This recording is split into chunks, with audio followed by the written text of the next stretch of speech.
The clacksmen had their own kind of madness, something like the old sailor's curse, calenture. After weeks stranded under a scorching sun, sailors would swear they saw rolling green fields beyond the ship's edge and step right off into the ocean. For the clacksmen, it was worse. Up in those towering semaphore stations, 150 feet above the plains, the wind and the height did strange things to a man's mind. Some swore they could leap between towers, ride the invisible streams of coded messages flashing through the air. Others believed they were the messages. Maybe it was just the wind howling through the rigging, rattling their brains loose. Nobody really knew. The ones who took that fatal step didn't stick around to explain. This tower was different, sleek, modern, built to sway with the gusts like a willow rather than snap like a mast. It harnessed the wind to power its gears, assembled in hours instead of days. A marvel of engineering, really, with its lightning-fast shutter system and colored signal lights. Or it would be, once they ironed out the kinks. The kid scaling the ladder didn't care about the view, the mist below him, golden with dawn, stretching like an endless ocean. His head was full of cogs and pulleys, the stubborn shutter array that kept jamming. Rules said not to dangle over the abyss to fix it, but every linesman knew rules were more like suggestions. He leaned out, wrench in hand, confident as ever until the clink. The safety hook hit the walkway. The shadow moved. Then came the pain, the scream, and the long, terrible drop. Gravity's a real stickler for the details. Chapter 1. The angel, they say, staring death in the face sharpens a man's focus. Too bad that focus lands squarely on the noose waiting for him at dawn. The man in question, born Moist von Lipwig, thanks to parents with questionable taste, wasn't about to disgrace the name further by swinging from a rope under it. Officially, at least on the execution order, he was Alfred Spangler. But Moist had a knack for optimism, or maybe just stubbornness. And instead of dwelling on the hanging, he'd spent the last 5 weeks chiseling away at his cell wall with a spoon. The spoon was now more of a sad, bent metal sliver, and the mattress. Let's just say it had gained some serious weight from hiding the fruits of his labor. The stone he'd been working on was massive, stubborn, and cruelly anchored with an iron ring. Gritting his teeth, Moist braced himself, yanked with everything he had, and nearly blacked out from the effort. The block finally gave way with a ridiculous little tink, revealing another stone, and a brand new spoon gleaming mockingly in the dim light. Behind him, slow clapping echoed through the cell. He turned, wincing at the protest from his shoulders, to find a group of grinning wardens. "Nice work, Spangler," one crowed. "Ron owes me $5. I knew you wouldn't quit." Moist blinked at the spoon, then at them. "This was a setup, not us," the warden chuckled. "Lord Veterinari's orders, every condemned man gets the prospect of freedom." "Prospect," Moist gestured at the impassable wall. "That's not freedom, that's a brick punchline." "Exactly," the warden beamed. "Real freedom'd be downright silly, right?" Moist forced a smile. He didn't call them bastards. He was good with people, charming even. And right now, he was very good at not strangling anyone with his bare hands. New detail. The shiny spoon left as a taunt adds a layer of dark humor. Tone shift, from grim determination to sarcastic resignation. Moist had always prided himself on his ability to talk his way out of anything. Charm was practically his currency. But right now, staring at the guards with their hefty clubs, he knew smooth words wouldn't cut it. He chose his next sentence like a chess move. "Some might call this treatment a bit harsh, Mr. Wilkinson." The guard scratched his head, struggling with the syllables. "Well, sir, we did ask about that. The boss said it's good for you, keeps you busy, stops you sulking, and gives you something to look forward to. Hope, he called it." "Hope," Moist echoed, unimpressed. "You're not getting nervous, are you?" Wilkinson asked, raising an eyebrow. "Nervous? Why would I be nervous?" Moist shot back. "Just that the last fellow in here tried squeezing through that drain," Wilkinson said, nodding at the tiny grate in the floor. "Tiny guy, real flexible. You'd think it led to the river, right?" he chuckled. Now, we fished him out screaming, but you've been a real sport, stuffing all that dust in your mattress, genius. And that fruit basket you sent Mrs. Wilkinson, classy touch, even had kumquats. The warden was downright jealous, all he got was dates. Moist shrugged, happy to spread a little joy. Wilkinson leaned in, lowering his voice. Now between us the lads were wondering if you might feel like sharing where you stashed all that cash you liberated. The cell went dead silent. Even the roaches paused. Moist let the tension build before flashing a grin. Sorry, Mr. Wilkinson trade secrets. He tapped his pocket and winked. The guards laughed. Fair enough. Get some rest, though, hanging's in 30 minutes. Wait, no breakfast, Moist protested. Wilkinson sighed. Breakfast is at 7, sir, but since it's you, I'll whip up a bacon sandwich. Call it a last meal courtesy. Now, as dawn crept in, Moist found himself being marched toward the scaffold. He felt oddly detached, like he was watching himself from above.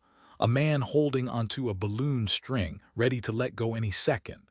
The air smelled of damp wood and old rope. Somewhere a crow cawed, as if even the birds were placing bets on how this would end. The dimly lit chamber was illuminated by thin shafts of daylight slipping through the gaps in the wooden scaffold overhead, with an eerie glow framing the edges of the massive trapdoor. A hooded figure knelt nearby, meticulously oiling the hinges with practiced hands. He paused as the group entered, lifting his hood with a polite nod. "Morning, Mr. Spangler," he said cheerfully. "Name's Daniel Trooper, though most folks call me One Drop. I'll be handling your, final arrangements today. No need to fret, I've got plenty of experience. You'll be out of here in no time." Moist eyed the rope dangling nearby. "Heard a rumor that if the noose doesn't catch you after 3 tries, they let you walk free. That true, Dan?" The executioner wiped his hands on a stained rag, chuckling. "So they say, sir. But let's just say my nickname didn't come from bad aim. Oh, before we get started, you want the hood. Some folks think it adds a bit of drama, plus saves the crowd from seeing that last startled look. Big turnout today, by the way. Saw your write-up in the Times, real tearjerker. Everyone saying what a stand-up guy you were. Oh, and," he pulled out a length of thick rope and a heavy-duty pen. "Mind signing this? Collectors go nuts for autographed rope. 1 signature every few inches, nothing fancy, just your name. Helps my retirement fund." Moist took the pen, raising an eyebrow. "Sign now, save you the trouble of asking later, huh?" Trooper grinned. "Exactly, you're sharp, Mr. Spangler, that's why I'll miss you." Moist scrawled his name along the rope, shaking his head. "You ever wonder if all this actually stops crime, Dan?" The hangman gave the trapdoor a testing shake. "Hard to say, really. Can't exactly measure crimes that don't happen, but personally, never had a repeat customer." A murmur rippled through the crowd as they ascended into the crisp morning air. A mix of jeers and cheers greeted them, because, of course, stealing a little made you a crook, but stealing a fortune, that made you either a legend or a politician. As the charges were read aloud, Moist clenched his jaw. The injustice burned. He'd never even thrown a punch, just played the game better than the rest. And now here he was, the star of his own grim finale. Moist had never been the type to kick down doors. Picking locks was more his style, and he always made sure to relock them afterward. Sure, there were the bankruptcies, the sudden financial collapses, but what had he really done that was criminal? Just shifting numbers around, really. "Quite the turnout today," remarked Mr. Trooper, looping the rope over the beam with practiced ease. "Press everywhere.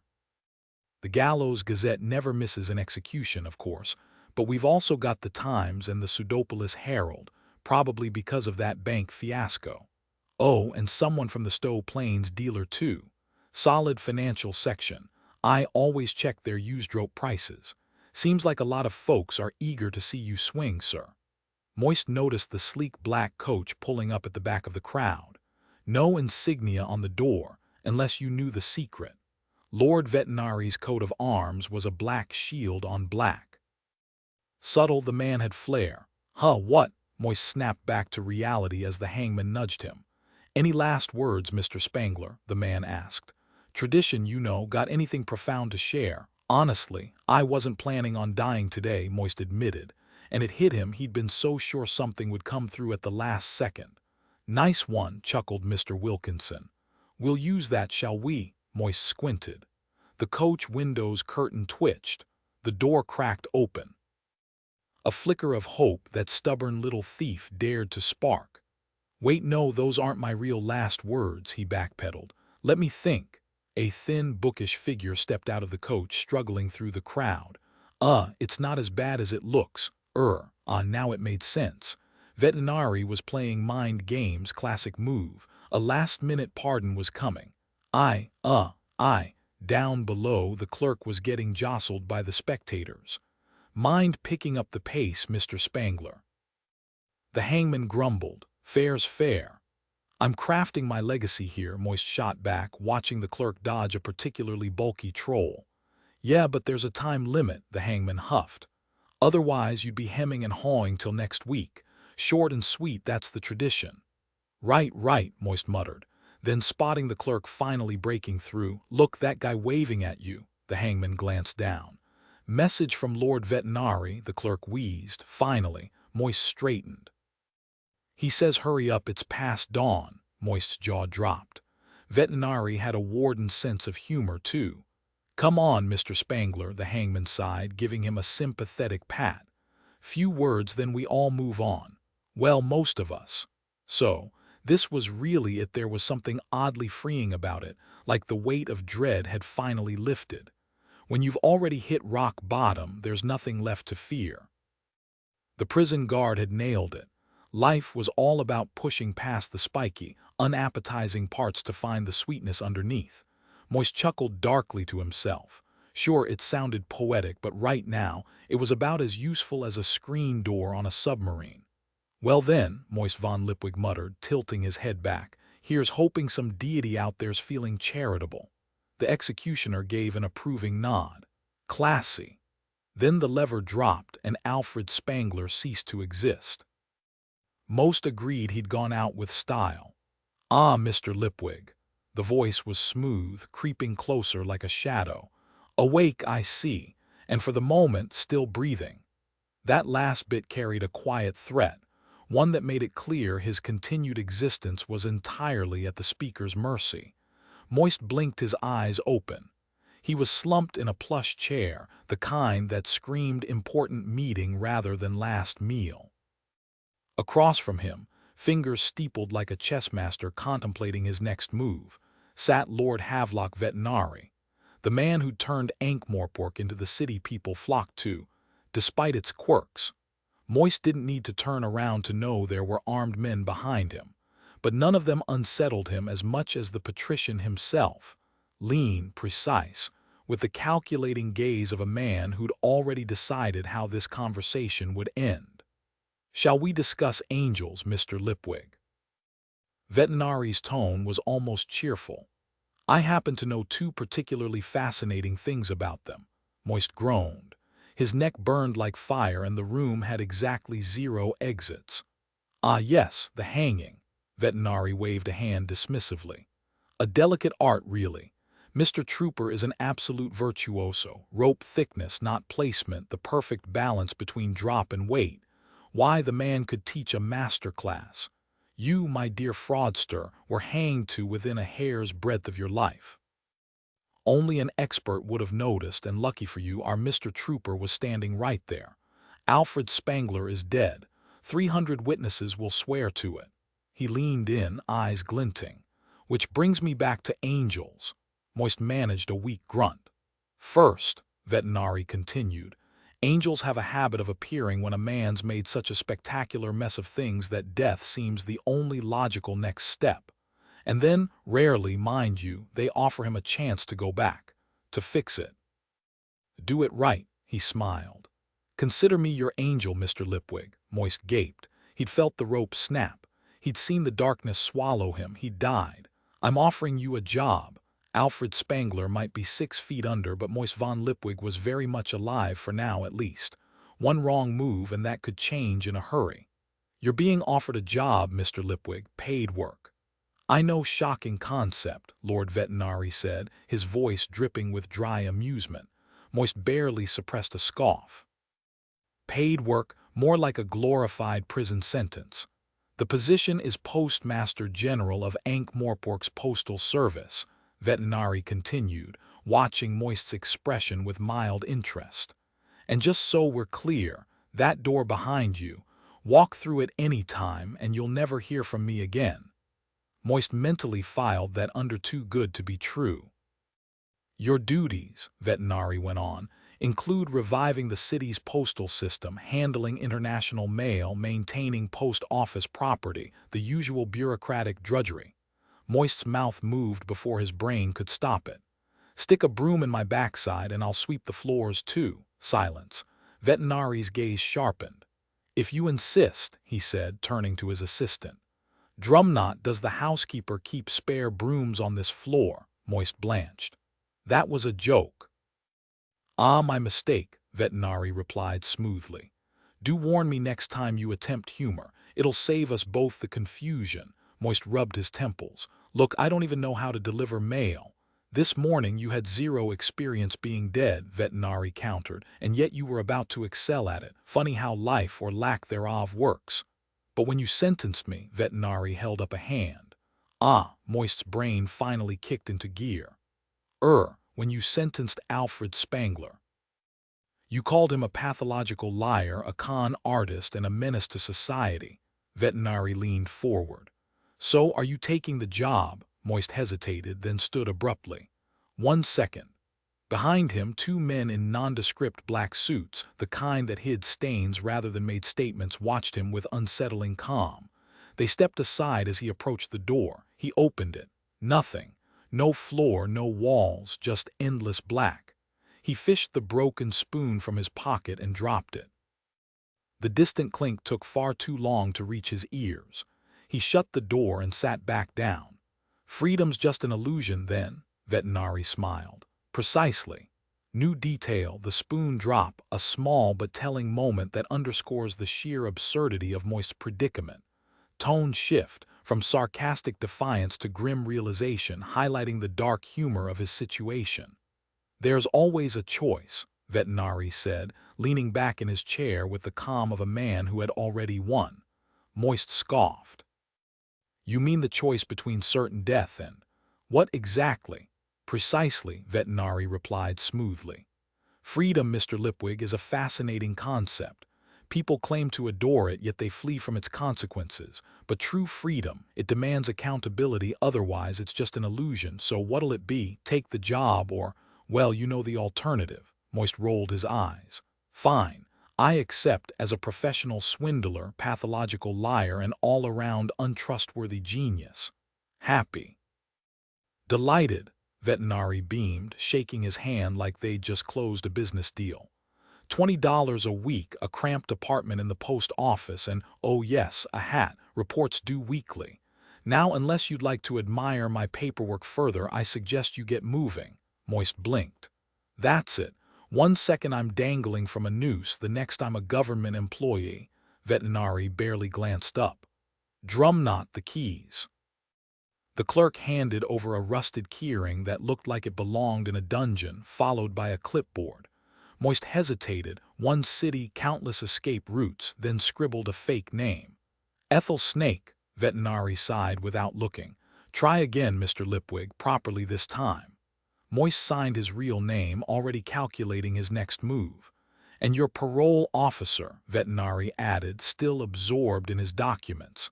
He'll meet you at the post office. Don't be late.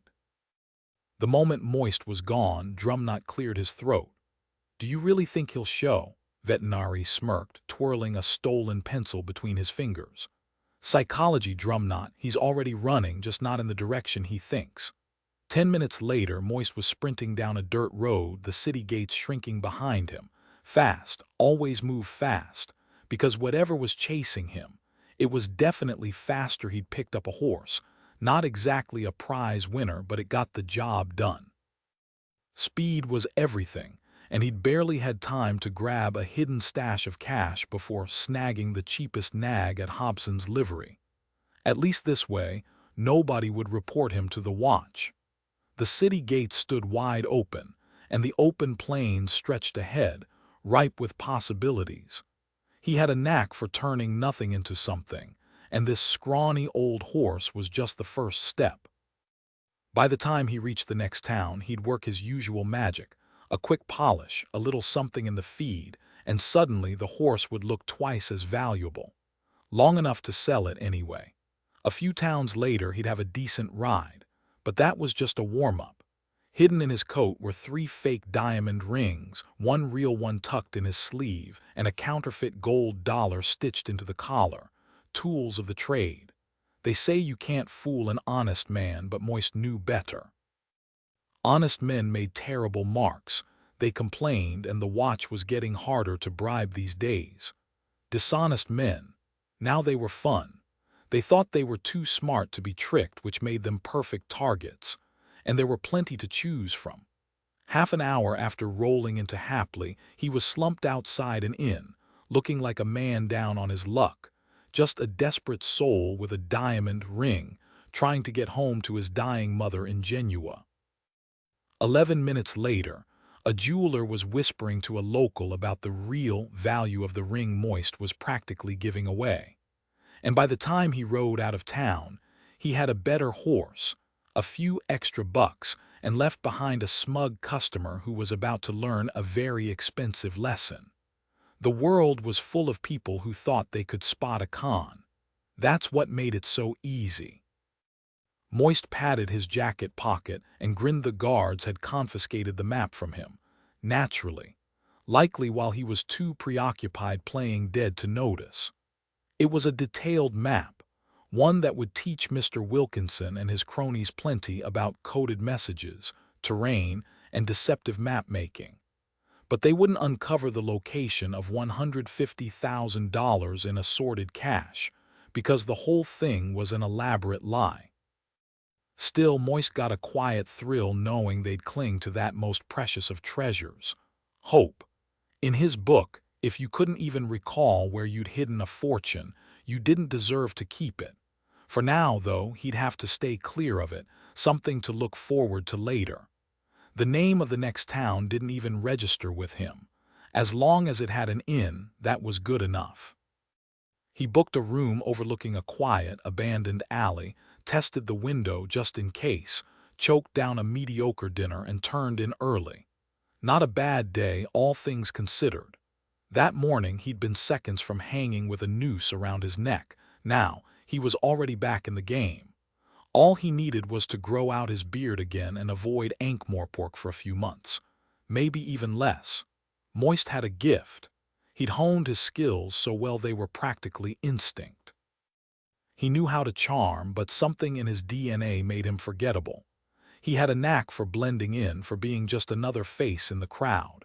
People struggled to describe him. He was vaguely present, somewhere between 20 and 30, give or take. Police sketches across the land had him anywhere from 6'2" to 5'9", with hair ranging from sandy brown to dirty blonde. His face, utterly unremarkable. What stuck in people's minds were the props, glasses, fake mustaches, the occasional limp, so he always kept a stash handy. They remembered quirks and fake names, too. He had plenty of those. Oh, and they definitely remembered being a lot richer before crossing his path. At 3 a.m. the door exploded inward, literally. Splinters rained against the wall, but Moist was already rolling off the bed and lunging for the window before the first shard hit the floor. Pure reflex, no thought required.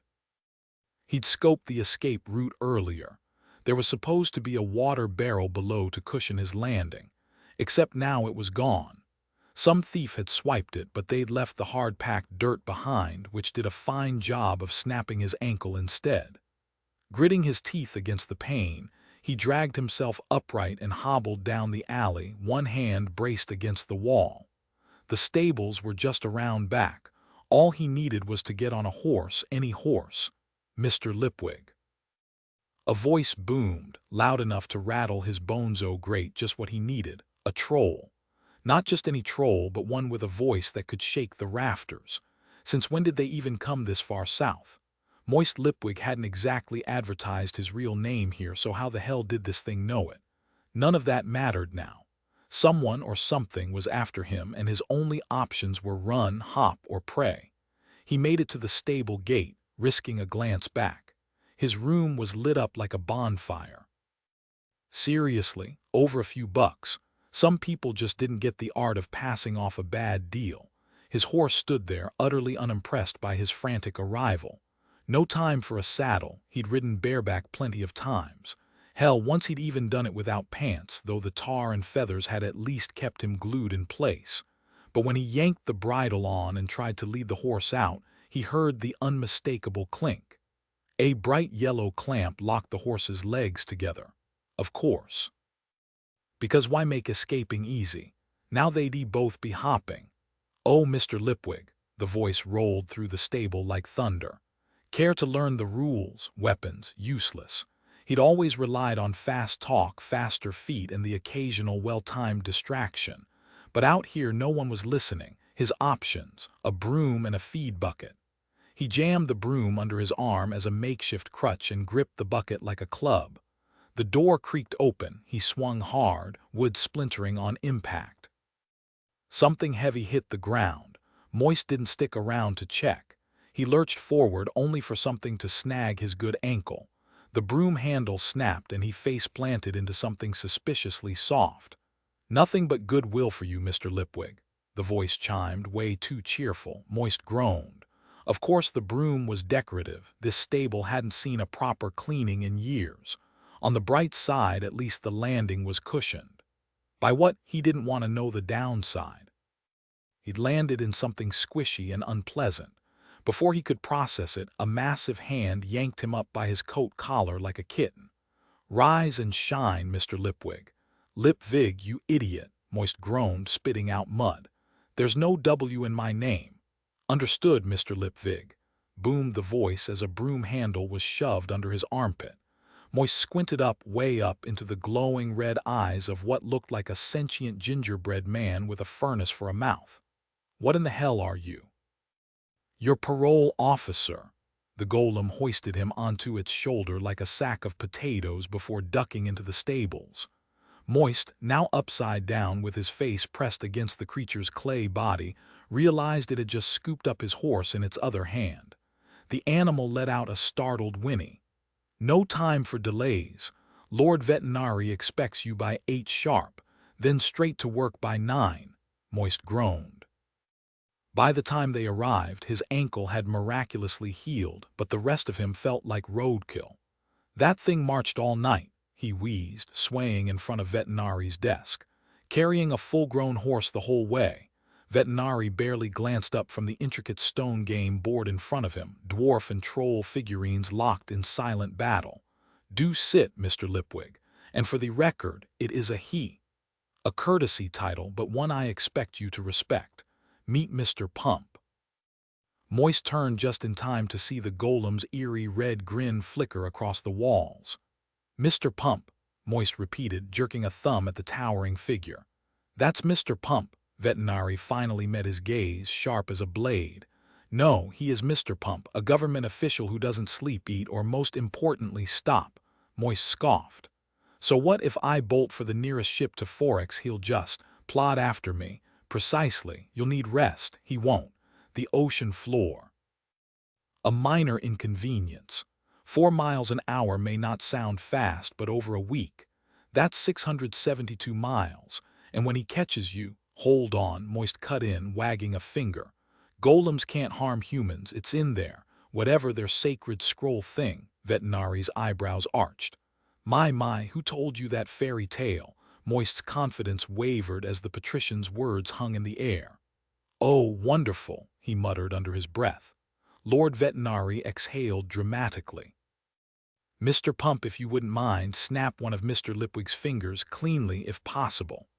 "At once, your lordship," the golem rumbled, stepping forward with unsettling calm. "Hold on, what? No," Moist flailed, sending game pieces scattering across the floor. "There's a rule, golems can't hurt people." Veterinary held up a hand. "One moment, Mr. Pump." He turned back to Moist, his expression unreadable. Now, Mr. Lipwig, do you recall the rest of that rule? The rest. There is no rest, Moist protested. Isn't there? Veterinary feigned surprise. Mr. Pump, unless directed by lawful authority, the golem recited. Moist's jaw dropped. That part was never mentioned before. Really? Veterinary tapped a chess piece against the board. How odd. You wouldn't expect a hammer to refuse driving a nail, would you? Or a saw to debate the ethics of cutting wood. I employ executioners, guards, soldiers, all authorized to use force when necessary. Why should a golem be exempt simply because he's made of clay? He carefully reset the toppled pieces. After all, in the grand scheme, aren't we all just dust and earth? Moist swallowed hard. So he's my bodyguard. Officially, yes. Unofficially, let's just say he has expanded duties. Veterinary dusted off a tiny stone troll before placing it back. Golems have their own sense of morality, just don't expect it to align with modern sensibilities. Care to elaborate on those expanded duties? Moist pressed. Yes, Veterinary said simply. A beat passed, and, Moist prompted. Veterinary sighed. Yes, I would mind elaborating. You're in no position to negotiate. Oh, and we've confiscated your horse evidence in a criminal matter. This is barbaric, Moist snapped. Is it? Veterinary mused. A comfortable job, fresh air, minimal supervision.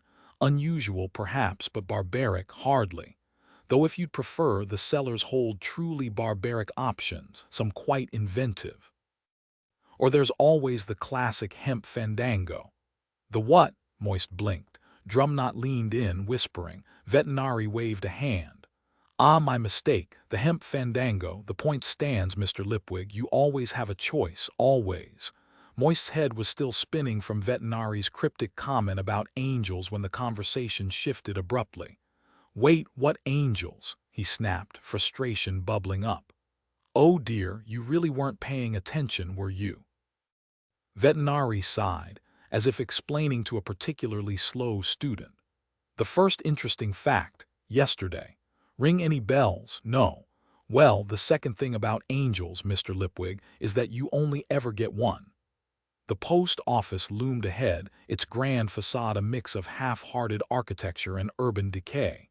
The pillars looked like they'd been glued on as an afterthought, and the stone nymphs seemed to be judging passers-by from their graffiti-covered niches. Above it all, tarnished bronze letters spelled out a mangled motto. Neither rain nor snow nor glom of nit can stay these messengers abotee their duty. Moist squinted. What the hell is a glom of nit, Mr. Pump? The golem rumbled. The post office was once a proud institution. Moist snorted, pointing at the peeling sign below.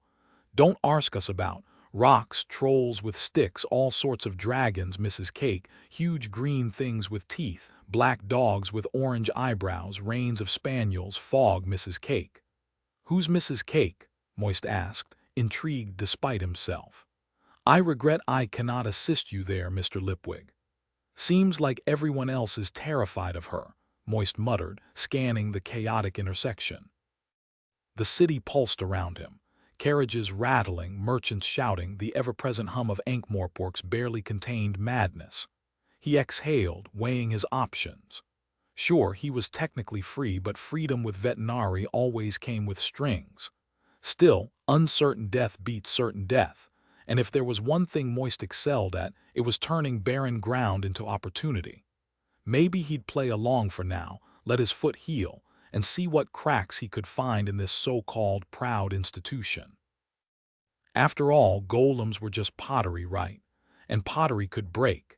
A smirk tugged at his lips. Time to make some plans. Nobody paid Moist any attention as he walked through the streets, though the golem trailing behind him earned a few suspicious side-eyes. The whole situation felt surreal. He hadn't gone by his real name since he was, 14? And it had been even longer since he'd stepped outside without some kind of disguise. The lack of recognition left him feeling oddly exposed, like he was invisible. With zero fanfare, he climbed the grimy steps and turned the key in the lock. To his shock, the door swung open smoothly, revealing a lobby swallowed by shadows. Behind him, Mr. Pump clapped his hands in slow, echoing applause. "Congratulations, Mr. Lipwig. A promising start to your new civic-minded career." "Yeah, sure," Moist muttered, stepping inside. The air was thick with the stench of old bird droppings, and the dim light filtering through the filthy dome overhead barely illuminated the wreckage. Graffiti covered the walls, and the long counter was splintered, its pigeonholes, actual pigeonholes, now home to nesting birds. The moment his boots hit the cracked marble tiles, a flurry of wings erupted as hundreds of pigeons panicked and fled through a broken skylight. "Oh, hell," Moist groaned. "Profanity is unnecessary, Mr. Lipwig," the golem intoned. "It's accurate," Moist shot back. "This place is a damn disaster. When was the last time anyone worked here? 20 years, postmaster." The voice seemed to come from everywhere at once. Then came the shuffle of feet and the tap-tap of a cane before a hunched figure emerged from the gloom. "Junior Postman Grote, sir," the old man wheezed, his voice like a rusty hinge. "At your service, sir.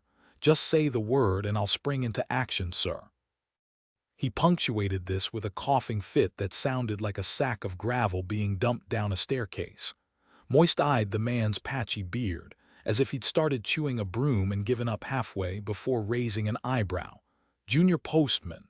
"Indeed, sir. Never got promoted cause no postmaster stuck around long enough. Should be senior postman Grote if you ask me." Another volcanic cough rattled his frame.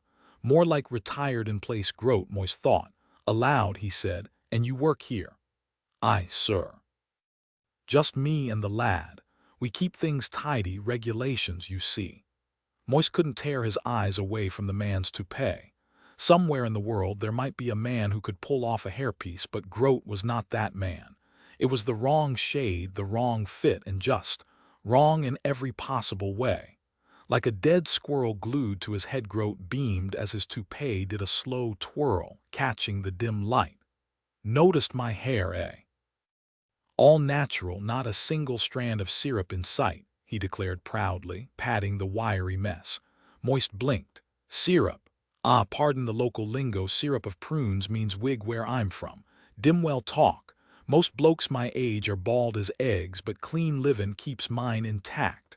He winked, though the grime coating the walls made Moist doubt the clean living claim. Moist glanced around at the crusted pigeon droppings and stifled a cough. "Impressive. So, Grote, do I actually get an office, or do we just stand here inhaling history?" For a second, Grote looked like a startled deer. "Oh, technically, yes, sir, but we don't use it. Floor's a death trap, could cave in any second. We stick to the locker room, much safer. Follow me?" Moist nearly snorted. "Sure." He turned to the golem. "Pump, any chance you're allowed to help, or do you just stand there waiting to bonk me if I step out of line?" The golem's voice was calm. "Necessary hostility detected. My function includes providing assistance when required." "Great. How about shoveling out a century of pigeon mess and letting in some daylight?" "Task accepted." "You're allowed to do that." "Golems do not avoid labor, Mr. Lipwig. I shall procure a shovel." Grote yelped and scrambled after Pump. "No, no, don't touch those piles there. Structural." Moist grinned. "Floor's that unstable, huh?" Grote's mouth opened and closed like a fish before he sagged. "Right. Locker room it is. This way, gents." The smell hit Moist halfway down the stairs, not foul, just weird. Like a pharmacy exploded inside a sack of forgotten root vegetables, with a sharp medicinal bite. The basement locker room was cramped, lit by grime-caked windows near the ceiling. A rusted industrial furnace loomed in the corner, long dead, while a tiny, overworked stove glowed nearby, a soot-streaked kettle wheezing on top. The air was thick with coal smoke, damp wool, and the unmistakable aura of unwashed socks. The lockers were peeling, names barely legible. This wasn't just a workspace. It was a lived-in den, where two men coexisted with the unspoken rules of shared survival. The cramped room was split right down the middle, literally.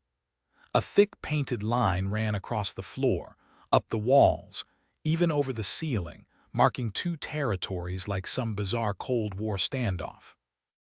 On each side sat a narrow bed, as if the occupants had agreed to an uneasy truce. Your side, my side, and never the twain shall meet. The only thing bridging the divide was a rickety table, its surface divided with military precision, 2 chipped mugs and dented tin plates at opposite ends, a single salt shaker sitting dead center like a neutral ambassador. Around it, the line curved into a protective circle, as if even the salt needed its own demilitarized zone. One half of the room looked like a mad scientist's lab after an explosion, jars, bottles, and crumpled papers spilling off an overstuffed workbench.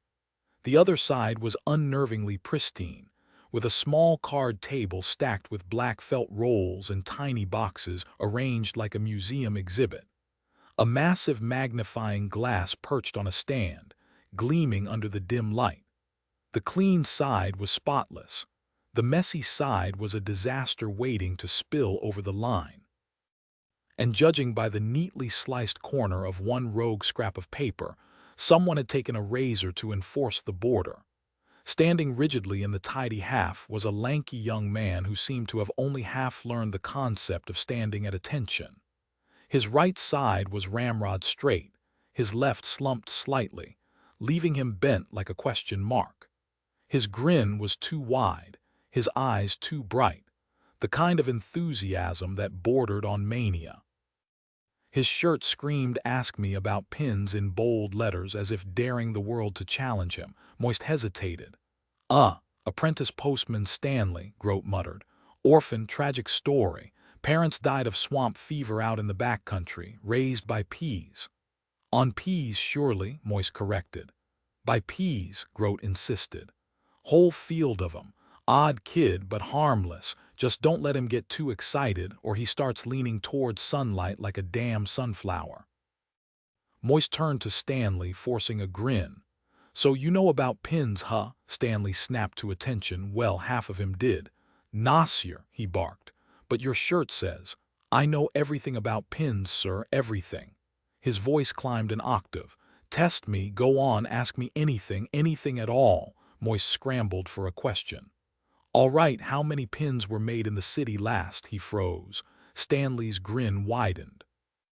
The air hummed with the terrifying certainty that he actually knew the answer. Stanley's expression shifted suddenly, the tension melting away like butter on a hot griddle. Gone was the look of a man ready to bite someone's ear off, replaced by the serene focus of a true enthusiast. Last year, he announced, his eyes glazing over as if lost in a sea of tiny metal points. Ankh-Morpork's pinneries produced 27,880,978 pins. Wax-headed steel, brass, silver, even the novelty ones. But don't get me started on lapel pins. Those are sports or blazons, not proper pins at all. Moist, desperate to derail the lecture, blurted, oh right. I think I've seen a magazine about that, Pins Monthly. Behind him, Grote groaned. Stanley's face twisted into something resembling a disgruntled pug. Hobbyists, he spat. They call themselves pinheads, but they don't care. They've got needles in there now. Needles. Just pins with holes, that's all they are. And popular needles, don't even ask. Grote leaned in and muttered, Stanley edits total pins. Moist opened his mouth, probably to lie about having read it, but Grote cut in. Stanley, why don't you help Mr. Lipwig's assistant find a shovel, then go sort your pins? You'll feel better. He shot Moist a look that said, trust me, you don't want one of his little moments. They had a whole article on pincushions last month. Stanley grumbled on his way out, the golem trailing behind like a silent shadow. Once he was gone, Grote sighed. Good kid, just a bit. Particular about his pins. Leave him to it and he's fine. Mostly. Then, with a dramatic pause, he added, now meet the third member of our charming little crew. A massive black and white cat sauntered in, completely ignoring them. It moved with the slow, deliberate pace of a creature who'd long since stopped caring about anything but routine. When Moist blocked its path, the cat simply pressed its head against his leg and waited. That's Mr. Tittles, Grote said. Tittles, Moist blinked. That's an actual cat name. I thought it was just something people said. More of a job title, really, Grote replied. Better move or he'll stand there till next week. 20 years old, doesn't like change. Moist stepped aside and the cat resumed its pilgrimage to a threadbare basket where it curled up with the air of a king reclaiming his throne. Is he blind? Moist asked. Nah, just stubborn. Routine's everything to him. Move a chair and he'll give you the stink eye for a month. Unsure what else to say, Moist gestured at the cluttered bottles on Grote's desk. So, alchemy hobby, Grote scoffed. Asir, Grote puffed out his chest with pride, the sound of his thumping hand hitting fabric like a wet towel slapping concrete. Natural remedies, that's my game. Never trusted those fancy doctors with their potions and pills. Hot bread puddings, goose grease, and good all flannel keeps the pipes clear and the bad air out. He grinned, revealing teeth that looked like they'd been carved from old piano keys. Fresh layer every week and not a sniffle gets past me. Nature knows best, I say. Moist blinked. Great. Grote leaned in conspiratorially, his breath smelling vaguely of onions and sulfur. Worst invention ever. Soap washes away all the good juices, leaves you defenseless. Sulfur in the socks, a solid chest protector, and you're invincible. Now a strapping lad like you must be fretting about. What's this? Moist interrupted, grabbing a jar of something that looked like pond scum left in the sun too long. Ah, wart remover. Miracle stuff. Pure, unlike those poison brews the quacks peddle. Moist sniffed. What's in it? Arsenic, Grote said cheerfully. Arsenic, perfectly natural and look lovely green color. Moist set the jar down very carefully. Clearly, the post office operated on its own bizarre logic. He'd need to play the clueless new guy, not exactly a stretch. Mr. Grote, I could use your help. I don't know the first thing about mail.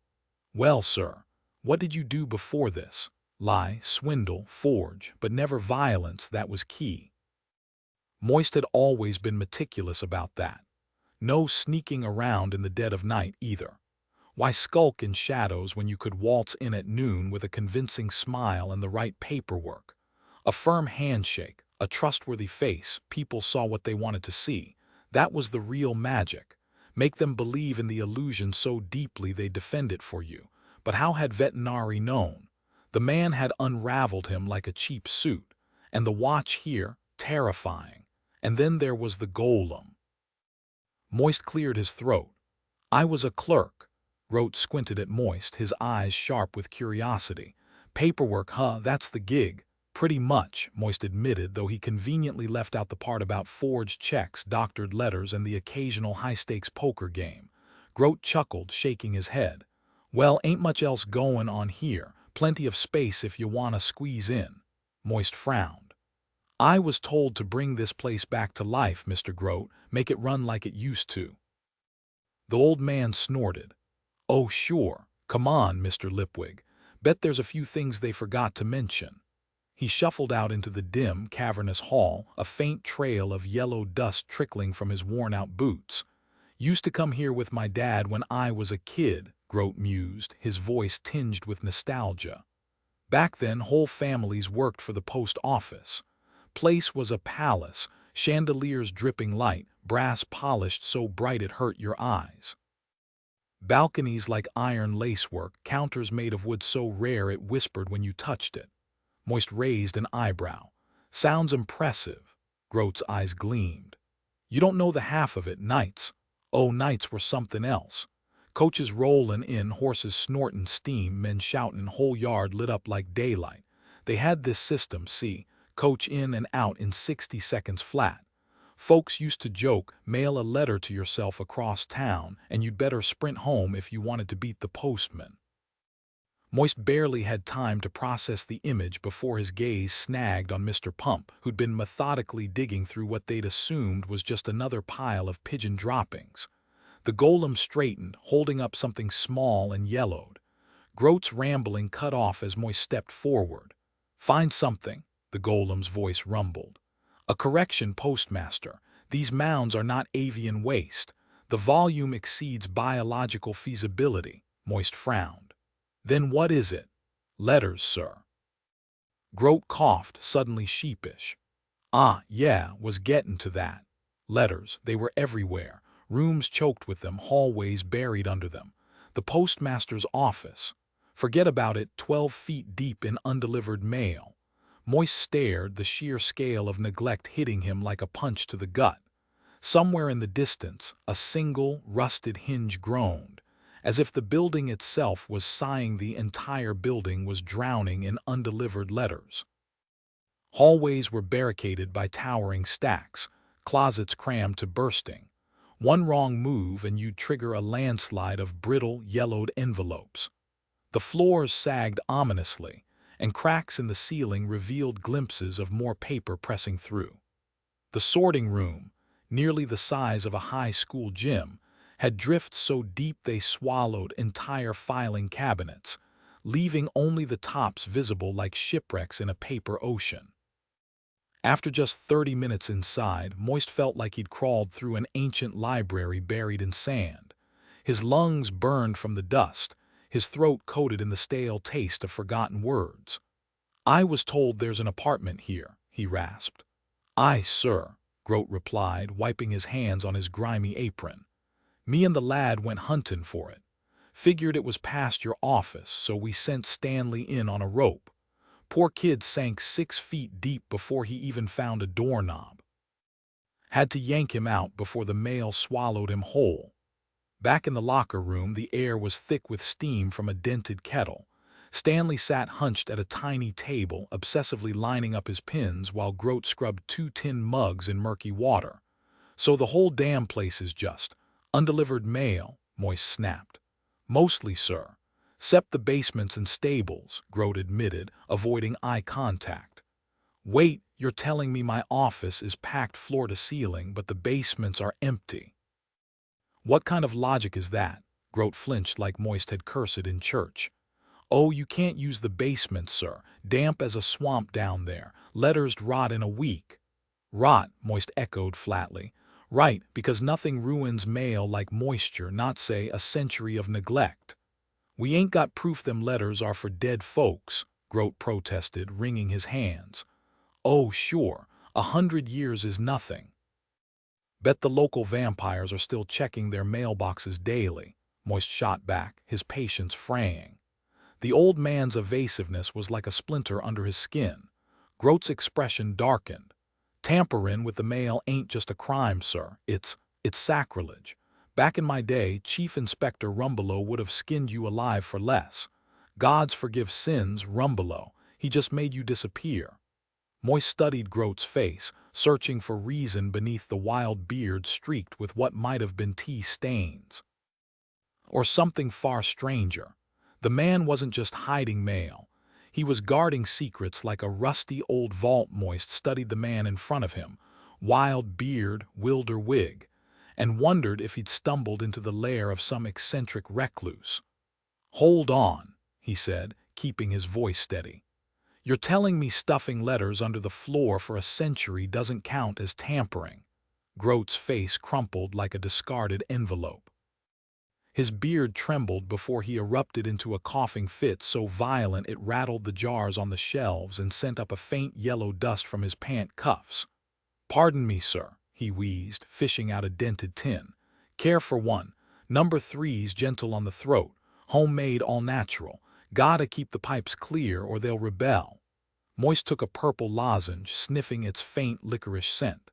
"Appreciate it," he said, then hardened his tone. "But let's circle back to the mail, Mr. Groat. Stashing it like buried treasure, that's not delaying, that's abandoning." Groat sucked loudly on his remedy. "More like strategic postponement.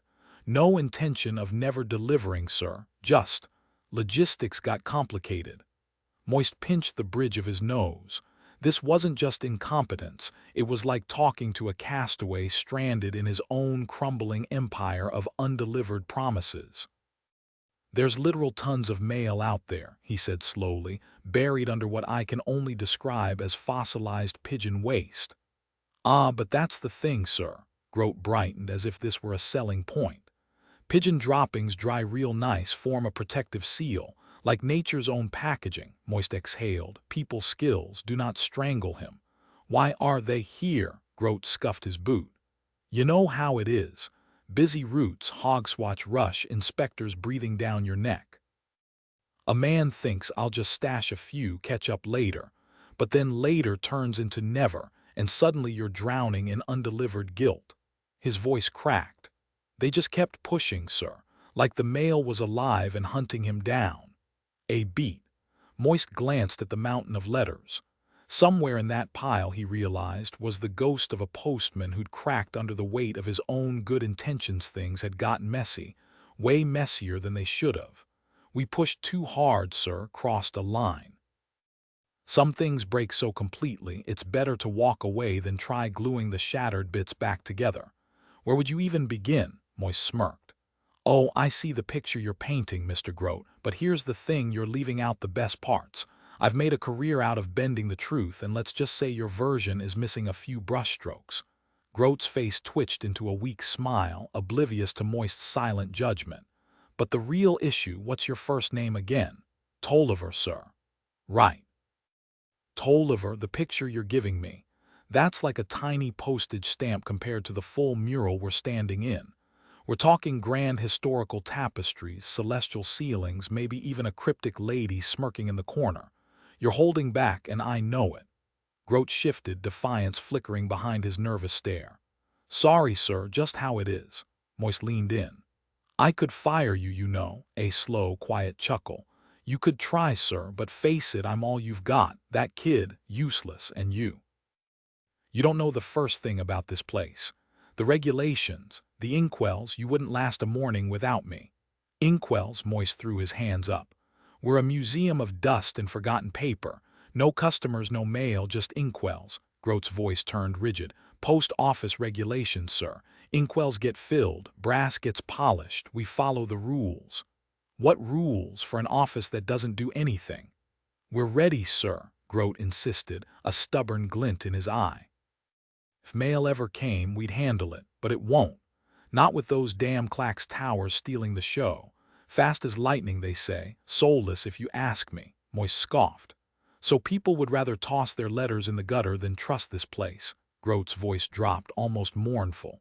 No, sir, we keep things, that's the job. We don't disturb, don't change, just stay ready. A beat of silence hung between them, thick with the weight of something unspoken, like the ghost of an old scandal neither wanted to name.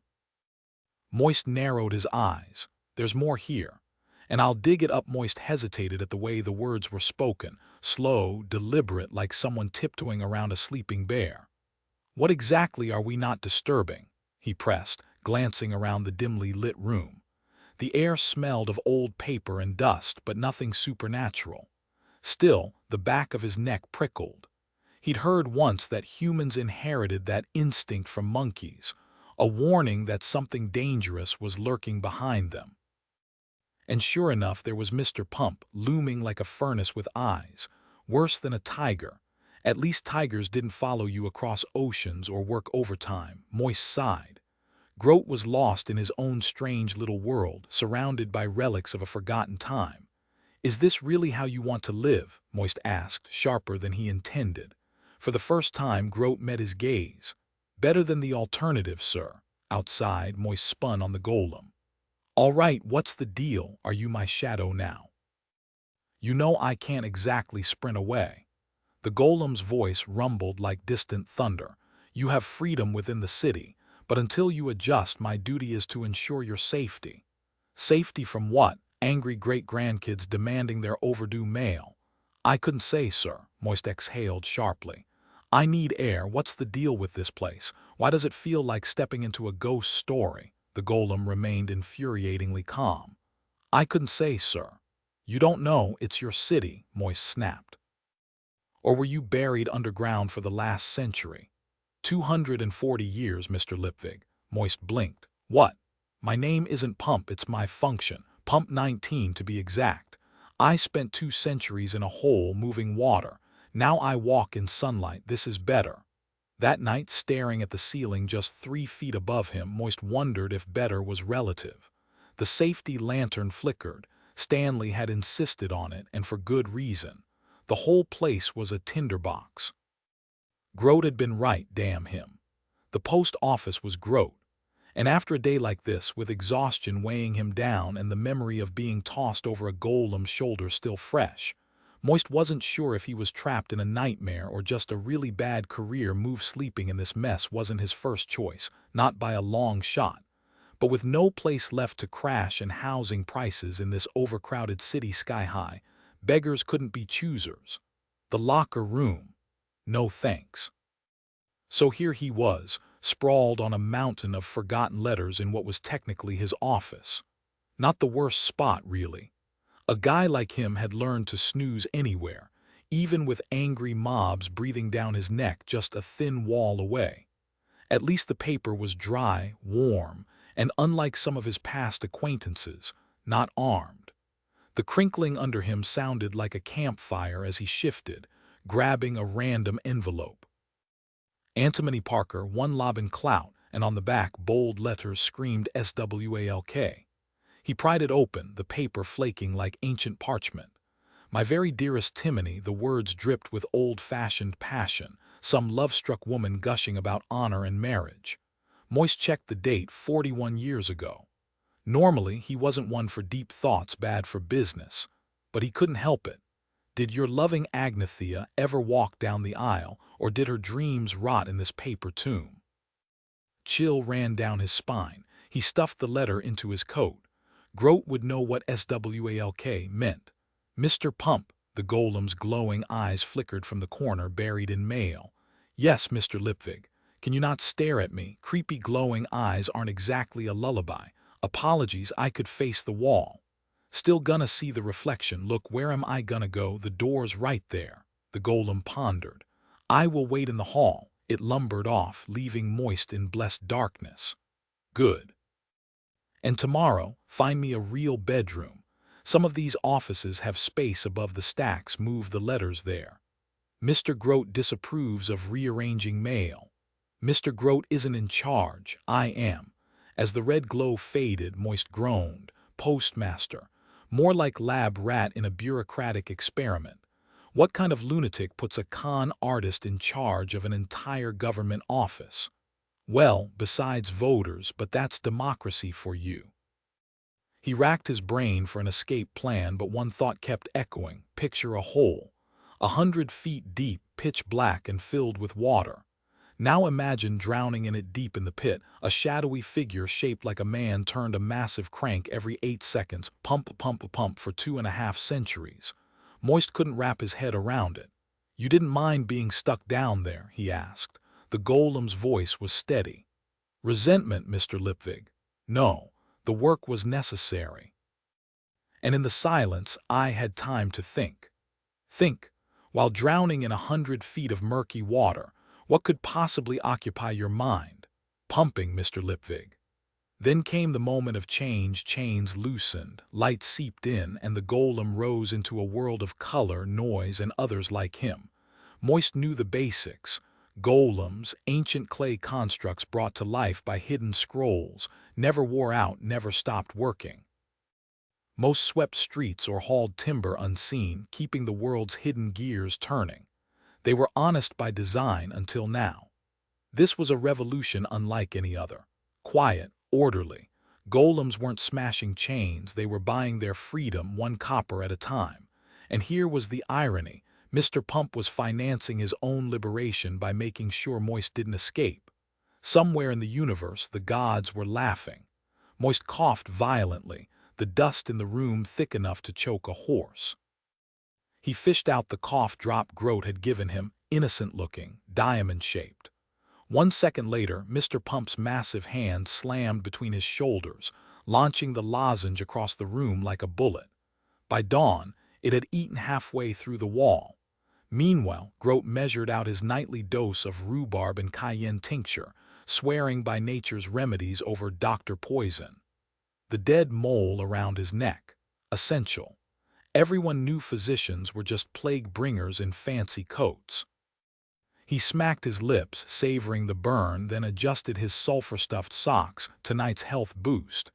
In the dim glow of the sorting office, candlelight flickered through water-filled lanterns, casting eerie ripples like bioluminescent deep-sea creatures. A soft glug echoed as Groat recorked his elixir. "Apprentice Stanley," he barked. Inkwells filled. The shadows swallowed his words, the air thick with dust and the faint scent of burning sulfur. Stanley watched as junior postman Groat carefully measured the inkwell, filling it precisely 1/3 of an inch from the top, just as post office regulations demanded. The old rulebook creaked under Groat's fingers as he flipped through the worn pages. "Can I see the picture again, Mr. Groat?" Stanley asked, bouncing on his toes like an overeager puppy. Groat sighed but couldn't help a small smile. Had become their little ritual. "Fine, but don't make a habit of it," he warned. "Staring at a god's face or anything else too long isn't wise." Stanley frowned. "But you said there used to be a golden statue of him in the main hall. People must be stared all day." Groat hesitated. The kid was sharp, too sharp. "Well," he muttered, "folks probably didn't spend much time on the face, more like the wings." "On his hat and boots, right?" Stanley nodded. "So he could fly messages super fast." A bead of sweat rolled down Groat's temple. "Mostly, yeah, but not just there." Stanley squinted at the faded illustration. "Oh, he's got wings on his, the fig leaf," Groat cut in quickly. "That's what we call it." "Why's he got a leaf down there?" Stanley scrunched his nose. "Old-timey decoration," Groat lied smoothly. "Classical style came from fig trees." Stanley burst out laughing. "Joke's on them, there aren't any fig trees around here." "Good one, kid," Groat said dryly. "But it was metal anyway." Stanley wasn't done. "What if his hat wings failed? Would the other ones keep him up?" "Stanley," Groat snapped. "It's a statue. Breathe, you'll rile them up." The boy's shoulders slumped. "They've been whispering again," he admitted, voice barely above a whisper. Groat's expression darkened. "Yeah, they whisper to me too." Stanley shuddered. "Last night I kept seeing the writing, Mr. Groat, like before." "Don't dwell on it," Groat muttered. "Lipstick's fault, stirring trouble. Some folks never learn till it's too late." "Like Mr. Mutable," Stanley whispered. "They drew that chalk outline around him so fast." Groat gripped his shoulder. "Easy, think about stamps, pins, anything else." "But it's not fair," Stanley blurted. "You've been here forever and you're still just a junior postman." Groat's face went stormy. "Drop it, Stanley. You're ancient, you should have been promoted ages ago. That's enough." Groat's voice cracked like a whip. The air between them went heavy, thick with things unsaid. Stanley flinched as Groat barked at him, the lamplight flickering across the dusty office walls. "That's enough. Now hold it steady, boy. There. Perfect. Nothing settles unruly male like a good dose of bureaucratic poetry."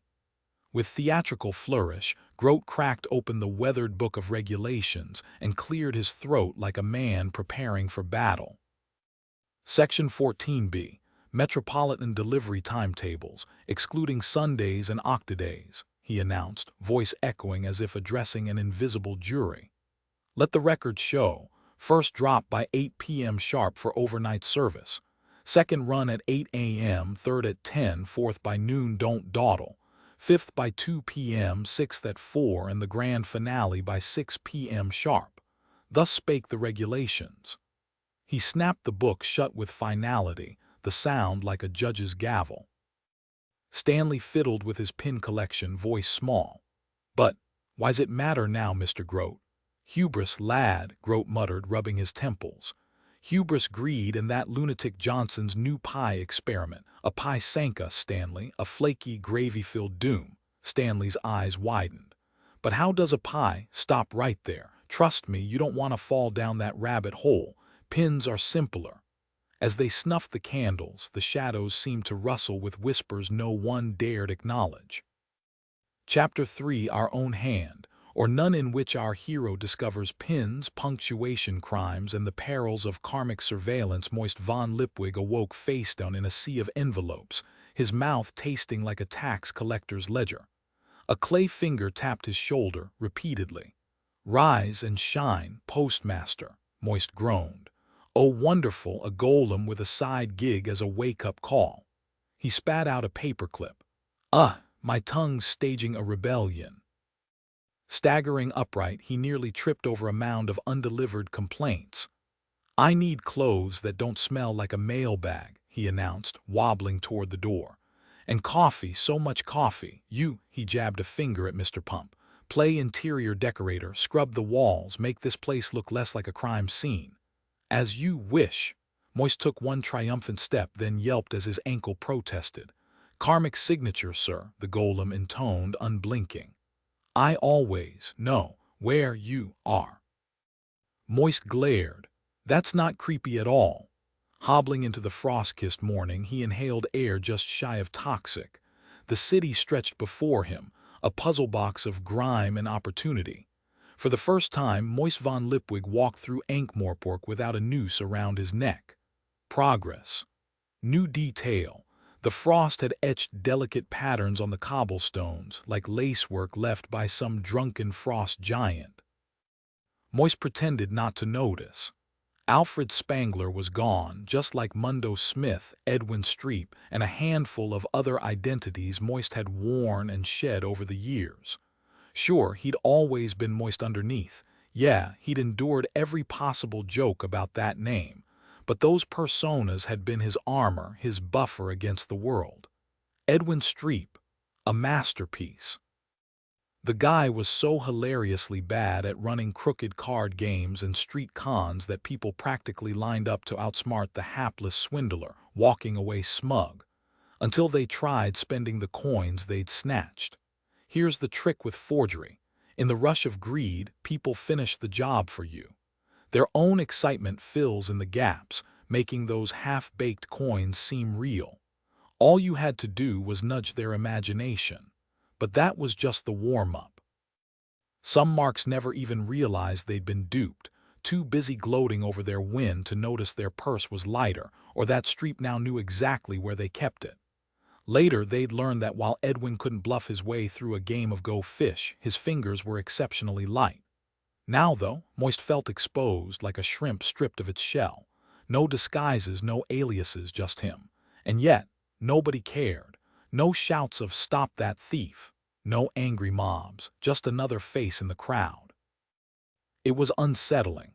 For the first time, he had to be himself. To mark the occasion, he grabbed a coffee, a greasy bacon sandwich, and a city directory from the Merchants Guild. Flipping through the pages, he smirked at the listings. No luck in the bars section, but the hairdressers. Jackpot. Then he spotted it, Dave's Pin Exchange, tucked away in Dolly's Sisters between a social club and a spa that definitely didn't just do massages. A whole shop dedicated to pins. Moist's grin widened. This was his kind of place. He sipped his coffee, a familiar spark in his eyes, the kind that meant trouble for someone somewhere. If he was sticking around, he'd make it interesting. Stepping into Dave's was like uncovering a hidden kingdom. The cramped shop smelled of metal polish and nostalgia, the kind of spot where regulars got a nod and the usual. Moist dropped $1 on Pins by J. Lanugo Owlsbury, the definitive guide to a hobby that could, apparently, consume a lifetime. Who knew? Maybe it would. For now, though, he had plans to hatch.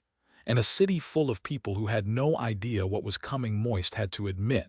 Everyone had their quirks, but being surrounded by people who got more excited about the pins in a pinup than the actual pinup was a whole new level.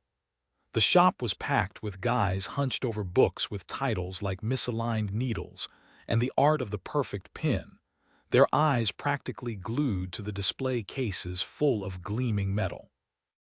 The intensity in their expressions was unsettling, like Stanley but multiplied. Not a single woman in sight. Apparently, pin obsession was strictly a dude thing. He finally spotted Total Pins wedged at the bottom of a rack. The thing looked like it had been printed in someone's basement, tiny, cramped text, no paragraphs, and punctuation that seemed to have given up halfway through. When he dropped it on the counter, the shop owner, a mountain of a man with a nose ring, a gut that defied gravity and death or pins inked on his arm, gave it a skeptical once-over. "You sure about that, pal?" he rumbled, gesturing to the shelves.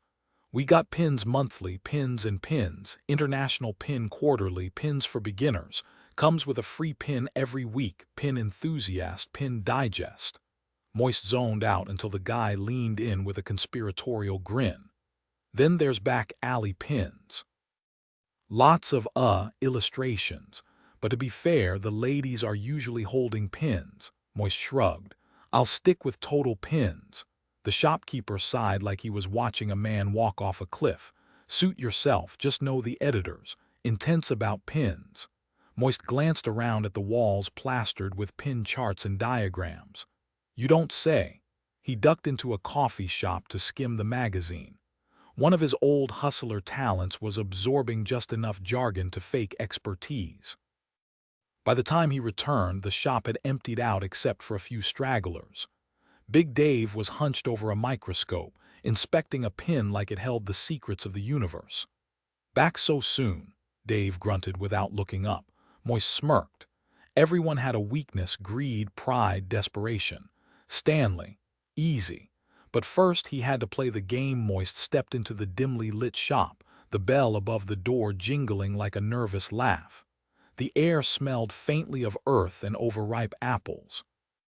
A packet of pre-perforated pin papers and a 10-cent Lucky Dip bag, please, he announced, loud enough for the other customers to glance up before returning to their browsing.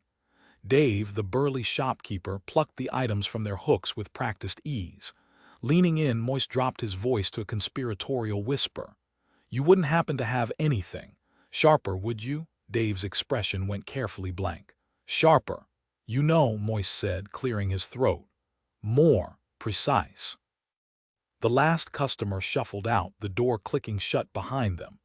Dave watched them leave before turning back to Moist with a knowing grin. Ah, a collector, are we? He winked. Can't have the little one seeing certain things, now can we? Strictly pins, Moist assured him, raising his hands in mock surrender. Good man, Dave said, relaxing. For a serious enthusiast like yourself, I might have something special. He jerked his chin toward a beaded curtain at the back. Behind the curtain, the cramped storage room was cluttered with boxes and dusty shelves. Dave pulled down a small black case, flipping it open with a flourish. Not your everyday find, eh? It's just a pin, Moist thought. But he gasped, incredible, with the perfect blend of awe and greed. Minutes later, he stepped back onto the street, resisting the urge to hunch his shoulders like a guilty man. He just dropped $70 on a pin. He sighed, tucking the purchase into his jacket pocket, only for his fingers to brush against the crinkled envelope. The SWALK letter. His gaze drifted across the street, landing on the faded sign, Lobbin Clout. Below it, the first shop bore a crooked sign, Number 1A Parker and Sons Greengrocers, high-class fruit and vegetables, with an unnecessary apostrophe in vegetables. Why not deliver it? He was the postmaster, after all. Inside, a middle-aged man was enthusiastically extolling the virtues of fresh carrots to a woman with a shopping bag large enough to smuggle a small dog. Mr. Antimony Parker, Moist cut in. Be with you in just a moment, sir, the man began, but Moist flashed the woman a grin so charming she momentarily regretted not wearing lipstick. That's my father, the grocer admitted. He's in the back, wrestling with a particularly stubborn cabbage. Moist held out the letter. This is his. The mail carrier dropped the pink envelope on the counter without a word and hurried out of the store. The shopkeeper and his customer exchanged puzzled glances at the unusual delivery. SWALK, Mr. Parker read aloud, raising an eyebrow. The elderly woman beside him let out a nostalgic chuckle. Oh, that brings back memories. We used to write that on love letters back in my day, sealed with a loving kiss. There were all sorts of codes, LANCRE, KLATCH. She leaned in conspiratorially, her eyes twinkling. Though some were a bit scandalous, if you catch my drift. Mr. Parker cleared his throat, adjusting his apron with stiff disapproval. Well, Mrs. Goodbody, I can't say I ever indulged in such nonsense. And if young men are sending pink envelopes with silly acronyms these days, I suppose I should count myself lucky to have missed that trend. Modern times, indeed. He turned abruptly and called out, Father. Moist smirked to himself as he walked away. Another job done, though whether it was a good deed remained to be seen. Apparently Mr. Parker had somehow ended up with sons, which was unexpected. Still, the thought of all those letters piled up in the old post office nagged at him. Each one was like a frozen moment in time. Deliver them and the past unfolded as it should. But let them vanish into the cracks and history took a different turn. He scoffed at the idea. As if some random nobody's choice could actually change anything. History had a way of bouncing back, didn't it? He vaguely recalled reading something about that, some grand theory about inevitability. If it weren't true, nobody would ever take a risk. Standing at the intersection of 8 streets, he shrugged and turned down Market Street. Might as well take the scenic route home. Meanwhile, deep in the labyrinth of the post office, Mr. Grote waited until Stanley and the golem were fully absorbed in their mountain of undelivered mail before slipping away. The corridors were choked with towering stacks of letters, forcing him to squeeze through like a rat in a maze. Finally, he reached the rusted remains of the old hydraulic elevator shaft, now just another repository for forgotten mail. The engineer's ladder, though, was still clear, leading up to the roof. The fire escape would have been easier, but that meant stepping outside, and Grote avoided that at all costs. He was a creature of dim corridors and dusty corners, more comfortable in the shadows than under the open sky. Still, necessity drove him upward, his legs trembling with effort as he climbed through the layers of abandoned history. When he finally pushed open the trapdoor, the sudden flood of sunlight made him flinch. He hated this part. But what choice did he have? Stanley barely ate, and Grote survived on weak tea and stale biscuits. Even scavenging the markets at closing time wasn't free. Decades ago, the paychecks had stopped coming, and fear had kept him from demanding answers. What if they realized he was still here? What if they fired him? So he'd made his own arrangements. The old pigeon loft wasn't hurting anyone, right? A little extra income, a little peace of mind. That's all it was. The pigeons had long since gone wild, and in a city like this, even a slightly musty rooftop shed was nothing to scoff at. It came with a fire escape and everything, practically a luxury suite compared to most places. The tenants didn't seem to mind the odor, though. They called themselves pigeon enthusiasts, though Grote wasn't entirely sure what that meant, other than the fact they needed a small signal tower to properly appreciate the birds. As long as the rent was paid on time, he wasn't about to question it. Carefully stepping around the rusted rainwater tank from the old elevator, Grote made his way across the rooftops and knocked on the shed door. "Just me, lads. Hear about the rent," he announced. The door creaked open, and a snippet of conversation drifted out, something about linkages failing after 30 seconds. "Oh, Mr. Grote, come in," said Mr. Carlton, the one with a beard so impressive it could make a dwarf jealous. No, make that 2 dwarves. He was the most level-headed of the bunch, though that wasn't saying much. Grote tipped his hat and repeated, "Hear about the rent, sir," while peering past him into the dim interior. "Also, heads up, we've got a new postmaster. Might want to keep things low-key for a bit, yeah. A little discretion goes a long way." One of the other men, Winton, sat cross-legged on the floor, tinkering with a massive drum of intricate clockwork. "How long before this one gets the boot?" he asked with a smirk. "Bet you'll have him running for the hills by Saturday." Grote shifted uncomfortably. "Now, Mr. Winton, no need for that. Once he's settled in, I'll gently mention your arrangement, all right." He glanced around the loft, noticing only one lone pigeon sulking in the corner. "Where are the rest?" "Out for their daily flight," Winton said absently, yanking a warped metal rod from the drum. "See, Alex, told you it was bent, and these gears are completely stripped." "Flight, right," Grote muttered before hesitating. "Wait, woodpeckers." The air suddenly felt colder, like he'd stepped into a conversational minefield. "Exactly. Woodpeckers," said the third man, Emery, his restless eyes darting around as usual. He clutched a smoking tube that flickered from red to blue in his hands. Grote had never seen any of them actually holding a pigeon, which struck him as odd. Shouldn't pigeon fanciers, well, fancy pigeons up close? Emery exhaled a thin stream of smoke before continuing. We're testing if they can be trained to, he paused as if searching for the right words. Tap out messages when they arrive. You know, like Morse code but beak-powered.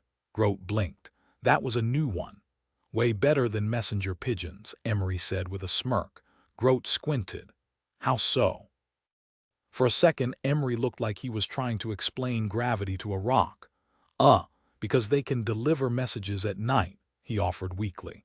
The guy taking apart the drum muttered, nice save. Could be handy in a pinch, I guess, Grote admitted, scratching his chin. Still don't see how it tops the clacks, though. Winton leaned in. That's the whole point, we're testing that theory. Carlton jumped in, shoving $3 into Grote's hand. Just keep it under your hat, yeah. Last thing we need is some copycat swooping in. Grote pocketed the cash with a wink. Mum's the word, boys, all Grote's a vault. As Carlton held the door, Grote stepped out onto the rooftop. Behind him, the door clicked shut, followed by muffled bickering, something about why did you even tell him? Ouch, guess they didn't trust him as much as they claimed. Halfway down the rickety ladder, it hit him. Woodpeckers don't fly in the dark. How'd these so-called geniuses miss that? He shook his head. Bright, sure. Street smart, not a chance. Meanwhile, 100 feet below and a few blocks over, Moist was trudging through what real estate agents might call a fixer-upper neighborhood if they were feeling generous. The place had all the charm of a dumpster fire, cracked sidewalks, walls tagged with what might have been words, and trash that looked like it had given up on life. Then he spotted it, a sad little storefront that screamed going out of business. The kind of place that sold socks with extra toes or pants with a surprise third leg. The window was plywood chic, but if you squinted past the spray paint, you could just make out the faded sign. The Golem Trust. Moist stepped inside, glass crunching under his boots. Hands up, pal, growled a voice from the shadows. He obliged, slow and steady, while his eyes adjusted. Yep, that was definitely a crossbow pointed at his chest. The bolt gleamed in the sliver of light sneaking through the boards. The voice sighed, disappointed. Fine, had some unwelcome guests last night. Moist nodded at the shattered glass. Them, monthly tradition, the figure grumbled, striking a match. The lamp flared, revealing a room that had seen better days. Nobody messes with the golems anymore, not since the free ones started roaming around. A beat. Then, almost as an afterthought, you here to cause trouble, Moist grinned. Depends, you hiring. New detail. The shop's interior reveals scattered blueprints of golem designs, hinting at unfinished projects. Voice twist. The tone shifts from wary tension to dry humor when Moist cracks his joke.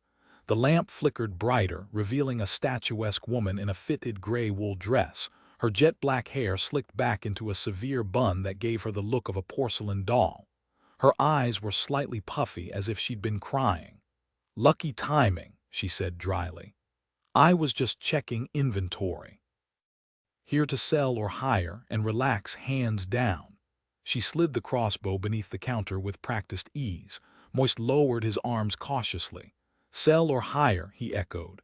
A golem, she said, enunciating like she was explaining to a toddler. This is the Golem Trust. We buy them, we rent them, so selling or hiring, neither, Moist corrected. I already have one working for me. Her eyebrow arched. Oh, where? She tapped her fingers impatiently. And let's pick up the pace, shall we? At the post office. Pump 19, she said, rolling her eyes. He mentioned government service. Moist straightened. We call him Mr. Pump.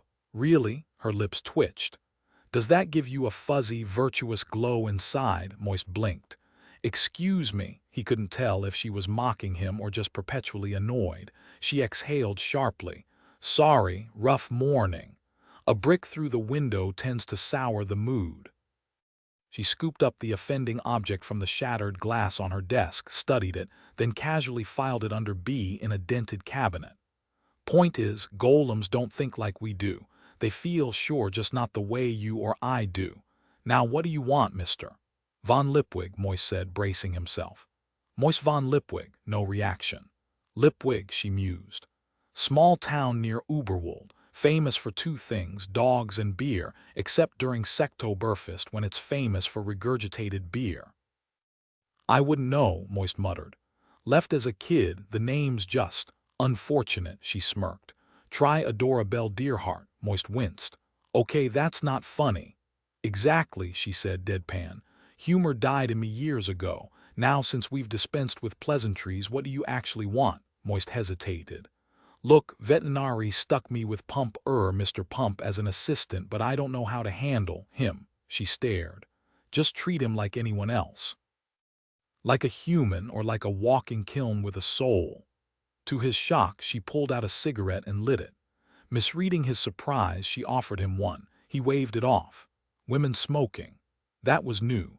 Adora Bell Dearheart had a way of making smoking look like an act of defiance. Each drag sharp, each exhale quick, as if the cigarette had personally wronged her. When she wasn't taking a drag, she held it at shoulder height, her left elbow cradled in her right hand like she was bracing for a fight. There was something simmering beneath her calm, like a pot about to boil over. You're overthinking this, aren't you? She said, cutting through Moist's hesitation. He stammered, well, I mean, she scoffed. It's like those ridiculous equal heights activists fussing over words like small talk as if language could crush a dwarf. Golems don't waste time on that nonsense. They know why they exist, to work. That's what they are. No existential crisis, just purpose. Another sharp inhale, another impatient puff of smoke.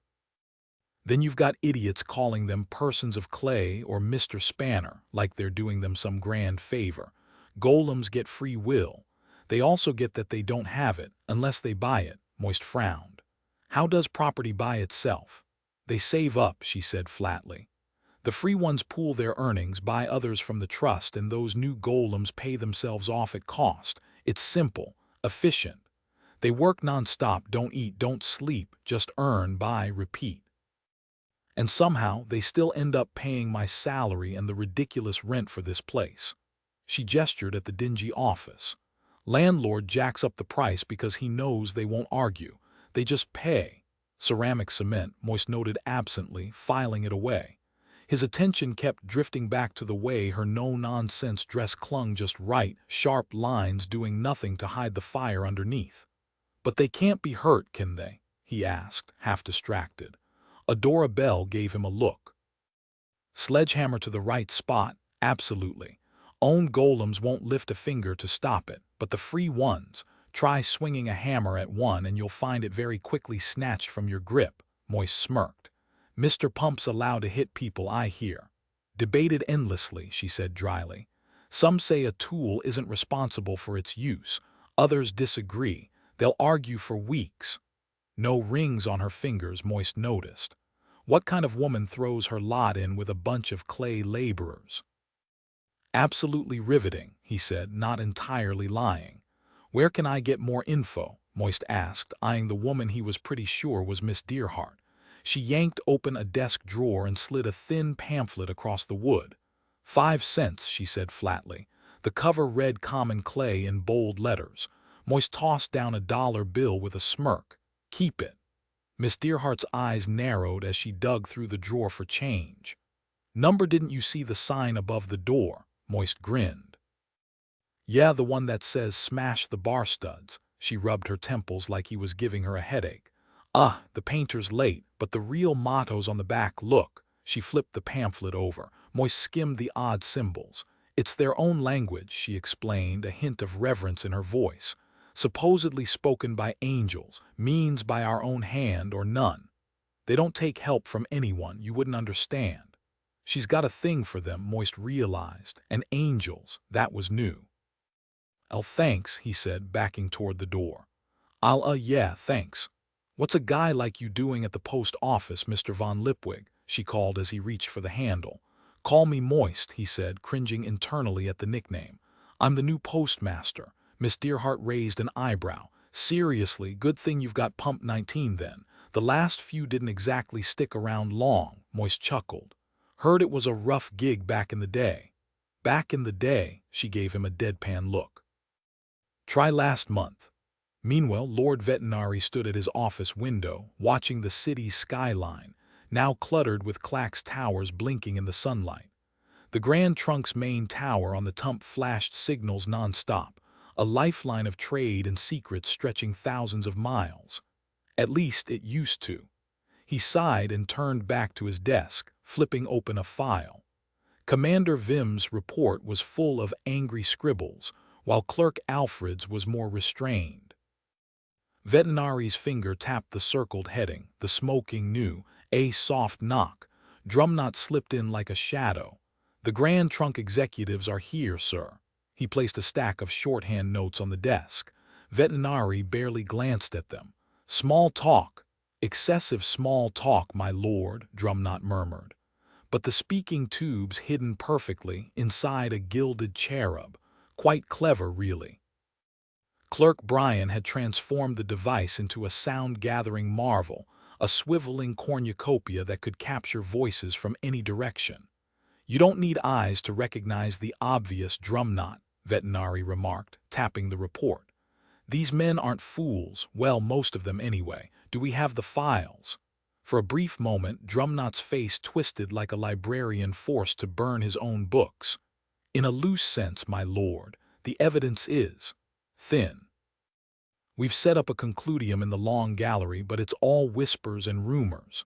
A few breadcrumbs, nothing solid enough to follow. Patience, Vetinari said. Absolute rule wasn't as straightforward as people imagined, at least not if you wanted to keep ruling.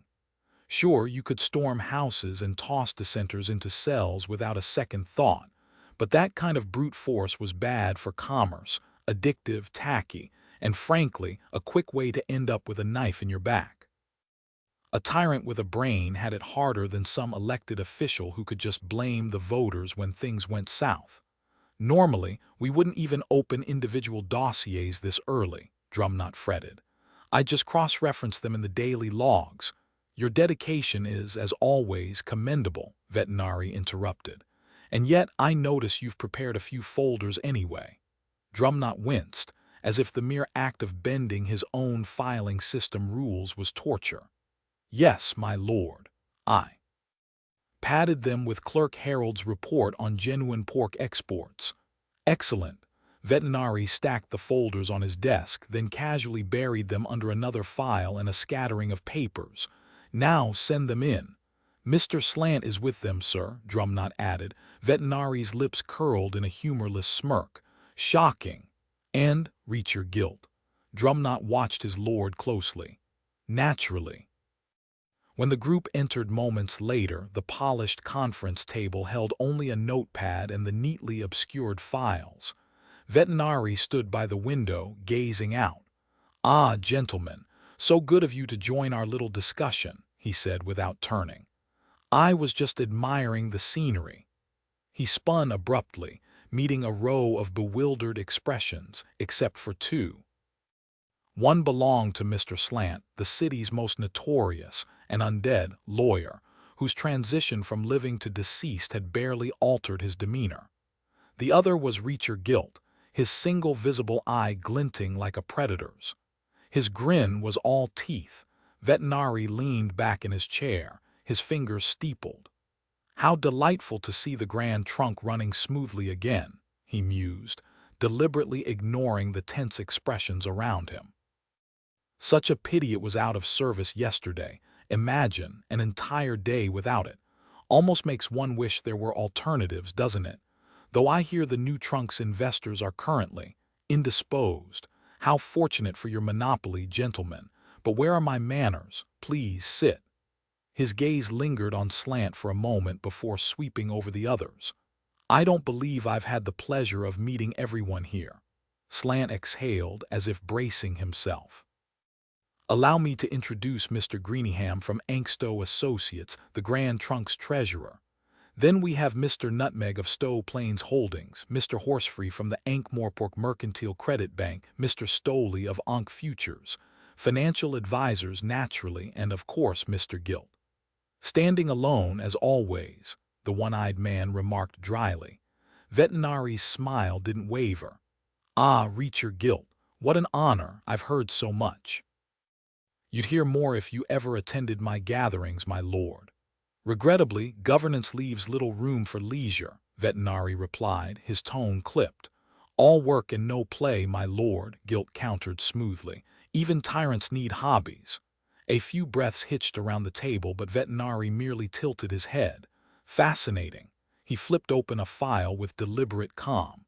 Now my aides have compiled some enlightening details from public records at the Barbican. Directorships, for instance. Finance is such a labyrinth to the uninitiated, but it strikes me that your clients seem to employ one another in rather circular fashion. Slant cleared his throat. It's standard practice for experts to hold multiple board positions, my lord. Even among competitors. Veterinary's question hung in the air. Chuckles rippled through the room. The financiers relaxed clearly. This bureaucrat understood nothing of high finance. Compound interest. Please. Then they recalled where he'd been educated, the Assassin's Guild. The laughter died. Guilt, however, never looked away. Slant interjected, there are protocols to ensure discretion and ethical boundaries, my lord. Veterinary's eyes gleamed. Ah yes, the glass ceiling. That's a different concept entirely, Slant corrected smoothly. You're thinking of the Agatean wall. A beat of silence. Then Veterinary's smile sharpened. How silly of me. The system is meticulously designed to prevent any leaks of sensitive information, say, if one department stumbles upon confidential details that another might exploit for shady purposes.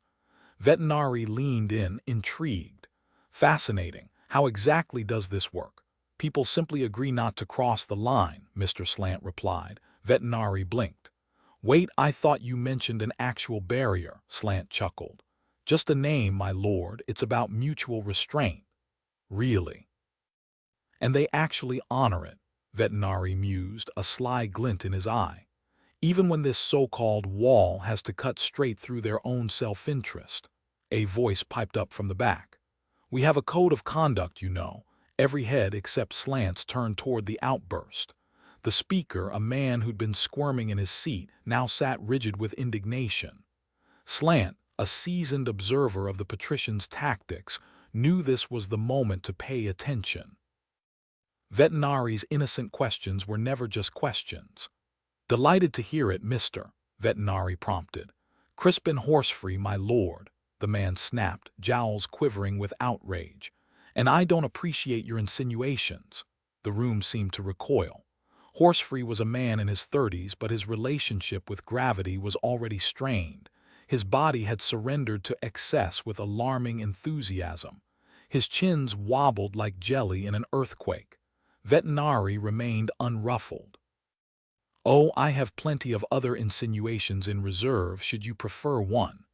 Horsefree glanced around for support, only to find his colleagues suddenly fascinated by the ceiling.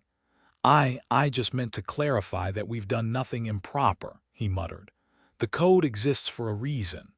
Of course, Veterinary agreed smoothly, pulling a sheet of paper toward him. With deliberate precision, he wrote code of conduct in flawless script. As he shifted the page, a file beneath it peeked out, embezzlement upside down but unmistakable. Horsefree craned his neck, eyes widening. Still, Veterinary continued, since you brought up the topic of wrongdoing, I assume you've heard the whispers about price-fixing stifling competition. He paused, then delivered the final jab like a dagger. And naturally the unfortunate demise of young Mr. Dearheart last month. A ripple of tension ran through the room. The shoe had dropped loudly. Slant cleared his throat. That's slander, my lord, Veterinary smiled. Mentioning a rumor isn't slander, Mr. Slant. You of all people should know that. Horsefree's face flushed. We had nothing to do with that boy's death. The air grew heavier. Veterinary's pen hovered, ready to take notes. Veterinary's gaze lingered on Reacher Gilt's face, a faint smirk playing at the corners of his lips. Ah, so the whispers about murder have reached your ears too. Funny how rumors spread like wildfire, isn't it? Slant sighed, rubbing his temples. People talk, my lord, But the truth is, Dearheart was alone in that tower. No one else went near it. His safety line wasn't secured, just another tragic accident, nothing more. Sure, folks claim his fingers were shattered, but after a fall like that, it's hardly surprising. The Grand Trunk Company isn't exactly beloved these days, so of course baseless accusations fly. As Horsefree said, there's zero evidence of foul play. Frankly, why drag us here? My clients have real work to do. Vetinari leaned back, steepling his fingers, eyes drifting shut as if lost in thought. Picture this, he mused. A group of brilliant, passionate minds create something revolutionary, a communication system unlike anything before. But genius doesn't pay the bills, does it?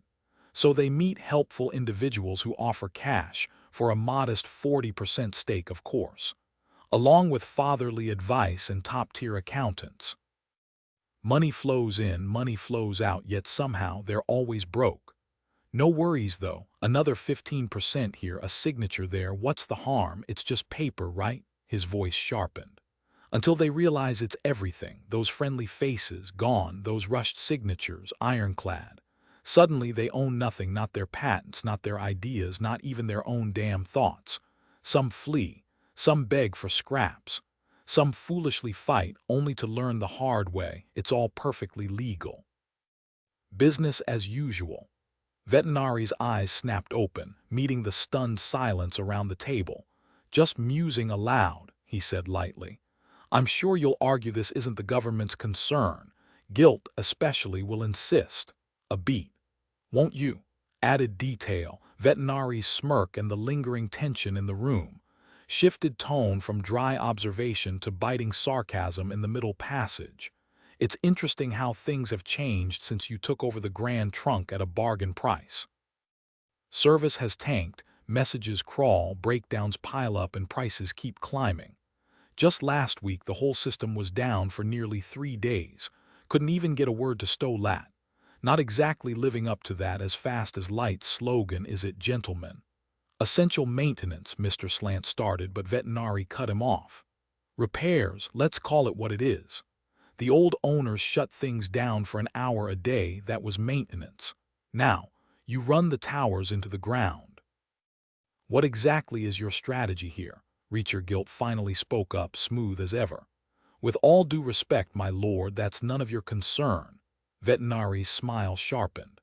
Ah, Mr. Gilt, I was wondering when you'd chime in. You've been unusually quiet. I did enjoy your recent Times piece, quite the passionate defense of freedom. Tyranny 3 times, tyrant once, stirring stuff. Spare me the condescension, Gilt shot back.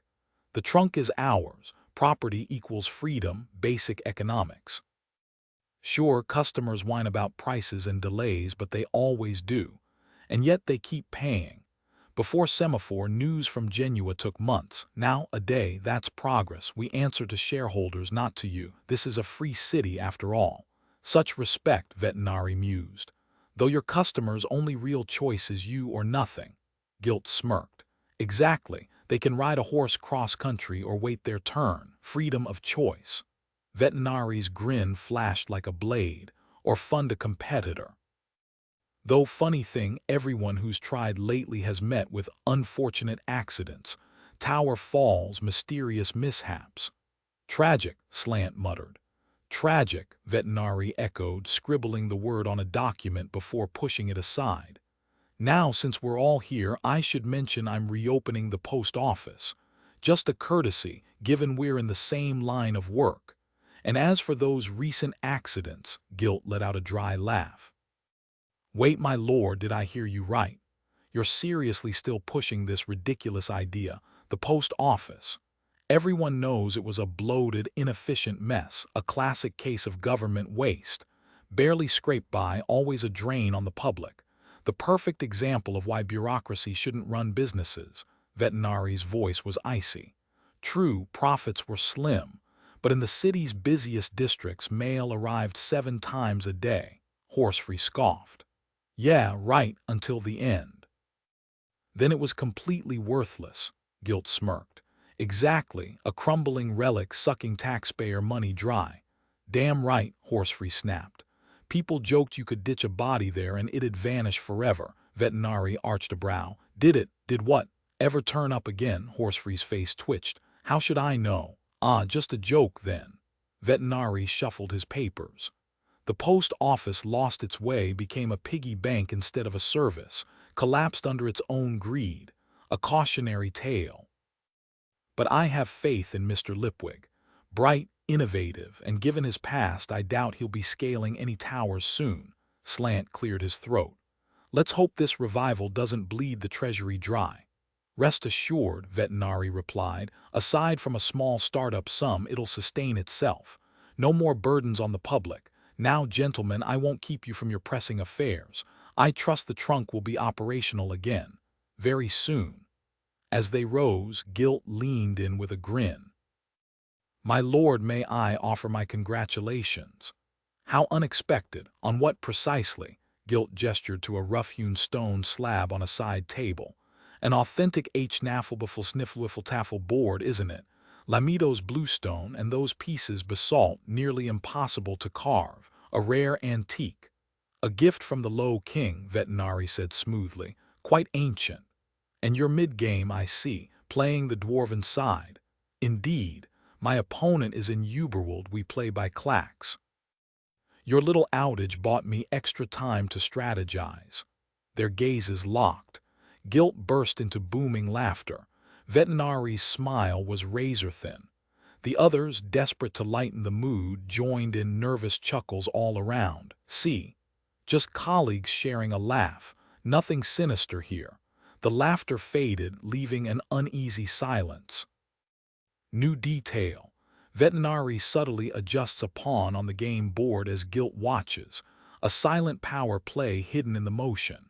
Gilt and Veterinary exchanged polite, calculated smiles, their gazes locked in an unspoken battle of wits. How about a game? Gilt suggested, his tone smooth as polished marble. I own a rather exquisite board myself. I always favor the troll side, more challenging, wouldn't you say? Veterinary's lips curled slightly. Ah, the side that starts outnumbered, relies on brute force, and usually loses unless the player has a ruthless streak. Meanwhile, the dwarfs win through cunning and quick maneuvers. A man could learn everything about his opponent's flaws from that game. Or, Veterinary countered, raising an eyebrow, perhaps he should focus on recognizing his own weaknesses instead.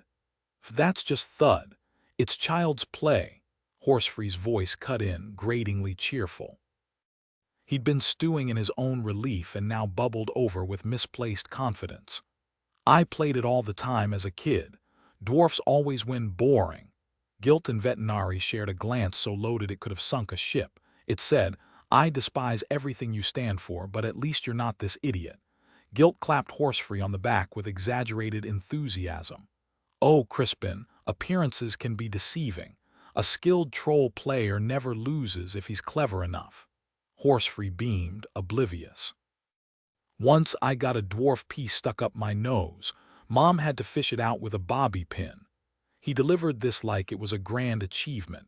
Gilt's grip tightened on his shoulder. Fascinating. Think it'll happen again. Later, Veterinary stood by the window, watching the city pulse below. Drumknot slipped in quietly.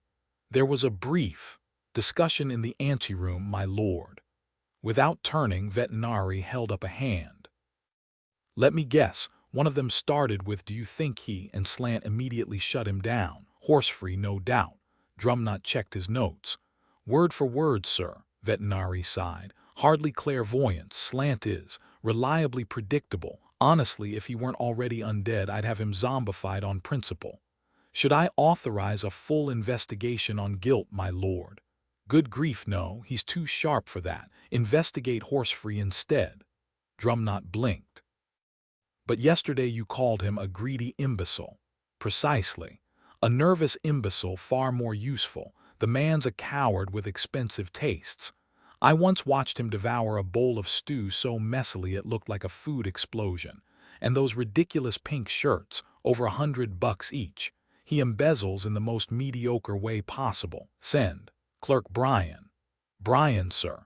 He's brilliant with gadgets but a disaster in the field. He'll stick out like a sore thumb. Veterinary finally turned, a smirk playing on his lips. Exactly. I want Horsefree to feel the pressure. Let him squirm a little. Drumknot nodded. Understood, sir. Veterinary tilted his head. Tell me, Drumknot, would you call me a tyrant? Drumknot didn't miss a beat as he straightened a stack of papers. Absolutely not, my lord. New detail. Veterinari's smirk deepens, amused by the predictability of both his enemies and his subordinates. The conversation took a philosophical turn as Veterinary leaned back in his chair. That's the real dilemma, isn't it? Who has the nerve to call a tyrant what he truly is? Drumknot adjusted the stack of files on his desk, considering the question. A delicate matter, my lord. Buffon's thoughts, though poorly translated, in my opinion, argues that stopping a murderer restricts their so-called natural freedom. Yet, as he famously put it, if any man is not free, then I, too, am a chicken pot pie. Veterinary smirked. A statement that sparked endless debate. Take, for instance, confiscating liquor from a man drinking himself to death. Praiseworthy, yes, but still an infringement. Guilt studied Buffon but missed the point entirely. Freedom might be our default state, but so is gnawing raw meat in a tree like some primitive beast. He tapped his fingers on the desk. Freidegger, on the other hand, claims all freedom is an illusion, just a shared delusion we cling to. True freedom. Only the insane or the divine can handle it. It's like staring into the abyss he calls von alles vollkommen unverständlich das escape. So, Drumknot, where do you stand? The clerk blinked, then deadpanned. Honestly, my lord, I've always wished filing boxes were sturdier. Veterinary chuckled. A practical observation. A faint squeak interrupted them. A cherub on the fireplace carving had begun to rotate. Veterinary arched a brow. I'll speak to Clerk Bryan at once, my lord, Drumknot said smoothly. Excellent. Suggest he take more walks. Fresh air might do wonders for his craftsmanship. Chapter 4. Assigned dark offices and missing postmasters. A werewolf on patrol. The mystery of the golden pin. Lipwig's invisible letters. Hugo's bad hair day. Parker's questionable shopping. The lies we tell each other. The princess no one sees. A man lives as long as his name is remembered. Moist thrashed in Mr. Pump's iron grip, his voice raw with fury. Let me go. What's the point of holding me back? The golem shifted his weight, unmoved. Grote and Stanley cowered near the lockers, a spilled remedy seeping purple across the floorboards. It was all accidents, I swear, Grote yelped. Even the watch said so after the fourth one. Moist let out a bitter laugh. 4 accidents in 5 weeks. How convenient. Face it, I've been played. Veterinary saved himself the cost of a noose, hasn't he? His voice dropped to a growl. I'm already dead, just not buried yet. I'm finished, Moist gasped, clutching his stomach. Grote shuffled nervously, kettle in hand. A nice cup of stomach-soothing tea'll set you right, sir. Got it brewing now. Tea won't fix this. Moist forced himself to steady his breathing, waving off the golem's grip. All right, Mr. Pump, I'm good. You can let go. As the golem released him, Moist straightened his coat and shot Grote a sharp look. The old man gave a toothy grin. Well, guess you're the real deal after all. None of those shadowy clerks would have lost their cool like that. We figured you were one of his lordship's fancy hires. He busied himself with the kettle, adding, no offense, but you've got more life in you than the usual paper shufflers. Shadowy clerks, Moist frowned, then it clicked. Wait, those short guys in black suits and bowler hats. The very ones, Grote chuckled. Some trained at the Assassin's Guild, they say. Nasty business when they're in the mood. I thought you called them pencil pushers. Oh, I did, Grote snickered, then coughed at Moist's glare. Just a joke, sir. But the last postmaster, Mr. Hobbleberry, total dark clerk, always poking around where he shouldn't. Moist raised an eyebrow. And why's that? Grote's voice dropped. First there was Mr. Mutable Goodman, took a dive from the 5th floor right onto the marble, head first, messy business. Moist glanced at Stanley, who was now shaking like a leaf. Then Mr. Sideburn, Grote continued, took a tumble down the back stairs at 3 a.m., 5 flights, snapped his neck like a twig. Wasn't there any light? Moist asked. Lamps burn all night, Grote said, nodding toward Stanley. He keeps 'em filled, but no one uses those stairs, just piles of old mail, post office regulation though, Moist swallowed. And the next one. Oh, Mr. Ignavia, Grote said, lowering his voice further. Found stone cold on the 5th floor, face twisted like he'd seen death himself. Watch called it natural causes. Funny, though no marks, no signs of a struggle, you'd think you'd have heard about it. Made the papers. Not much news reaches a man waiting for the noose, Moist thought dryly. And how'd they know no one touched him? Grote leaned in, eyes gleaming. Now that's the real question, isn't it? The watch had its fair share of unusual officers, everyone knew that, but a werewolf, Moist couldn't wrap his head around it. A werewolf, he repeated deadpan. Right, and the guy before him. A werewolf, Grote cut in, as if Moist hadn't heard him the first 3 times. Moist blinked, snapping out of his daze. And they just don't warn people about this, Grote chuckled like he was explaining basic math to a toddler. What put up a sign? Welcome to Ankh-Morpork, home of the Watch's friendly neighborhood werewolf. Sir, the Watch has dwarfs, trolls, a golem, no offense, Mr. Pump, a couple of gnomes, a zombie, and well, a Knobs, Moist frowned. A what now? Corporal Nobby Knobs, Grote said with a shrug. You'll know him when you see him. Rumor has it he's got paperwork proving he's human, which honestly raises more questions than it answers. Lucky for us, he's one of a kind. Point is, we've got a little bit of everything here. Very inclusive. Got a problem with werewolves. Moist's mind raced. Werewolves could track a scent like nothing else. Days old, even if you doused yourself in perfume. No wonder they'd caught up with him. There ought to be a law against that kind of unfair advantage. Not a fan, he muttered, glancing at Stanley, whose eyes had rolled so far back they were practically glowing white. And Mr. Hobbleberry, Moist pressed. He was Veterinary's investigator, wasn't he? What happened to him? Stanley started, trembling like a leaf in a hurricane. Grote cleared his throat, suddenly very interested in the floor. You got the big key ring right, sir? Yeah, why? Bet there's one missing, Grote said, voice dripping with false innocence. Watch took it. Only one in existence. Some doors should stay locked, sir. It's best left alone. Hobbleberry had an accident, industrial, no witnesses. Some things are too broken to fix. Moist squared his shoulders. I'm the postmaster general. This is my building. I decide where I go. Stanley squeezed his eyes shut. Yes, sir, Grote said like he was soothing a toddler mid-tantrum. But you really don't want to go there. His head was everywhere, Stanley wailed. Grote scurried over, patting the boy's shoulder. There, lad. Let's get your pills. Moist cut in fast. Stanley, what's the most expensive pin ever made commercially? Like flipping a switch, Stanley's panic melted into deep thought.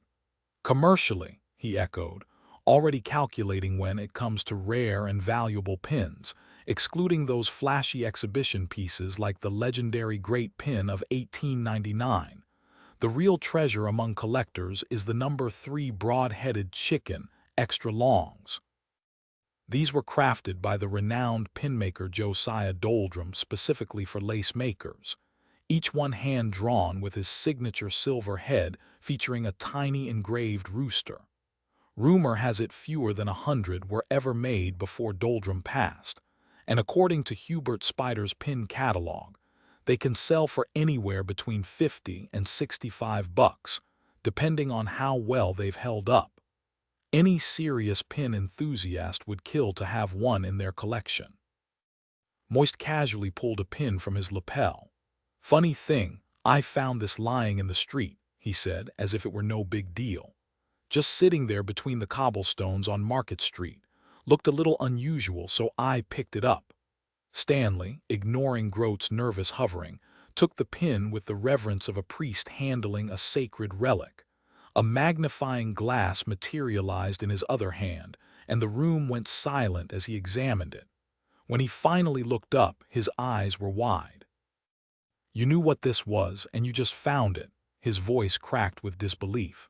I thought you didn't know the first thing about pins, Moist shrugged, playing it cool. Just dabbled as a kid. Had a few brass imperials, some oddball pieces, a double header here, an unbroken pair there, nothing serious. Thank goodness for skimming through that pin book in record time, he thought. Stanley scoffed. Those cheap mixed packs are worthless. Then, slipping into full-on pin scholar mode, he launched into a lecture. Sure, every collector starts with some gaudy novelty pin or their grandma's old sewing kit, but real connoisseurs, they live for the hunt, the pin fairs, the estate sales, the thrill of spotting something rare in the wild. As the saying goes, see a pin and pick it up, and all day long you'll have a pin. Moist barely held back a smirk. That was a direct quote from J. Lanugo Alsbury's book. More importantly, he just secured Stanley's undying loyalty, or rather, Stanley was now hopelessly devoted to him. The kid was practically glowing, cradling the pin like it was made of gold. "It's perfect," he whispered, all earlier panic forgotten. "I've got the perfect spot for it in my pin folio." Moist nodded. "Figured you might."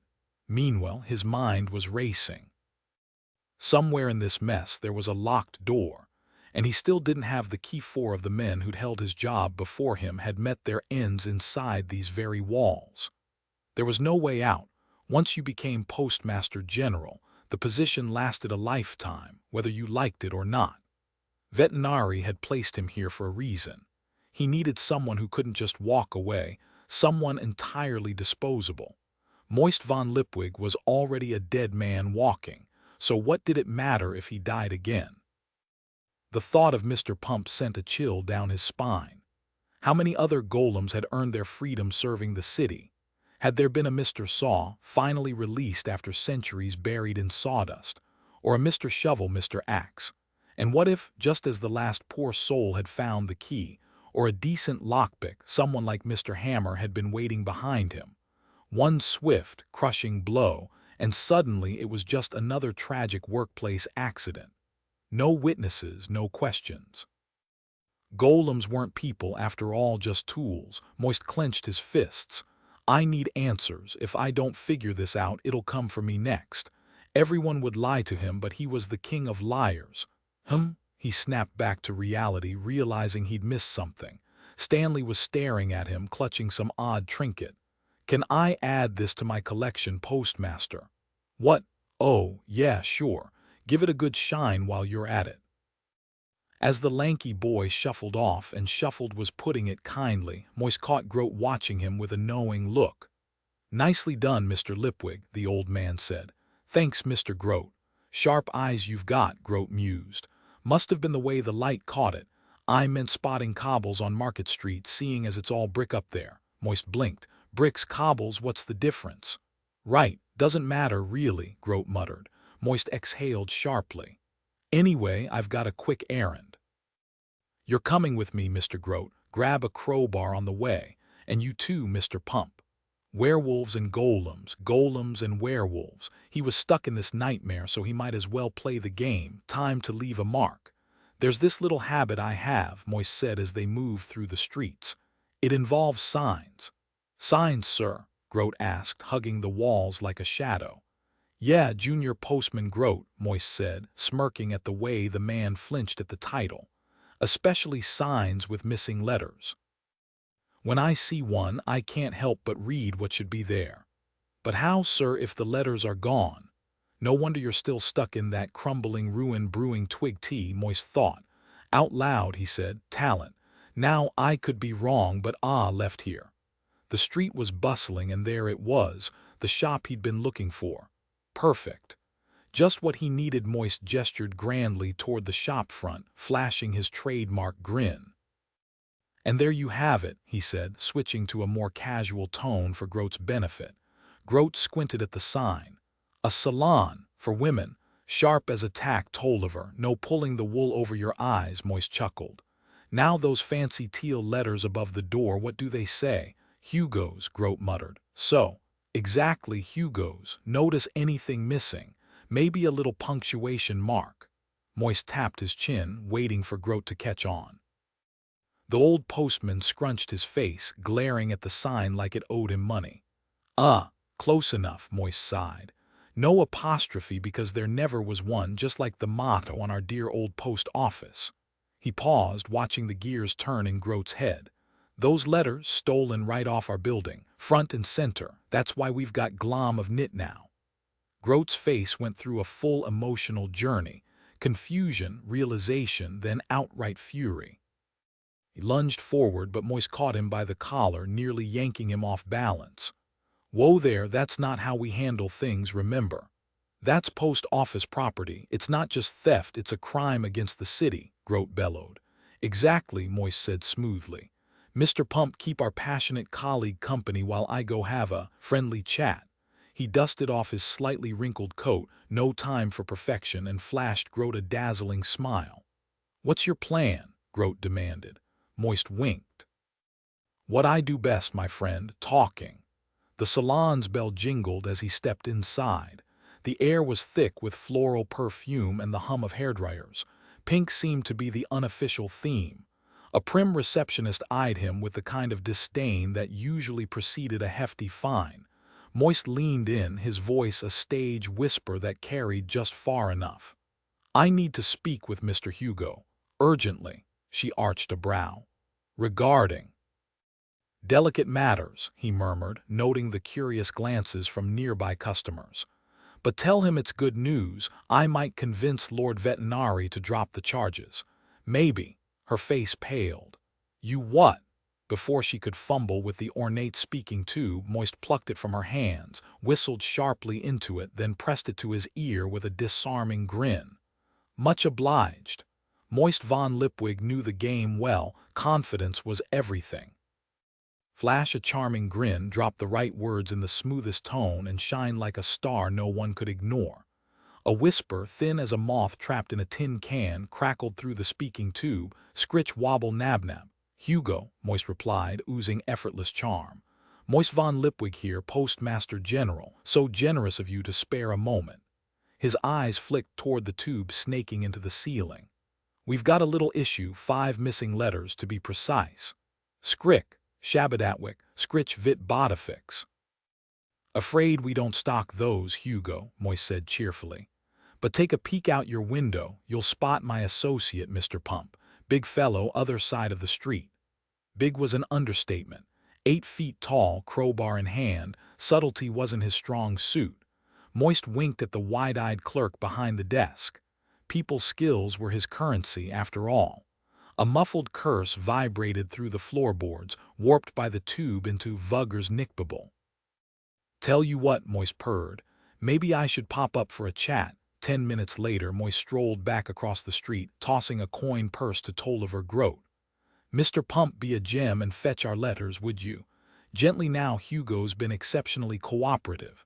Tolliver, you know this city, find me some steeplejacks, ropes, whatever it takes. I want those letters back by noon. Groat blinked. That'll cost a fortune, sir. Moist jingled the bag. $100 ought to cover it. Hugo was very eager to help. Turns out he bought them off some shady bloke in a tavern. Now he's thrilled to foot the bill for their return.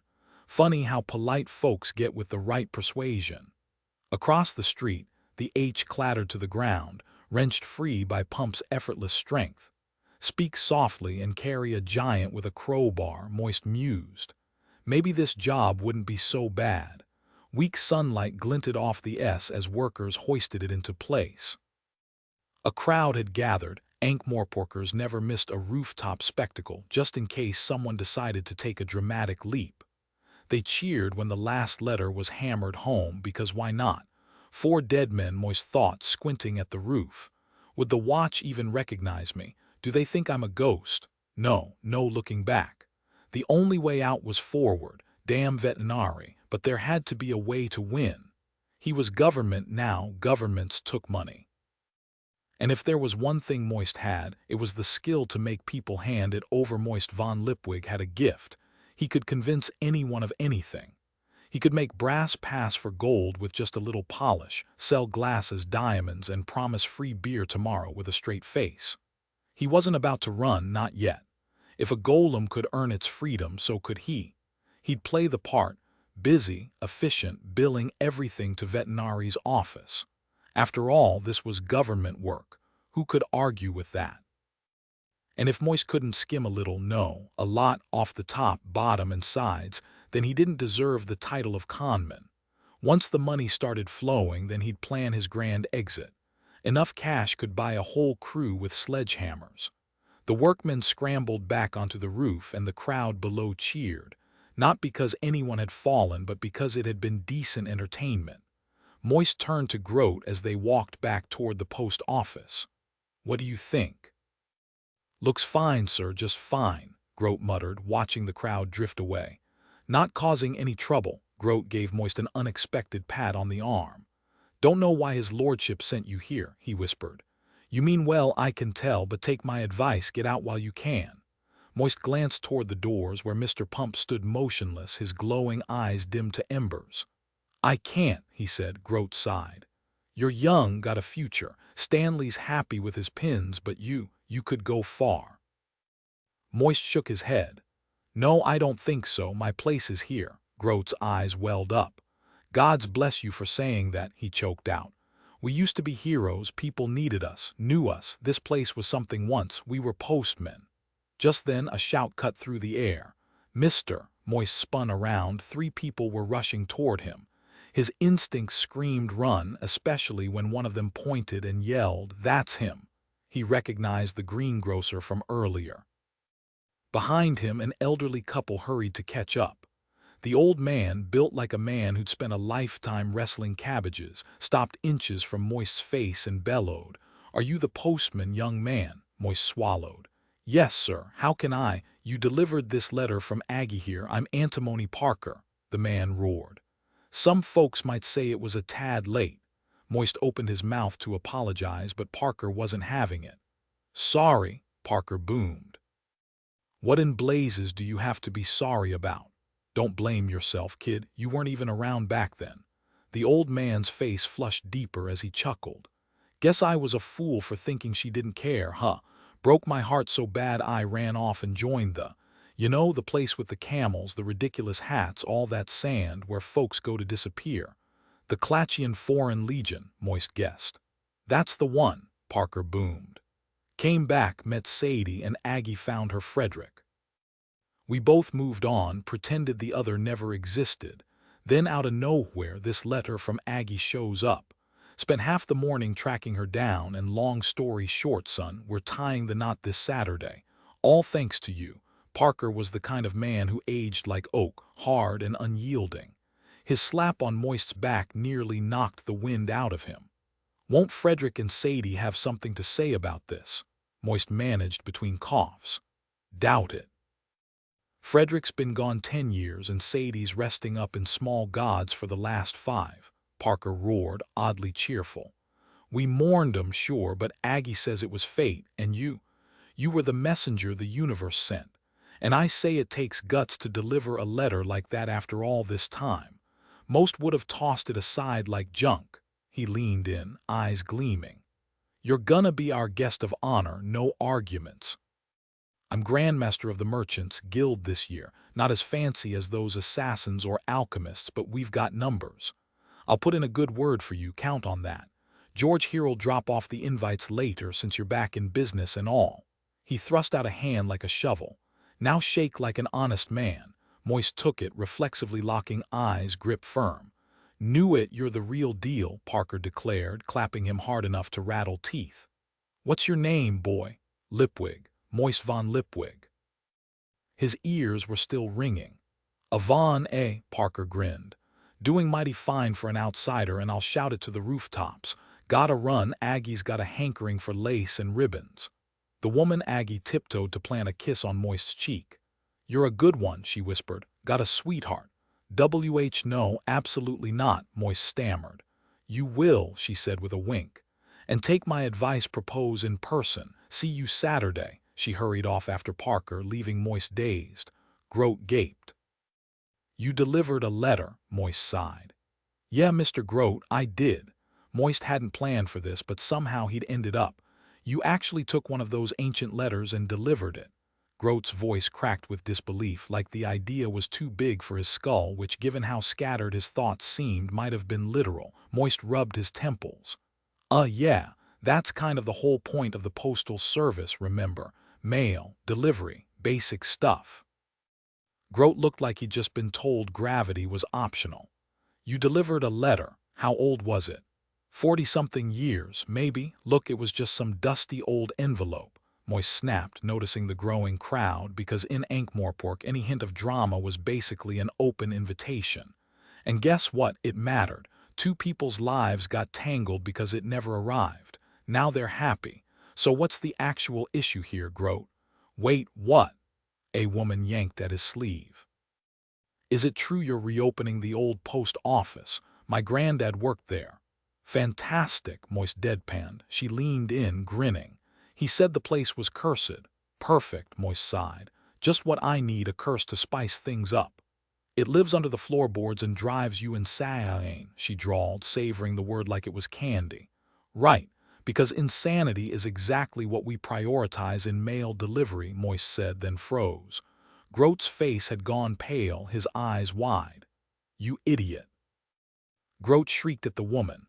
Why do you have to go and say that? Grote, Moist barked, grabbing the old man and hauling him inside, slamming the door behind them. Enough with the ominous whispers. Spill it, what happened here? Grote trembled, fear flashing in his eyes. Not like this, Moist thought. People's skills, remember, he straightened. You're telling me now, Senior Postman Grote? Grote blinked. Senior Postman, Postmaster's privilege, Moist said smoothly. Probationary, of course. Now don't you hurt Mr. Grote, a voice rang out behind him. Moist turned to see Stanley, the kid, gripping a massive kettle like a club, eyes glazed with determination. Grote whispered urgently, Best put me down slowly, sir. Moist lowered him with exaggerated care, then flashed a pin between his fingers. Relax, Stanley. Tell me, is this a real clayfeather medium sharp? The kettle hit the floor with a clang as Stanley's focus locked onto the pin.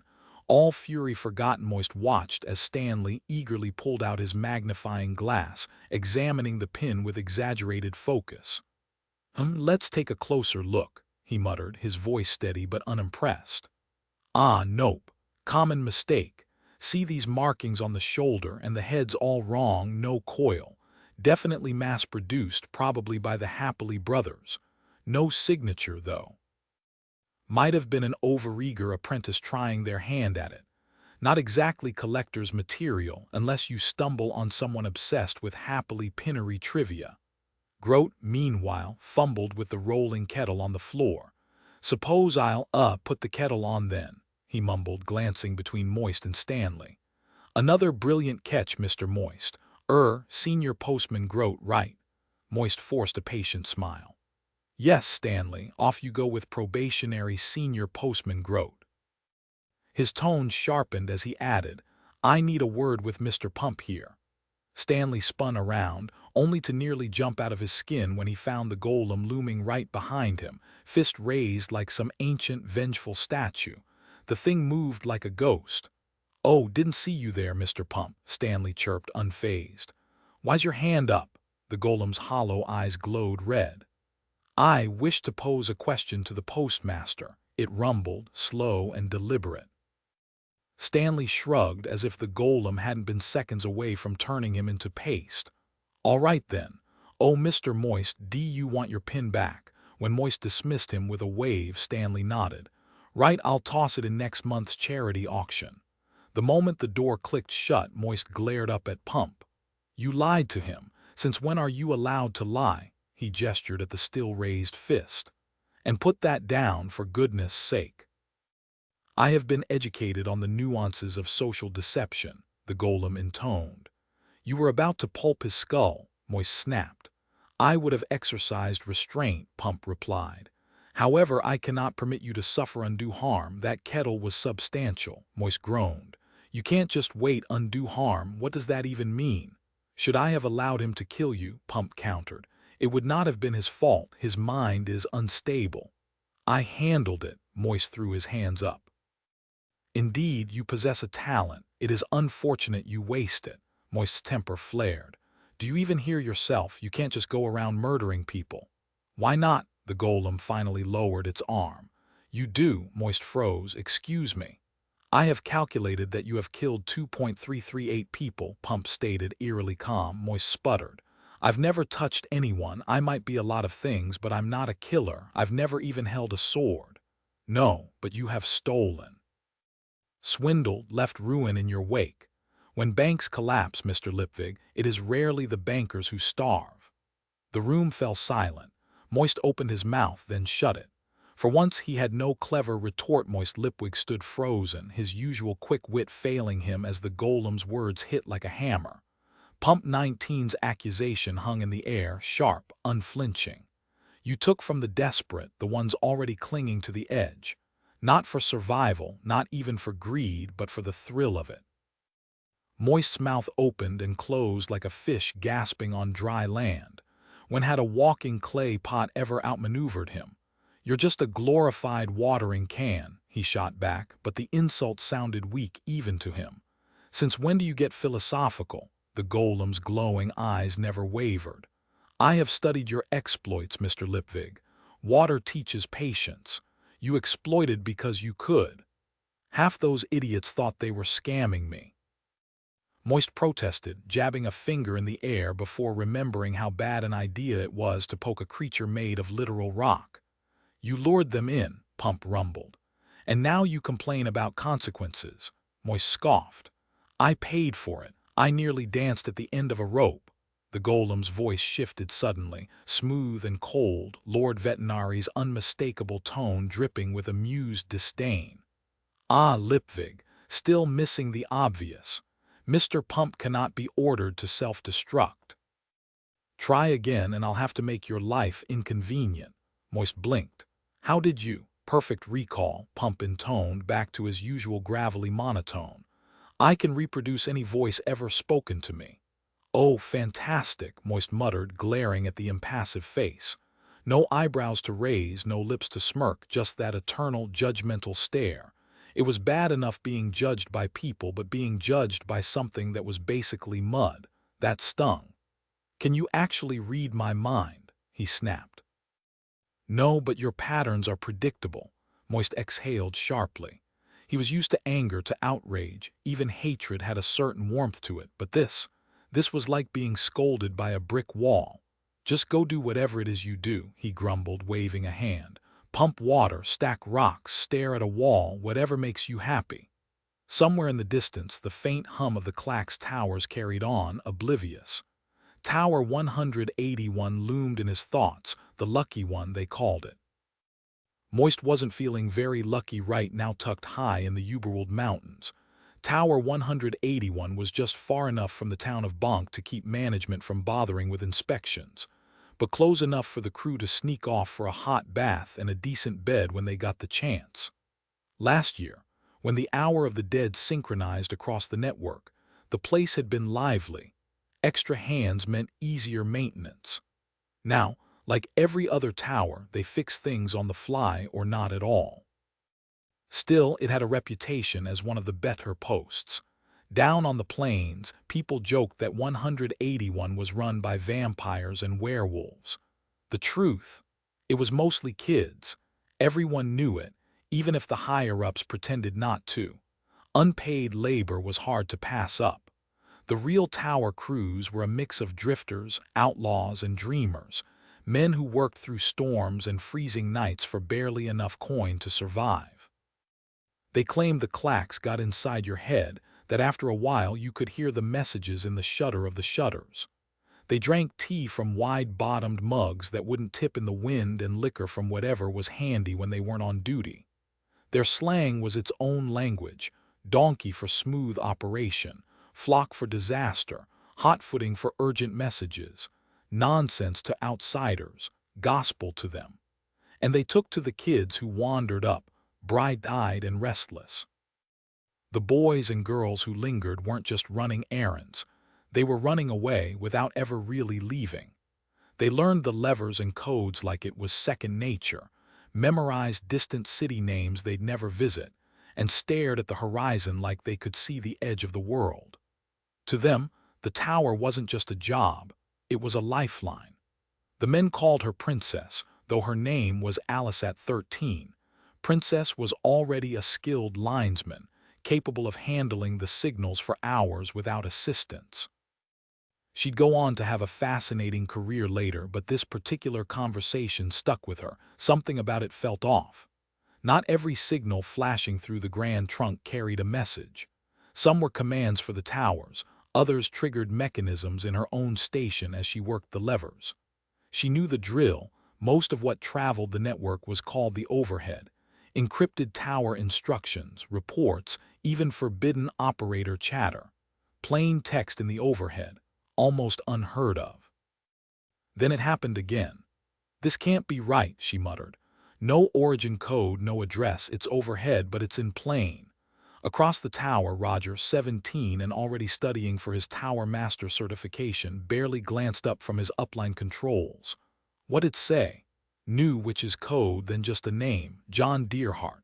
Was it supposed to? You passed it along, Grandad cut in. He'd been crouched in the corner, tinkering with a shutter box in the cramped tower shed.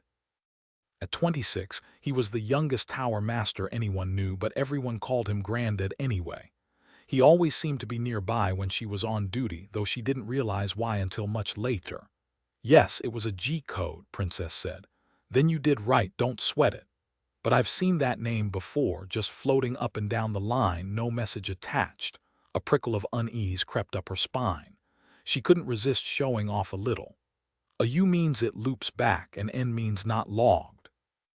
So it's just a name bouncing forever. What's the point?" The air turned heavy. Roger's hand still moved, but his face darkened. Grandad sighed. "Sharp as ever, Princess, you're not wrong." Roger scoffed, wrenching his levers like they'd insulted him. "Did I mess up?" Princess asked, shrinking a little. "John Dearheart fell from a tower," Grandad said carefully. "He's dead." Her voice wavered. "Well, some say," Roger started. "Roger." Grandad's tone was a blade. Princess lifted her chin. "I know about sending home, and how dead linesmen's souls stay on the trunk." Grandad's eyes flicked to Roger's flushed ears. "Who told you that?" She shrugged. "Just heard it somewhere."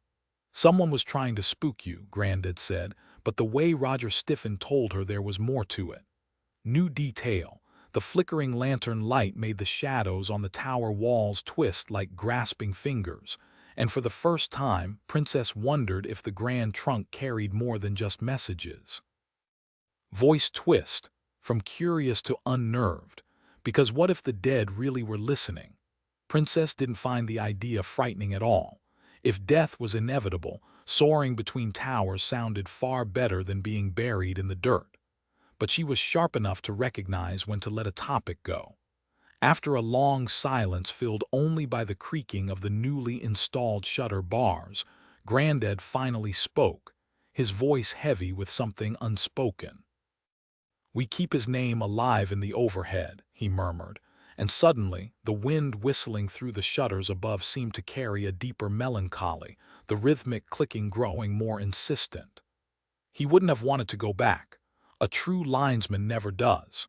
His name echoes in the code, the wind, the rigging, even the shutters whisper it. Haven't you heard the saying?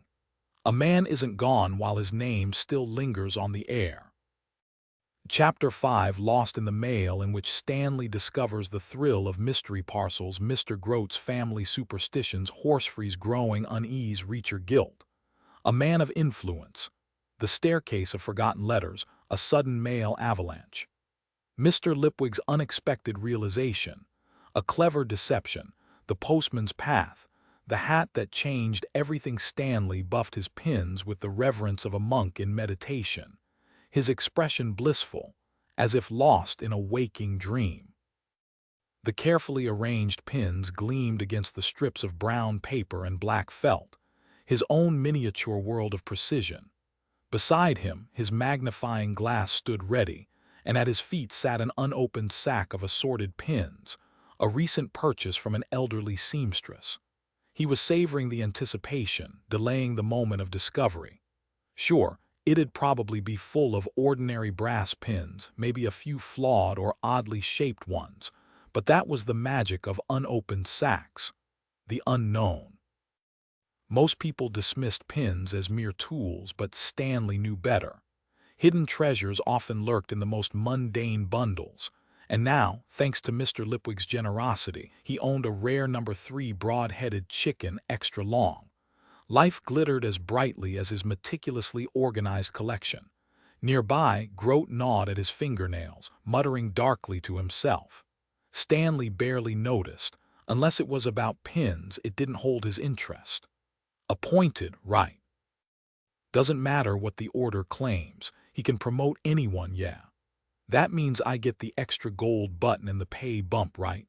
None of the others ever called me senior postman, and let's be honest, he delivered a letter, simple as that. Saw the address, handed it over. Maybe he does have postman's blood, and he fixed those metal letters.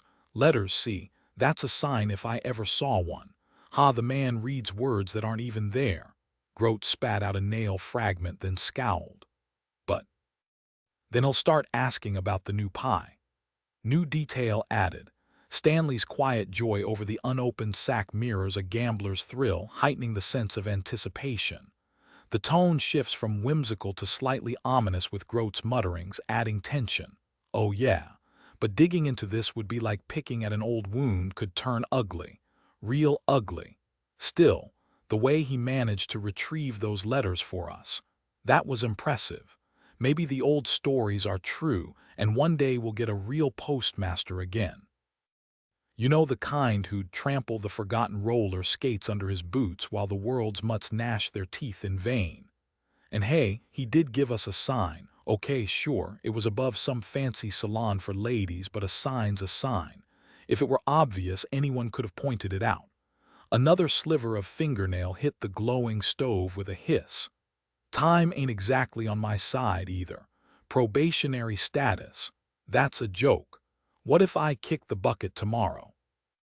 Picture this, I show up before my ancestors and they're all, Senior Postal Inspector Grote, is it?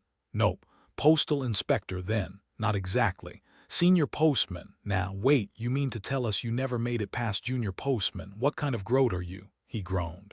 Doesn't matter if I've kept this place running for decades. Nope. Gotta have that gold button. A smirk fought its way through his tangled beard as he stared into the fire. Let him try walking the walk. Nobody can argue if he makes it. Then I can spill everything finally, and if he doesn't make it, well, then he wasn't cut out for the job anyway. Stanley, the pin-obsessed kid jolted awake. Yeah, Mr. Grote, got some errands for you, kid. And if he ain't postmaster material, Grote thought grimly, I'll die a junior postman. Meanwhile, Crispin Horsefree was failing spectacularly at stealth. After several frantic attempts to knock quietly, he gave up and hammered the doorknocker like he was trying to wake the dead. The sound echoed down the empty street. Not that anyone in this neighborhood would peek out even if a full-blown riot erupted. The door creaked open. Evening, Thur. Horsefree shoved past the stumpy figure inside, flailing at him to shut the door. Close it now. I might ve been tailed. Wait, you're an Igor. Guilt can afford an Igor. Sharp eye, Thur. Igor grinned, scanning the dim street. All clear, Thur. Just shut it, Horsefree wheezed. I need to see Guilt now. Marster's hosting a thwar, Thur, Igor lisped. I'll thee if he'th available. Are the others here? Did they? What's a thwar? A soiree, Thur, Igor sniffed, wrinkling his nose at the stench of booze clinging to Horsefree. A gathering. A fancy party. Precisely, sir, Igor replied flatly. Might I take your rather conspicuous cloak, and if you'd be so kind as to follow me to the sitting room? Suddenly, Horsefree found himself standing alone in a cavernous chamber bathed in flickering candlelight, the door clicking shut behind him.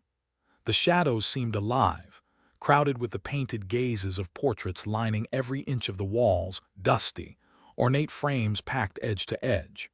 Word was, Guilt hadn't just purchased the paintings. He'd bought the rights to the long-dead nobles in them, forging himself an instant aristocratic lineage with a few well-placed signatures. Horsefree swallowed. Everyone fudged their ancestry. That was practically tradition, but buying it, that was next-level audacity. Then again, audacity was Reacher Guilt's brand. The man had burst onto the scene like a rogue wave, sparking whispers the moment people first muttered, "Who the hell is Reacher Guilt?" His parties were legendary. the kind of over-the-top spectacles that spawned wild rumors. Was it true about the caviar fountain? Were you there when the fire eater set the drapes ablaze? Did you see the dwarf riding the mechanical bull? Half of Ankh-Morpork claimed to have attended, drifting between gambling tables and overflowing buffets, trailed by silent waiters bearing endless champagne. No one knew where Gilt's fortune came from. A gold mine, a pirate's hoard. He certainly looked the part, eye patch, rakish beard and all. Some swore he kept a parrot, though Horsefree had his doubts. Then again, the man had no past, just a trail of ruthless deals and a smirk that suggested he'd sold his old life for something shinier. 12.5%, 12.5%. Horsefree nearly jumped out of his skin before realizing the screech came from beneath a velvet drape. He yanked it back, revealing not a parrot but a manic cockatoo bobbing on its perch. "Ah, you've met Alphonse," Gilt purred, materializing from the shadows. His smoking jacket was impeccably tailored, one hand casually tucked in a pocket. "Now, Crispin, what brings you here unannounced?" The door sealed behind him with a muffled thud, cutting off the distant hum of music. Horsefree's brief amusement curdled into dread as Gilt's amused gaze pinned him in place. The air smelled of cigar smoke and something sharper. Like a storm rolling in, Crispin Horsefree burst into the room, his face flushed with panic. "Reacher, I'm telling you, someone's watching me." Vetinari sent one of his. "Easy there, Crispin," Gilt interrupted smoothly, gesturing to a plush leather chair. "You look like you need a drink, or should I say another drink?" He smirked as Horsefree swayed slightly on his feet. "Wouldn't say no," Horsefree slurred, collapsing into the chair. "Had a few already just to steady myself, you understand. What a nightmare of a day. Did you see that watchman camped outside the bank all afternoon?" Gilt handed him a fresh glass of brandy.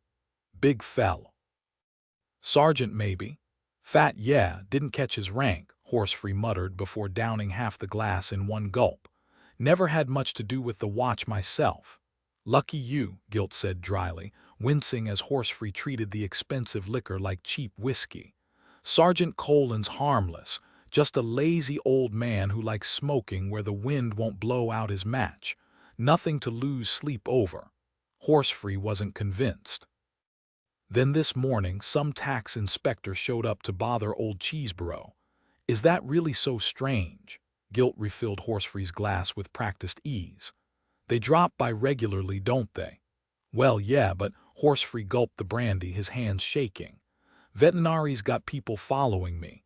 Tonight I saw a man in black lurking in my garden, and I swear someone was in my study earlier. Things were moved."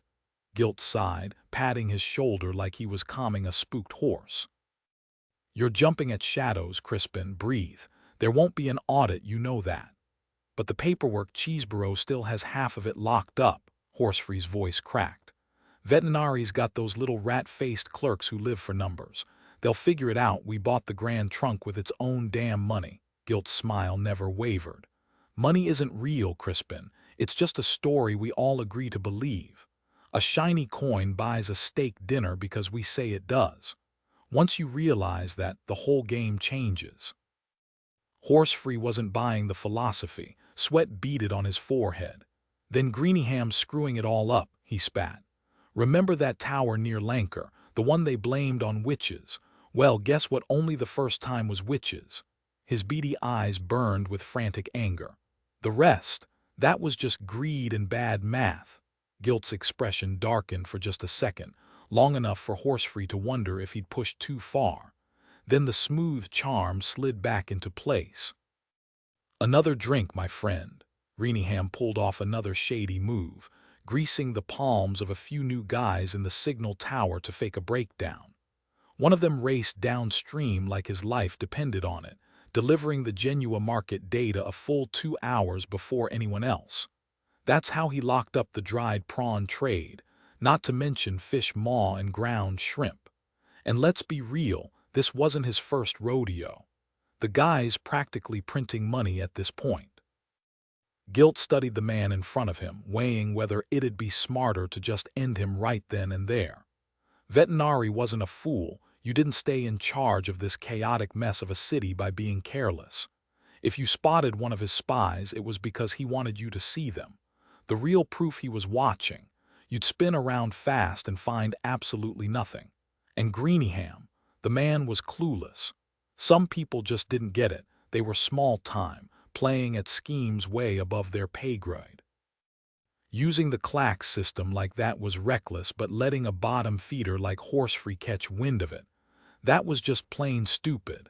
And now here was Horsefree stumbling into his office like a lost puppy. Guilt sighed.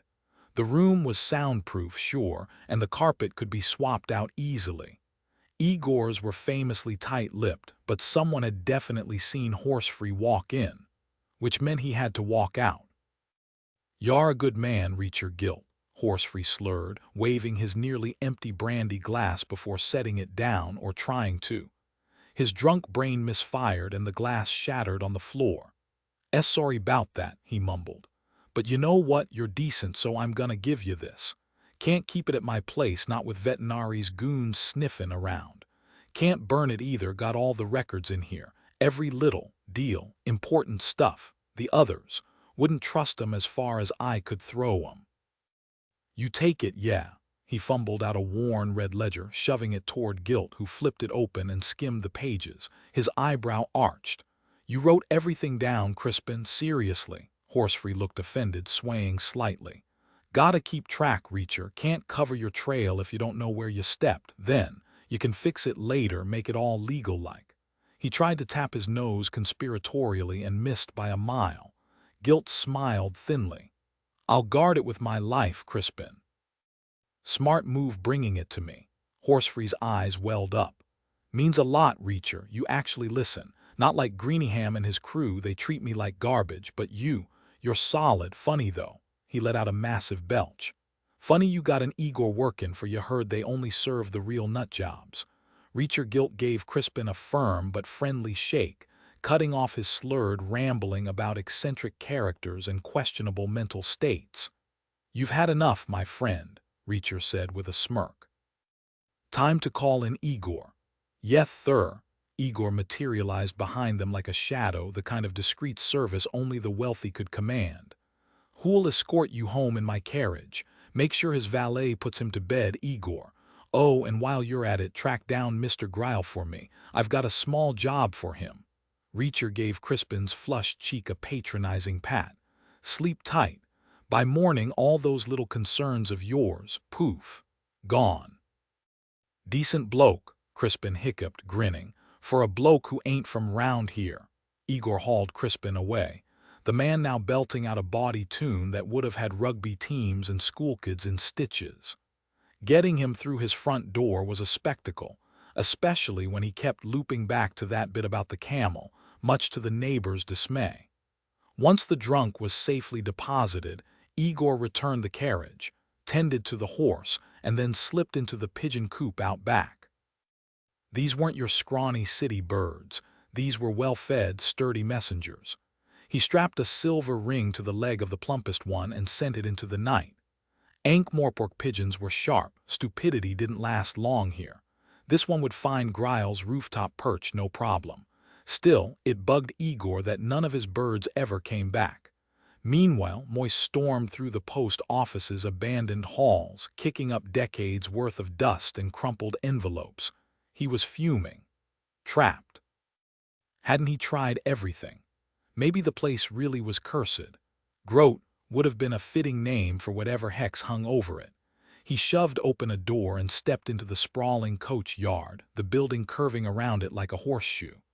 The postal service might have crumbled, but the coaches kept rolling. Horses needed feeding after all. The drivers had taken over, running a steady passenger trade. As Moist watched a loaded coach rumble out, movement above caught his eye. Clack's towers were everywhere now, sprouting like metal weeds. Most were the Grand Trunk sleek new shutter boxes, but old semaphores and signal flags still clung to some rooftops. Slow and outdated in this forest of competing signals. If you needed something more than the basic service, you'd head to one of the smaller Clack's operators and rent a shutter tower with a gargoyle perched on top to catch incoming messages. Throw in access to the relay towers and, if you were really rolling in cash, a skilled operator to run the whole thing, but be ready to pay a fortune. Moist didn't care much for tech, but from what he gathered, the cost was somewhere between highway robbery and selling a kidney.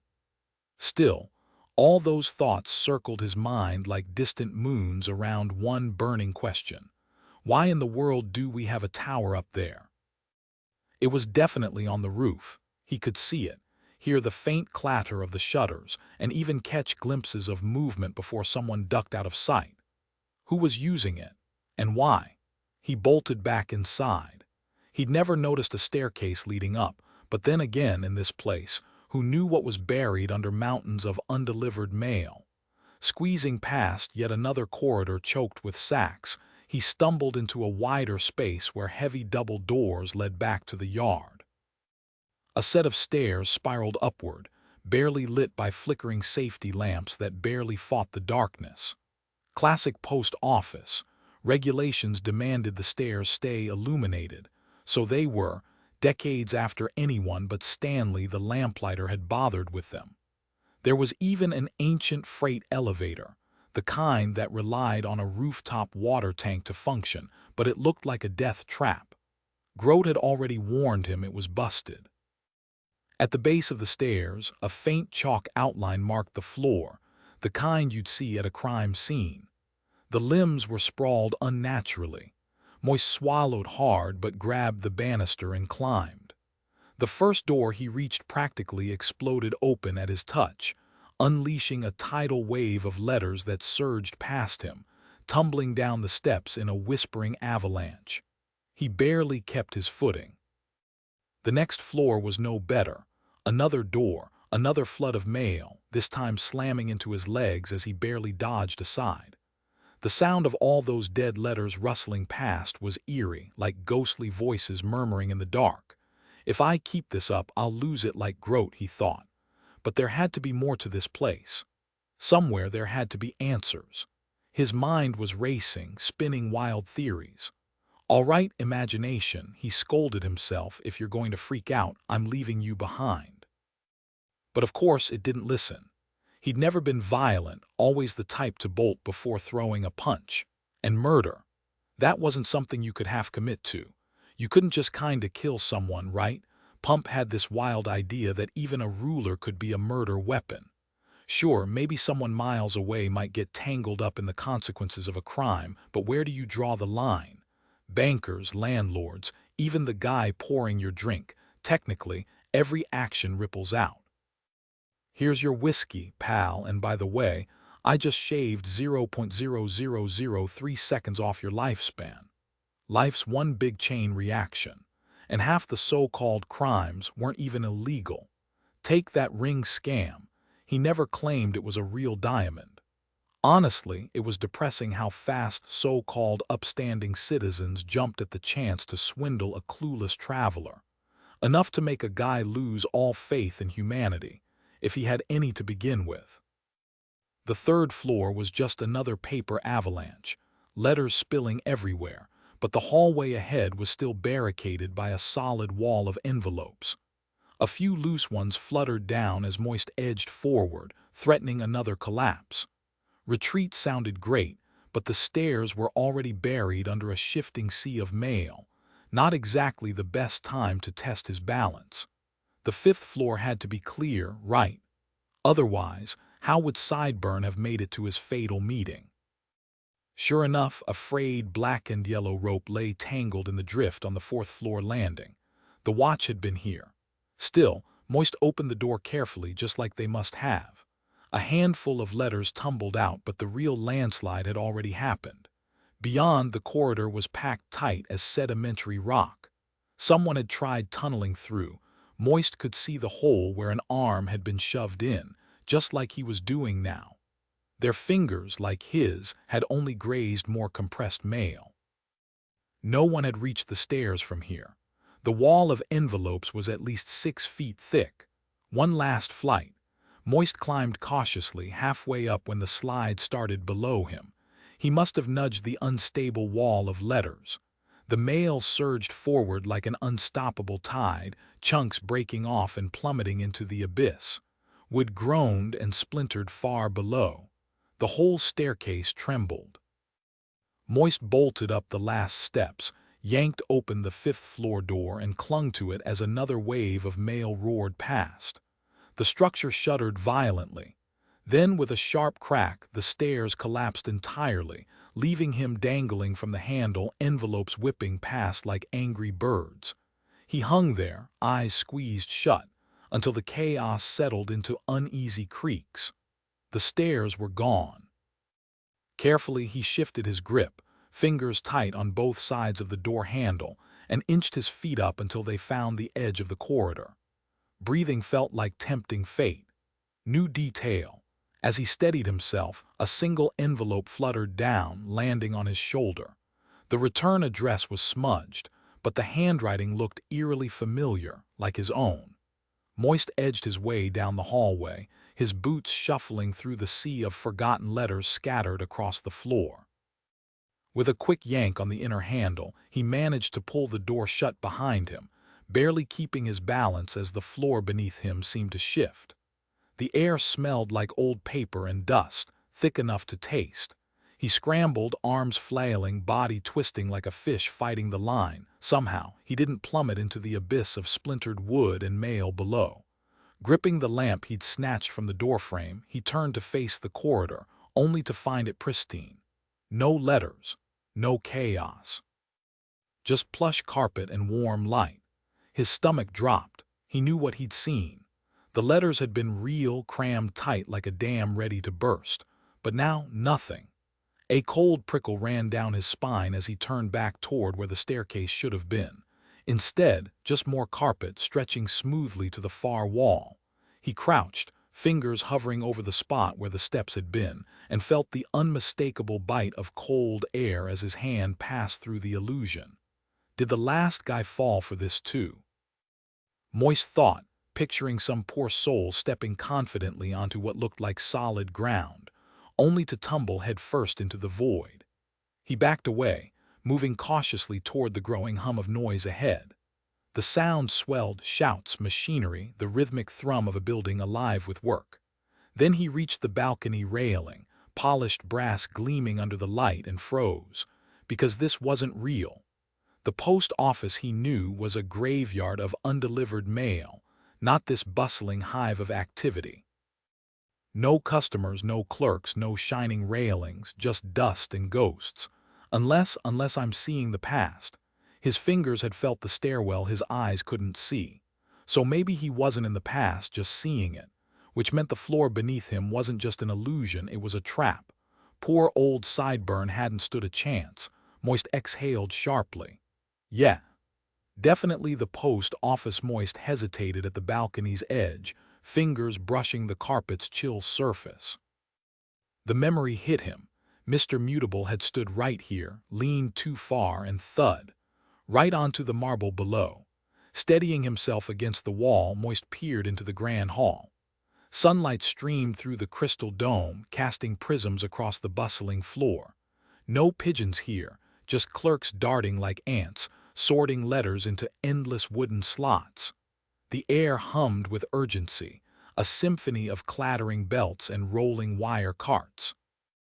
His father had called those counters mahogany masterpieces, but now they were just part of the chaos. And then there was him, the golden statue looming at the far end. Some winged messenger god frozen mid-leap, fig leaf fluttering like it too had places to be. Winged sandals, really? Moist smirked. The sculptor had clearly never tried running in those. Today, the dais stood empty, probably melted down for coinage the second things got rough. A horn blared. Clock under the dome struck noon, and like magic, the frenzy paused. 2 rows of postal workers in crisp blue uniforms marched in, brass buttons gleaming. Their commander, a man who looked like he'd bitten into a lemon and found it lacking, glared at them, gripping a gimbaled hourglass like it held their fates. "Number 4 delivery stand." His voice boomed, muffled as if shouting through a shoebox. The postman stiffened. A dramatic pause. Then, number 3 delivery, wait for it. A breath. Delivery. The lines pivoted and vanished into the sunlight, leaving Moist to wonder if the fig leaf had ever gotten its own fanfare. Moist staggered back from the ledge, his heart pounding. This isn't real, he told himself. I'm not sleepwalking off some phantom staircase to become tomorrow's tragic headline. But reality twisted around him. Someone walked straight through his chest, leaving behind a sickening chill, like a fever dream gone wrong. And the view, gray, pulsing with flashes of red and the unsettling hollow spaces where a skull shouldn't be visible. Trust him, you don't want details about the eyeballs. A young postman nearby paled, staring right at or through him before bolting. So Ignavia made it this far too, Moist realized. Smart enough to crack the floor's trick, but not prepared for the horror of sharing space with a ghost. He sprinted after the boy, dodging mountains of undelivered mail. Somewhere in this labyrinth were real stairs, a way down to solid ground. The kid vanished into a storage room crammed with parcels, but Moist spotted an exit, a sliver of banister gleaming in the dim light. He lunged forward and the floor vanished. Darkness swallowed him. Letters rained down like brittle leaves, scraping his skin as he fell. For a split second, a dust-caked window flickered into view before the avalanche buried him again. The pile shifted, dragging him sideways. A door splintered somewhere and the tide of paper surged, tossing him like driftwood. His head cracked against a doorframe, the current wrenched him under. Floors collapsed. Mail roared like a river, hurling him into another suffocating tomb of envelopes. Light faded. Sound died. Trapped in the crushing silence, Moist knelt, arms pinned, breathing stale, thinning air. This is it. Buried alive under a century's worth of forgotten letters. A smirk tugged at his lips despite the dread. Typical. Even death had paperwork. Then, a flicker. Blue ink shimmered behind his eyelids, forming words that spoke rewritten version. Dear Mom, I made it here just fine and found a decent place to stay. The voice had the hesitant drawl of someone fresh off the farm, but there was something else. A dry, papery rasp, like the sound of a quill scratching across parchment. It was the kind of voice a letter might have if it could speak. Words meandering in uneven loops under the hand of someone who'd rather be anywhere else. Then, cutting through the messy scrawl, another line appeared, sharp, precise, the kind of handwriting that belonged in a lawyer's office. Dear Sir, as the appointed executor of the late Sir Davy Thrill's estate, I must inform you that you are the sole. The words were crisp, each syllable clipped, as if you could practically hear the leather-bound law books lining the shelves behind the desk. But before it could finish, a third voice slithered in, cold and official. Dear Mrs. C. Clark, it is with deep regret that I inform you of your husband's passing in yesterday's engagement. He fought bravely, but... And then chaos. Dozens, hundreds, thousands of voices poured in, not shouting, just unfolding, spilling words into his mind like ink across a page. They twisted into new sentences, a cacophony of whispers rising like an orchestra tuning up before the final, deafening crescendo. Moist tried to scream, but his mouth filled with envelopes. Suddenly, a massive hand clamped onto his leg, flipping him upside down. Ah, Mr. Lipwig, boomed Mr. Pump's voice. You have been exploring. Welcome to your new office. Moist spat out paper, gasping for air. They're alive, he choked out. The letters, they talk, and they're angry. This wasn't some hallucination. I know what those feel like, and they don't hurt like this. I know how the others died. I am happy for you, Mr. Lipwig, Pump said, righting him as more mail fluttered down from a hole in the ceiling. You don't get it. Moist's voice was raw. They want something. He hesitated, the whispers still buzzing in his skull. It's like they need to be read. That is the function of a letter, Pump replied, infuriatingly calm. You will see that I have almost cleared your apartment. Listen, they're just paper and they talked. Yes, the golem rumbled. This place is a tomb of unheard words. They strive to be heard. "Oh, come on, letters don't speak. I am just clay and I listen," Pump said unshaken. Moist scoffed. "Yeah, but you've got some kind of magic." The red glow behind Pump's eyes flared as he turned. Moist stumbled back. I think I went backwards," he muttered. "In time. That's how Sideburn died. He fell down stairs that weren't there anymore, and Ignavia, he scared himself to death. But I was inside the letters. There must have been a hole, or—" He stopped, rubbing his temples. "This place needs an exorcist, or a wizard, someone who actually gets this kind of nightmare." New detail. Moist notices a faint scent of old ink and sealing wax lingering in the air, something he hadn't noticed before, like the letters had left their mark on him. "Not me," Moist snapped, shaking off the last clinging shreds of mail as the golem effortlessly gathered armfuls of letters. "This is just Vetinari's twisted game. I'm no postmaster, I'm a con artist." A hesitant voice piped up from the doorway. "Mr. Lipwig." Stanley stood there, flinching under Moist's glare. "What now?" Moist growled, running a hand through his disheveled hair. "Can't you see I'm in the middle of something?" Stanley shifted nervously, his grin faltering. "There's some guys downstairs. They're asking for you. Said they want to meet the guy who wants the postmaster job." Moist groaned. "I don't want the—" He cut himself off. No use yelling at the kid. Behind him the golem rumbled, "Excuse me, postmaster. I must complete my task." Stepping aside, Moist watched the massive clay figure lumber down the hallway, the floorboards creaking under his weight. The sheer force of the golem's work was evident. Walls in nearby offices bulged outward as if straining to contain the chaos he just cleared. There was something weirdly comforting about Mr. Pump. No nonsense, no drama. Just pure, relentless efficiency. Moist sighed, brushing paper scraps from his rumpled suit. His tie had somehow migrated to his back. "Fine," he muttered. "Let's see what these clowns want." The men waited on the staircase landing, ancient, hunched figures in faded uniforms that looked like they'd been dug out of a museum. But the real kicker, each one had a pigeon skeleton wired to his hat. "You the unfranked man," one of them rasped, his gnarled fingers missing tips. Moist blinked.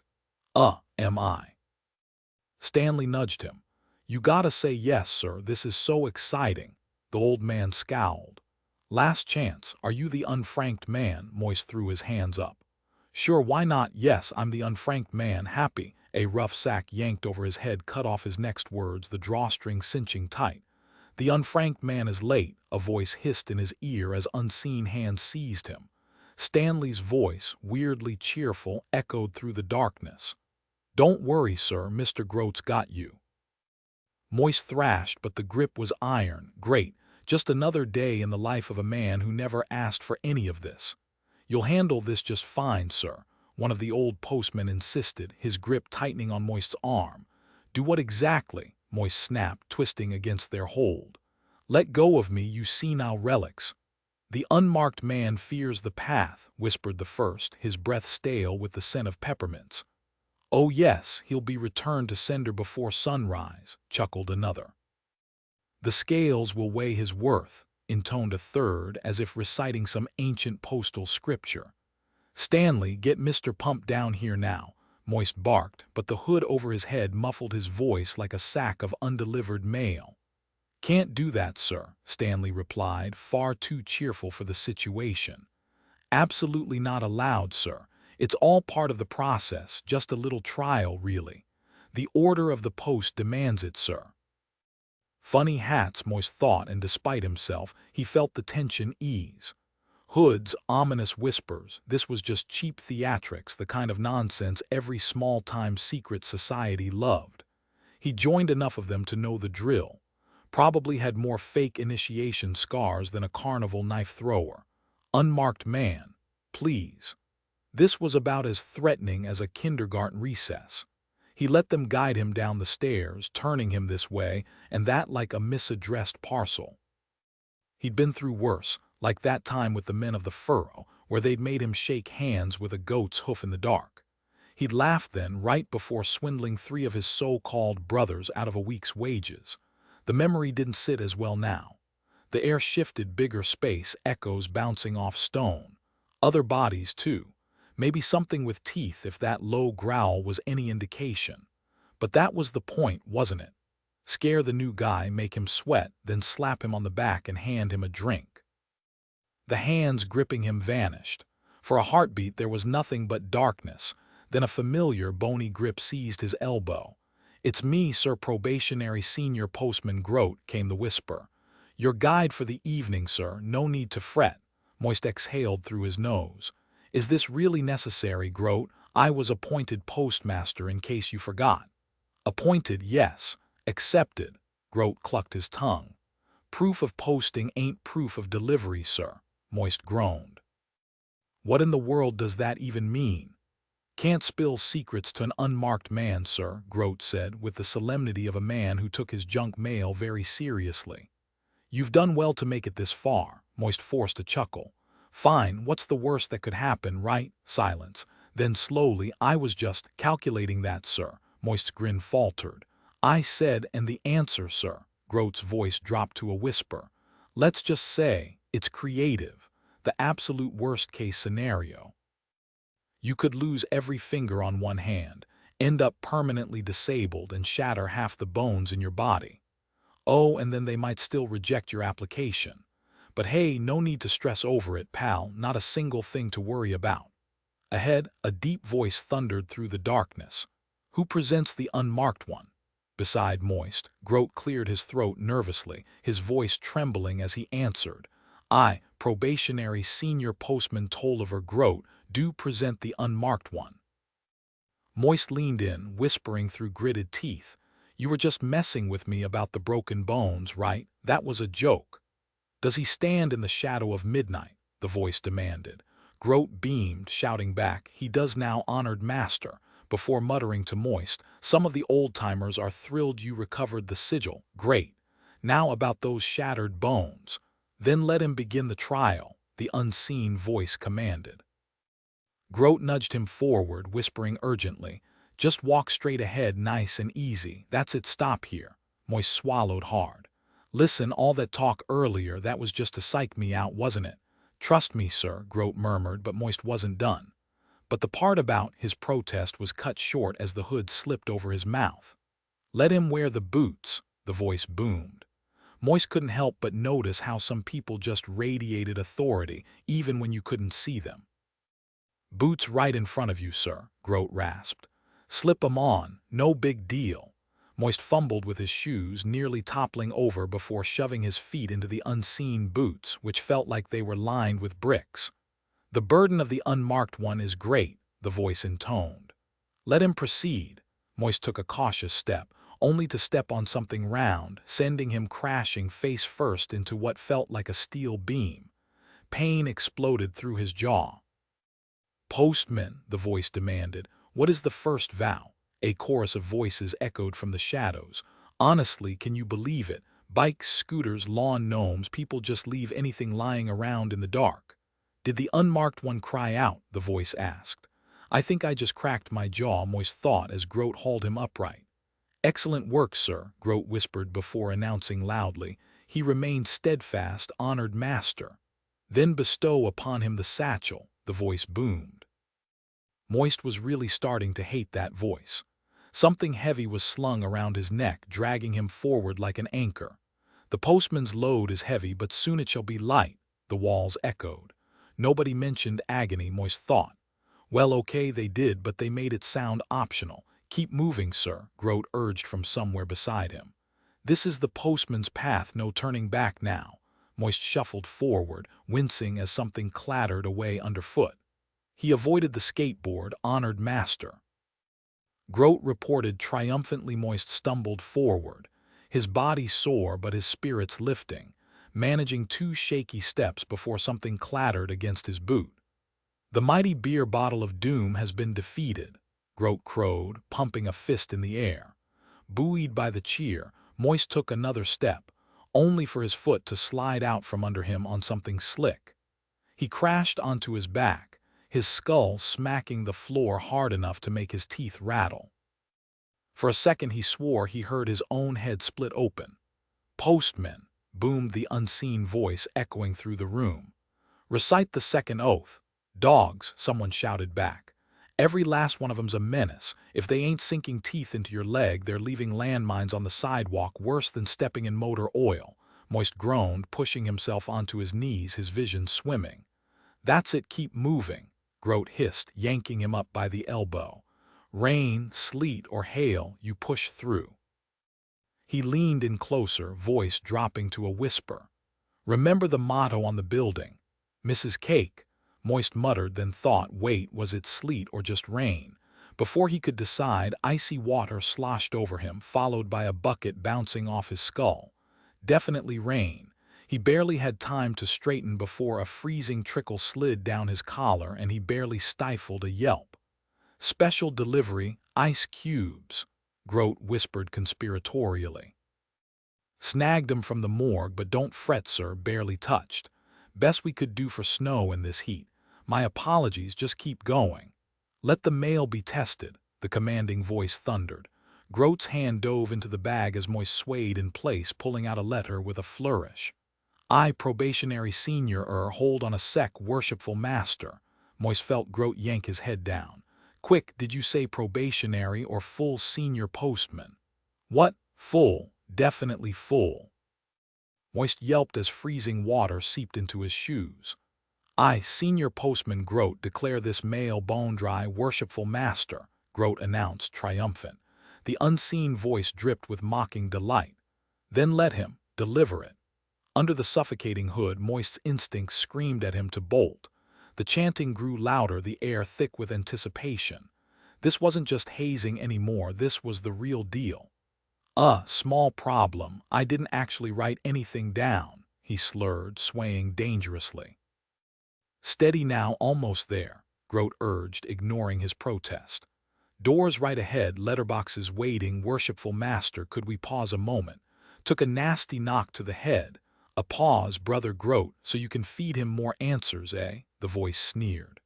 But the ritual allows the unfranked man a brief, Grote started. This unfranked man walks alone, no hand-holding Tolliver. He's not aiming for some junior role. Oh no, he's gunning for postmaster in one leap. This ain't some kiddie game of postman's knock. New detail, amid the chaos, Moist caught a whiff of something. Old paper and ink maybe, but underneath it the sharp tang of fierce sweat. His own or Grote's. Voice twist, the mocking tone shifts to something darker, almost theatrical.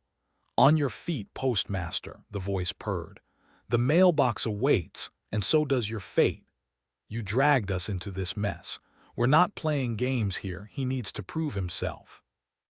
That's senior postman Grote to you, thank you very much, Grote snapped back. You don't get to call yourself a proper senior postman, Tolliver Grote, not if he flunks the test. Oh yeah, and who crowned you worshipful master, George Aggie? You only got the title because you snatched the robes first. The worshipful master's tone lost some of its authority. Look, Tolliver, you're a decent guy, I'll give you that. But all this nonsense about some legendary postmaster showing up to fix everything. It's ridiculous, just look around, this place is done, we're done, but fine, if you're gonna be stubborn, we'll do it by the book. Right then, Grote barked. Right then, the worshipful master echoed. A secret society of postmen, Moist thought, seriously. What's next, a clandestine order of mail sorters? Grote exhaled sharply and leaned in. There's gonna be a full-on brawl when this is over, he muttered to Moist. Sorry about this, sir, just post the damn letter. I believe in you. He stepped back. Hooded, aching, and disoriented, Moist stumbled forward, hands groping blindly for the door. His fingers scraped across the wood, searching for the slot, finally finding it barely a foot off the ground. All right, fine. Shove the stupid letter in and end this absurd charade. Except it wasn't just a joke.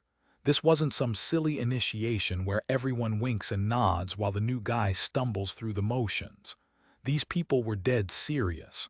How hard could it be? Just drop a letter through a slot, wait. One of the men who'd led him down here, wasn't he missing fingertips? A surge of anger cut through the throbbing pain in his jaw. He didn't have to do this, at least not like this. If there was one thing Moist knew, it was how to play a ridiculous game better than a bunch of washed-up fanatics. He straightened up, biting back a groan, and yanked off the hood. Darkness still surrounded him, but now it was broken by the dim glow of a dozen shuttered lanterns. "Oi!" He took the hood off. Someone shouted. "The unfranked man may choose to dwell in shadows," Moist declared, pitching his voice just right, the smooth, confident tone that had fooled 1,000 marks.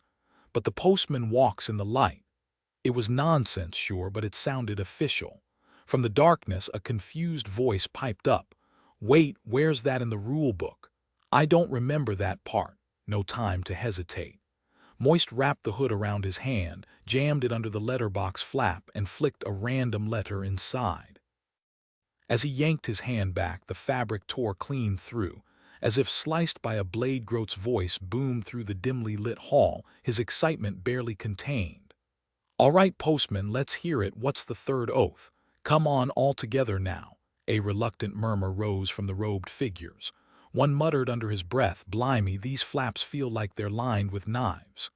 Groat spun around, his face flushed. "Oh, don't give me that." He had his hood on, just wrapped it around his hand. "Show me where it says he can't do that." His voice cracked with conviction. "This is him, the one we've been waiting for." The worshipful master, arms crossed, cut in with a tone of finality. "There's still the last trial." Groat threw his hands up. "What trial?" The man delivered the mail. Vetinari himself named him postmaster, and he walked the walk. "Vetinari," the master scoffed. "The man's barely been in power long enough to break in his boots. What does he know about the post office? Did his ancestors carry letters? No, and look at the riffraff he sent us, no ink in their veins, just sneaky little opportunists." Groat opened his mouth to argue, but the master silenced him with a raised hand. "He takes the final test. You know what that means." "It's slaughter," Groat protested. "You can't." "Enough, Tolly, not another word." The master turned sharply toward Moist, his voice dropping to a dramatic whisper as if waiting for ominous music to swell. "Well, postmaster, will you accept the greatest challenge of our order? Will you face the enemy at the gate?" Moist straightened, playing the part perfectly. "If you demand it, then I shall face it and conquer it." The title postmaster had been thrown at him. He had to seize it. Confidence was everything, and that little archaic flourish perfect. The robed figures erupted in agreement. "We do. Oh yes, we do." Groat, his beard shadowed in the dim light, grabbed Moist's hand and gave it a firm shake. "Sorry about this, Mr. Lipwig," he muttered.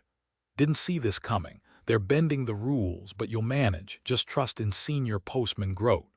As he pulled away, something small and cold pressed into Moist's palm. He clenched his fist around it. "Didn't see this coming." That didn't sound reassuring. The master's voice cut through the tension. "All right, postmaster, here's the deal. You just have to stay standing right here on your own 2 feet for 1 minute. Simple, yeah. Ready? Go." Robes rustled as the postman scattered, a door slamming in the distance. Moist stood alone in the musty darkness, the scent of old paper and pigeons thick in the air. What kind of test was this? He racked his brain. Trolls, dragons, something with too many teeth. Opening his hand, he examined Groat's gift, a small whistle. Then from the shadows a door creaked. The sound of heavy paws padding closer sent a chill down his spine. Dogs. Moist bolted for the hall's central plinth, scrambling onto it. At least this way, any charging hounds would be at kicking height. A deep, resonant bark echoed through the chamber, and despite himself, Moist grinned. You never forgot that sound. It wasn't aggressive, just the confident rumble of something that could bite through bone without breaking a sweat. Word traveled fast when you had a trick like this up your sleeve. The irony wasn't lost on Moist. They'd somehow gotten their hands on Lipwigsers of all things. He waited until the lantern light caught the glint of their eyes before barking. Schlat! The dogs froze mid-step, ears twitching as if they just heard a ghost. Moist could practically see the gears turning in their heads. This isn't right. With a sigh, he hopped down from the pedestal and gave each dog a firm pat on the rear. "Listen up," he said, voice dripping with confidence. "Everyone knows female Lipwigsers never leave the homeland. That's how you keep the breed valuable. Schlat. And every pup's trained in the old commands. This is tradition talking, boys, schlat. Like clockwork, the dogs dropped into perfect sits. Good boys, Moist murmured. His grandfather had been right. Once you got past the whole chewing through steel thing, they were downright charming. Cupping his hands, he shouted toward the shadows, "Gentlemen, coast is clear." The postman had definitely been listening, probably braced for the sound of tearing fabric and panicked screams. The door creaked open and Moist snapped, "Move it." The dogs swiveled their heads toward the approaching huddle, a low, continuous growl rumbling in their throats. Now he could see the so-called secret order clearly, robes, because what's a secret society without robes? Hoods pushed back, each man sporting a ridiculous peaked cap with a wired bird skeleton perched on top. One of them stammered, "We knew Tolliver slipped you the whistle." Moist flicked open his palm. "This. Didn't use it." Whistles just pissed them off. The postman gaped at the obedient dogs. "But you got 'em to sit." "I can get them to do worse," Moist said coolly. "Just takes the right word."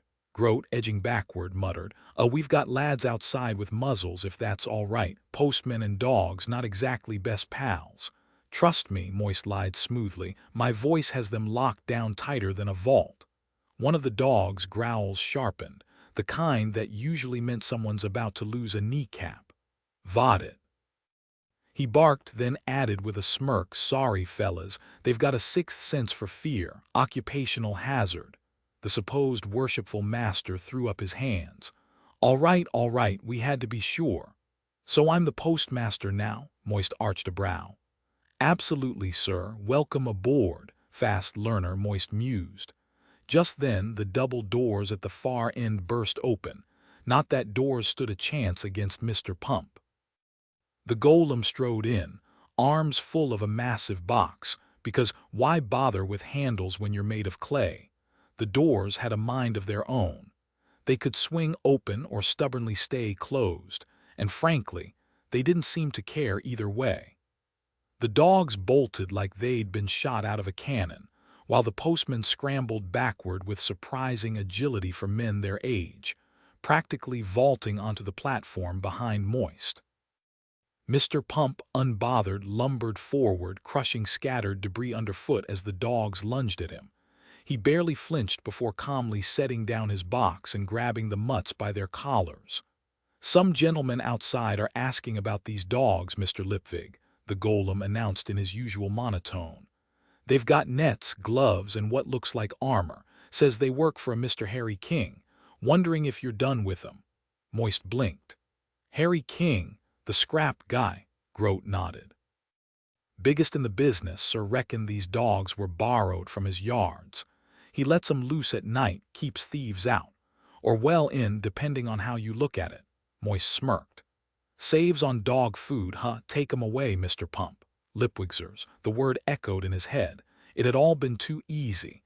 As the golem trudged off with a whining dog under each arm, Moist couldn't resist adding, "Must be doing well if Harry's using Lipwigzers as guard dogs." Groat snorted. "Lipwigzers." "Nah, Sir Harry wouldn't waste money on fancy imports when he can get mutts with attitude. Probably got a dash of Lipwigzer in 'em, just the mean bits. A purebred wouldn't last 5 minutes against some of the alley beasts around here. Rumor is a few of 'em have crocodile in the bloodline." A long pause, then Moist, voice distant, "So definitely not pedigrees." "Not a chance, sir," Groat said cheerfully. "You sound disappointed." "Me? No, just thinking about laundry and maybe new shoes." The doors creaked open again. No dogs, just Mr. Pump returning with his box. "Well, we'll be off," the worshipful master said. "Pleasure meeting you, Mr. Moist." "That's it," Moist frowned. "No secret handshake, no dramatic oath," the old man chuckled. "That's Tolliver's department, me. I'm just glad the old place is still standing. But let's be honest, it's all about the clacks now. Tolliver's got dreams of reviving this relic, but some things can't be fixed." "You can call yourself postmaster, but where do you even start?" "Your hat, sir," Pump interrupted, holding out a battered postman's cap. The gold paint was flaking, the wings made of brittle pigeon feathers that crumbled at a touch. Moist took it, turning it over in his hands. "Perfect. Just like everything else here, broken, but still holding on the golem lifted the hat into the light, where it shimmered like some forgotten relic from a pharaoh's vault.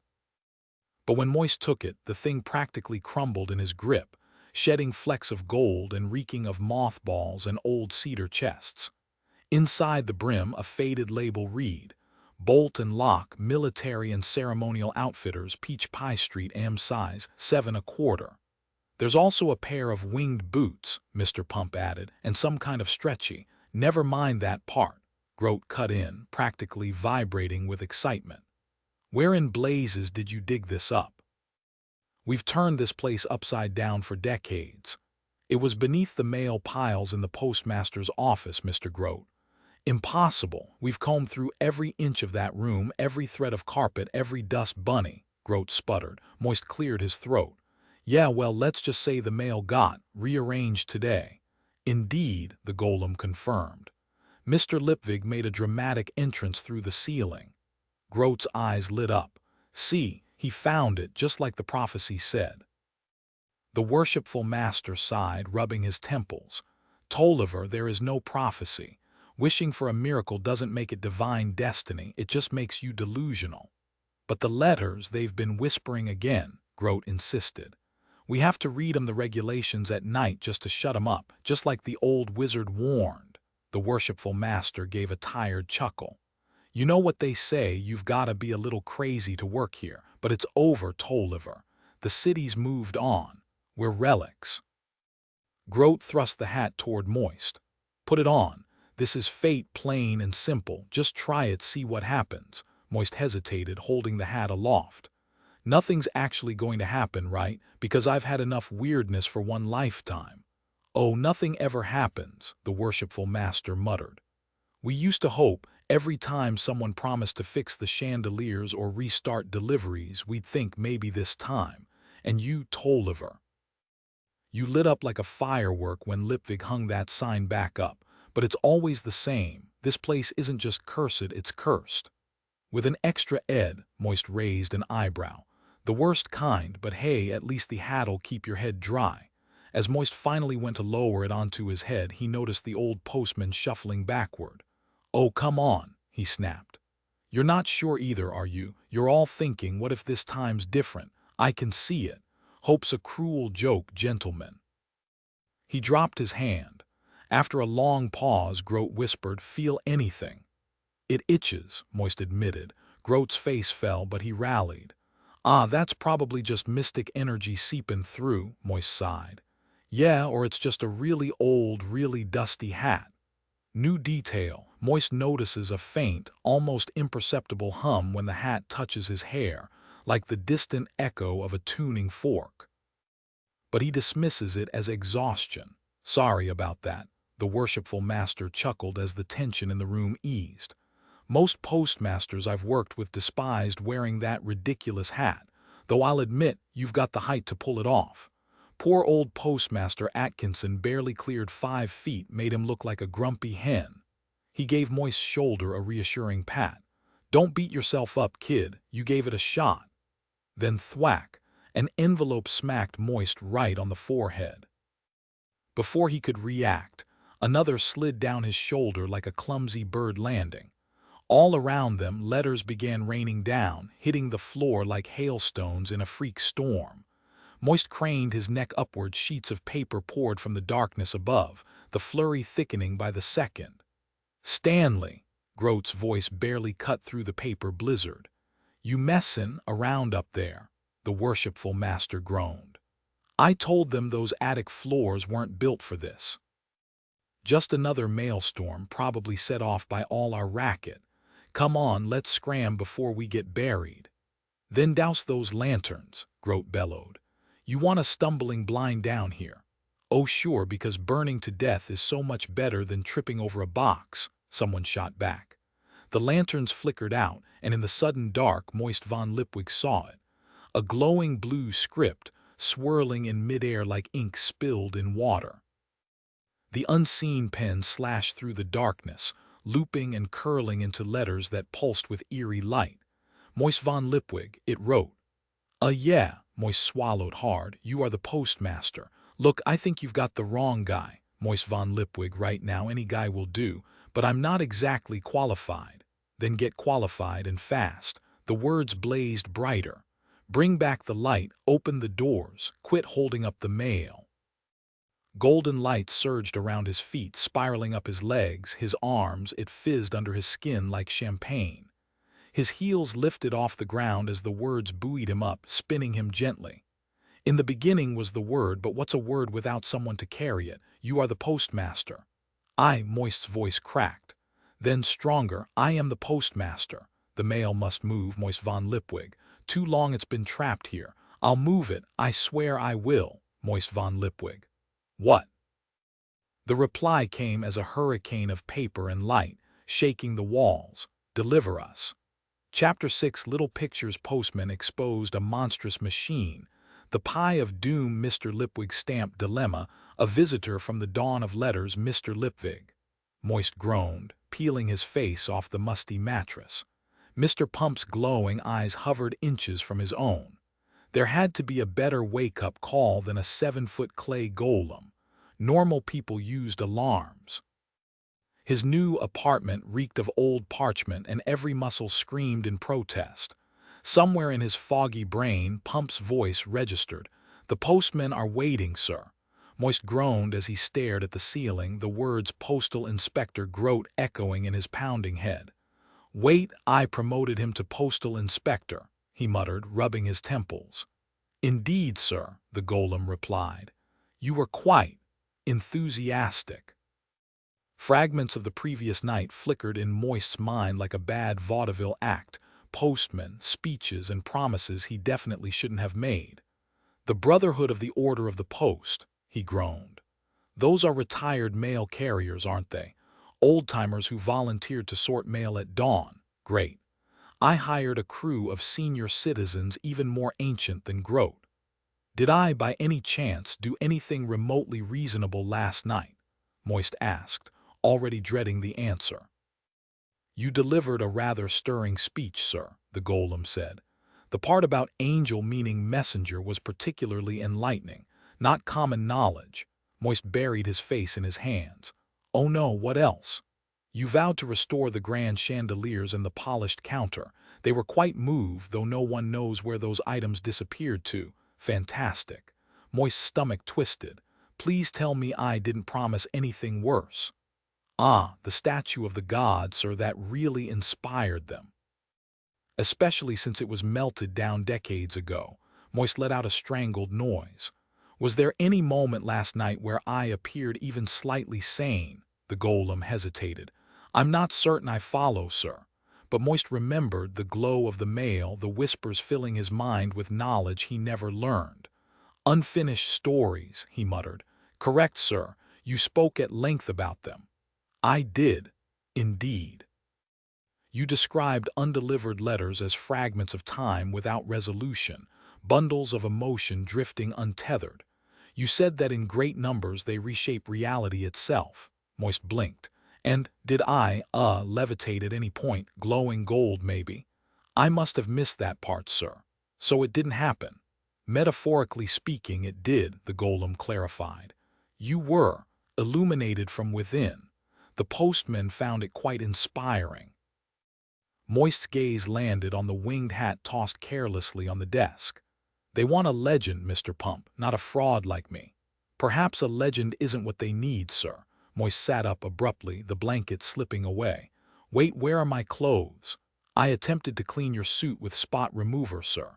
Unfortunately, since the entire garment was effectively one large stain, the process removed the suit entirely. You ruined it. That was my favorite disaster of a suit. My apologies, sir. I assumed your dusters had been repurposed into the suit. Moist hesitated, narrowing his eyes. Wait, what order are you talking about? The golem remained perfectly still.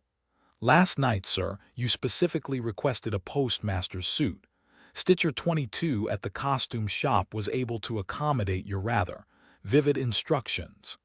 He gestured toward the door, where the outfit hung in all its shimmering glory. Moist blinked at the mirror propped nearby, small but effective, and nearly recoiled at the sight of himself. The suit wasn't just gold, it was aggressively gold, the kind of fabric that could blind pigeons mid-flight. "Holy smokes," he muttered, "I look like a walking treasure chest." He opened his mouth to protest, then stopped. Flashy clothes had their uses. A slick tongue didn't mean much if you dressed like a sack of potatoes. And this was noticeable. People would remember the suit, not the man inside it. Though admittedly they might also need sunglasses. "Very dynamic," he managed, "like it's about to sprint off without me." "Indeed, sir," the golem replied. "The matching gold shirt and tie complement the hat perfectly." Moist shielded his eyes from his own lapels. "Any chance we could dial it back? Maybe something for when I don't want to signal ships at sea." "At once, sir." Sighing, Moist turned toward the hall where the retired postmen stood in a haphazard assembly. Their uniforms were technically uniforms, if you ignored the fact that no two looked alike. Jackets sagged, trousers bunched, and caps ranged from stiff-brimmed to something resembling a deflated balloon. Each man wore his medals like armor, faces set with the grim determination of soldiers heading into battle. Postal Inspector Grote snapped to attention with such enthusiasm his boots briefly left the ground. "Delivery crew ready for inspection, sir." Moist scanned the group, pausing at a wiry old man with a golden dog's head pinned to his chest. "And this is Senior Postman Aggie, sir." The man grinned, revealing a mouthful of strategically missing teeth. 15 dog bites and still kickin'," Moist winced. "That's a lot of bites." But I outsmarted 'em after the 9th, got myself a metal shin guard." Aggie tapped his leg proudly. "You didn't lose the leg?" Moist asked, relieved. "Nah, just upgraded it." The old postman cackled, and the others nodded sagely, as if this were perfectly reasonable. Moist exhaled. "Right. Time to deliver some mail." Moist rubbed his temples as Aggie's words sank in. "So let me get this straight, you guys went from being a secret society to running a pension fund and funeral service for postal workers." He couldn't help but chuckle. "That's one way to pivot." Aggie grinned, his teeth glinting in the dim light. "We prefer adaptable, sir. Besides, someone's gotta make sure the old-timers don't end up in a pauper's grave. Return to sender with dignity, that's our motto." Moist clapped him on the shoulder. "Fair enough. Now, gentlemen, listen up. Today's the day we prove the post office isn't just a relic. Those letters in your bags, they're not just paper. They're promises decades old, maybe, but we're making good on them. If the address is gone, we bring 'em back. But we try. Got it?" Senior Postman Thompson, a wiry man with a mustache that could double as a broom, raised a hesitant hand. "And what if folks hand us new mail, sir? Do we just take it?" Moist blinked. "Wait, you're telling me people used to chase down postmen to send letters? That can't be efficient," Grote snorted. "Back in the day we had drop-off points on every corner, but yeah, now it's more of a flag down the guy in the uniform situation." Moist sighed. "All right, one disaster at a time. Let's get the old mail moving first. Then we'll figure out how to drag this place into the modern age." He turned to Grote. "Now about that mystery you mentioned." The jingle of keys echoed as Grote led him down into the damp cellar, past a coiled hazard rope left behind by the watch. The door creaked open, revealing a faint, eerie blue glow that made Moist's eyes sting. "Ta-da!" Grote announced with a flourish. Moist squinted at the shadowy contraption in the center of the room. "Is that a torture device? Or did someone try to build a pipe organ in a dungeon?" Grote's grin widened. "Oh, you'll love this part." The eerie blue light pulsed from the center of the massive contraption, making Moist's eyes water instantly. "Nice attempt, sir, but that's actually the sorting engine," Grote explained, shaking his head. "It's been the post office's nightmare for decades. Used to have imps handling the mail reading, but they all vanished years back, probably for the best." Moist scanned the cavernous room, his gaze landing on the towering wire racks covering one wall. Then he spotted the faint chalk outlines on the floor, glowing faintly in the unnatural light. Some were small, one even had the shape of a tiny hand.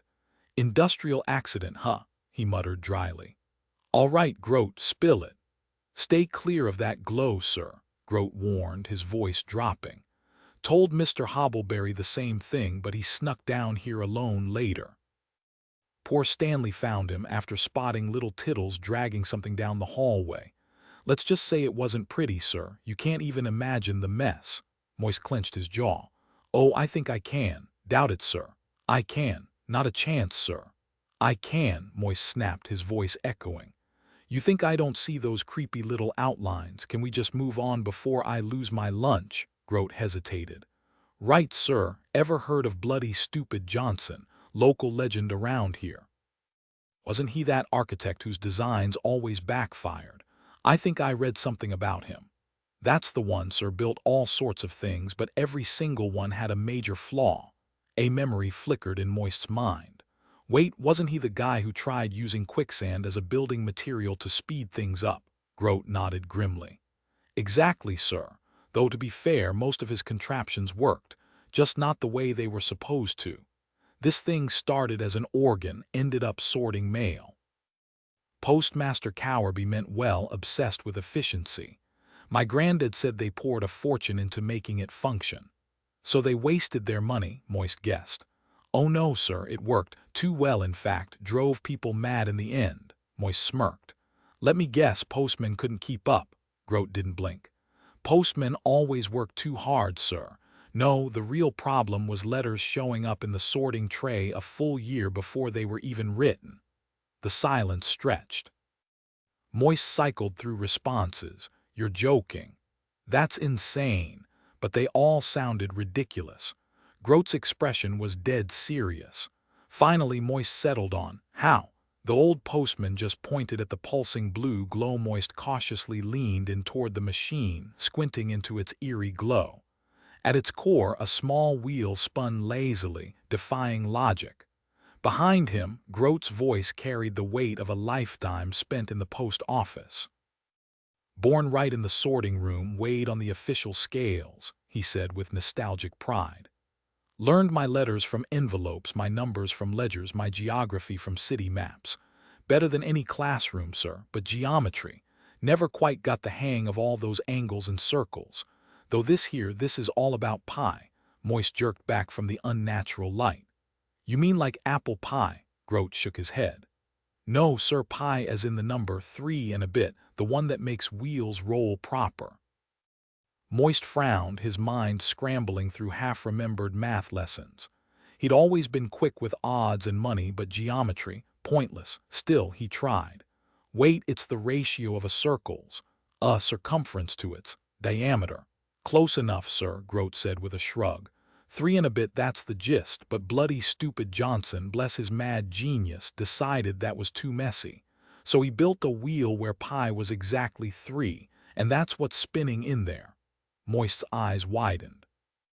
That's impossible. Pi's baked into reality. You'd have to rewrite the universe. Groat nodded solemnly. Sir, rumor is that's exactly what happened. He grabbed a scrap of wood from the cellar and tossed it toward the machine. The moment it crossed the glow clop, it twisted, warped, then shattered into jagged fragments. Wizard said it tweaks a tiny piece of reality, Groat explained, sweeping up splinters. Letters slip through fine, but anything else gets lost in the space-time. What's it? Some letters pop out decades before they're even mailed. Moist rubbed his temples. Why not just turn it off? Can't, sir. Runs like a siphon. Wizard warned us, shut it down, and boom, quantum disaster. Then stop feeding it mail. Groat tugged his beard nervously.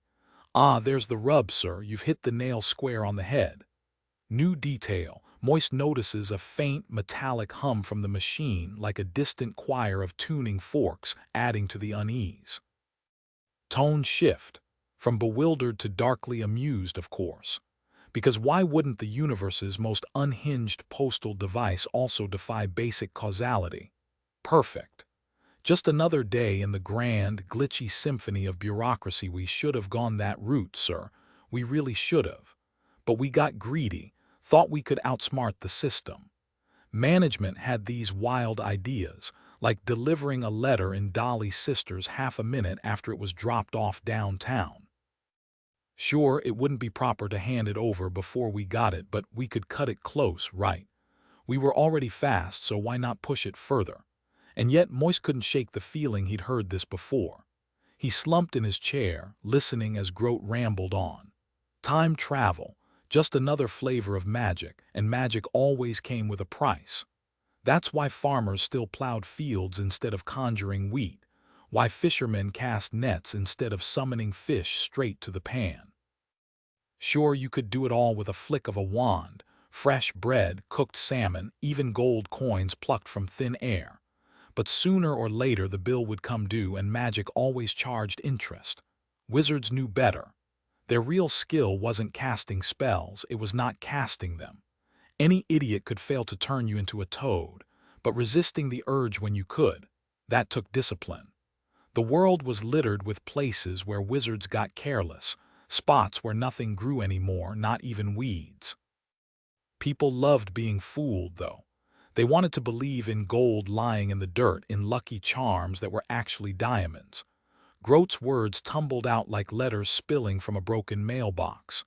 The machine had gone haywire, churning out duplicates, letters from next week, next year, even ones that might have been written if things had gone differently. Some were from futures that never happened, or from people who swore they'd sent them but hadn't. And the wizards, they shrugged. The machine was off, but it still worked. Something about portals, dimensions, and a whole lot of quantum talk that made the postman's head spin. Truth was, if every possible world existed somewhere, then every possible letter did too. Somewhere out there, all those overdue checks were in the mail. They just weren't in this one. Nobody really got what was happening, but they knew they had to act fast. The mail was piling up at an impossible rate. No human could handle that kind of volume. Before long, the rooms were overflowing. The wizards from Unseen University had been thrilled by the whole mess, like scientists drooling over a brand new plague. Sure, it's fascinating, unless you're the one coughing up blood. They insisted the machine couldn't be shut down, let alone smashed, warning that destroying it might wipe out reality in a blink. But with the post office drowning in letters, Chief Postal Inspector Rumbelow had enough. One day he marched in with a crowbar, kicked the wizards out, and whacked the machine until it finally stopped. The letters quit coming, thank goodness. Of course, the post office had its rules, so Rumbelow got hauled in front of Postmaster Cowerby to explain why he'd risked obliterating existence. Legend has it, Rumbelow just shrugged and said, "First off, if I wiped out everything, who'd be left to complain? Second, when I hit the thing, those wizards bolted, so unless they've got a spare universe tucked away, they weren't too sure themselves. And third, sir, that damn machine was driving me nuts. Never did like machinery." "And that was that," muttered Mr. Groat as they stepped out. Though later the wizards claimed the universe did get destroyed, just popped right back like nothing happened. Said they could tell by squinting at the air. So Rumbelow got off easy, hard to write someone up for ending reality when it didn't stick. Though some postmasters would have tried, still it broke us, sir. After that the fight just drained out of the men. Moist frowned. "The letters we just handed out, they're not from some alternate world, are they?" "Nah, checked 'em myself," Groat said, tapping a finger to his temple. "Just old. You learn to spot the real ones, the stamps give it away. Takes practice, sir, a real skill. Could you teach it?" "Suppose so," Groat mused. Then Moist blurted out, "Mr. Groat, the letters, they spoke to me." To his shock, the old man seized his hand, eyes glistening. "There you go, sir. Knew you had it in you. Listen close, that's the trick. They're alive, not like folks, but like ships, you know. All that longing pressed together in here, this place. It's got a soul, I swear it." Tears streaked Groat's face. Absolute madness, Moist thought. But for a second he almost believed it. Moist felt the weight of the post office settling onto his shoulders like an ill-fitting coat. Groat's grin widened, revealing teeth that had seen better days. "You've got the look, sir.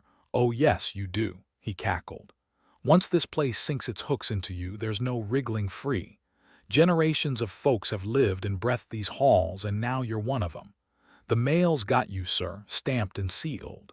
Moist pried his hand free with a polite smile. "Fascinating," he said dryly. "Now about these stamps." Thump. The sound echoed as Moist examined the smeared red ink on the paper. Ankh-Morpork Post Office in uneven, faded letters. Grote waved the heavy stamper like a trophy. "Press it on the pad, then wham, right onto the letter, same every time, perfectly official." Moist raised an eyebrow. "And this is worth a whole penny. A kid with half a potato could fake this in 5 minutes." Grote shrugged. "Well, that has been an issue, sir." "Why even bother with manual stamping?" Moist pressed. "Why not just sell people the stamp itself?" Grote's wig slipped as he frowned. "Then they'd pay once and stamp forever, wouldn't they?" A slow grin spread across Moist's face as the gears of inspiration turned. "What if we made a stamp that could only be used once?" Grote blinked.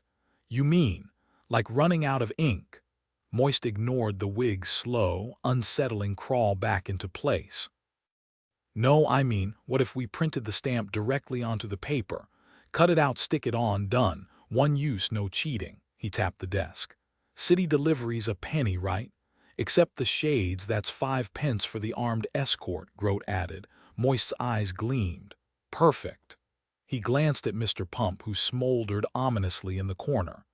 "Be a good fellow and fetch Mr. Robinson's box from the Goat and Spirit level. Might cost you $1. Oh, and stop by Teamer and Spools. Tell them the Postmaster General has a very lucrative job for them." Grote gasped. "Teamer and Spools, that's fancy printing, sir. Bank notes, legal documents." "Exactly," Moist said smoothly. "Hard to forge, watermarks, special paper, all that. So a penny stamp, a 5-penny stamp. What about long-distance mail?" 5 pence to Stow-Lat, 10 or 15 to the others," Grote rattled off. "Genua's $3, used to take ages writing those out by hand." Moist scribbled furiously. "Then we'll need a $1 stamp." Grote gaped. "Who'd pay that?" "Anyone sending a letter to Genua," Moist said with a smirk. "And trust me, they'll buy 3. $1, Moist announced with a grin. "That's the new price, cheaper than a cup of coffee." Grote's jaw dropped. "Sir, that's practically giving it away. We're talking thousands of miles here." "Exactly. Bargain of the century, right?" Moist leaned back, arms crossed, watching the old man's face twist between excitement and panic. "But sir, our crew's mostly retired folks. Sure, they've got spirit, but you can't just sprint before you learn to walk." Moist slammed his fist on the desk. "Wrong, Tolliver, dead wrong. Sprint first, then figure out the walking part. Leap before you look. Why settle for local mail when we can go global? If we crash and burn, let's make it spectacular. Go big or go home." Grote blinked, then broke into a wobbly grin. "Well, when you put it like that, sir, that's the spirit." Moist flashed his trademark smile so bright it practically glowed. "Now let's get moving. We need more hands, lots more. The post office isn't just back, it's about to make history." Grote, now buzzing with energy, pumped his fist. "We'll shake things up, sir. Bold moves, fresh ideas." Moist smirked. "Now you're talking." 10 minutes later, the office door burst open as 2 watch officers hauled in Senior Postman Bates, his face streaked with blood. He wobbled on a makeshift stretcher, barely conscious. "Found him stumbling down the street," Sergeant Colin reported.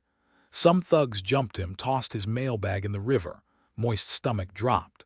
This happened often. Before anyone could answer, Senior Postman Aggie hobbled in, dragging a bulldog clamped onto his leg. "Sorry, sir," he grunted. "Trousers might be a write-off. Got the mutt with my bag, but he's stubborn." The dog, eyes shut, seemed lost in thought. "At least you've got your armor," Moist muttered. "Wrong leg, sir, but don't fret, my calves are battle-hardened. You could light a match on 'em." Aggie winced. "Jimmy Tropes ain't so lucky, though. Last I saw, he was treed in Hyde Park." Market Street, Moist stormed toward the Golem Trust, the building's scorched door and fresh graffiti doing nothing to improve his mood. He barely ducked in time as a crossbow bolt whizzed past his hat. Miss Dearheart lowered the weapon, blinking. "Oh, it's you. For a second I thought the sun had doubled." "Charming," Moist said dryly, straightening up. "Firebomb last night," she shrugged. Occupational hazard, what do you want? How many golems are available, he demanded. Miss Dearheart arched an eyebrow. Why, planning a parade? Something like that, Moist shot back. The post office just declared war and we need an army. New detail. Added the bulldog's comically indifferent expression and Jimmy Trope stuck in a tree. Tone shift. Switch from urgent to darkly humorous during the postman's injuries. Moist hesitated for a second before answering. Let's say around 12. Miss Dearhart's usual look of irritation snapped back into place. You can't just waltz in here and demand a dozen workers like they're takeout orders, she shot back. They believe their property, your words, not mine, Moist countered. The tension between them crackled like static. After a moment she sighed and shuffled through a stack of papers. I can assign you 4 right now, she said. Door's Eye saw 20 Campanile 2 and Ankh-Morpork. Only Ankh-Morpork can speak, the free golems haven't helped the others yet. Helped, Moist echoed, she shrugged. Some cultures that built golems didn't want tools talking, no tongues.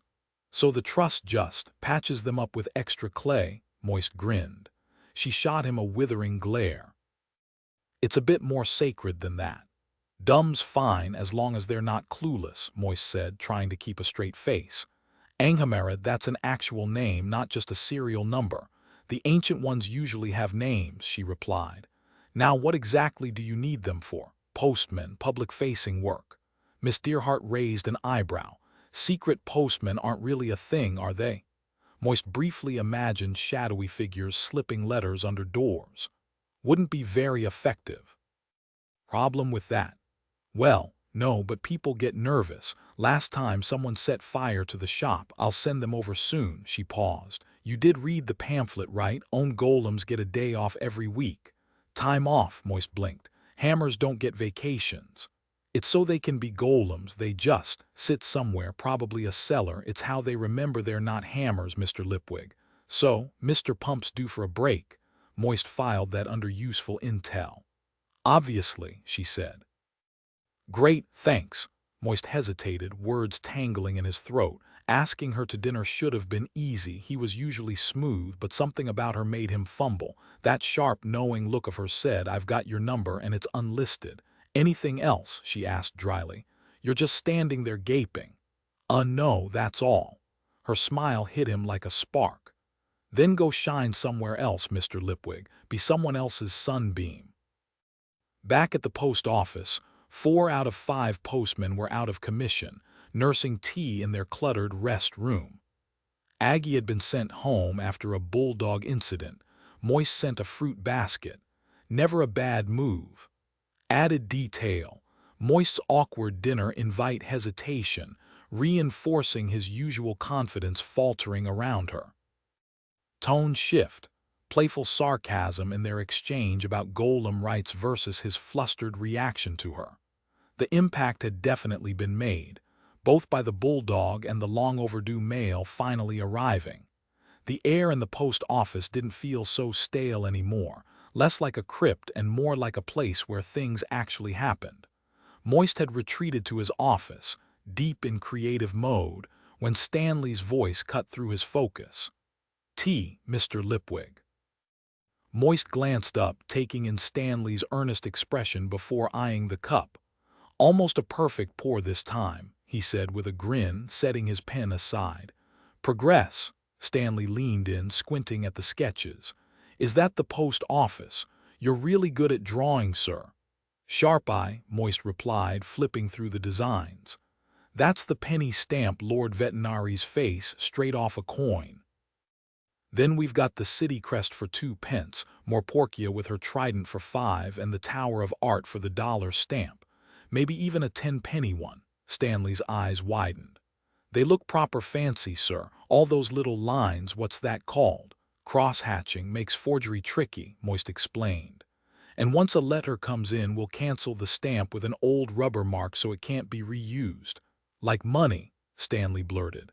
A penny stamp is a penny, right? Moist froze mid-sip, his mind racing. The cup hovered as a slow, almost manic smile spread across his face. Sir, you've gone all glowy, Stanley said, waving a hand. Oh, right, Moist blinked, snapping back. Maybe we need a $5 stamp for, international deliveries, Stanley laughed. You could mail a house to Forex with that. Moist chuckled, but his attention had already drifted to the battered box in the corner, Mr. Robinson's treasure trove. It wasn't just a kit, it was a masterpiece. Every compartment unfolded like a magician's trick, revealing inks, pigments, solvents, and most crucially dozens of paper types, each with its own weight and texture. Paper was everything. A single misstep in texture and the whole illusion crumbled. Stanley poked at a vial. "What's this one do?" Moist smirked. "Turns lies into something people want to believe." The boy frowned. "That sounds like magic." "Nah," Moist said, tapping his temple. Just the right kind of trouble. Sloppy handwriting could slide under the radar far easier than cheap stationery ever could. Oddly enough, a messy scrawl often worked better than painstakingly perfect calligraphy. People's brains would latch onto one tiny flaw while happily filling in the gaps left by a few well-placed strokes. It was all about confidence, perception, and how you sold it. Just like me, Moist mused. The door burst open before the knock even finished. "What?" he snapped without glancing up. "I'm in the middle of designing, stamps, you know," Grote wheezed. "There's a woman here with golems." "Ah, Miss Dearheart," Moist said, setting down his pen. "Yes, sir," she said. "Tell Mr. Sunshine his mail carriers have arrived," Grote blurted. "You're really using golems as postmen, sir." "Why not?" Moist shot back, fixing Grote with a look. "You get along fine with Mr. Pump, don't you?" "Well, he's decent enough," the old man muttered. "Keeps the place spotless, mind his manners, but folks get twitchy around golems, sir. Those glowing eyes, the way they never quit. The lads might not warm up to 'em is all I'm saying." Moist studied him. Golems were efficient, dependable, and most importantly, they followed orders. Plus, this meant another chance to see Miss Dearheart smirk. "Golems, golems, golems." He grinned.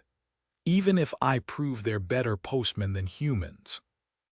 10 minutes later, the golem Ankh-Morpork's fist obliterated a letterbox and a chunk of the doorframe. "Mail delivered," it intoned before freezing, its eyes dimming. Moist turned to the huddle of human postmen, gesturing at the makeshift obstacle course in the hall. "Notice the crushed skate, the pulverized glass where the bottle was. And might I add, he did it blindfolded." "Yeah, but his eyes burned right through the hood," Grote muttered. Adora Bell folded her arms. "Nobody picks their anatomy." Senior Postman Bates chuckled. "Gotta admit, watching him punch through that door was satisfying. Serves him right for making 'em sharp-edged." "And I bet dogs don't bother him," Jimmy Tropes added. "No risk of losing a chunk of his pants to some mutt." "So we all agree golems make suitable postmen," Moist pressed. Suddenly, the men shifted uncomfortably, voices tangling in excuses. "Well, it's not us, but folks get nervous around, clay people. Taking jobs from real workers and all. No offense to him, just." They trailed off as Ankh-Morpork's voice rumbled to life, slow, ancient, like waves echoing in a seashell fossil. Moist watched as Ankh-Morpork stood motionless, his patchwork clay body pieced together like some ancient relic dug up from the ruins of forgotten kingdoms. The postman shuffled awkwardly, unsure how to react to a being who had witnessed civilizations rise and crumble into dust. "A messenger," Miss Dearheart repeated softly, her voice carrying a warmth she reserved only for golems. Moist caught the shift in her tone, gentler, almost protective. Ankh-Morpork's deep red eyes flickered like dying embers. "I was a messenger," he rumbled, his voice carrying the weight of millennia. His arm bore a rusted metal band, the corrosion staining the clay beneath it. Grote cleared his throat. "Running errands, then," he ventured, trying to lighten the mood. "Most recently, I delivered the decrees of King Head of Thut," Ankh-Morpork replied. Jimmy Tropes frowned. "Never heard of him." "Likely because Thut sank beneath the waves 9,000 years ago," the golem answered. "So it goes." Grote's eyes widened. "Wait, you're 9,000 years old. Number 19,000. The words hung in the air like a tombstone inscription. "I was forged in fire by the priests of Upsa. They gave me a voice to carry words, Such is the way of things. Trope scratched his head. Upsa, never heard of that either. Gone, crushed beneath the eruption of Mount Shiputu. I lay buried in ash for 200 years before the fishermen kings of Ult found me. He paused as if recalling the taste of salt water. It was quiet. Stanley leaned forward, fascinated. You must have seen incredible things. The golem's gaze settled on him, casting a faint red glow. Sea urchins, many sea urchins, and ships sailing without crews. Once an anchor, all things fade. Moist couldn't help himself. You just sat there under the ocean. I had no orders to move. The whales sang. Then came the net, the light. Such things happen. Grote blinked. But wasn't it boring? Ankh-Morpork turned to Miss Dearheart, uncomprehending. She sighed. He doesn't understand boring. None of them do. Moist forced a grin, trying to inject some cheer. Well, you must be thrilled to deliver messages again. The golem's head tilted. Thrilled. Miss Dearheart pinched the bridge of her nose. Think of it as fulfilling your core function. Yes, Ankh-Morpork agreed. The messages must be delivered. It is written on my chem. A clay tablet, she explained. Ancient instructions, no paper back then. Grote whistled. So you really worked for kings, many empires, many gods. The golem's voice was steady, but something in his tone made the room feel colder. Moist exchanged a glance with Miss Dearheart. 19,000 years of silence, of waiting, of obedience. And yet here he stood, ready to do it all again. The thought sent a shiver down his spine. The golem's voice rumbled like distant thunder, reciting words that felt ancient. Many gods, all gone, all things pass. His tone shifted, as if channeling some long-forgotten scripture. Neither flood nor fire nor the endless dark of the underworld shall stop these messengers from their sacred duty. And don't even ask about saber-toothed tigers, tar pits, or the big green things with teeth, or the goddess sees all. Tropes blinked. Wait, you had giant green monsters back then. Bigger, greener, more teeth, Ankh-Morpork intoned. Moist couldn't resist. And the goddess sees all. Do not ask. The silence that followed was thick enough to cut with a knife. Moist, ever the master of awkward moments, leaned in. So, you're telling me he gets to decide if he's a postman? The postal workers huddled up like a football team calling the final play. Grote turned back, grinning. He's not just a postman, Mr. Moist, he's a legend. The lads are beside themselves. It's like working with history itself. Jimmy Tropes puffed up like a proud rooster. I always said the order was ancient. Other secret societies are gonna turn greener than something big with teeth, Moist supplied. Exactly, Grote clapped his hands. And if his friends can follow orders, they're welcome too. Moist nodded to Stanley, who proudly held up 2 cans of royal blue paint. All that's left, he said, is the uniform. By unanimous vote, Ankh-Morpork was dubbed extremely senior postman, because, let's be honest, anything less would have been insulting. Half an hour later, the golems hit the streets, their fresh paint still tacky, their human counterparts guiding them like proud handlers. The afternoon sun caught the gold trim Stanley had somehow scrounged up, making them gleam like something out of a fairy tale. Give people a show, Moist thought, and they'll follow you anywhere. Then from behind him a voice recited. The postman came down like a wolf on the fold, his cohorts all gleaming in azure and gold. For half a heartbeat, Moist froze. She knows. Somehow she knows. But his brain kicked in just in time. He turned to Miss Dearheart with an easy grin. You know, when I was a kid, I thought a cohort was a piece of armor. I pictured soldiers polishing them all night. She exhaled a stream of smoke. Adorable. Then flicking ash, she added, I'll get you the rest of the golem soon. Might be some pushback, but the watch has your back. They've got a free golem on the force, and Commander Vims. That man's cynicism could curdle milk. Moist smirked. You think he's cynical? Yes, she cut in, blowing another smoke ring. And trust me, that's high praise coming from me. But thanks for giving the boys a shot. Moist wasn't sure if the golems truly understood the concept of liking something, but they certainly enjoyed working, and Pump 19 at least seemed to respect him. "Thanks," he said. "Personally, I think you're a fraud," Miss Dearheart shot back. "Figured you'd say that," Moist replied. Gods, this woman was a challenge.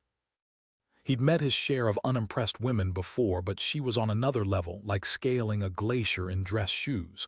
It had to be an act, a game. He pulled out his stamp designs, flashing them like a gambler's last hand. "What do you think of these, Miss D? Wait, what do people actually call you?" In his head, Moist thought, "I don't know," just as she said, "I don't know. What's this?" Carrying your etchings around for efficiency. So it was a game, and she was inviting him to play. "They'll be copper engraved, hopefully," he said, playing humble. "New stamp designs." He explained the concept while she flipped through the pages. "Nice one of veterinary," she remarked. "Rumor says he dyes his hair, and this. Oh, the Tower of Art, very masculine, $1, huh, not bad. When's the launch?" "Actually, I was planning to swing by Teamer and Spools while the guys are out, get the engraving started," Moist said. "Good choice. They're decent," she replied. "Sluice 23 powers their machines. They treat him well, no tacky signs slapped on him. I check on all the hired golems weekly. The Frees insist on it." "Making sure they're not abused?" Moist asked. "Making sure they're not ignored," she corrected sharply. "Half the businesses in the city have a golem tucked away somewhere, except the Grand Trunk." Her voice hardened. "I won't let them work there." Moist hesitated. Why not?" "Some filth isn't fit for golems," she said, ice in her tone. "They have morals." "Okay, touchy subject." His mouth, however, had other ideas. "Dinner tonight." For a split second, Miss Dearheart looked stunned, but not half as stunned as Moist felt. Then her usual skepticism snapped back into place. "I eat dinner every night. With you? No, I've got things to do, but thanks for asking." "No problem," Moist said, secretly relieved. She glanced around the cavernous hall, unimpressed. "This place gives me the creeps. Floral wallpaper and a match might help." "It'll get sorted," Moist said quickly. "But we've got to move fast. Show we mean business." They watched Stanley and Grote sifting through the towering piles of mail, tiny figures against the white mountains of envelopes. "You'll never deliver all this," Miss Dearheart said, turning to leave. "Yeah, I know," Moist admitted. "But that's the thing about golems," she added, pausing in the doorway. The light caught her face in a way that made her look almost ethereal. Or maybe just dangerously sharp. The young man in the flashy golden suit and winged hat didn't seem intimidated by anything, least of all the concept of permanence. Chapter 7. The Crypt of Ink. A hole in history. Lipwig makes his case. The wizard in glass veterinary's backside. A debate. A guarantee of delivery. Hobson's not-so-secret weapon. The scent of machine oil and old paper clung to the air in Mr. Spool's cluttered office as he studied the confident stranger before him. "You've got an eye for quality, Mr. Lipwig," Spools admitted, watching Moist flip through the sample sheets with practiced ease. "Not many customers appreciate the finer details. Always match the paper to the purpose. That's my motto." Moist tapped a finger against a sheet. "The trick isn't just making stamps hard to counterfeit, it's making sure a penny stamp doesn't cost us a penny to print." Spools chuckled. "Watermarks are your best bet, not foolproof, mind you." "Or so I've heard," Moist added with a smirk. "Ah, but we've seen every trick in the book, Mr. Lipwig." Spools leaned back in his creaky chair, scribbling numbers in a well-worn ledger. "Chemical voids, timed inks, even a touch of magic, nothing slips past us. We handle printing for some very distinguished clients, though I'm afraid names must stay confidential." He paused, tapping his pen. "Now 20,000 penny stamps, ungummed stock, $2 per thousand plus setup. You'll need someone to cut them, of course." Moist frowned. "No machine for that. Not for something this small. Sorry, son." With a flourish, Moist pulled a scrap of brown paper from his pocket. "Recognize this, Mr. Spools?" The old man's eyes lit up. "A pin paper, haven't seen one of those in years. Got a whole collection stashed away, probably worth a fortune if..." Watch closely, Moist interrupted, gripping the paper just so. The pins had been placed with obsessive precision. No machine could have done it better. With a careful tug, the paper split cleanly along the perforations. Moist grinned. It's all about the holes, Mr. Spools. No holes, no magic. 3 hours later, the workshop buzzed with activity. Engineers in grease-stained coveralls tweaked gears, adjusted presses, and muttered over blueprints. Moist lingered on the sidelines, feigning disinterest while the experts tinkered, rebuilt, and finally, under the watchful eyes of both men, tested the modified press. Chonk. The room went so quiet Moist swore he could hear the walls creak from the collective held breath. Moist carefully peeled the sheet of tiny perforated stamps from the board, plucking one free between his fingers. The workshop windows seemed to exhale as tension lifted. No cheers erupted, just the quiet satisfaction of skilled craftsmen relighting pipes and exchanging nods. Spools clasped Moist's hand over the delicate paper. "The design rights are all yours, Mr. Spools," Moist declared. The older man beamed. "Generous of you, Mr. Lipwig. Here, thought you'd appreciate this." An apprentice scurried over with a fresh sheet already printed with unperforated stamps, each a flawless miniature replica of Moist's penny design. "Cutting-edge iconographic engraving," Spools crowed at Moist's stunned expression. "A few imperfections this batch, but by Tuesday, need penny and 2-cent stamps by tomorrow," Moist cut in, tapping the paper. "Skip perfection, I need speed." Spools blinked. "You don't dawdle, do you?" "Never stall when opportunity's galloping past," Moist shot back with a grin that didn't quite reach his eyes. He added, almost as an afterthought, 5-cent and dollar stamps the day after. Spools whistled. "You'll burn through shoe leather at that pace. Only way to outrun the competition." As Moist hurried back to the post office, guilt prickled his neck.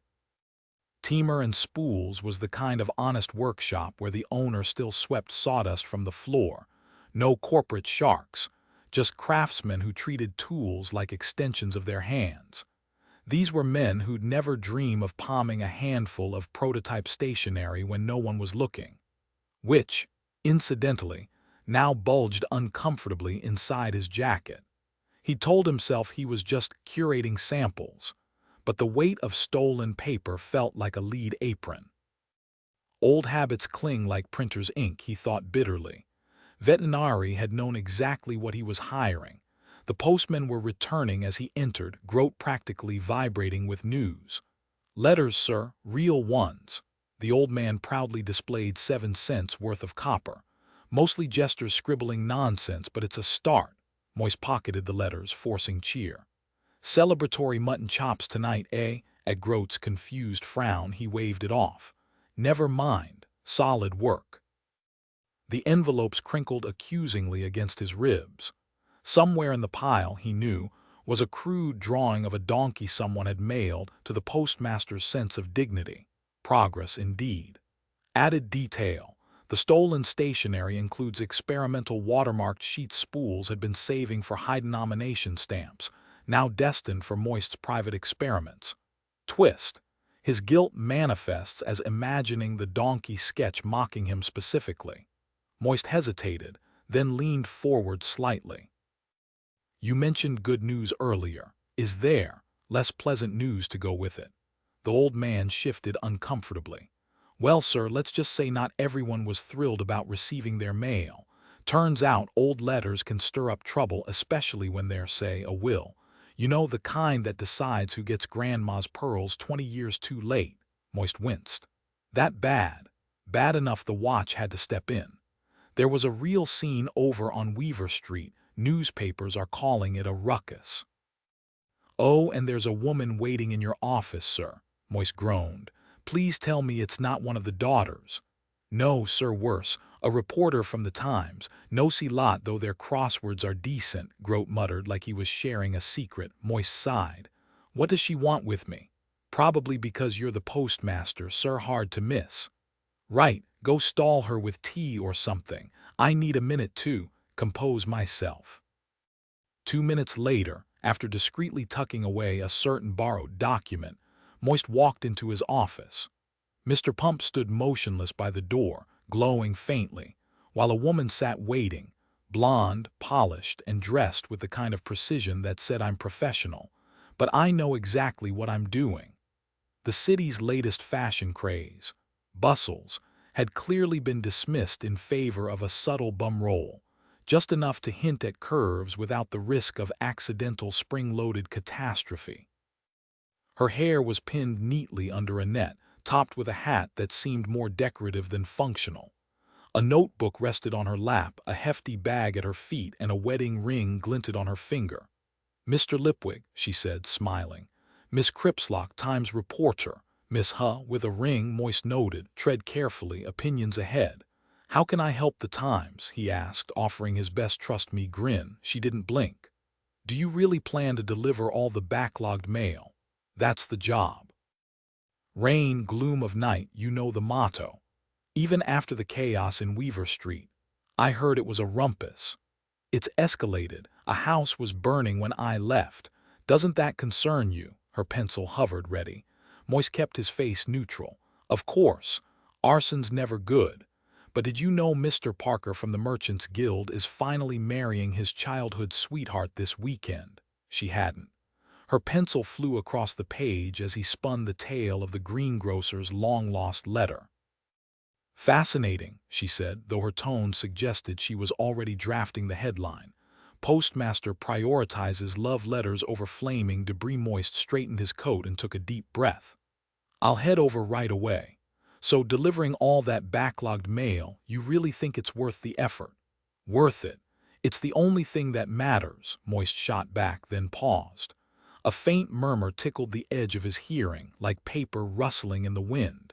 Miss Cripslock raised an eyebrow. "Everything all right, Mr. Lipwig?" "What, of course." He forced a grin, raising his voice just enough to drown out the whispers. "History doesn't just disappear, Miss Cripslock. We're built to connect letters, words, meaning. The mail has to go through, no exceptions." She leaned back slightly. "No need to yell, Mr. Lipwig." Moist exhaled, rubbing his temple as the whispers faded. "Sorry, got a little carried away." He cleared his throat. "Look, every letter gets delivered. If someone's moved, we track them down. If they're gone, we find their family. What's the alternative? Toss it all in a furnace? Tear them open and play judge? No, these letters were trusted to us. Delivery is the only answer." The whispers had nearly vanished now, so he pressed on, pulling out a sheet of stamps. "Besides, we need the room. The post office is coming back bigger, better, and these are how we do it." She squinted at the tiny portraits. "Little pictures of Lord Vetinari. Stamps, Miss Cripslock. Stick one on a letter and it'll go anywhere in the city. These are just the prototypes. Tomorrow they'll be gummed, perforated, ready to use. I'm making the post simple again. Sure, we're still figuring things out, but soon. A letter to anyone, anywhere." The words tumbled out before he could stop them. She smirked. "Aren't you overselling it a bit?" Moist shrugged. "Never learned how to aim low, and sure, there's the clacks." "The clacks," he scoffed. "Oh, it's fantastic if you need stock prices from Genua by sundown. But can you write 'sealed with a loving kiss' on a clacks message? Can you press a flower between the lines? A letter isn't just words, it's a thing. And let's be honest, the clacks costs a fortune. Most folks only use it for emergencies. Grandpa's dead, funeral twos. A day's wages for something as personal as a brick through a window, but a letter, that's real." He stopped. Miss Cripslock was scribbling furiously, that dangerous glint in her eye reporters get when they smell a story. Worse, she was smiling. "Funny you mentioned the clacks," she said. "People say it's getting slower, pricier, less reliable. Any thoughts?" Moist grinned.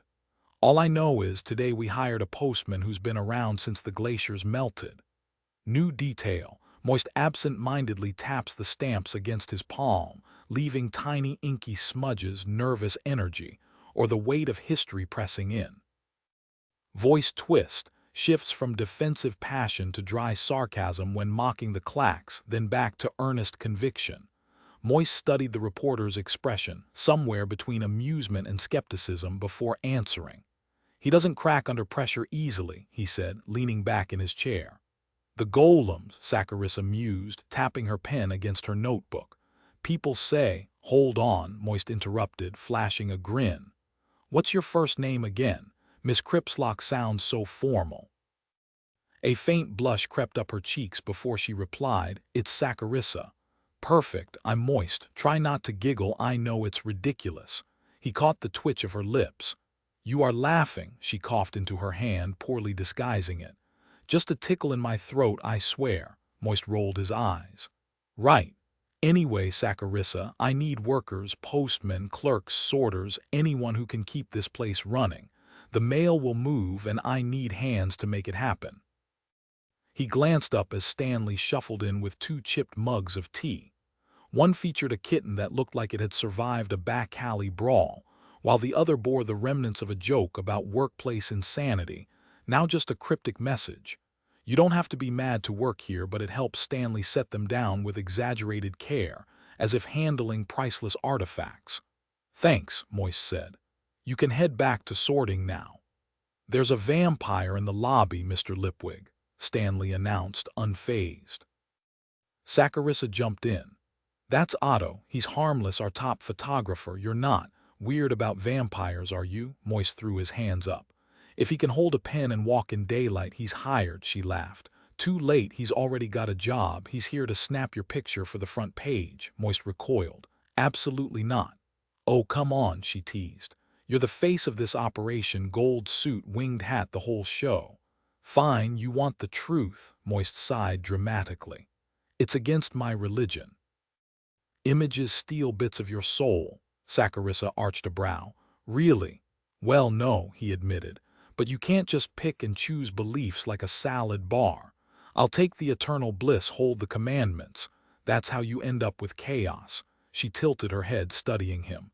You work for veterinary, don't you? Moist spread his hands. Obviously.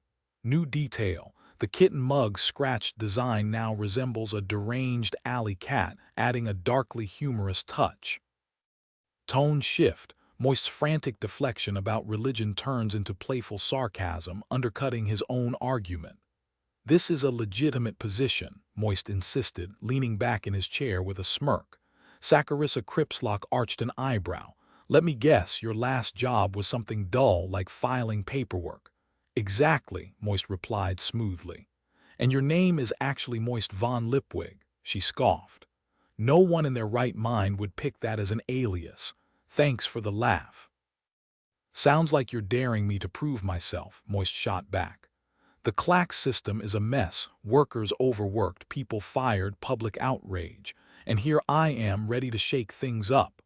I'm dead serious, Saccharissa, he said, pulling a handful of letters from his coat. People are already trusting us with their mail. Look, one for Dolly's sisters, another for Nap Hill, and this one's addressed to Blind I.O. He's a deity, she said dryly. Could be tricky. Moist stuffed the letters back into his pocket. We'll deliver it. He's got 3 temples in the city, easy. And she didn't even mention the sketches. Perfect. Resourceful, aren't you? Saccharissa mused. Tell me, Moist, how much do you know about this place's history? Enough to wonder where all the chandeliers disappeared to, he quipped. You haven't spoken to Professor Pelk. Who's that? She sighed. University scholar.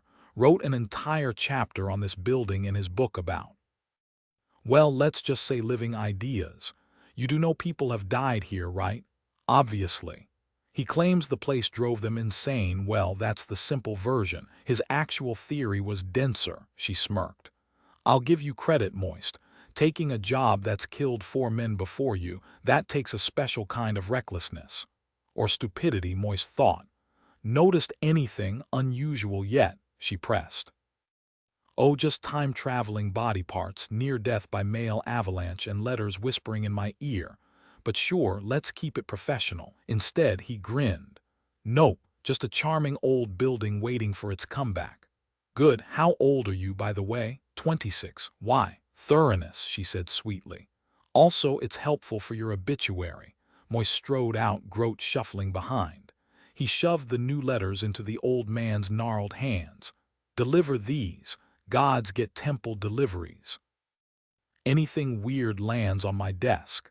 Got 15 more today, sir. Folks think it's a joke. Did they pay? Every penny. Then we're the ones laughing, Moist said. Back soon. Moist tipped his hat and muttered, "Guess I'm off to meet the wizard," as he stepped into the legendary library of Unseen University. By ancient decree, the library welcomed the public, though visitors never made it past the ordinary shelves. Not that they noticed, of course. The place played tricks with space, squeezing endless rows of enchanted tomes into what looked like a thin coat of varnish. Still, people poured in, desperate for answers only librarians could provide. Is this where I drop off my dry cleaning? How do you spell surreptitious without sounding suspicious? And the classic, there was this book. Red cover, twins involved. Ring any bells? Technically, the library did have it, somewhere. Buried in its labyrinthine depths were all books, the written, the unwritten, and the downright impossible. But you wouldn't find those on display. Let some clueless reader mishandle the wrong volume and poof, there goes reality as we know it. Like every first-time visitor, Moist craned his neck at the dome overhead. Why did an infinite library need a ceiling just a few 100 feet wide? The question dangled, unanswered. Below it, stone figures of the virtues, patience, chastity, silence, and a few questionable additions like Tubso, who, for some reason, clutched a kettle and a fistful of parsnips, watched from their alcoves. Moist tipped his hat to Hope, an old friend, before nearly tripping over a robed figure who seized his arm. "SHH, you need a book, yes," the wizard hissed, dragging him forward. "Well, I was just unsure which one." "Perfect," the wizard beamed. "That's exactly what librarians are for. Now if you'll just take a seat, mind the straps, this'll be over before you can say magical malpractice." Malprac. Before Moist could protest, he was shoved into a creaky swivel chair, part antique, part mad scientist's experiment. A jar of pickles, check. A caged mouse gnawing on what looked like a tiny ladder, also check. Then came the ear clamps. "You might taste scrambled eggs," the wizard called cheerfully. "Or feel like a salmon just slapped you. Totally normal. And then, th. A term every wizard knew. Moist, unfortunately, did not. The air seemed to warp around Moist, stretching reality itself. Even the things that shouldn't bend felt like taffy pulled too far. Then, just as abruptly, everything snapped back into place with a sensation he could only describe as th. Blinking, he found himself staring at a chair that had somehow spun around, facing the opposite direction. The pickles, tongs, and mouse were gone, replaced by a bucket full of ticking pastry lobsters and a neatly packaged set of glass eyeballs. "Haddock," Moist muttered under his breath. "Really, most folks go with cod," a voice chimed in. "Can't argue with taste, I guess." A pair of surprisingly dexterous hands unbuckled him from the chair, hands that he now noticed belonged to an orangutan. Moist didn't bat an eye. This was a wizard's university, after all. Nearby, the man who'd shoved him into the contraption was hunched over a desk, eyes glued to some arcane gadget. "Any second now," the wizard muttered. "Any second, any moment." A tangle of rubber tubes snaked from the desk into the wall, and for a heartbeat they pulsed unnaturally like a snake gulping down a meal. The machine hiccuped, then spat out a slip of paper. "Aha!" the wizard snatched it up triumphantly. "Right, the book you wanted, A History of Hats by F.G. Smallfinger, yes." Moist frowned. "No, actually, I wasn't positive. We've got plenty more." The wizard had two defining features. First, his ears. Grandfather Lipwig always said honesty was measured in ear size, and this man's were practically broadcasting his integrity. Second, the beard clinging to his face was so obviously fake it might as well have had a price tag. Moist cleared his throat. "I was actually looking for a wizard named Pelk." The beard twitched, revealing a grin. "I knew the machine would work." "You're looking at him." The office door bore a plaque. Ladislav Pelk, D.M.Phil, Prehumus Professor of Morbid Bibliomancy. Inside, Pelk hung his beard on a hook like a hat. The room was exactly what you'd expect from a wizard: skull with a candle, stuffed alligator dangling overhead. Nobody knew why, but tradition demanded it. But the real spectacle was the furniture, or lack thereof. Every chair, every desk was painstakingly assembled from books. Volumes lay open, dog-eared and marked with yet more books. Moist gingerly took a seat on a stack labeled synonyms for the word plimsoll, volumes 141. "You're here about the post office, aren't you?" Pelk said, leaning forward. "Voices, odd happenings," Moist nodded. Pelk stroked his chin, or rather the space where his chin would have been without the beard. "How to explain this? Words have power, Mr. Moist. They shape reality. Our library warps time and space on a grand scale. And your post office, all those unsent letters, they've created something we call a javesa, a tomb where words don't just rest, they live." Added detail: the pastry lobsters in the bucket occasionally twitched, their tiny gears whirring. One even snapped its claws at Moist as he passed. Tone shift, from bewildered to dryly amused. Moist couldn't decide if the wizard's enthusiasm was endearing or terrifying. Moist Lipwig shifted uncomfortably in his chair as Professor Pelk studied him over the rim of his teacup. "Tell me, Mr. Lipwig, do you consider yourself a literary man?" "Not exactly," Moist admitted. Books had never been his thing, too much sitting, not enough scheming. The professor stroked his fake beard thoughtfully. "Interesting. So if you stumbled upon some battered old book in a junk pile, would you toss it into a fire?" Moist hesitated. "Probably not. Feels wrong somehow." "Ah, instinct." Pelk's eyes twinkled. "Words carry weight even if we don't always realize it. Take magical incantations or the true names of gods. Handle them carelessly and you're in for trouble. Over in Klotch, there's a mountain honeycombed with caves, each one packed with ancient texts wrapped in white linen like sacred relics. A bit dramatic, sure, but it proves a point. Some words deserve respect." Moist snorted. "Better than shoving them in a dusty attic, I guess." Then it hit him. "Wait, that golem called the post office a tomb of unheard words." Pelk nodded. "Makes perfect sense. Golems used to guard old libraries because words can't sway them unless they're the right ones. And when enough words gather in one place, they start bending reality. Those hallucinations you mentioned, time slipping, voices whispering, that's just the letters fighting to be heard." Moist's wings twitched under his coat. "So I'm what, their messenger boy?" "More like their chosen avatar," Pelk said, gesturing at Moist's gilded ensemble. "The hat, the suit, accidents, or destiny." The room fell silent. Moist suddenly missed the simplicity of petty crime. Pelk stood, signaling the end of the lesson.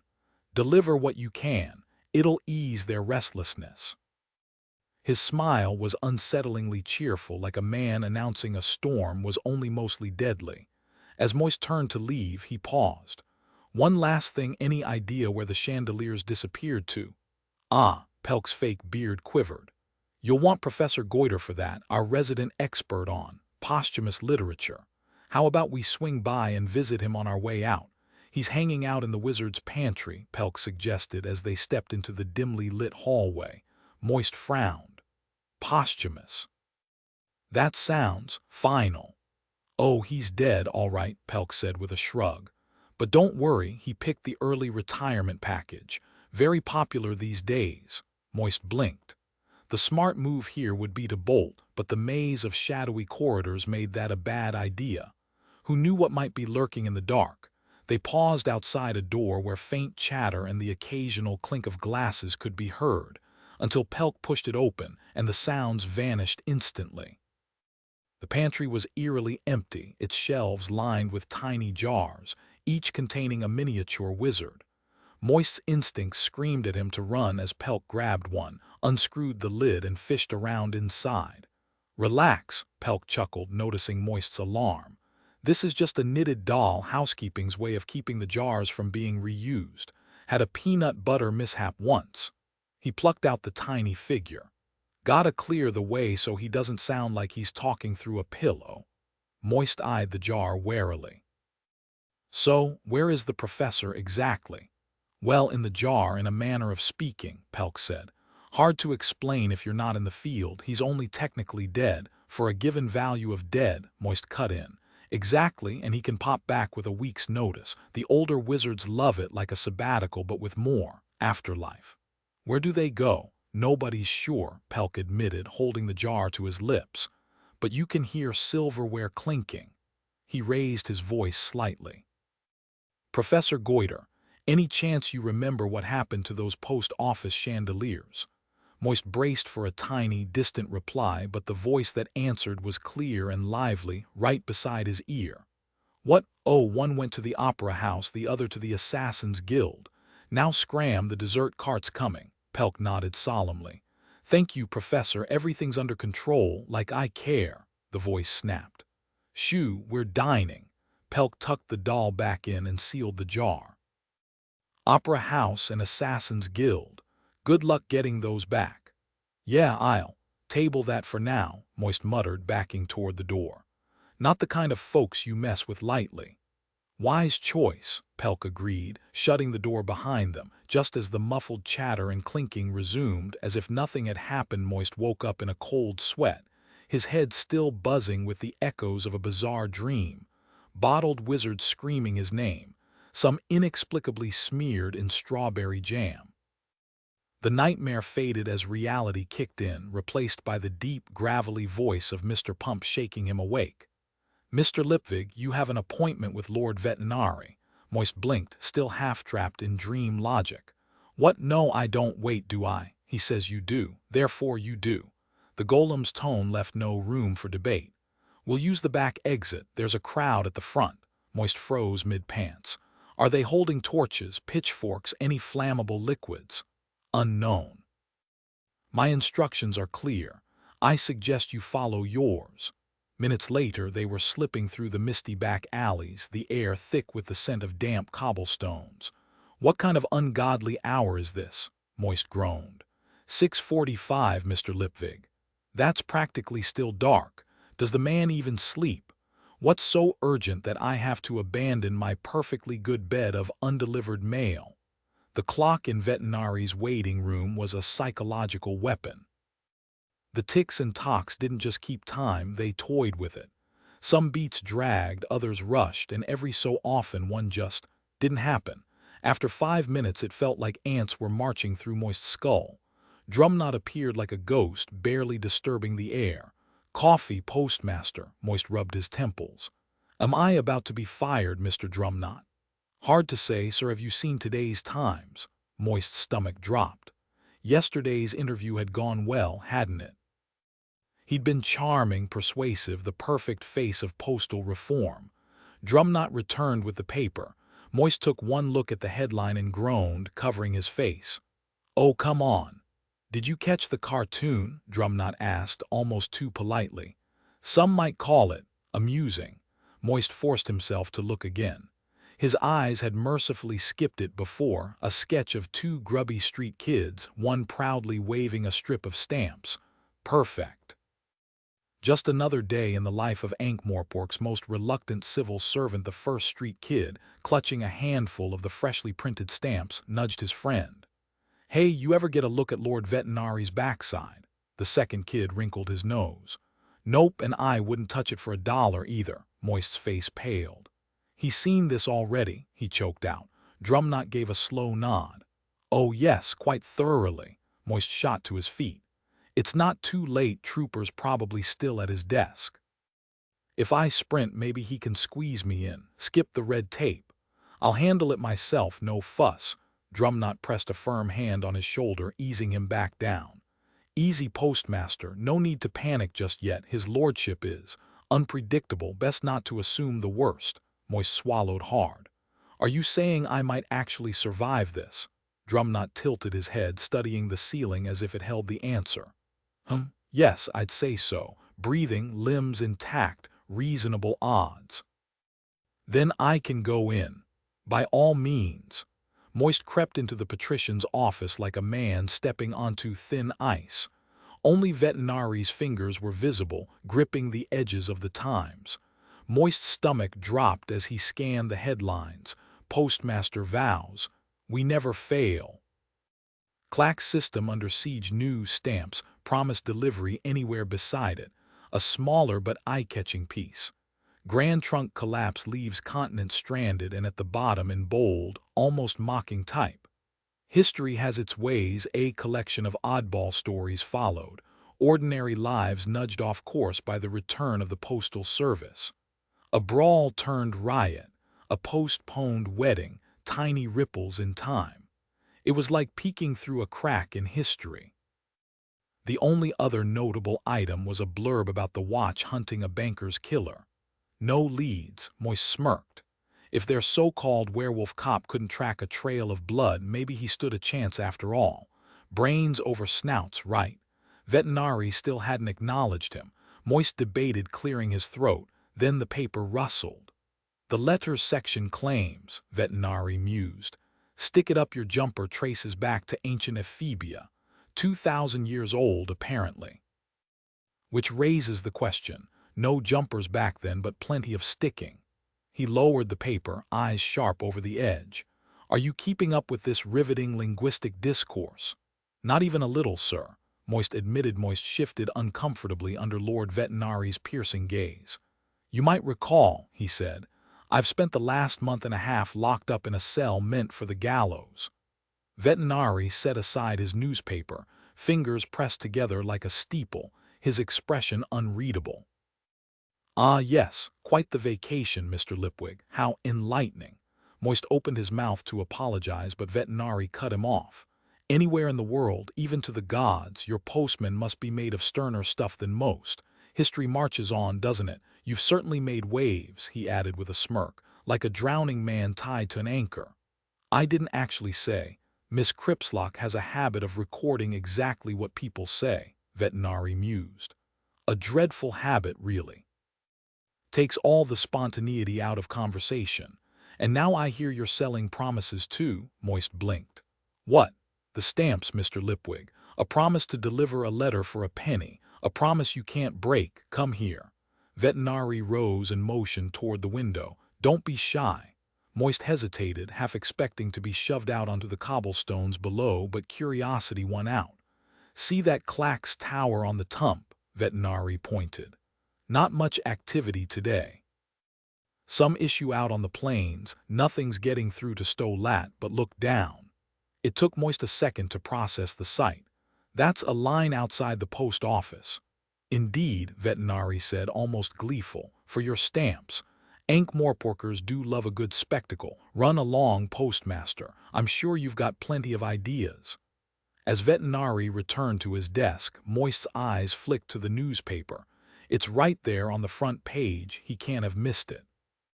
About the other thing.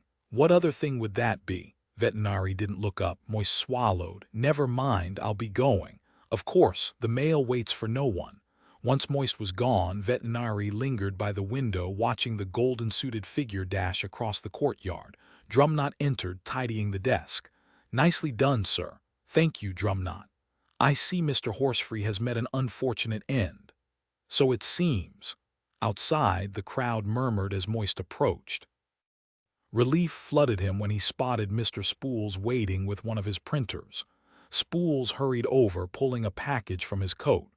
Got a few thousand of each, pennies and 2 pennies, he whispered.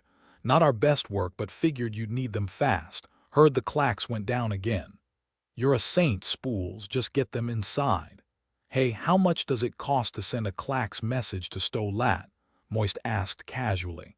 The engraver scratched his head. Even a quick message would run you at least 30 pence, I'd say. Moist grinned, stepping back and raising his voice. Listen up, folks. The post office opens in 5 minutes for penny and 2 penny stamps. Plus, we're accepting mail for Sto-Lat. First express delivery leaves on the hour and arrives this morning. Just 10 pence per standard envelope, people. 10 pence.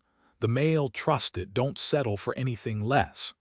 The crowd buzzed with excitement, a few already darting off. Moist ushered Mr. Spools inside, shutting the door firmly behind them. That familiar rush hit him. This was the thrill of the game, the kind of moment that made life worth living. Heart-pounding, he barked orders. Stanley, the boy snapped to attention.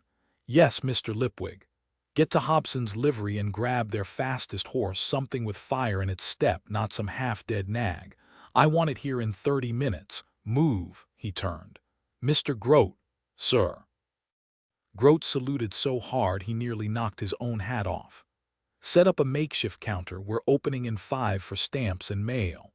I'm riding to Stow-Lat while the clacks is down, and you're in charge while I'm gone, Mr. Spools, the engraver sighed. Right here, Mr. Lipwig, no need to yell.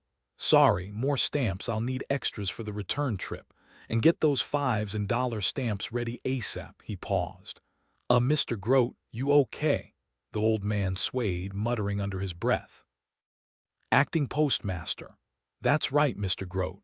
No Grote's ever been acting postmaster. Suddenly, Grote dropped to his knees and latched onto Moist's legs. Oh, sir, thank you. I won't fail you. Rain, snow, or... Yeah, got it, acting postmaster, Moist said, trying to pry him off. Up you get. Seriously, Mr. Grote, up, Grote sniffled. Can I wear the winged hat while you're gone, sir, just for...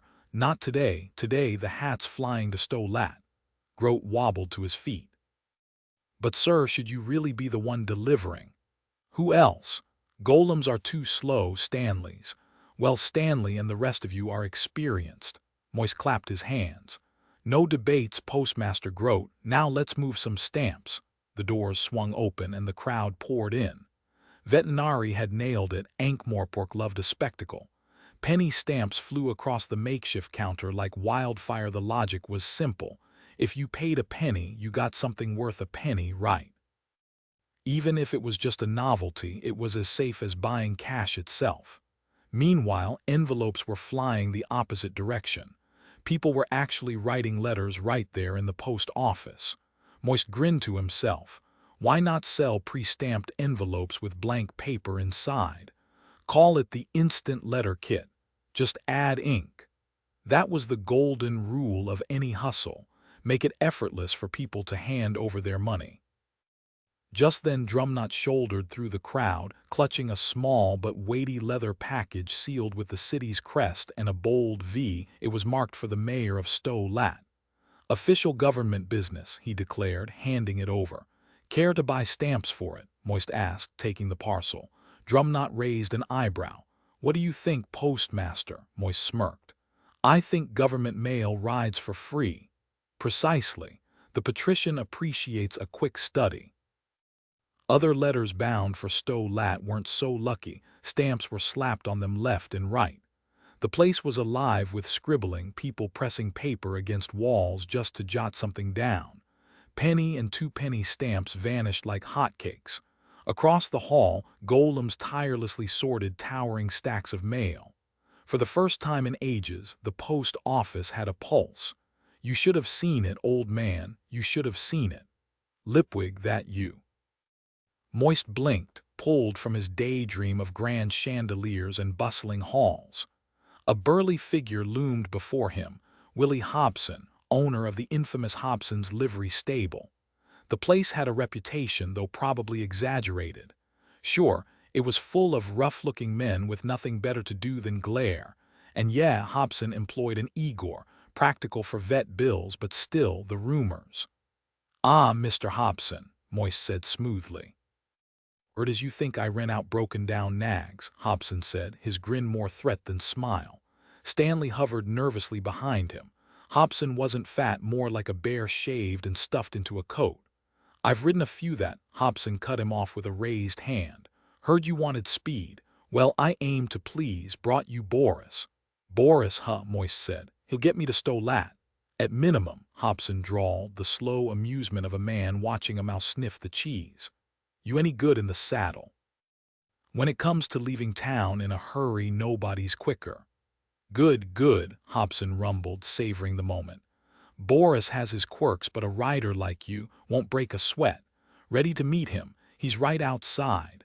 New detail, the crowd's murmurs fade as Moist steps toward the door, catching a whiff of something sharp. Not hay, not leather, but something wilder.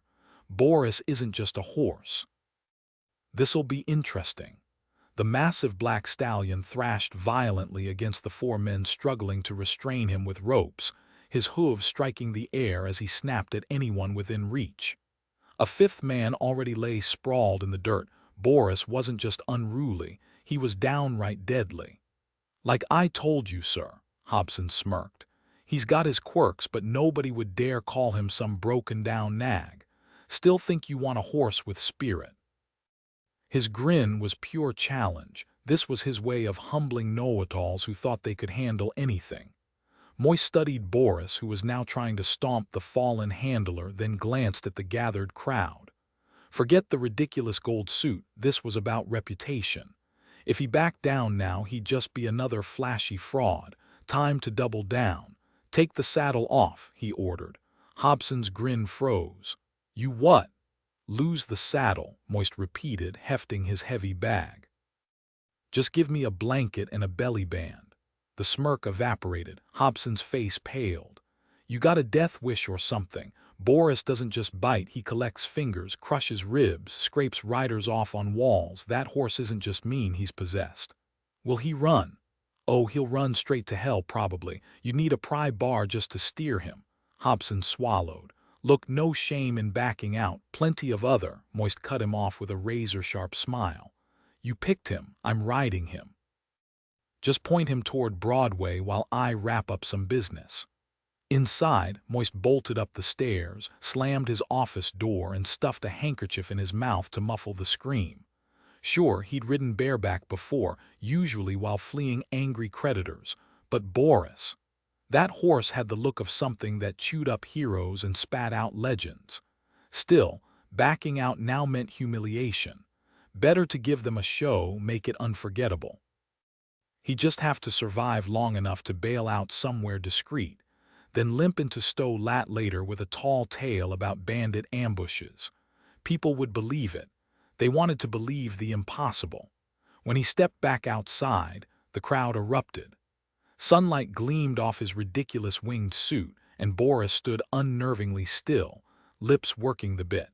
Moist wasn't fooled. A horse that quiet was a horse planning something. Moist adjusted the mailbag over his shoulder and turned to the golem. Mr. Pump, I could use a boost, he said with a grin. The towering figure nodded. Of course, Mr. Lipwig. Before he could move, Saccharissa Cripslock came striding down the sidewalk, her notepad already open. Always a delight, Saccharissa, Moist said smoothly, but I've got a schedule to keep. You do realize the Grand Trunk is down again, she cut in, pencil hovering. Saw the headlines, Moist replied, waving a hand. Now if you'll excuse me. So you're really taking on the Clacks Company, she pressed. Moist straightened, adopting his most professional tone. Just doing my job, Miss Cripslock, delivering mail like I promised, she smirked. Funny how a man on a horse beats their fancy towers, isn't it? Moist sighed dramatically. We're the post office, ma'am. We don't engage in petty squabbles. If our Clacks friends need help, we'd gladly sell them stamps, available soon in penny, nickel, dime, quarter, and dollar values. Oh, and the glue, we're thinking licorice, orange, cinnamon, and banana. No strawberry, though, can't stand the stuff. Saccharissa scribbled furiously, lips twitching. Wait, you're seriously offering to carry their messages? Absolutely. Stow-Lat's got a trunk station. Cooperation is our motto. Is it really not smart-alec? She shot back, drawing chuckles from the onlookers. Moist feigned innocence. No idea what you mean. Now, if you don't mind, Boris here gets hangry if we dawdle. You're mocking them again, she accused. Moist blinked. A snook, never heard of it, and if I had one, I certainly wouldn't know how to cock it. He turned to Mr. Pump, who braced his hands for a lift. One last thing, Saccharissa called. Mind if Otto snaps your grand exit, or will your soul protest? Moist rolled his eyes as he swung onto Boris. Fine, just keep my face blurry. The priest gets fussy about that. Oh, I'm sure he does, she said, her tone dripping with sarcasm. Though with that horse this might be your last photo op. He looks like doom in a saddle. The crowd hushed as Boris shifted beneath him. Moist smirked. What's the worst that could happen? You've already been hanged. This is borrowed time. And hey, everyone's buying stamps. The crowd erupted into laughter as Moist shouted his dinner invitation to Miss Dearheart, who stood at the front in a sleek gray dress, exhaling a dramatic puff of smoke toward the sky. Her sharp glare could have melted steel, but after a beat she gave a stiff nod. Maybe there was sweetness under that prickly exterior. "Cut him loose," Moist called, grinning as the men scrambled clear. For a split second, everything froze, then Boris exploded into motion. The once calm horse transformed into a whirlwind of hooves and fury, his back legs skidding across the cobblestones like a runaway wagon. "Perfect! Hold that pose!" Then flash. The world vanished in blinding white and Boris lost his mind completely. Chapter 7. A post haste the enigma of Boris, a tower with bad vibes. Lipwig needs a cold shower. The woman with the bun-shaped earrings dinner plans confirmed Robinson's mysterious package. A shadowy figure lurks. Hobson had once tried turning Boris into a racehorse, but the beast had other ideas, like mauling his competitors and vaulting over fences mid-race. Now, as Broadway blurred past in a chaotic streak, Moist clung to the reins, his hat nearly flying off, his boots wedged into the belly band for dear life. A cart loomed ahead, but steering Boris was as likely as reasoning with a tornado. Muscles coiled, time stretched. Then they were airborne, hooves skimming the cart before crashing back down in a shower of sparks. Boris didn't even stumble. If anything, the open plains ahead only fueled his madness. Wide, flat, endless, his brain short-circuited with joy. Trees, just hurdles, carts, speed bumps. Moist regretted his earlier bravado about ditching the saddle as every bone in his body screamed in protest. But here's the thing, once you got past the fact that Boris was basically a fire-breathing nightmare with hooves, he wasn't half bad. He hit his stride, smooth and relentless, his wild eyes locked on the horizon. No steering required. Hobson was right. You couldn't redirect this horse with a sledgehammer. But at least he was running away from civilization, not toward it. Boris didn't want to be cooped up, kicking down walls and terrorizing stable hands. He wanted to run, to devour the open road.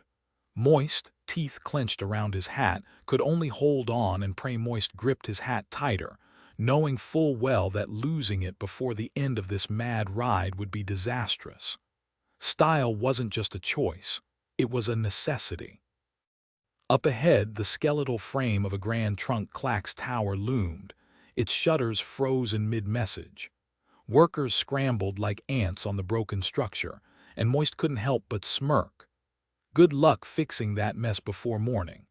Maybe this was his chance to pull off an overnight delivery to Pseudopolis. After all, the Clacks company had been gouging customers for years while the post office scraped by. The city's smoggy haze faded behind him as Boris thundered forward, Stow-Lat's distant skyline growing clearer. Numbness crept through Moist's limbs, but he gritted his teeth. Halfway there, an ancient stone tower jutted from the ruins, stubbornly standing despite the years. Why didn't they just use this thing instead of building new towers? Probably too rickety to hold a Clacks system, or maybe just too haunted. The thought made him shiver, though the real terror was still ahead. As the second tower blurred past, Boris slowed to a steady canter. Stow-Lat's walls rose in the distance and Moist's stomach twisted. Jumping off was his only option, and none of his mental rehearsals ended well, unless haystacks counted as a soft landing. But Boris had other plans. The horse charged straight for the city gates, oblivious to the chaos he'd cause. The streets were packed, but all Boris cared about was the water trough ahead. Moist barely registered the moment he tumbled off, hitting the ground with a grunt. Stow-Lat might not have been huge, but right now, it felt like the center of the universe. Moist had fond memories of this town, fleecing gullible locals with fake bills, pulling the lost air con not once but twice, and even offloading a worthless glass ring on his way out. Not for the money, really, just for the sheer joy of watching people fall for it. Now, though, he limped up the town hall steps under the curious stares of a gathering crowd. He shoved through the doors and dumped the mailbag onto the nearest clerk's desk with a thud. "Express delivery from Ankh-Morpork," he grunted. "Left at 9, so it's practically still warm." "Got it," the clerk blinked. But it's barely past 10. What kind of mail service is this? Moist clenched his teeth. Every muscle ached, but he kept his temper in check. See this hat? He jabbed a finger at it. That means I'm the Postmaster General. This is your mail. In 1 hour I'm turning around and heading back. Want your letters in the city by 3? Then stuff them in this bag. He slapped a stack of stamps on the desk. Red ones cost 2 cents, black ones a penny. 11 cents per letter, don't ask why, just do it. Sell the stamps, give me the cash, lick 'em, stick 'em. Express service, guaranteed. You're now acting postmaster for the next 60 minutes. There's a tavern next door, I need a bath. A cold one, ice cold. Got an ice house here. Good, make it colder than that and bring me a drink and a sandwich. Oh, and there's a massive black horse outside. If your guys can catch him, good luck, saddle him up, add a cushion and point him toward Ankh-Morpork. Got all that? The hip bath wasn't luxurious, but the town's ice house made up for it.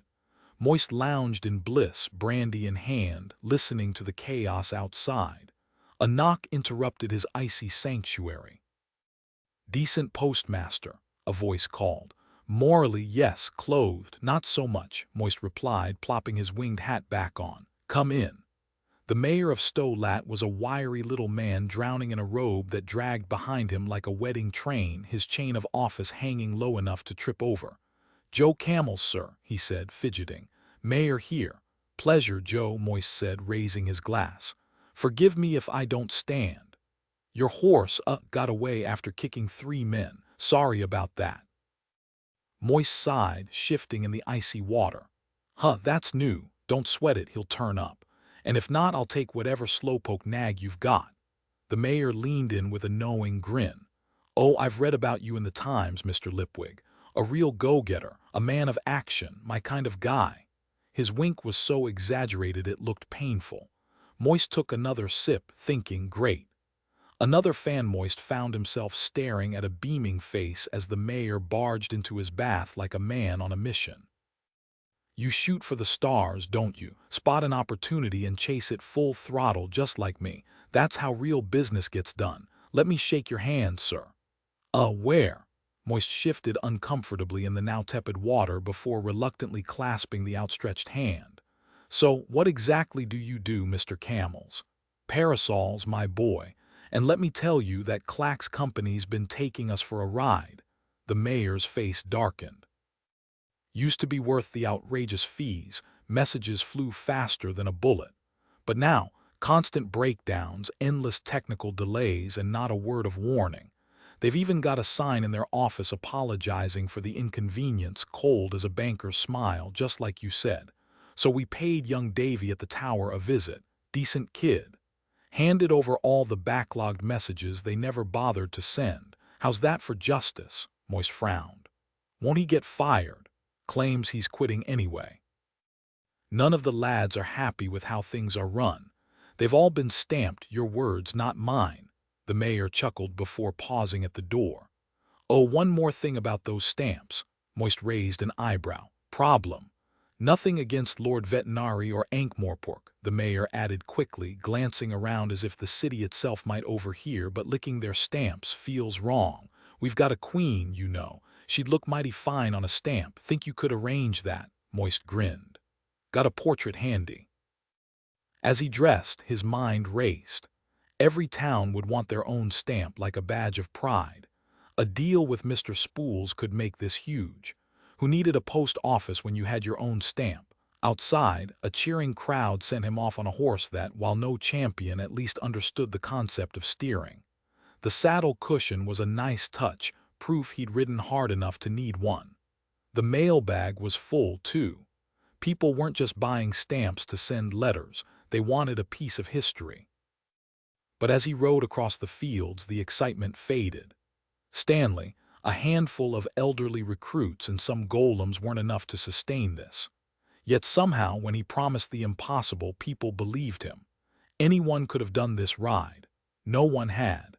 That was the magic. The Clack's tower remained under repair, but now there was a flurry of activity. Workers scrambling up the scaffolding, tools clattering, and the occasional shout echoing down. Moist picked up his pace as he passed, not eager to linger. He swore he saw a figure tumble from the heights, but stopping to investigate seemed unwise. The drop was sheer, ending in a patchwork of cabbage fields below, nature's way of handling both the accident and the funeral in one efficient motion. By the time he reached the city, urgency had him cantering straight to the post office steps, where a waiting crowd erupted into cheers. Grote scuttled out, if a man shaped like a question mark could scuttle, already waving a bulging mailbag. "Stolat needs another run, sir. And Pseudopolis quirm hell, there's even one for Lanker." Moist nearly fell off his horse, legs stiff as rusted hinges. "Lanker, that's halfway across the damn continent." Grote steadied him with a grip like a rusty clamp. "Things got lively while you were gone.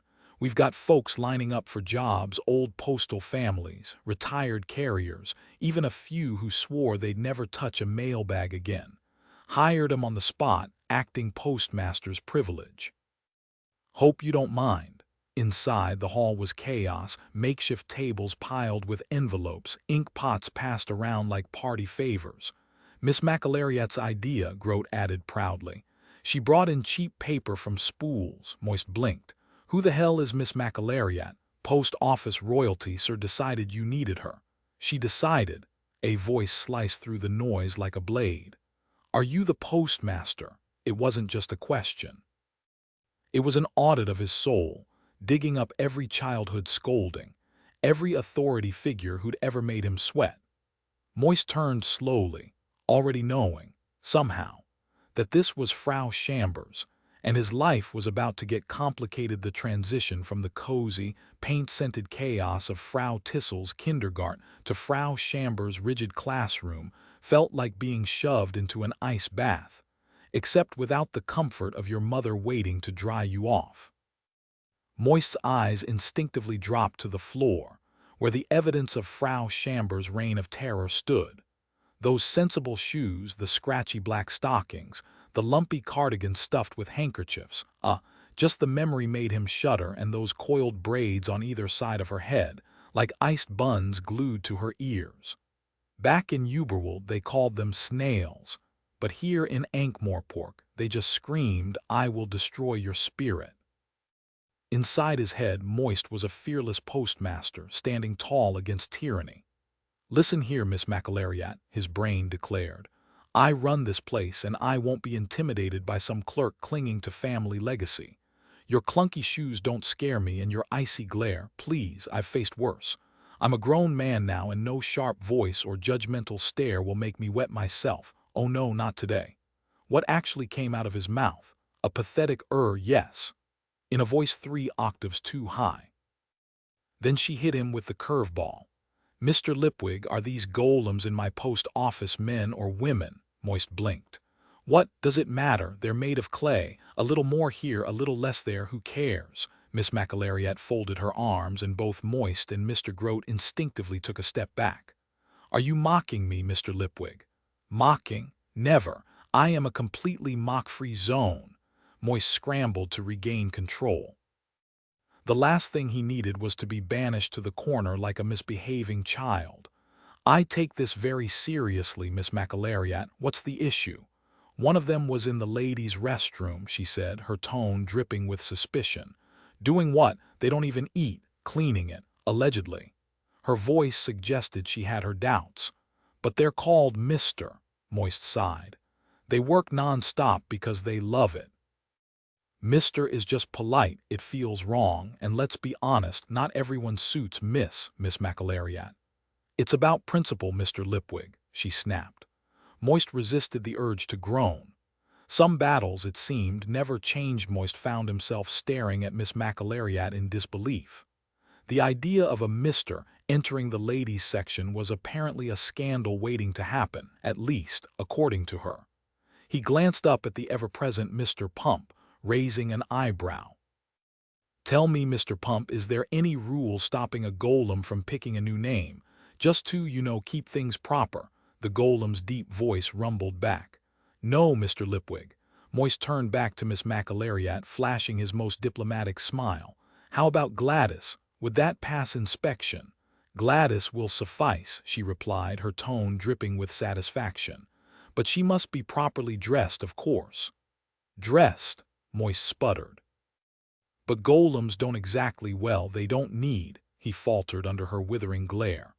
Right, gingham it is, Mr. Pump, make it happen, the golem nodded.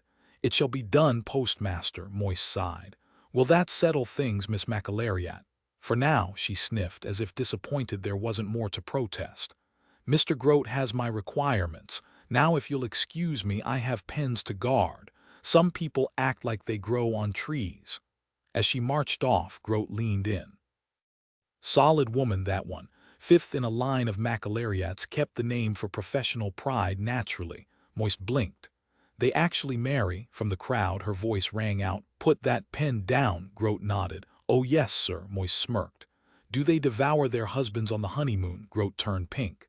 Wouldn't know about that, sir, but she does have a fine mustache. Charming, Moist muttered. So you mentioned other applicants, Grote grinned. Oh yes, sir, thanks to the paper.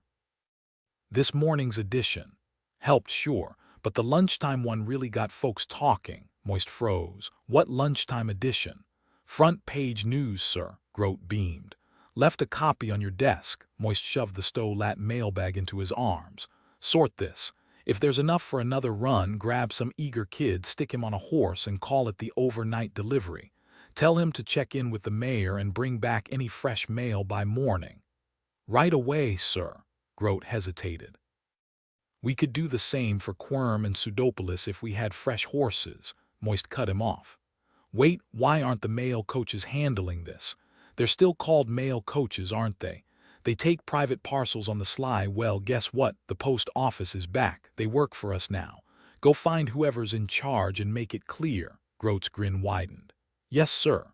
Ever figure out how we'll mail letters to the moon, boss? Grote asked with a grin. One crisis at a time, Grote, Moist sighed. That's not like you, sir, Grote chuckled. You usually dive headfirst into a dozen disasters at once. Wish that weren't true, Moist thought as he climbed the stairs, wincing with every step. Speed was his trademark, always had been. Keep moving because slowing down meant something might finally catch up to him. He froze mid-step. Not Mr. Pump, though. The golem hadn't chased him, hadn't even left the post office. Was it because he was technically on official business? How long could that last? Maybe he could fake his own death, the classic clothes left on the riverbank trick. Worth considering. He just needed a big enough head start. Then it hit him, Miss Dearheart. In his adrenaline-fueled rush, he'd actually asked her out. Now, with his legs screaming in protest, he wasn't sure he could pull off a charming dinner date. Maybe he could find a restaurant with plush cushions faster than lightning. Outdated, mail outraces Clack's network. Postmaster delivers, declares. No scam here. The headline slapped him in the face the second he saw the paper. He nearly shouted back. Sure, he'd said those things, but to Saccharissa Cripslock's innocent, notebook-wielding smile, not the entire city. Yet there it was, printed in bold ink for the world to dissect. Moist had never paid much attention to newspapers. He was a con artist, not a politician. His game was eye contact, not grand schemes. Still, the photo wasn't bad. The horse midrear, the winged hat, the motion blur making him look like a man who never stopped. At least the post office was functioning. Letters were moving. Sure, part of the success was the Clacks network being a mess, but maybe people would realize that a 5-cent letter arriving by morning beat a 30-cent message that might show up in an hour. A knock. Stanley peeked in. Tea, Mr. Lipwig. And a scone, sir. You're a saint in a junior clerk's body, Stanley, Moist said, easing into his chair with a grimace. Stanley nodded solemnly. Got messages for you, sir. Moist waited, then remembered who he was talking to. Right. What do they say, Stanley? The golem lady stopped by, Stanley recited, eyes shut in concentration. Tell the human lightning bolt he'll have 8 more golems by dawn. And if he's not too busy performing miracles, I'll see him at Lafoy Huru at 8. Meet at the Mendy Drum at 7. The happy liver, seriously. But of course she'd pick the fanciest place in town. Stanley stood there, shifting his weight from foot to foot while Moist scowled at the menu in his hands. $15 for a bowl of soup. Moist muttered, tossing it aside. And good luck getting a reservation. They practically do a credit check before they let you in the door. Who does she think I am? His gaze drifted to the unassuming wooden box labeled Mr. Robinson in the corner. Adora Bell Dearheart wasn't like most people, predictable, easy to figure out. Even the sternest bureaucrats had their weak spots if you dug deep enough. But her, she was all sharp edges and preemptive strikes, a puzzle he couldn't quite crack, and that was the fun part. She saw right through him, which was equal parts terrifying and thrilling. Plus, she made no-nonsense workwear look like high fashion. "All right, thanks, Stanley," Moist said, snapping back to reality. "Anything else?" The kid plopped a sheet of slightly damp gray-green stamps onto the desk. "First batch of dollar stamps, sir." Moist picked them up, studying the tiny green illustrations of the university's Tower of Art. "Not bad, almost looks like it's worth the paper it's printed on," Stanley beamed. "Yeah, and if you squint you can see a little guy jumping off the top." Moist nearly dropped the sheet. "Wait, what?" "You'll need a magnifier," Stanley said cheerfully. "And he's only on a few of them. Sometimes he's already in the water. Mr. Spools thinks it might be some kind of residual magic. You know, since it's a wizard's tower and all. Oh, and some of the penny stamps have misprints. Lord Veterinari's got gray hair in a few, and some don't have glue, but people don't mind. They say they're just as good as real pennies but way lighter." Moist blinked. "People actually want stamps without glue?" Stanley nodded eagerly. "Yep. They say it's easier to carry around." Leaning back, Moist studied the kid's starry-eyed enthusiasm. "You really love stamps, don't you?" Stanley's face lit up like a kid on Christmas morning. "Oh yes, sir. They're incredible. It's like being there when someone invented the wheel." Moist smirked. "That passionate, huh? Well, congratulations, Stanley. You're now the head of the stamps department, which, at the moment, is just you. But I'm guessing you already know more about them than anyone else in the city." Stanley practically vibrated with excitement. "Absolutely, sir. For example, the first run of penny stamps had a different—" "Fantastic." Moist cut in, tucking the sheet into his coat pocket. "Keep up the good work. Oh, and if you want a hat or something that says 'Ask me about stamps,' go for it." Stanley's grin widened. "Really? That'd be awesome, sir." Stanley beamed, barely able to contain his excitement. "Sir, can I go tell Mr. Grote? He'd be thrilled for me." "Go ahead," Moist said with a grin. "But be back in 10, I'll have a special delivery for you." The boy dashed off, leaving Moist alone with the wooden box. Its trays unfolded smoothly under his touch, revealing an array of fine papers, most stamped with the unmistakable mark of Teamer and Spools, the city's premier stationers. His fingers flicked through the samples until one caught his eye. The Grand Trunk Company, as fast as light. From the office of the chairman, a slow smirk spread across his face. Oh, this was too good.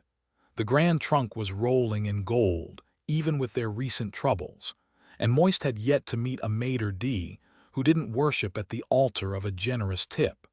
He snatched up yesterday's Times, skimming until he found it. A photo of Reacher Gilt, the flamboyant chairman, at some high society gala. The man looked like a pirate who'd traded his cutlass for a stock portfolio but kept the theatrics. That wild black mane, the carefully groomed beard, the eye patch, and of course the ridiculous cockatoo perched on his shoulder. It was a performance, not a personality. Moist had always avoided tangling with the Grand Trunk. Too big, too ruthless, with their own private enforcers patrolling the mountain routes. Messing with men who handled their own justice was a quick way to end up at the bottom of a ravine. But this wasn't theft. It was artistry. Tricking a snooty restaurant host was practically a civic duty. He studied the photo again. How would a man like that sign his name? Not with the bold, sweeping strokes people expected. No, Gilt was too clever for that. He'd go for something deceptively understated, elegant but controlled. The best forgeries made imitation seem better than the real thing. With a flourish, Moist penned, "Maitre d', Lafoy Huru, kindly reserve your finest table for my esteemed associate, Mr. Lipwig, and his companion this evening at 8. Your discretion, as always, is appreciated. Reacher Gilt most grateful perfect. A man like Gilt would tip like he was funding a small kingdom. He just sealed the envelope when Stanley burst back in, Mr. Grote trailing behind. "You've got mail, sir," Stanley announced, thrusting a letter at him. Moist swapped envelopes absently, barely glancing at the new one before tearing it open. Grote cleared his throat. "Bad news, sir." Moist barely looked up. The clack's message was brief but ominous. "The Pseudopolis line will fail at 9 a.m. tomorrow." The smoking knew. Moist von Lipwig tapped the paper against his palm, his mind racing. Meanwhile, Grote, blissfully unaware of the note's significance, huffed about his latest errand. "I gave the coach office your message, sir," Grote grumbled, "and they told me to mind my own business, said they'd handle theirs." Moist barely glanced up. "Ever heard of the smoking new, Tolliver?" "A what now, sir?" "Something like a very angry cow," Moist mused, still distracted. "What exactly did the coachman say?" Grote puffed up like an offended rooster. "They mocked me, sir, said, 'Yeah, right,' when I mentioned you." Moist smirked, eyes still fixed on the ceiling. "Wonder if troopers still got time for me, sir." "Never mind, fetch Pump and a couple of golems, let's make an impression." The knock at the door came, but when Igor answered, the street was empty. He turned back only to find a dripping figure already inside, shaking rain from a wide-brimmed hat. "Ah, Mr. Gryle," Igor said, suppressing a shiver. "Should have known it was you." Gryle's voice was barely a whisper. "Reacher Gilt sent for me." Igor swallowed. Gryle wasn't a vampire, Igor's knew those, but something far colder. The man moved like a blade, all efficiency, no waste. No small talk, no pleasantries, just purpose. Upstairs, Gilt poured brandy, offering Gryle a glass. "Water," Gryle replied. "You know why you're here?" Gilt asked. "No, read the papers." "Don't read. But you know about the post office?" "Yes." "How? People talk." Gilt nodded. "Some men didn't need newspapers. They just knew Mr. Gryle wasn't your average guy. He had a particular set of skills, and if those came with a few quirks, well, that was just part of the package. What made him valuable wasn't just his efficiency but his brutal clarity. Blackmail. Pointless. If you tried it, he'd skip the negotiations and go straight to the messy conclusion, assuming you'd do the same. By most standards, he was probably insane, but unconventionally functional might be a better way to put it. After all, the man could take down a vampire in under 10 seconds and had none of their weaknesses, unless you counted his weird obsession with pigeons. Gilt leaned back in his chair, fingers steepled. Still nothing on Lipwig. The tall figure barely moved. Number orphaned young, raised by his grandfather, bullet at school, vanished. No trail. Interesting. So where's he been hiding all these years, or who has he been? Gryle didn't waste time on hypotheticals. He's a problem. Exactly. And that was the beauty of Gryle, no need for elaborate instructions. State the issue and he'd handle the rest. The fact that he was the one handling it usually meant the solution was permanent. Gilt tapped the desk. "That post office is ancient, wood, paper dry as a desert. A real shame if something happened to it." "Understood." Gryle wasn't much for conversation. He didn't reminisce, didn't ask unnecessary questions, he just acted. 1,300 cash. Gilt frowned. "Gold." "That'll take time to arrange. I thought you preferred, don't trust the clacks anymore." "But our encryption is, don't trust it." Gilt exhaled. "Fine description. Golden hat, wings on it, lives in the building." For a split second, something like amusement flickered across Gryle's face, a smile that looked as out of place as a pigeon in a library. "Can he fly?" "Sadly, number stays firmly on the ground." Gryle stood. "Tonight." "Good, or well, understood." Chapter 9. Bonfire Slugger vs. Leadpipe Gladys. Big moment, the dead don't wait, spinach and superstition. A brawl worth remembering, the missing trunk knife etiquette. 101. Stanley's revelation.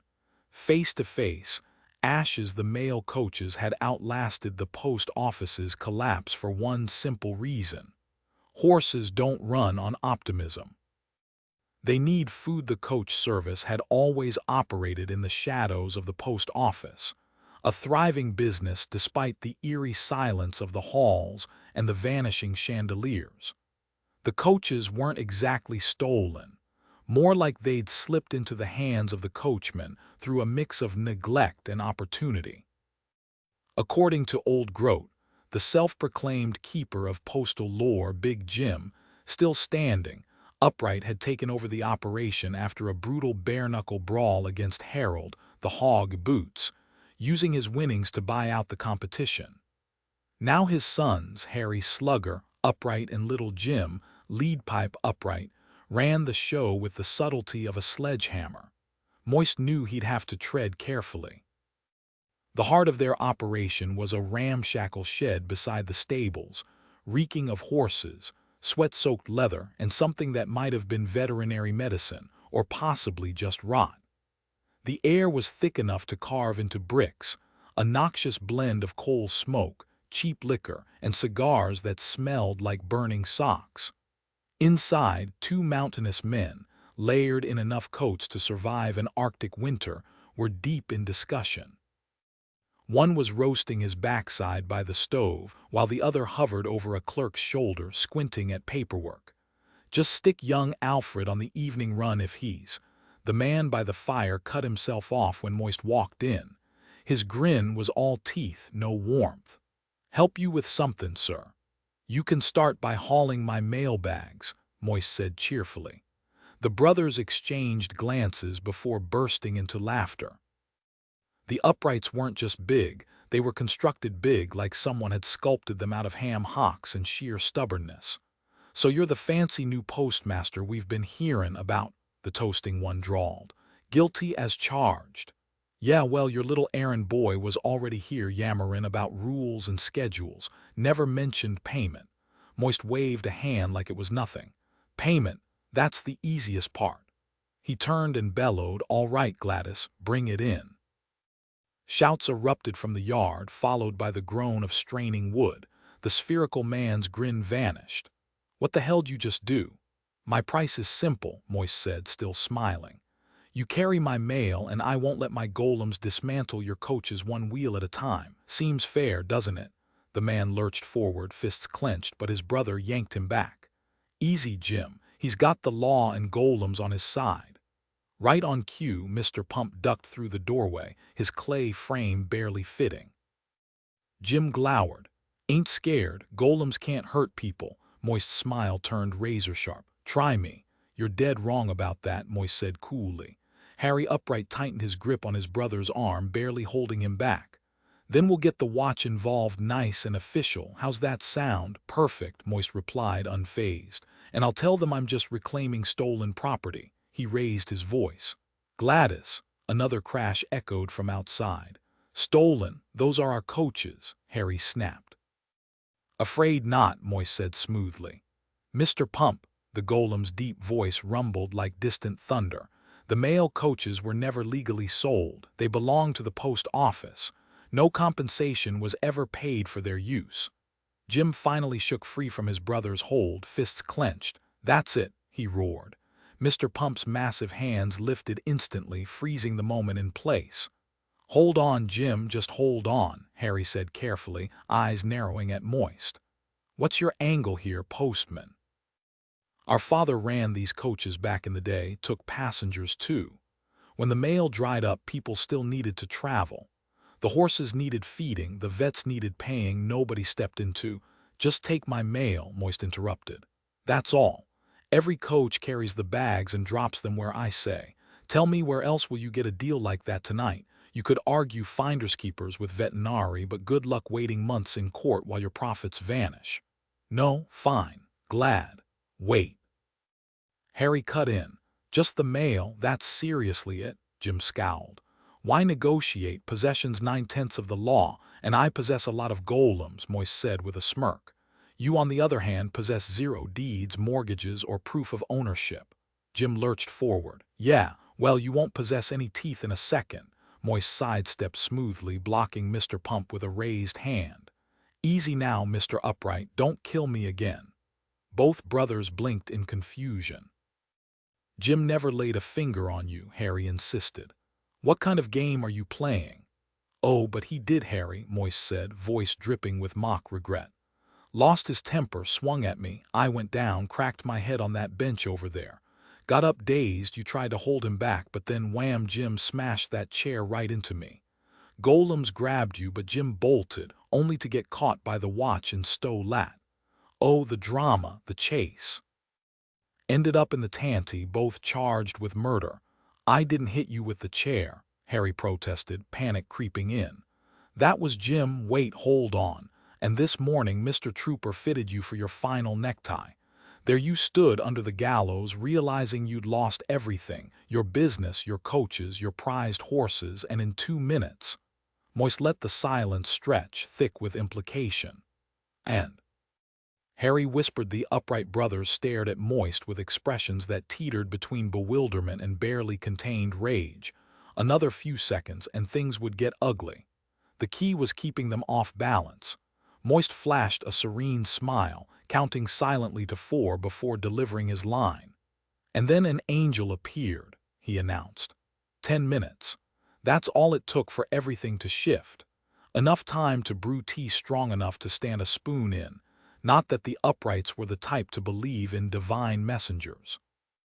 But they did appreciate a well-delivered line of nonsense. There's a certain kind of rough-edged, no-nonsense man who despises small lies but can't help admiring a truly audacious fib, especially when it's served with confidence. "Funny you show up tonight," Harry muttered, scratching his stubble. "Oh, why's that?" Moist asked, feigning innocence. "'Cause some slick-talking Grand Trunk rep rolled in this afternoon waving a pile of cash at us. Too much if you ask me." Ah, Moist's mind raced. This just got interesting. "But you, Mr. Lipwig," Jim cut in, crossing his arms, "ain't offering squat except threats. Care to sweeten the deal?" "How about bigger threats?" Moist shot back, grinning. "And I'll throw in fresh paint on every coach free of charge. Be smart, fellas. You've had it easy, but the game's changed. Do what you've always done, just add my mail to the load. Come on, I've got a lady waiting, and gentlemen don't keep ladies waiting. What do you say?" "She an angel," Harry smirked. Jim barked out a laugh like a bear with a cough. Her, Moist echoed dryly. "Just haul the bags, boys. The post office is moving up and you could be the one steering." The brothers exchanged a look. Then, as if sharing a single thought, identical grins split their sunburned faces. "Our old man would have liked you," Jim admitted. "Would have hated those Grand Trunk snakes, though," Harry added. "Folks say you're the one to take 'em down a peg." Jim's grin faded. "Men die on those towers, we've seen it.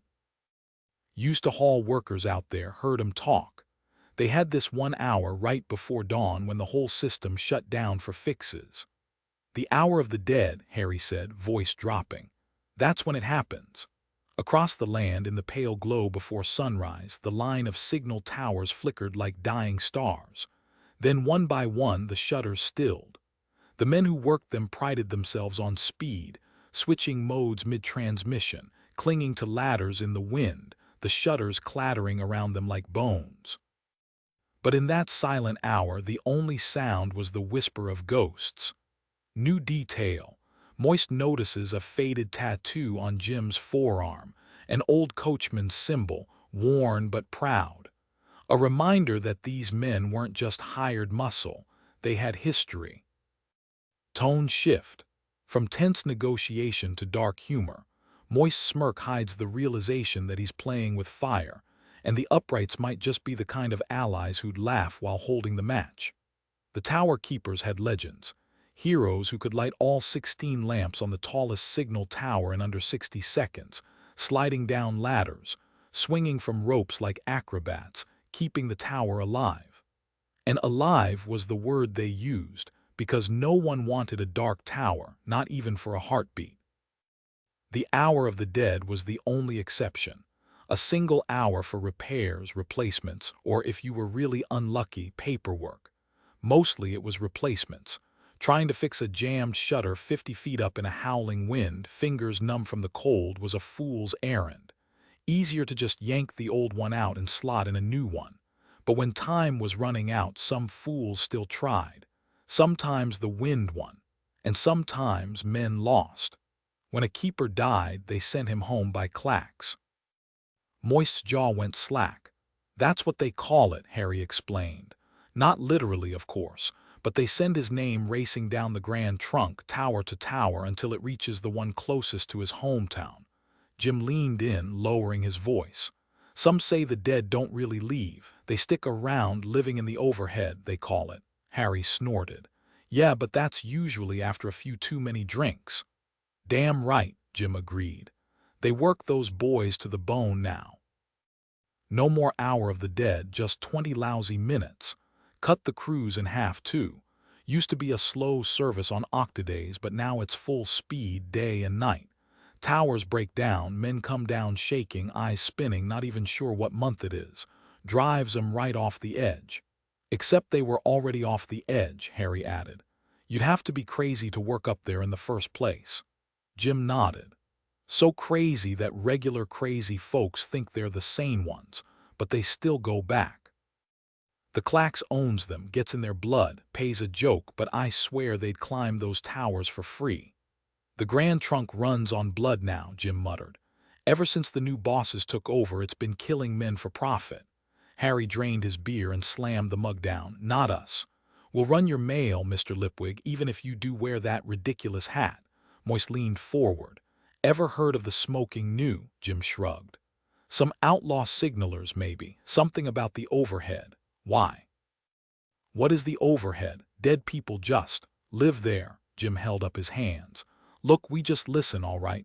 Those boys come down so dazed they'd walk straight under a moving coach. It's the swaying, Harry said. Makes 'em walk like sailors on dry land. Right, the overhead. Well, they say half the messages flying through the Clacks are about the Clacks, company orders, maintenance notes, messages about other messages. And dead men's names, Moist finished. Yeah, those two. Jim leaned back in his chair, scratching his chin. The smoking news mixed up in all this somewhere, he said. That's about all I can tell you. I just drive the coaches, Mr. Lipwig. Not one of those brainy types up in the towers. I've got enough sense to keep my boots on solid ground. Harry nudged him with a grin. Go on, tell him about Tower 93. Jim give him the chills. Jim smirked, eyeing Moist. Heard that story, have you? Moist shook his head. No, what happened? Only 2 lads were on duty when there should have been 3, Jim began, lowering his voice. One went out in a storm to fix a jammed shutter, stupid move, and took a nasty fall, got his safety line wrapped around his neck. So the other idiot bolts out after him, no rope, no sense, and the wind just plucked him right off the tower like a leaf. Moist winced. That's grim, but not exactly spooky. Jim's grin widened. But here's the kicker. 10 minutes after they were both dead, the tower sent a distress signal, sent by a dead man's fingers. He stood, slapping his tricorn hat onto his head. Got a coach to catch in 20. Pleasure meetin' ya. He rummaged in the desk, pulling out a lead pipe. For bandits, he explained, then fished out a gleaming silver flask. And that's my emergency kit. He took a swig, smacking his lips. Damn right. And I thought the post office had the market cornered on lunatics, Moist mused. Thanks, he said, standing. Then, remembering the odd letter in his pocket, he added, You got a coach heading to Pseudopolis tomorrow. 10 sharp, Harry confirmed. We'll have a bag for it, Moist said. Jim raised an eyebrow. Worth the trouble, 50 miles, stoppin', coach won't get there till sundown. Heard the trunk's fixed, too. Moist shrugged. Gotta try. Jim gave him a long look, the kind that said, I know you're up to no good, but just chuckled. You've got nerve, I'll give you that. We'll hold the bag, good luck. He checked his watch. Gotta run, overnight flyer to Quirm leaves at 7. Moist's eyes widened. It's nearly 7 now, 20 till, better move. As Moist bolted across the yard with Mr. Pump lumbering behind, Jim tugged on his gloves thoughtfully. You ever get one of those gut feelings, Harry? More often than I'd like. Think the Clacks'll fail tween here and Pseudopolis tomorrow, Harry snorted. Wouldn't bet against it. Then again, maybe he's just a gambler. Jim took another swig from his flask. Yeah, damn right. Meanwhile, halfway across the yard, Moist was wrestling his way out of the ridiculous golden suit, cursing under his breath. The winged hat was undeniably stylish, the kind of bold fashion statement that turned heads and screamed confidence. But strutting into the Mendy drum wearing it, that was practically begging for a barstool to the skull, and whatever spilled from his ears afterward wouldn't be nearly as charming. He tossed the hat onto the bed and wrestled into his second golem-tailored suit. Somber, he'd requested. And damn, did they deliver. The thing was so pitch black that if you tossed a handful of stars at it, confused owls would dive straight into the fabric. Time wasn't on his side, but Adora Bell Dearheart wasn't the type to tolerate tardiness. "You look sharp, sir," Grote offered, watching him fumble with his tie. "Appreciate it," Moist muttered, fingers slipping. "You're in charge tonight, should be quiet, but remember Pseudopolis mail at 10 cents a letter first thing tomorrow, got it?" "Absolutely, sir. So about the hat." Grote's voice was hopeful, fingers twitching. Moist barely glanced up from the mirror. "Wait, do I have something in my teeth? Tell me it's not spinach." "Have you consumed spinach recently, sir?" Mr. Pump intoned. Moist scoffed. "I haven't touched spinach since I learned how to aim my spit, but you know how it is, nerves make you paranoid, like moss just appears overnight. What were you saying, Tolliver?" "The hat, sir, since I'm acting deputy and all." Grote shifted awkwardly.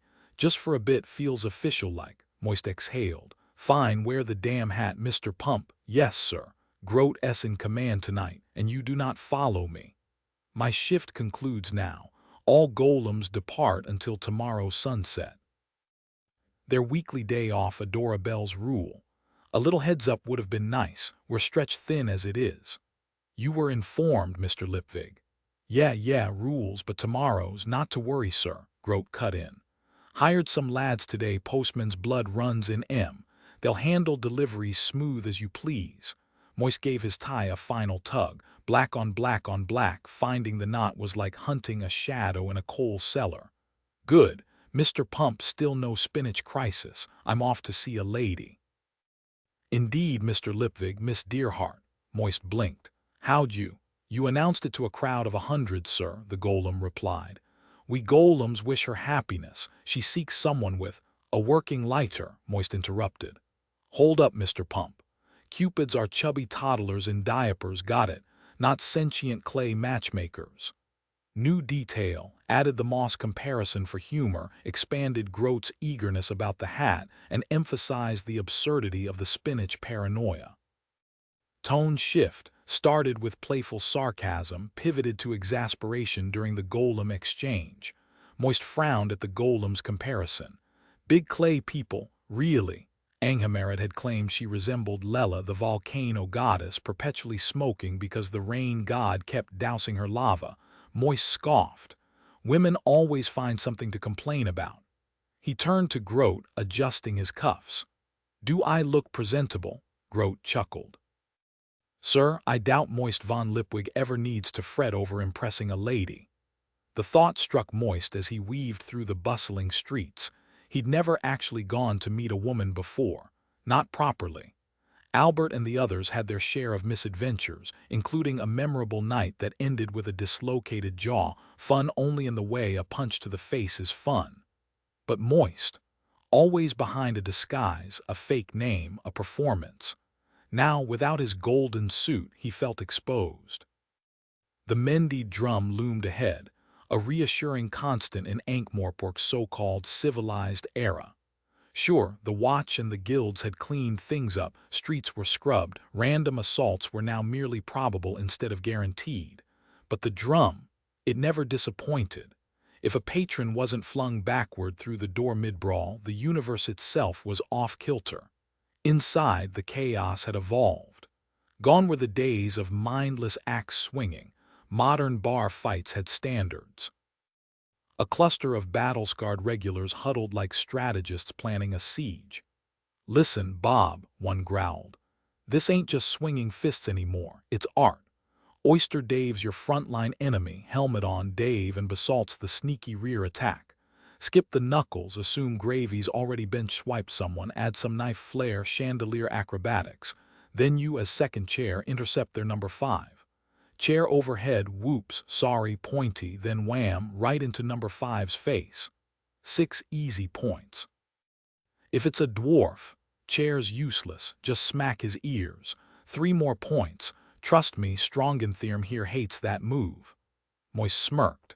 Some things never changed, they just got more theatrical. The chaotic energy in the room was palpable as the group rehearsed their brawl choreography. All right, listen up, Mucky Mick Crispo, all of you. When things devolve into fists, aim for a double Andrew. You know the drill. Bump into each other, spin around like you're about to throw down, then boom, comedy moment as you recognize each other. Link left arms, pivot, and take out whoever's coming at you. Foot, fist, doesn't matter. Nail it, and that's 15 points easy. Oh, and since we've got an Igor on standby, if you lose an arm mid-fight, grab it and clock someone with it. Guaranteed laughs and 20 extra points. Seriously, though, get your name tattooed somewhere obvious. Igors are miracle workers, but they're not mind readers. You want your own feet under you again, make their job easier.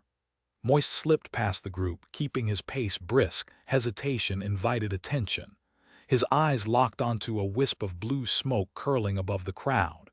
Pushing through the throng, he found Miss Dearheart perched at a tiny table, nursing an even tinier drink. The empty stool beside her was too tempting to ignore.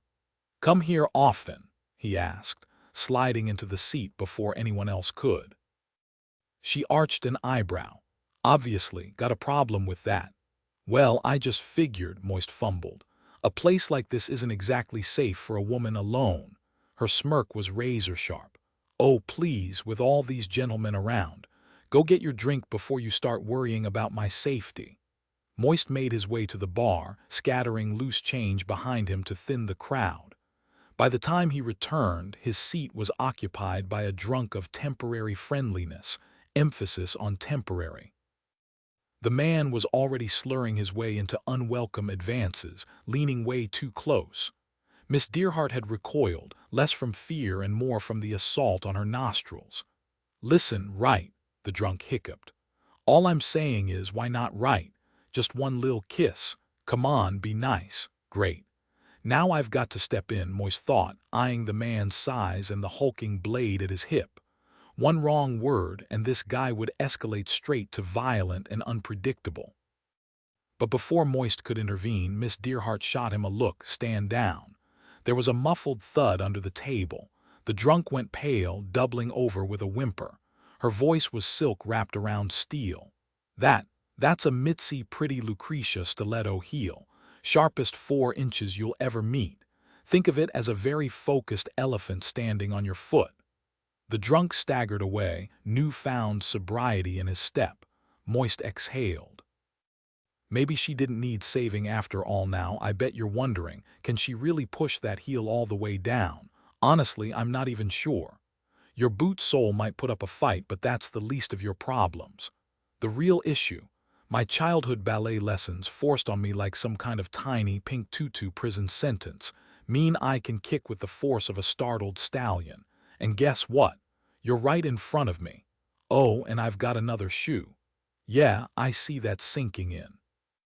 Now let's just ease this heel back." There was a soft pop from beneath the table.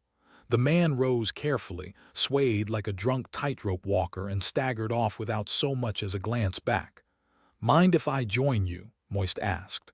Miss Dearheart gave a curt nod and he slid into the seat, crossing his legs.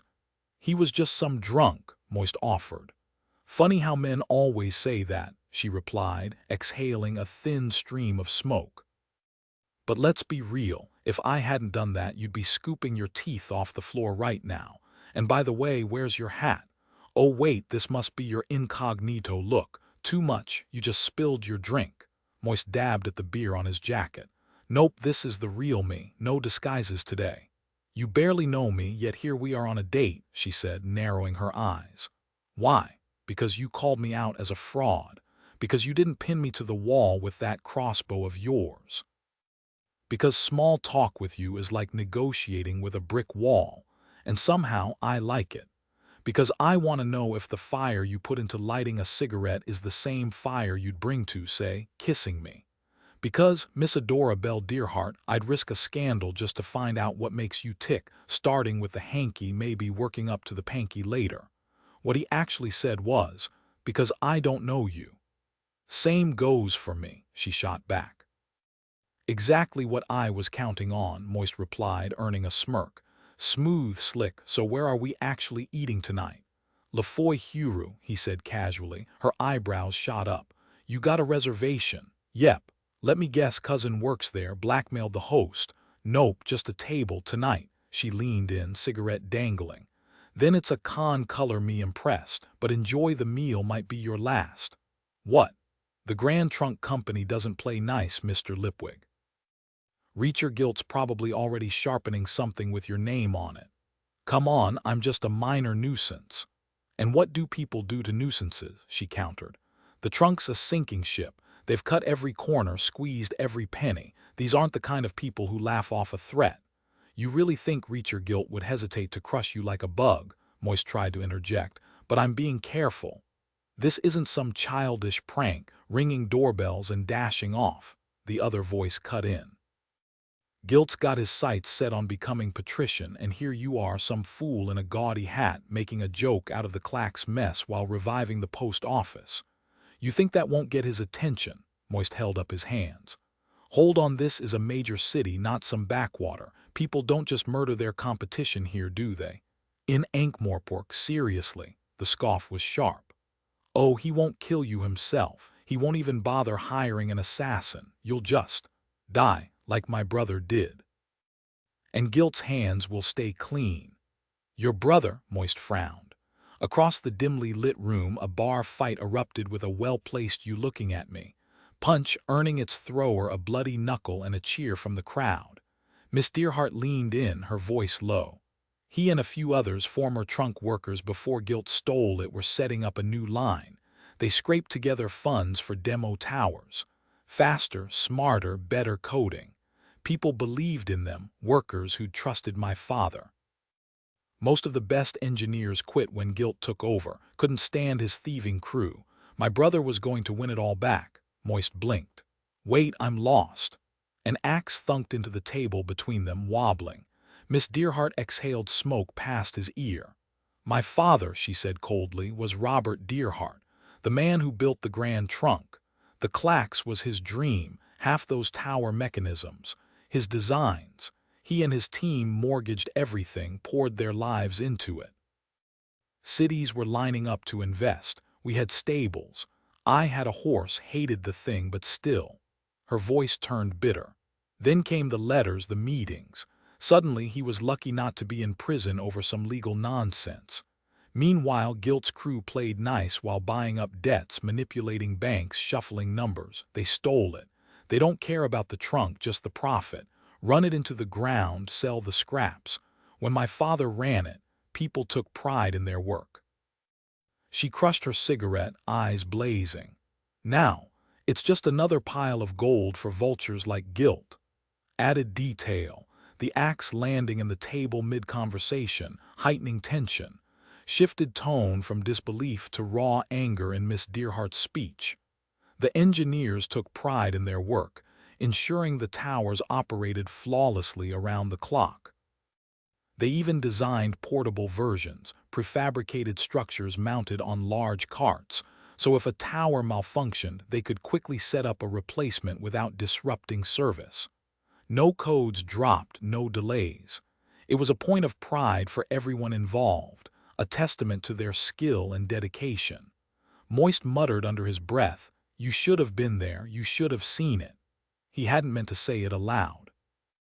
Across the dimly lit tavern, a man swung a wooden leg like a club, knocking his opponent flat and earning cheers from the crowd.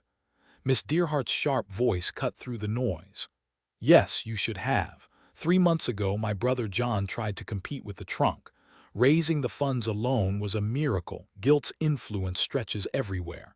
Then John turned up dead in a field. They claimed he forgot his safety rope. He never forgot. Her voice wavered, then hardened. Now my father just sits hollow-eyed, staring at nothing. We lost everything, the workshop, our home. We're crammed in my aunt's place in Dolly's sisters. That's our freedom under guilt. And here you are, Mr. Lipwig, polished and eager, juggling it all like it's nothing. Why? Moist shrugged. The patrician offered seemed like steady work. Steady, she scoffed. Or just convenient. Her stare bored into him until he shifted uncomfortably.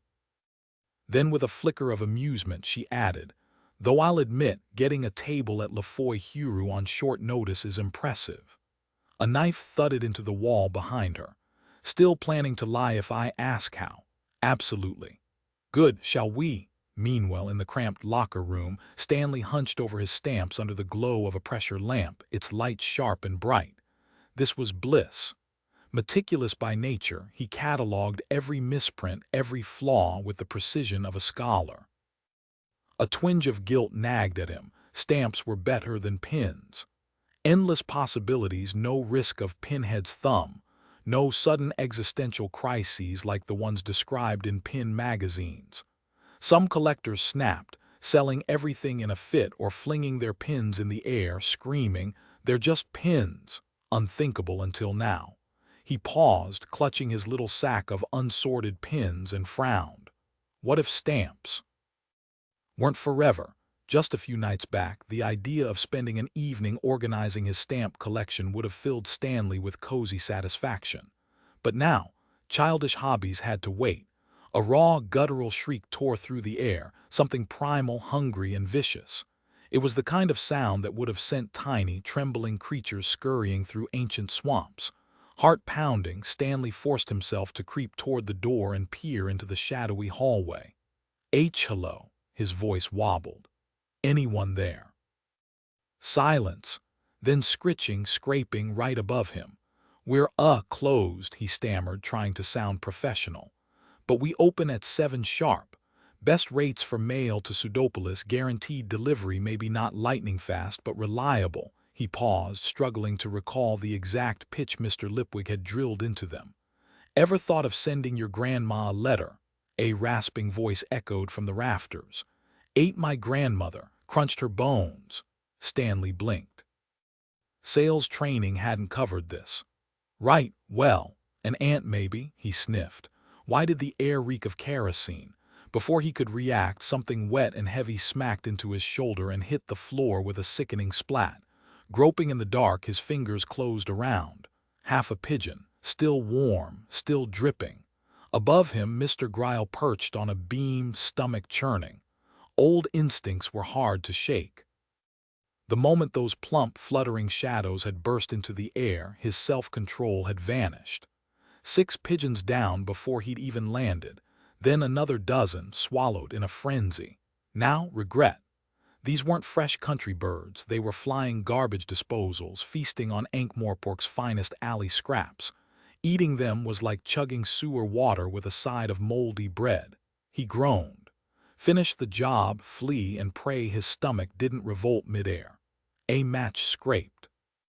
Fire wasn't his kind's usual tool, too risky when you lived in nests. But tonight, it would do.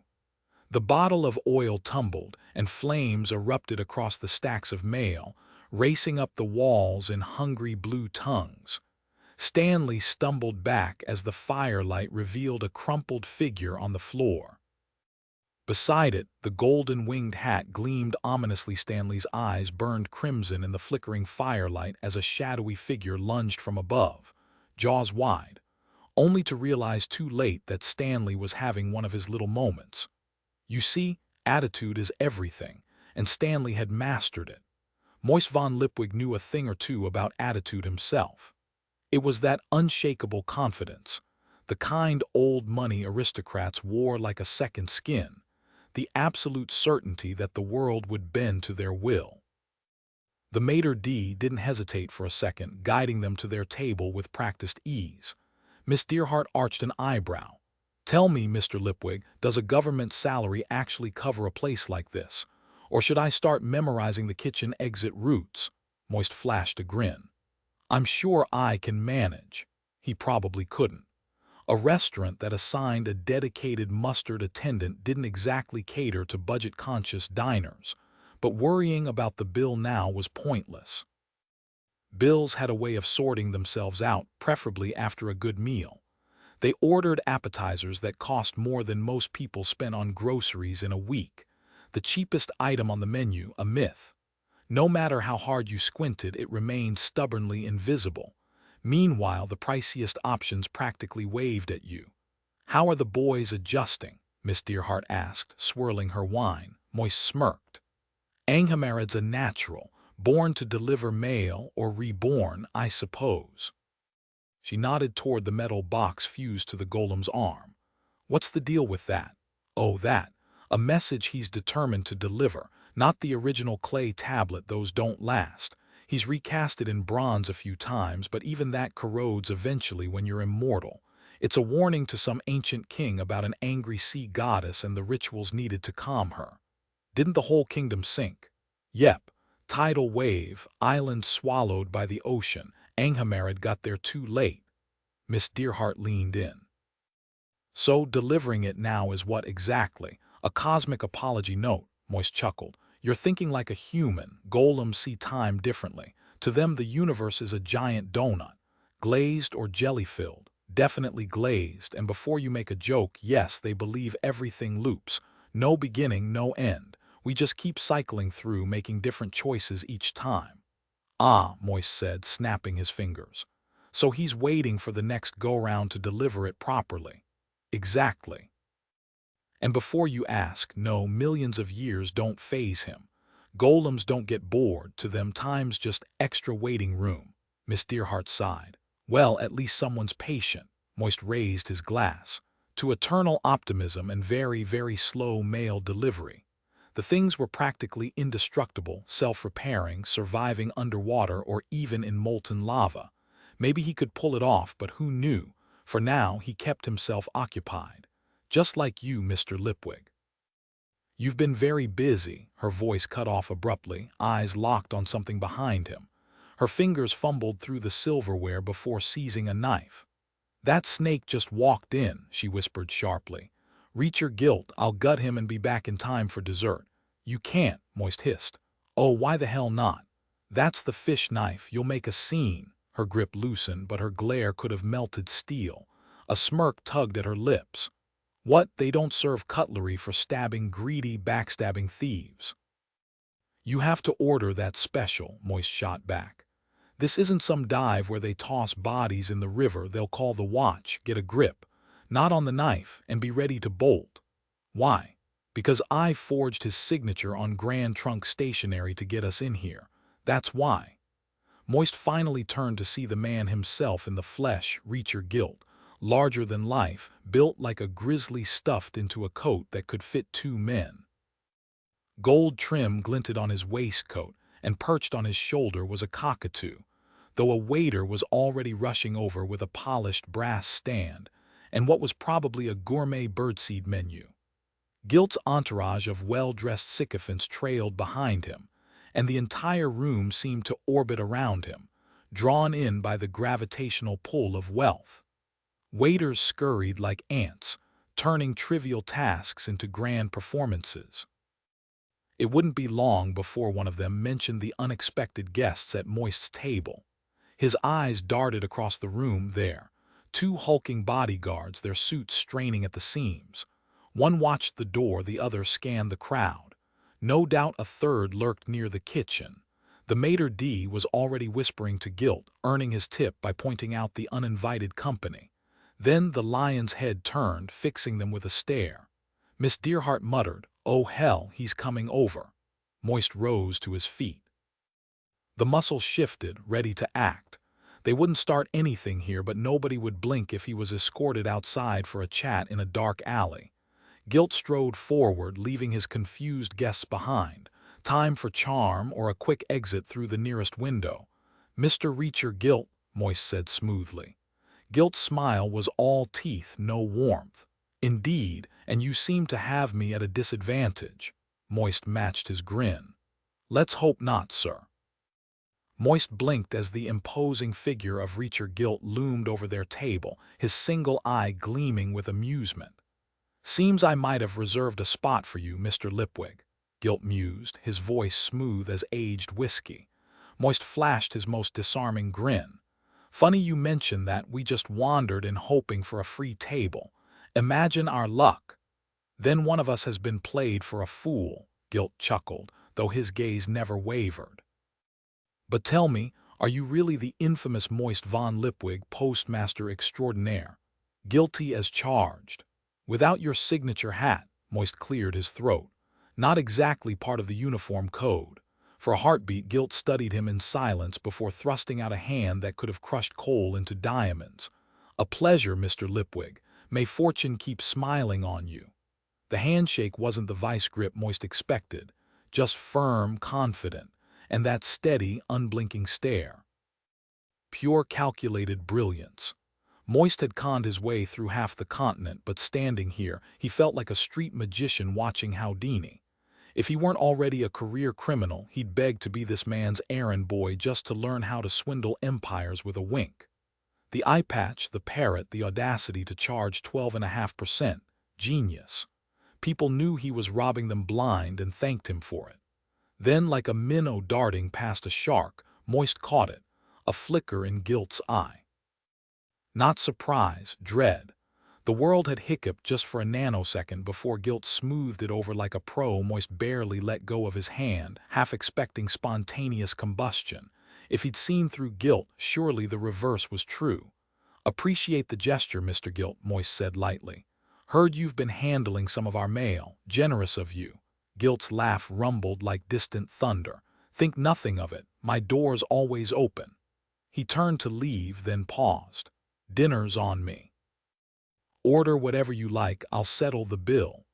With a nod to Miss Dearheart, who looked ready to set the tablecloth on fire, he vanished into the crowd. Moist dropped into his chair, grinning. "Well, the staff thanks us for not murdering anyone. Yet." Moist froze mid-sentence, his face draining of color as his gaze locked onto something unseen. Miss Dearheart, poised to snap at him, faltered when she saw his expression. "You look like you've seen a ghost," she muttered, but her sarcasm faded as she noticed his trembling hands. "The ink. It's screaming," he whispered, his voice cracking. "Can't you smell that, like a library set ablaze?" She inhaled sharply, catching the acrid scent beneath the breakfast aromas. "That's not crepes," she admitted, her tone shifting from annoyed to alarmed. "That's—" Before she could finish, Moist's chair toppled backward as he sprang up. "The post office," he shouted, already bolting for the door.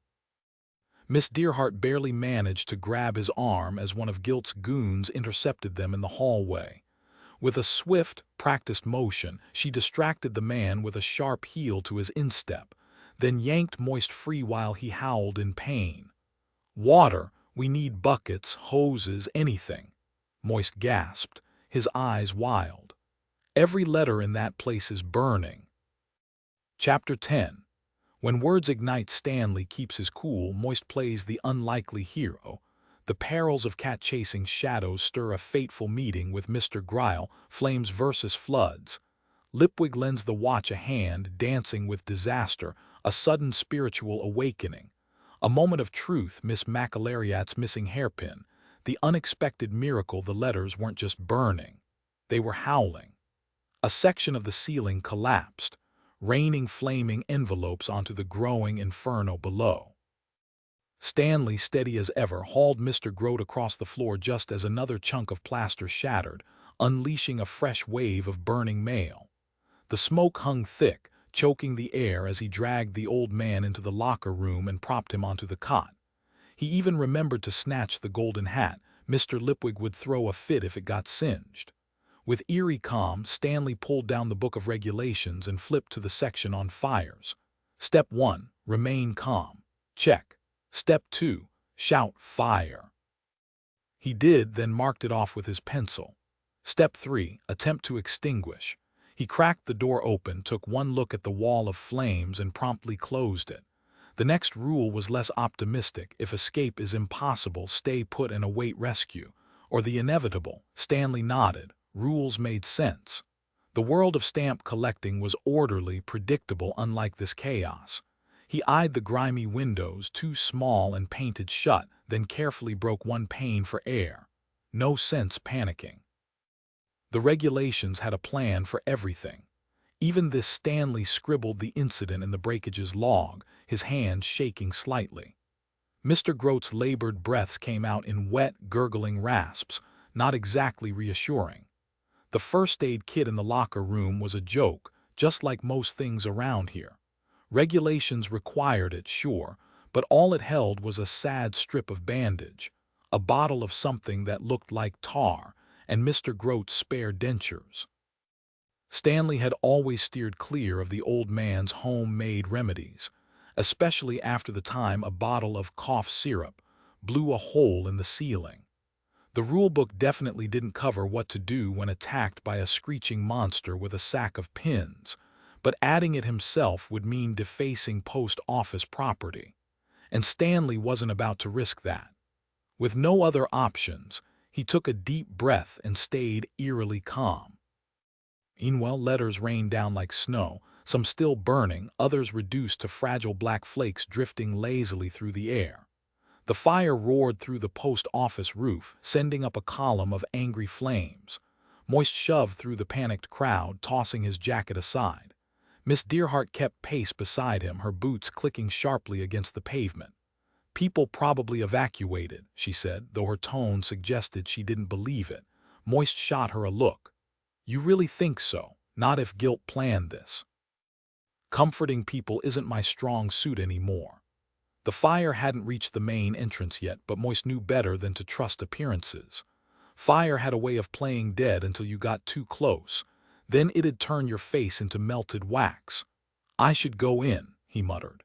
Then with a half-smile added, "You wouldn't mind saying, 'No, don't do it, you're being reckless.' Would you?" Nearby, a bucket brigade was forming, their efforts about as useful as trying to put out a volcano with a water pistol. Miss Dearheart plucked a burning letter from the air, lit her cigarette with it, and took a long drag. "No, don't do it, you're being reckless," she deadpanned. "Happy. But if you're going, stick to the left side. Oh, and watch out, rumor says guilt keeps a feral vampire on payroll." Moist forced a grin. "Fire kills those, right?" "Fire kills everyone, Lipwig," she said flatly. Then, without warning, she grabbed his face and kissed him, like being kissed by a lit cigar, but weirdly pleasant. "Try not to die in there," she murmured. "The golems will be here soon. Today's their day off," she rolled her eyes. "They still have to respond to danger. They'll smell the smoke and come running." Moist hesitated, searching her face for a second before turning toward the flames. All eyes were on him now. There was no backing out without shattering the carefully crafted image he'd built. "Thanks a lot, veterinary," Moist thought bitterly, shaking his head before bolting toward the entrance. Overthinking would only make things worse.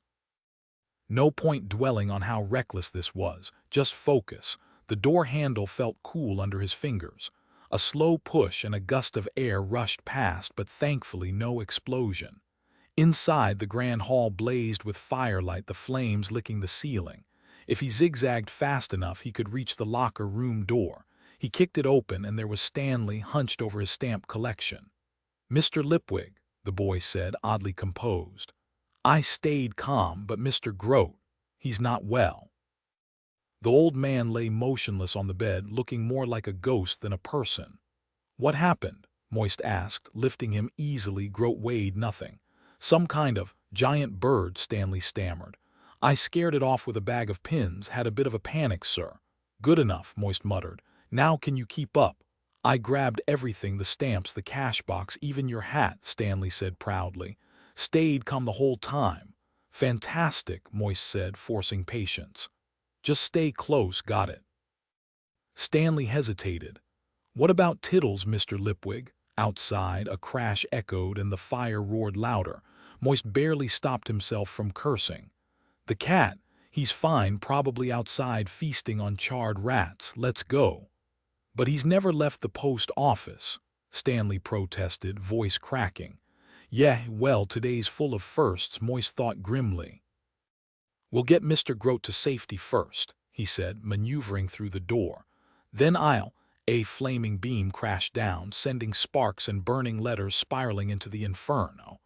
The fire roared like a living thing, devouring the building with glee. Part of Moist wanted to let it burn. After all, he'd been winning here. The stamps, the momentum, it had been exhilarating, like crime without the consequences. "Stanley, move," he barked, tearing his eyes away. The boy followed, still calling for the cat as they burst outside. The cold air hit like a slap, but the crowd's applause was cut short by a familiar flash of light. "Ah, Mr. Lipwig," Otto Creek's cheerful voice rang out. "We hear you go, news follows, yes." Moist ignored him, shoving through to Miss Dearheart, who looked distinctly unimpressed. "Tell me this city has a decent hospital," he demanded. "Is there even a decent doctor around here?" Moist asked, scanning the chaotic scene. Miss Dearheart barely glanced up. "There's the Lady Sybil Free Hospital. Any good?" Moist smirked. "Well, some people walk out alive." "That reassuring, huh? Get him there now." She turned back toward the burning building. "I've got to go back for the cat." "You're seriously going back inside for a cat?" Moist stared at her like she'd lost her mind. Stanley straightened up, defensive. "It's Tittles. He was born in the post office." Moist sighed. "Fine, don't argue with crazy. Just take care of Groat, all right." Miss Dearheart frowned at the old man's shredded shirt, blood seeping through. "This looks like something tried to." "Something fell on him," Moist cut in sharply. She raised an eyebrow. "That couldn't possibly." "Something fell on him," Moist repeated, voice flat. "End of story." She studied his expression, then shrugged. "Right, something fell, something with very sharp claws. No, a beam with nails, obvious really." "That's the official version, is it?" she said dryly. "Exactly." Moist didn't wait for more questions. The watch would only complicate things, too many uniforms asking too many questions, and he didn't need that kind of attention. "Oh, you just happen to recognize Reacher guilt, Mr. Lipwig. Funny, we recognize faces too. Where'd you say you were from again? No thanks." A window shattered above them, glass raining down as flames curled along the roof. Moist ducked into the doorway, shielding his face. Tittles. Right. Because of course he had to rescue a cat now. If he didn't, where was the fun in that? Where was the thrill? If he wasn't risking something, even just a little, he might as well not be him. Had he really just thought that? "Oh, fantastic, I've officially lost it." He wasn't even sure when he'd had it to begin with, but now, gone. Wages did that to a man. And his grandfather, well, the old man had never warned him about women crazier than a squirrel on coffee, but he should have. The image of Groat's chest kept flashing in his mind. Those gashes weren't from a falling beam. They looked like something had taken a swipe, something with claws. A vampire wouldn't be that messy, too wasteful. Still, he grabbed a broken chair leg, splintered nicely. And hey, a stake through the heart worked on more than just vampires. The hall was collapsing, smoke pooling like fog. The main stairs were clear, but the far end, where the mountains of old mail had been, was an inferno. The letters weren't whispering anymore. "Sorry," he thought, "did what I could." Then he plunged back into the smoke. The fire wasn't my doing. But now what? At least he could salvage the heavy metal case from his office before the flames reached it. Those rare compounds inside would be impossible to find again. Thick smoke filled the room as he yanked the container from beneath his desk, his eyes landing on the gleaming golden suit hanging nearby. That had to come too. No way he'd let something so valuable burn. The case could wait, but the suit, that was essential. No sign of Tittles. The cat must have escaped, right? Weren't cats supposed to be the first ones out when things went south? Or was that rats? Maybe cats just followed the rats. Either way, smoke was seeping through the floorboards and the ceiling groaned ominously. Time to move. He checked every logical spot. No point sticking around to get crushed under a mountain of flaming paperwork. A solid plan until he spotted Tittles in the hallway below, watching him with that infuriating feline curiosity. Tittles. Moist shouted, instantly regretting it. What kind of name was that to scream in a burning building? The cat blinked, then casually trotted toward the cellar stairs. Swearing under his breath, Moist chased after it, barely dodging the collapsing ceiling behind him. Sparks rained down the passage, singeing his collar. No turning back now. Cellars had to have exits, coal chutes, trapdoors, something. They were cool, safe, and perfect places to hide after getting clobbered by a sack of sewing pins, right? His imagination was working overtime. A vampire, she'd said, and Stanley had taken down a big bird with nothing but a bag of pins. Stanley, the world's most unlikely vampire hunter. You'd never believe it unless you'd seen him in one of his special moods, as Grote called them. Could you even kill a vampire with pins? That unsettling thought made him freeze. No matter how fast you spun around, there was always a blind spot, somewhere you weren't watching. Pressing himself against the damp stone wall, he inched forward until he hit a doorframe. Inside, the eerie blue glow of the sorting engine pulsed faintly, and there was Tittles, crouched beneath the machine like some smug little shadow. "Very cat-like of you, Tittles," Moist muttered, eyeing the darkness. "Come here, please." With a sigh, he draped the golden suit over a rusted mail rack and crouched low. "How did you even pick up a cat?" Lipwigs or hounds never had to deal with this. Cats were more of an accidental appetizer back then. As he reached out, Tittles flattened his ears and hissed. "You want to turn into roasted cat down here?" Moist snapped. Moist's breath hitched as the cat's low growl sent a chill down his spine. Tittles wasn't even looking at him. Something far worse had its attention. "Easy there, buddy," he muttered, gripping the wooden stake tighter. Survival rule number 1 in sketchy places. Ignore the cat, but survival rule number 2. When something's breathing down your neck, don't waste time being polite. He spun fast, stake raised, just in time to meet a grinning, razor-toothed nightmare. "Missed both my hearts," Gryle taunted, blood dripping from his fangs. Moist barely dodged the swipe of those clawed fingers, jabbing the stake forward like a desperate fencer. Banshee. Of course it was a banshee. Because why wouldn't his night get worse? The creature's leathery wings flared, revealing a skeletal frame built for flight. Evolved to hunt, to stalk, to scream right before they ripped your throat out. Moist's mind raced through every scrap of advice he'd ever heard. Don't let it bite you. Don't aim for the chest. And for the love of sanity, don't look up. Gryle lunged again, forcing Moist back until his shoulders hit cold stone. Tittles bolted under the sorting engine with a hiss. No weapons left, no escape. Just a golden suit that glinted like fool's gold under the dim light. "Fine, you win," Moist said, raising his hands. "Just make it quick." The banshee hesitated, eyes flickering to the shiny fabric. Maybe it was the blood loss. Maybe it was the fact that city pigeons tasted like garbage. Or maybe, just maybe, Gryle was as tired of this mess as Moist was. Either way, the creature's wings twitched, like it was debating whether to finish the job or just fly the hell out of there. The air was thick with chaos. Too many scents, too many targets. For a banshee like Gryle, hunting was all about the perfect strike, where claws, fangs, and momentum came together in one brutal instant.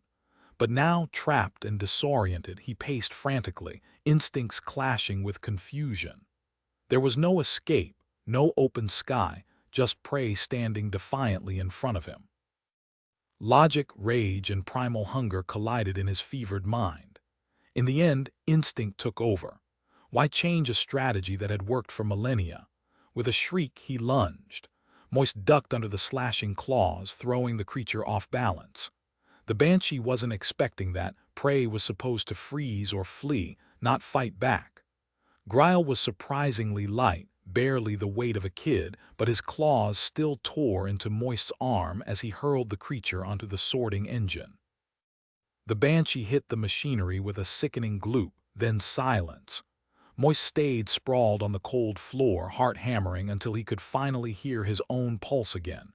Something thick and wet dripped from the machine. He forced himself up, legs shaky, and stared at the mess. A hero might cracked a joke. Moist just vomited. The aftermath wasn't pretty.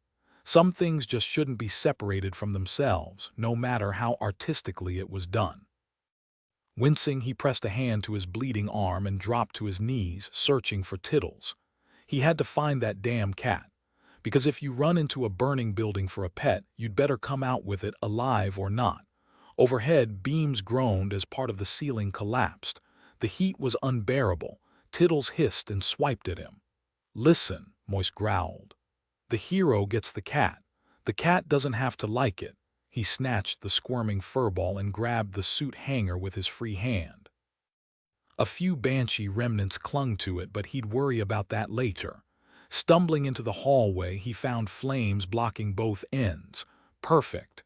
And then Tittles dug all 4 sets of claws into his wounded arm. "Fantastic," Moist muttered. "Just when I thought this couldn't get worse. Mr. Lipwig, are you all right?" Golems didn't rescue people from fires. They rescued the fire from the people. Methodically, surgically, they removed every burning piece, leaving behind only smoke and stunned survivors. The group gathered at the flame's edge, starving the fire of fuel, corralling it like wild horses before crushing it underfoot. Golems, unfazed by molten metal or rivers of lava, wouldn't flinch at a mere inferno. Their scorching hands hauled smoldering wreckage from the steps as Moist gaped at the fiery chaos, and at Mr. Pump, glowing like a furnace, his clay body speckled with flickering embers. "Excellent timing, Mr. Lipwig," he bellowed, hurling a charred beam aside. "Path secured, proceed with haste." Moist barely managed a thanks over the fire's roar. A cleared trail stretched ahead, leading to the miraculously untouched door. Across the hall, other golems, now cherry-red from the heat, tossed flaming planks through a gaping hole in the wall. The air seared his skin. Clutching the trembling cat, he ducked his head and sprinted forward. Then chaos, a deafening crash above. The metallic groan of collapsing beams. Anghamarud's glowing message flared on his arm as he glanced up just in time to see the deluge, 10,000 tons of rainwater falling in eerie slow motion. The cold struck the superheated golem. Boom. Silence swallowed the flames. Light vanished. Anghamarud stared at his hands, or where they should have been. Only heat remained, blistering and formless. "I have no clay left," he said. "Yes, death intoned. Standard procedure. You are deceased, scattered into oblivion." "Then who's listening now? Everything that wasn't mud." "Do you have orders for me?" The ghostly figure rose. "No, you've reached the end of commands." "What do I do?" "Appears you missed the point." Anghamarud sat back down. The barren landscape reminded him of the ocean floor, just drier. "Most choose to move on," Death hinted. "Seek an afterlife." "I'll stay. Here it's empty." "Exactly," the golem's echo replied. "Freedom." By 2 a.m. rain pattered down. Could have been worse. Could have been scorpions or lava. At least part of the building still stood. Moist and Miss Dearheart perched on warm rubble near the locker room, the only intact space left. The golems had extinguished the last embers, propped up the ruins, then silently returned to their dormant state, waiting for nightfall. New detail. The cat, now nestled between them, let out a disgruntled meow, as if blaming Moist for the entire ordeal. Miss Dearheart cradled the warped bronze ring in her palm, her fingers tracing its uneven edges as if memorizing its shape. 18,000 years, she breathed, her voice barely audible over the crackle of dying embers. Moist's gaze remained fixed on the ruined post office, his mind replaying the moment the rainwater tank had burst, fire and flood colliding in one catastrophic instant. "Not both," Miss Dearheart muttered, echoing his own disbelief. "Couldn't you remold him somehow?" Moist asked, though the words tasted hollow. Nearby, the surviving golems sifted through debris, their movements slow, deliberate. "There's nothing left to rebuild," she replied, her voice tight. "Just fragments, dust." He only ever wanted to serve. Moist's eyes drifted to the remnants of the letters, charred scraps swirling in blackened puddles. All they wanted was to reach their destinations, he thought bitterly. Right now, sinking into the ocean for a few millennia didn't sound half bad. He was waiting for the universe to cycle back around, Miss Dearheart said suddenly. "Did you know that?" "You mentioned it," Moist replied. The stench of sodden ash clung to the air, thick and suffocating, the smell of finality. Veterinary won't rebuild this, she continued, her tone sharpening. Guilt's got too many strings to pull. Debtors, allies, people who owe him. He's good at collecting those. Moist clenched his jaw. Guilt ordered this. He was shocked to see me alive at the restaurant. He expected me to be here. You'll never prove it. Probably not, Moist conceded silently, his head still throbbing from smoke and exhaustion. The watch had arrived faster than usual, led by a captain with an unsettlingly calm demeanor, and a werewolf sniffing through the wreckage. Most wouldn't recognize the signs, but Moist had grown up in Uberwald. That collar wasn't just for show. The captain had been polite, methodical, asking questions he already knew the answers to. A winged skeleton, Moist had feigned surprise. Damaged, sir, mangled, even, the captain replied, watching him closely. Any idea what it might be? An overgrown pigeon. Moist suggested with a shrug. They nest in the rafters. The captain's patience was unnerving.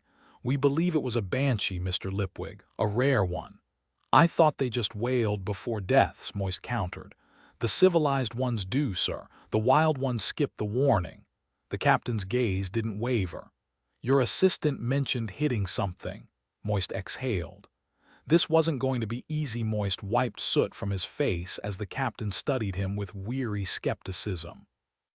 Stanley mentioned something flying around earlier, Moist admitted, but I assumed it was just an oversized city pigeon. Right, the captain scribbled in his notebook. Any clue how the fire started? I know you use safety lamps here. Probably just old letters catching fire on their own, Moist lied smoothly. He'd rehearsed that excuse. No suspicious behavior from anyone, the captain snorted. In this place, hard to tell the odd from the ordinary. Any threats, someone with a grudge. Not a soul. With a sigh, the captain tucked away his notebook. I'll station a couple of officers outside tonight anyway, he said. Nice work saving the cat, by the way. Crowd loved that. But tell me, why would a banshee or maybe a giant pigeon go after Mr. Grote? Moist's fingers twitched toward his hat. No idea, he said. Sure you don't, the captain replied, flashing a knowing grin. Name's Iron Founderson. Most folks call me Carrot. If anything unusual comes to mind, let me know. We're here to help. Help against what? Moist thought bitterly. Guilt. Men like him don't dirty their hands, they hire people who do, and good luck finding proof. Just as the captain turned to leave, Moist could have sworn the werewolf in the back winked at him. Now standing in the drizzle, Moist surveyed the smoldering wreckage.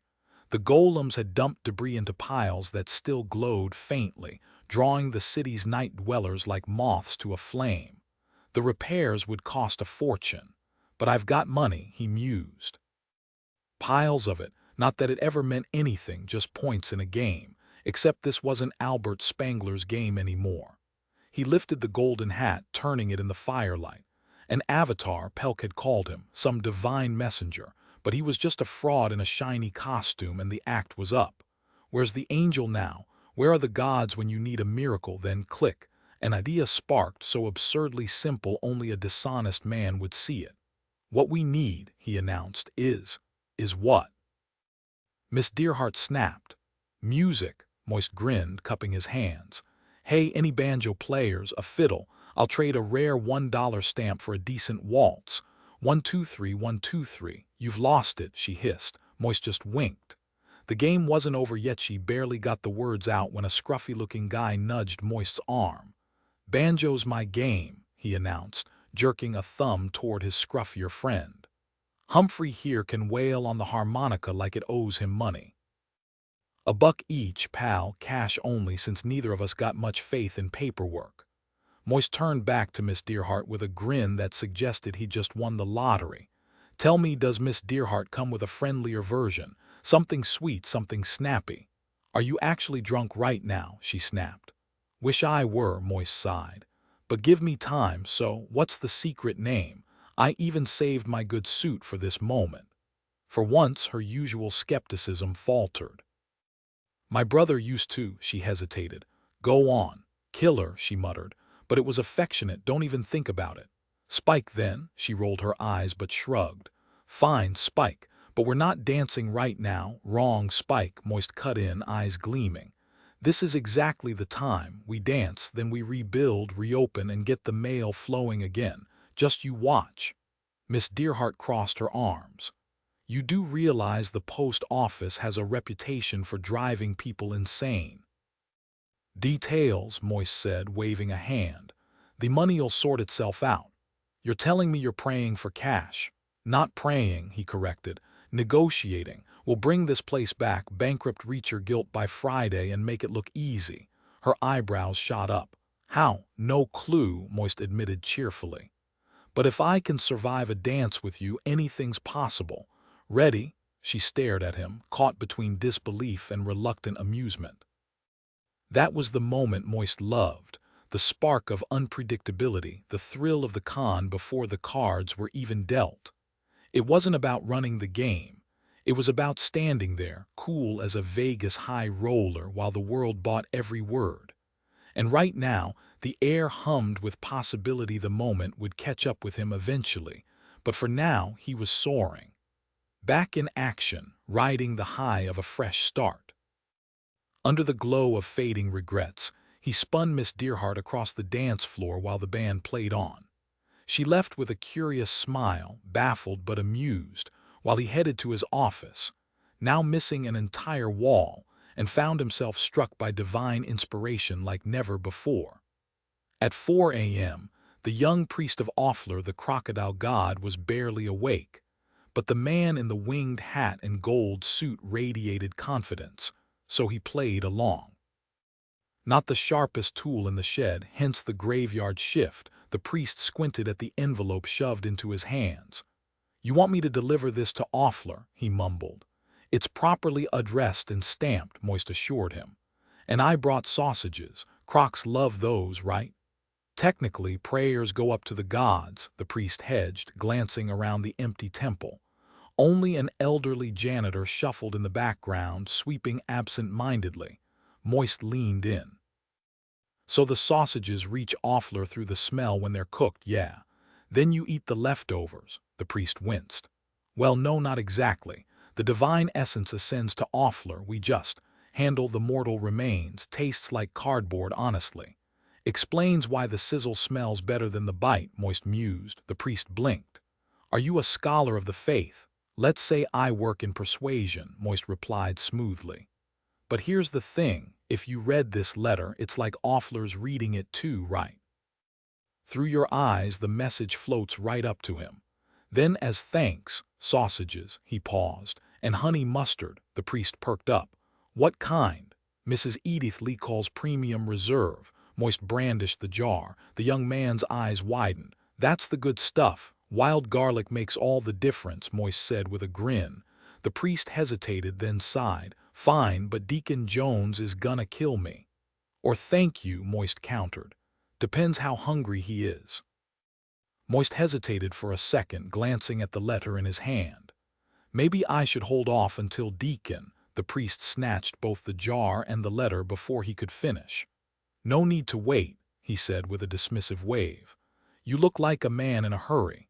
Probably another plea for divine intervention, right? Exactly, Moist replied smoothly. I'd like Offler to bless my colleague Tolliver Grote, currently stuck in Lady Sybil Hospital, with his radiant gaze and dazzling smile. The acolyte nodded, visibly relieved. Oh, of course. We handle these kinds of requests all the and, Moist cut in, flashing a grin. I'd also like 150 grand. Ankh-Morpork dollars preferred, but I'm flexible. Any stable currency will do. As Moist strolled back toward the wreckage of the post office, there was an unmistakable bounce in his step. He'd sent out letters, not just to the big names like Offler, Ohm, and Blind I.O., but also to Anoia, the underappreciated goddess of stuck-drawer junk. She didn't even have a proper temple, just a part-time priestess working out of a cramped shop on Cable Street. Still, Moist had a hunch her stock was about to rise. Honestly, he'd picked her mostly because her name was fun to say. He checked his watch. Gods moved fast, didn't they? He'd give it an hour. The post office looked even worse in the cold morning light. Half of it was rubble, and what remained was barely functional, damp, cramped, and swarming with confused employees. Time to take charge. George Aggie spotted him first, hobbling over at an impressive speed. "Awful business, sir, just awful. I rushed here as soon as—" "Good to see you, George. How's the leg?" Moist interrupted. "Oh, fine, fine. Still glows in the dark, but hey, saves on candles. But what are we supposed to?" "You're acting deputy while Groat's out," Moist declared. "How many postmen can you round up?" "About a dozen, sir, but what's the—" "Get the mail moving, Aggie. That's the job. Today's special, Pseudopolis for just 10p, guaranteed delivery. Everyone else cleans up. We're still open. Actually, we're more open than usual." Aggie gaped at the wreckage. "But this—" "Neither rain nor fire, Aggie," Moist snapped. That's not actually in the motto, sir," Aggie pointed out. "It will be by tomorrow." Just then Jim the coachman stormed over, his massive driving cape billowing dramatically. This was Gilt's doing, wasn't it? Arson, plain and simple. "What do you need, Mr. Lipwig?" "Can you still run the Pseudopolis route today?" Moist asked. Jim smirked. "Yeah, Harry and the boys got the horses out in time, only lost one coach. Will help, no question, but the trunk's still running. You're wasting your time." "You handle the wheels, Jim. I'll handle the cargo," Moist said. "Expect a mailbag by 10. Jim tilted his head, amused. "You sound awfully sure of yourself." Moist winked. "Had a visit from an angel last night. Divine inspiration." Jim barked a laugh. "An angel, eh? Well, that explains it." Moist had always heard that faith was supposed to be a comfort in tough times, though personally, he'd found that a well-timed con worked even better. He stepped into what was left of his office, a soot-stained, half-collapsed space where the wind whistled through like an unpaid debt collector. Brushing ash off the chair, he dropped the smoking newsletter onto the desk. Whoever knew exactly when a Clack's tower would fail had to be an insider, or an ex-insider with a grudge. Figures. That's how the world worked. Take that bank job in Stowe Lat. He'd never have pulled it off without that crooked clerk slipping him the old ledger full of signatures. A beautiful stroke of luck. The Grand Trunk didn't just make enemies. It churned them out like bad Clack's transmissions. And now these rogue signalers wanted to help him. Oh, the secrets they must know. A distant clock chimed 9:15. What were they planning? Blowing up a tower? No, people worked in those. Even outlaws had limits. Then came the wail. "Oh, Mr. Lipwig." Being tackled by a sobbing woman wasn't exactly on Moist's daily agenda, and if it had to happen, he'd have preferred someone other than Miss McAlariat. She clung to him like a drowning sailor, her tears soaking his collar as she dragged him dangerously off balance. The mental image of being found sprawled on the floor with her was enough to short-circuit his brain. A pink hair clip with tiny painted violets bobbed inches from his face, disturbingly cheerful for the chaos unfolding. "Steady on, Miss McAlariat," he managed, flailing for stability. "Oh, Mr. Lipwig," she wailed again, as if his name was the only word left in her vocabulary. Desperate, he patted her shoulder, the only dry, safe zone he could find. Where was Groat when he needed him? That man knew how to handle hysterics. "Everything's going to be fine," Moist lied smoothly. "Mr. Aggie says the post office is finished," she sobbed. "That Lord Vetinari won't fund the repairs. My grandmother trained me for this, made me practice scowling like a proper postal clerk. My daughter can peel paint off walls with her tone. Oh, Mr. Lipwig." Moist suppressed a groan. "And poor Mr. Groat," she added, as if the universe hadn't piled on enough. "He'll pull through," Moist said, with more confidence than he felt. "You know what they say, some people survive against all odds. Please let Groat be one of them," he thought. "Because I have no idea how to handle this mess without him." Miss McAlariat clutched her handkerchief like a lifeline, her voice trembling with melodramatic despair. "It's absolutely catastrophic, Mr. Lipwig. We'll all be left penniless, wandering the sidewalks like common beggars." Moist gripped her shoulders, steadying her while trying and failing to banish the absurd mental image of prim Miss McAlariat panhandling on the streets. "Hold on now, what's your first name again?" he asked, desperate to shift the conversation. Iodine, she sniffed, dabbing at her eyes. Father had a peculiar fondness for chemistry. Well, iodine, Moist said, forcing optimism. I guarantee we'll have the funds to rebuild by sundown. He winced as she tucked the damp handkerchief back into her cardigan sleeve. Some horrors were best unseen. But Mr. Aggie mentioned you wrote to the gods for money, she wailed. Sir, with all due respect, deities don't just mail you checks. Moist straightened, summoning his best showman's bravado. Faith moves mountains, Miss McAlariat. My family's been devout annoyance for generations, she countered. We shake the offering drawers daily, and the best we ever got was my grandmother's mystery egg beater, probably a clerical error. Before he could respond, Aggie burst in, grinning like a kid who just set fire to a mailbox. Mr. Lipwig, the Clack's lines to Pseudopolis are down. Oh, whoops, his voice dripped with mock sympathy. Moist sighed. How tragic, he deadpanned. Now let's rally the troops. Mail waits for no disaster. The remains of the post office lobby buzzed with energy. Ankh-Morpork thrived on novelty, and the post office, though ancient, had somehow become the hottest attraction in town. A roar of approval greeted Moist as he leaped onto a wobbly chair. Limited time offer, folks, he bellowed. Pseudopolis mail for just 3 pence. Coach leaves at 10. And if you've got messages stuck with those clowns at the Grand Trunk, we'll deliver them free of charge, the crowd erupted. A few sprinted off, likely to retrieve their stranded messages. The post office delivers. Moist shouted, milking the applause. Stanley tugged his sleeve, eyes gleaming. Sir, you'll never believe it, people are buying the new dollar stamps just to mail letters to themselves. Moist blinked. Why? To prove the stamps are authentic, Stanley gushed. Once they've been postmarked, they're collector's items. Moist grinned. Leave it to Ankh-Morpork to turn bureaucracy into a spectator sport. Stanley's grin stretched ear to ear as he tugged at his fresh new shirt. The bold letters ask me about stamps, practically glowing under the afternoon sun. Moist couldn't help but smirk. This kid had gone from pin-obsessed to stamp evangelist overnight. Sir, you won't believe it, Stanley blurted, bouncing on his heels. Stolat wants their own stamp set now. And half the cities in the region are lining up too. Moist's mind raced. Perfect. If every town wanted their own designs instead of using Vetinari's face, the post office would be rolling in gold. And spools.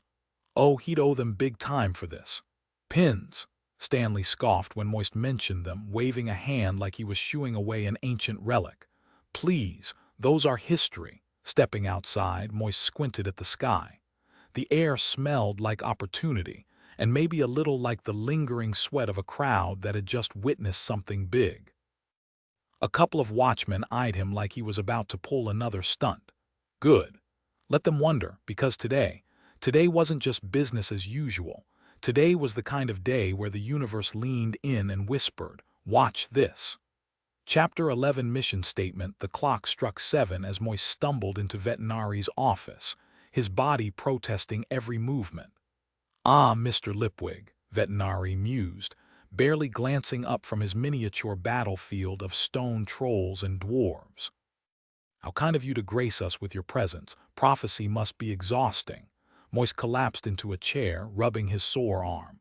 Yeah, well, your troll escort didn't leave much room for debate. Vetinari's smirk was infuriatingly calm. I'm sure he was merely ensuring your safe passage. Now about this morning's commotion at the Grand Trunk offices. Commander Vim seems to think you had a hand in it. Moist feigned innocence. Me? I was just helping deliver delayed messages. Public service, really. The patrician's gaze sharpened. How noble of you. Somewhere in the distance, Moist was pretty sure he heard the gods laughing. Moist shifted uncomfortably in his chair. Look, I never thought those office clowns would actually refuse to return people's messages, especially when they'd already paid for the service. I was just trying to help folks out during a rough patch. And for the record, I absolutely did not encourage anyone to throw furniture at a clerk. Lord Vetinari gave him a thin, knowing smile. Naturally, Mr. Lipwig. I have no doubt your intentions were pure as fresh snow. But let's move on to the real curiosity, the gold. $150,000, wasn't it? Moist rubbed his temple, feigning confusion. Honestly, my memory's a little hazy on the details. Of course it is, Vetinari replied smoothly. Allow me to jog your recollection. Around mid-morning you were outside your, shall we say, unfortunate establishment, chatting amiably with passers-by. Then he glanced at his notes with theatrical precision. You suddenly dropped to your knees, shielded your eyes like a man struck by divine revelation, and began shouting things like, "Glory be! May the crows feast upon your wisdom!" Before leaping up, arms outstretched, declaring, "A fortune buried in a field. $150,000. I must retrieve it at once." Vetinari paused. You then borrowed a shovel quite forcefully from a worker clearing debris and marched out of the city with the determination of a man on a holy mission. Moist blinked.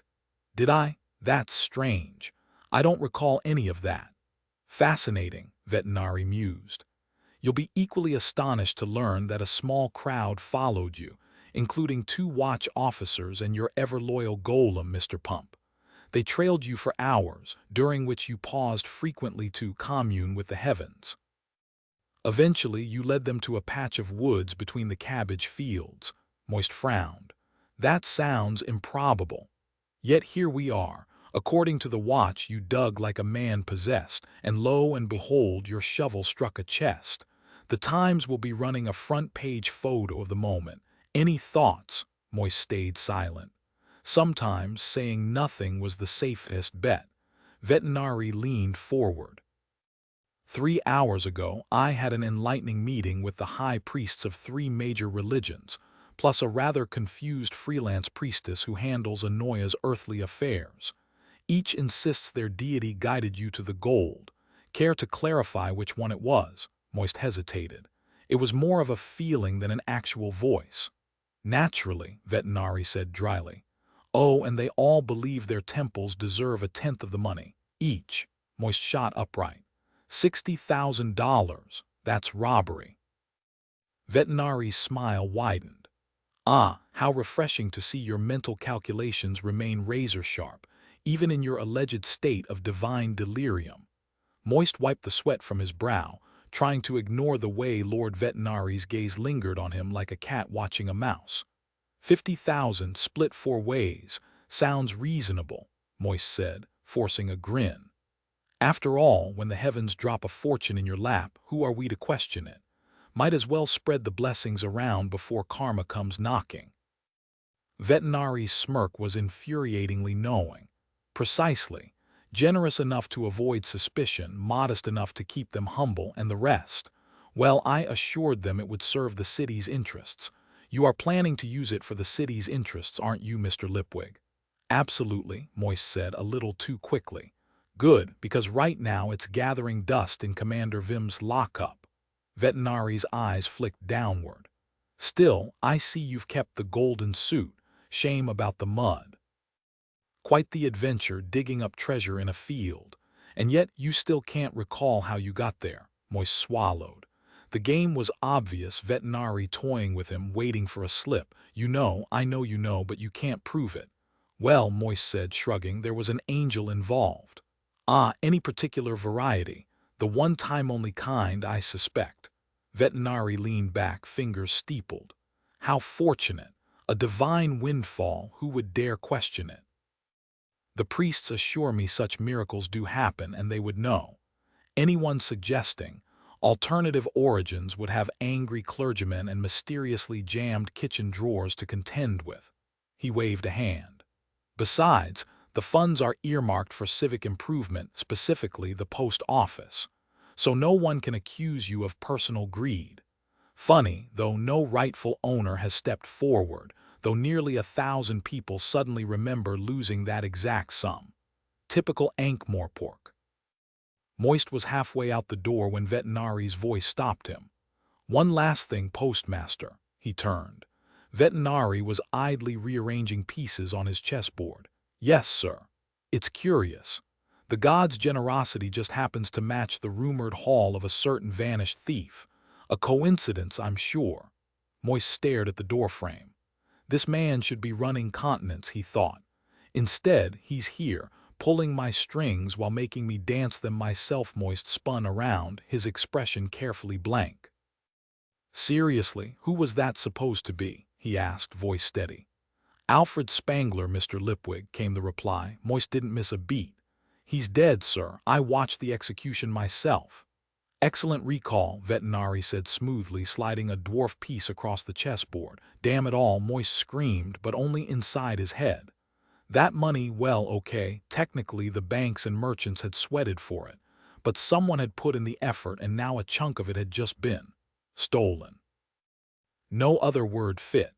The injustice burned, even though he'd planned to funnel most of it into the post office anyway.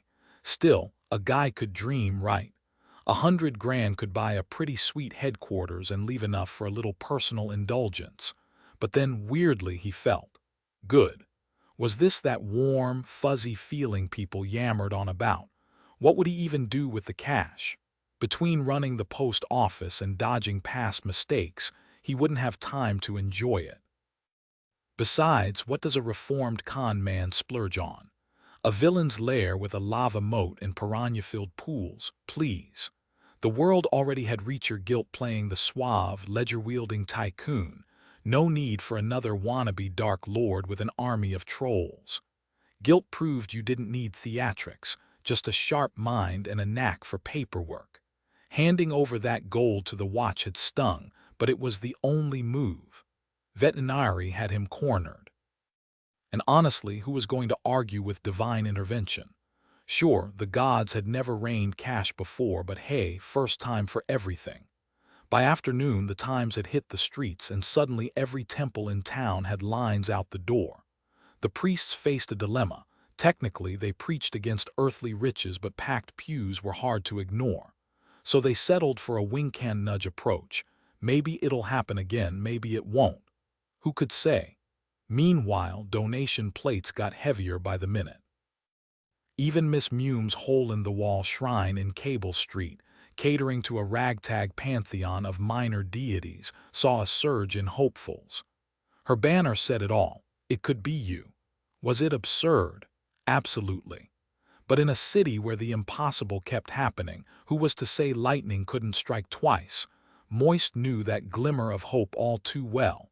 It was the same flicker he'd built his entire career on.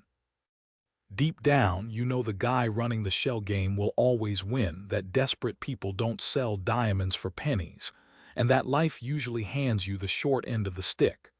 The universe doesn't just pluck some random nobody out of the crowd and drop a fortune in their lap. Except, what if it did this time? That tiny, dangerous whisper, maybe it's you, was the most valuable currency of all, hope, and nothing emptied pockets faster. Now striding down Attic B Street toward the Lady Sybil Free Hospital, Moist felt eyes tracking him. Hard to blame them. His winged hat and gold suit had been front-page news for days. The trick was to shine so bright nobody looked too close. The hospital, like all hospitals, was perpetually under construction, but the line at the entrance didn't slow him. He breezed past, radiating "don't bother me" energy, and the usual door guardians hesitated just long enough for him to slip through. Once inside, people assumed he belonged, human nature at its finest. The door to Grote's room bore a stern "Do Not Enter" sign, which Moist treated as a mild suggestion. Inside, the old man sat bolt upright in bed, scowling until he spotted Moist. "Mr. Lipwig," he crowed. "Bless my socks, sir, they've gone and stolen my trousers. Swear I'm fit as a fiddle, but they're plotting to drown me in soapy water again. Women, sir, peeking at my unmentionables. It's an outrage." Moist raised an eyebrow. "They carry you to the bath." "I put up a proper fight, sir," Grote wheezed, face flushing crimson. "Soap murders the body's sacred humors. I'm a prisoner, sir, a victim of trouser tyranny." "Easy, Mr. Grote," Moist said, eyeing the old man's heaving chest. With dramatic flair, Grote yanked open his nightshirt to reveal a stitched-up battlefield. Moist's stomach lurched. The banshee had nearly carved tic-tac-toe into his ribs. "Surgeons did a tidy job, I'll grant 'em that," Grote muttered, then jabbed a finger at the door. "But I've got work to do, sir. The post office won't run itself." Moist stared at the patchwork of scabs. "You're certain you're all right? Fit as a flea, sir," Grote bellowed, then added conspiratorially, "though if you could smuggle in a pair of trousers, I'd name my firstborn after you." Typical Grote, Moist thought. Half dead and still worrying about modesty. Some things never changed. I leaned in and said, "Listen, boss, if a banshee can't claw through my trusty chest protector, then those sneaky little invisible biters don't stand a chance. Bet everything's gone sideways with Aggie running the show, huh? Bet you're desperate to have me back, right?" Moist hesitated. Yeah, they giving you any meds?" "They call it medicine," I scoffed. "All this fancy talk about miracle cures, but the stuff's got no kick to it. Told 'em I don't need baths and pretty nurses staring at my business. I need real work. And then they had the nerve to take my hair.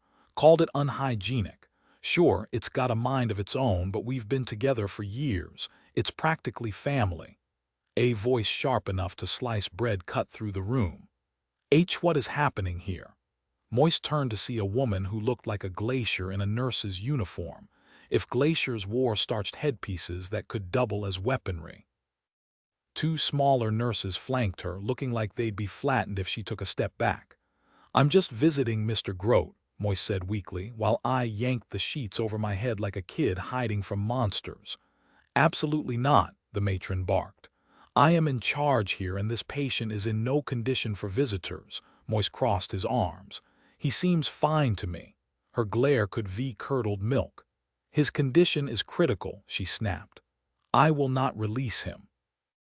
Moist shot back. "Illness isn't a prison sentence, ma'am. Patients aren't released, they're discharged." The matron straightened up, smug as a cat with a cornered mouse. "Young man, that's what we're worried about." Moist always figured doctors kept skeletons around just to remind folks, "Hey, we know what's under your skin." Not a bad tactic. He respected the hustle. Honestly, with the right robe and a few fancy Latin terms for stubbed toe, he could probably make a killing in the medical game himself. Across the desk, Dr. Lawn, his nameplate gleaming because even geniuses forget things, peered up from his notes. "Fascinating case, Mr. Lipwig. First time I've ever had to surgically remove a patient's clothes." New detail. Moist briefly imagined opening his own clinic, Lipwig's Quick Cure Emporium, complete with miracle tonics and a 2-for-1 deal on leeches. "Any chance you know what was in that poultice?" "The old man refused to tell us," the doctor asked, flipping through his notes with mild exasperation. Moist glanced around the cluttered office before answering. "From what I gather, it's flannel, goose grease, and bread pudding." He paused, raising an eyebrow. "Bread pudding, seriously?" "Apparently so," Moist confirmed. The doctor frowned. "Nothing alive in it, felt more like leather to us." He scanned the notes again. Here we go."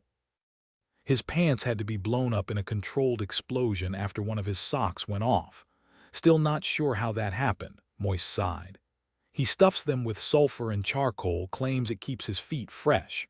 Then he soaks his trousers in saltpeter to ward off gnats. Big believer in home remedies, doesn't trust doctors much." Dr. Lawn smirked. "Well, at least he's got some sense left. Word of advice, don't argue with the nurses. Best strategy.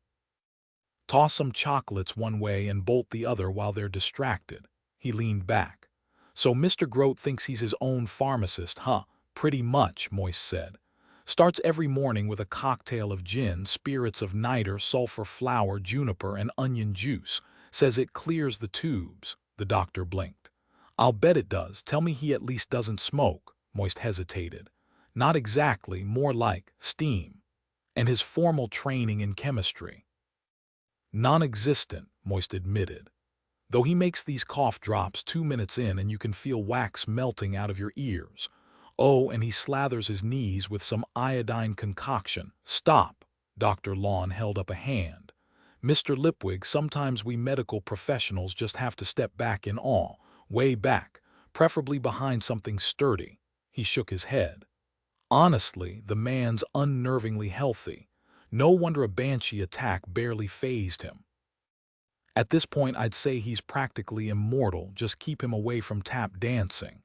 He gestured to a suspiciously twitching wig on a shelf. And take that thing with you. We locked it up, but it escaped. Moist frowned. I thought this was a free hospital. Generally, yes, the doctor said smoothly. But for those blessed with, say, 150,000 favors from the gods, charity might be overkill, don't you think? And all of it sitting in a watch cell, Moist thought bitterly. He pulled out a crumpled stack of Ankh-Morpork stamps. Will these cover it? Meanwhile, the Times had splashed a photo across its front page, Moist carrying tittles out of the post office. Because nothing sells papers like a story with human interest. Especially when it involves a cat creature. Gilt studied the newspaper with an unreadable expression, his eyes scanning the absurd headlines once more. The front page screamed with ridiculous stories. Some guy rescuing a cat, a post office fire with promises of rebuilding, and a bizarre claim about divine money gifts. There was even a report about a city-wide epidemic of jammed drawers. Sometimes I wonder if the editor regrets having just one front page to cram all this nonsense onto, Gilt remarked, his tone dripping with dry amusement. Around the table in his lavish office, the men let out a hollow chuckle, the kind that meant they weren't really laughing. You think this guy's got gods backing him up, Greeningham scoffed. Doubtful, Gilt replied smoothly. More likely he knew exactly where to dig for that cash. Greeningham shifted uncomfortably. If I knew where that kind of money was buried, I sure as hell wouldn't leave it lying around. No, Gilt said softly, his words laced with something sharp enough to make Greeningham's spine tingle. 12.5%, Alphonse shrieked from his perch, hopping in agitation. He's making us look like idiots, Reacher, Stoley snapped. He knew the line would fail yesterday, like he's got some kind of crystal ball. We're bleeding customers already. Every time we have a breakdown, he'll just roll out another coach out of pure spite. That man has no shame. He's turned the post office into some kind of traveling circus. Circuses don't stick around forever, Gilt mused. But he's mocking us. Stoley insisted. Next time the trunk fails, he'll probably run a coach all the way to Genua just to rub it in. That'd take weeks, Gilt pointed out. Yeah, but it's cheaper and it actually works, Stoley shot back. And you know he'll make sure everyone hears about it. We need to do something, Reacher. Gilt arched a brow. Got any bright ideas? Why don't we just spend the damn money and fix the system properly? You can't, came a weary voice from the far end of the table. All eyes turned to Mr. Pony, the trunk's chief engineer, who sat slumped in his grease-stained overalls, a battered top hat resting beside him. He'd been with the company too long to quit now. Not with a sick wife, aching joints, and a back that protested every morning. He wasn't some flashy new hire. He understood machinery, and right now, the whole operation was held together by luck and duct tape. His only comfort was his stack of pink carbon copies, proof that he'd warned them over and over. Now, with the air of a prophet watching his doomsday predictions come true, he sighed. I've got 6 maintenance teams left, 6. And half of them are held together by sheer stubbornness. His voice was calm, but the frustration simmered beneath. You want miracles, you should have listened months ago. Last week, I only had 8 teams, sent you a memo about it, got the paperwork right here. We should have 18. Half these guys need training on the job, and we don't have time for that. Back in the day, we'd set up walking towers to handle the load, but now, we don't even have enough hands for that. We get it, it'll take time, Greeningham cut in. But if you hire more men, get those walking towers operational, how long? Pony shot him a look. You fired half the skilled workers. We didn't fire them, Gilt corrected smoothly. We restructured.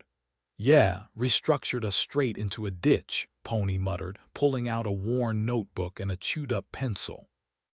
So gents, fast, cheap, or good, pick one. Right now you're lucky to get even that. Greeningham leaned forward. How soon can the Grand Trunk run properly? Pony's lips moved silently as he scanned his notes. 9 months total shutdown, Stoley blinked.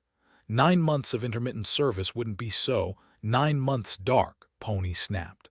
Don't be dense. I've got to find and train new workers because the old crew won't come back no matter what I offer. If we shut down completely, at least I can repurpose the signalers. They know the towers. No dragging equipment around, no half-baked fixes. The towers were never built for this kind of strain. Dearheart never saw this coming. He bit back the words burning in his throat. Craftsmen. You know what that means. Men who take pride in their work, who walk when you cut corners no matter the paycheck. Now I'm stuck hiring guys who'd struggle to sweep a floor. But hey, as long as they're warming a seat, you think a 7-year apprentice is the same as some kid who can't tell a hammer from a hatchet. He didn't say it. An old man might have less future, but he's a lot smarter about protecting what's left. Stoley frowned. Can't you do better? Mr. Stoley, 9 months is optimistic, Pony said flatly. If you refuse a shutdown, maybe a year and a half if you throw enough money and bodies at it, but expect daily breakdowns. It'll be a wreck. Greeningham groaned. Von Lipwig will crush us in 9 months. My condolences, Pony deadpanned. Guilt, eyes still closed, murmured, and the cost, Pony didn't hesitate. 200 grand either way. That's insane, yeah, Pony thought, and so's expecting miracles after gutting the team. But some lessons apparently needed repeating. Greeningham practically exploded. We didn't even pay half that for the trunk. True, sir, Pony replied, wiping his brow. But maintenance costs pile up fast. Those signal towers have been pushed to their limits. Remember the Sectober storm, the Uberworld mess. My crews stretched thin, and with budget cuts, small problems turn into disasters. My reports spelled it out, but you ignored them. Frankly, my teams worked miracles just keeping things running. Guilt leaned back, fingers steepled. Mr. Pony, seems we've got a cultural disconnect here. Why don't you step into my study? Igor's brewing tea, take a moment. The moment Pony left, Greeningham's voice dropped to a hiss. You know what's really eating at me? Guilt smirked, adjusting his silk vest. Enlighten us. Slant's missing. Convenient, isn't it? Greeningham spat. Claims he's busy. We're his top clients. No, he smells blood in the water. That walking corpse always slithers away before the ship sinks. At least he'd smell better than his usual embalming fluid, Guilt quipped. Relax, gentlemen, panicking won't help. Stoley wasn't buying it. Someone already panicked. That fire wasn't an accident, and horse-free, gone. Doesn't that scream cover-up to you? Guilt exhaled, watching them fidget. Typical money men, vultures, not visionaries. He waited until their panic simmered into that hollow, greedy stare of men terrified of losing their fortunes. This is Vetinari's game. He's rattling us. Nutmeg's fingers drummed the table. If the trunk fails, we're finished. Some of us have obligations. Questions will be asked. Ah, the unspoken word, embezzlement. Guilt almost laughed. Stoley added, we scraped together every penny for this. It wasn't easy. Bet lying to investors wasn't either, Guilt mused. Aloud, he said, we pay, no choice. 200 grand, Greeningham scoffed. Where? You found it once, Guilt murmured. Greeningham's face flushed. What's that supposed to mean? Guilt's voice turned glacial. Crispin visited me the night he died, rambled about being hunted, gave me a ledger, very interesting reading. It's safe, for now. The room went dead silent, the air thick with the sound of 5 men recalculating their survival odds. These men considered themselves decent, not saints, but no worse than anyone else in their line of work. No blood on their hands, at least none you could see. Yet right now they stood on thin ice, and the first ominous crack had just echoed beneath them. Guilt leaned back, his voice smooth. I bet it'll be under 200 grand. Pony's no fool, he'll keep a cushion. Stoley shot Reacher a glare. You didn't mention this little hiccup. Guilt waved him off with a flourish.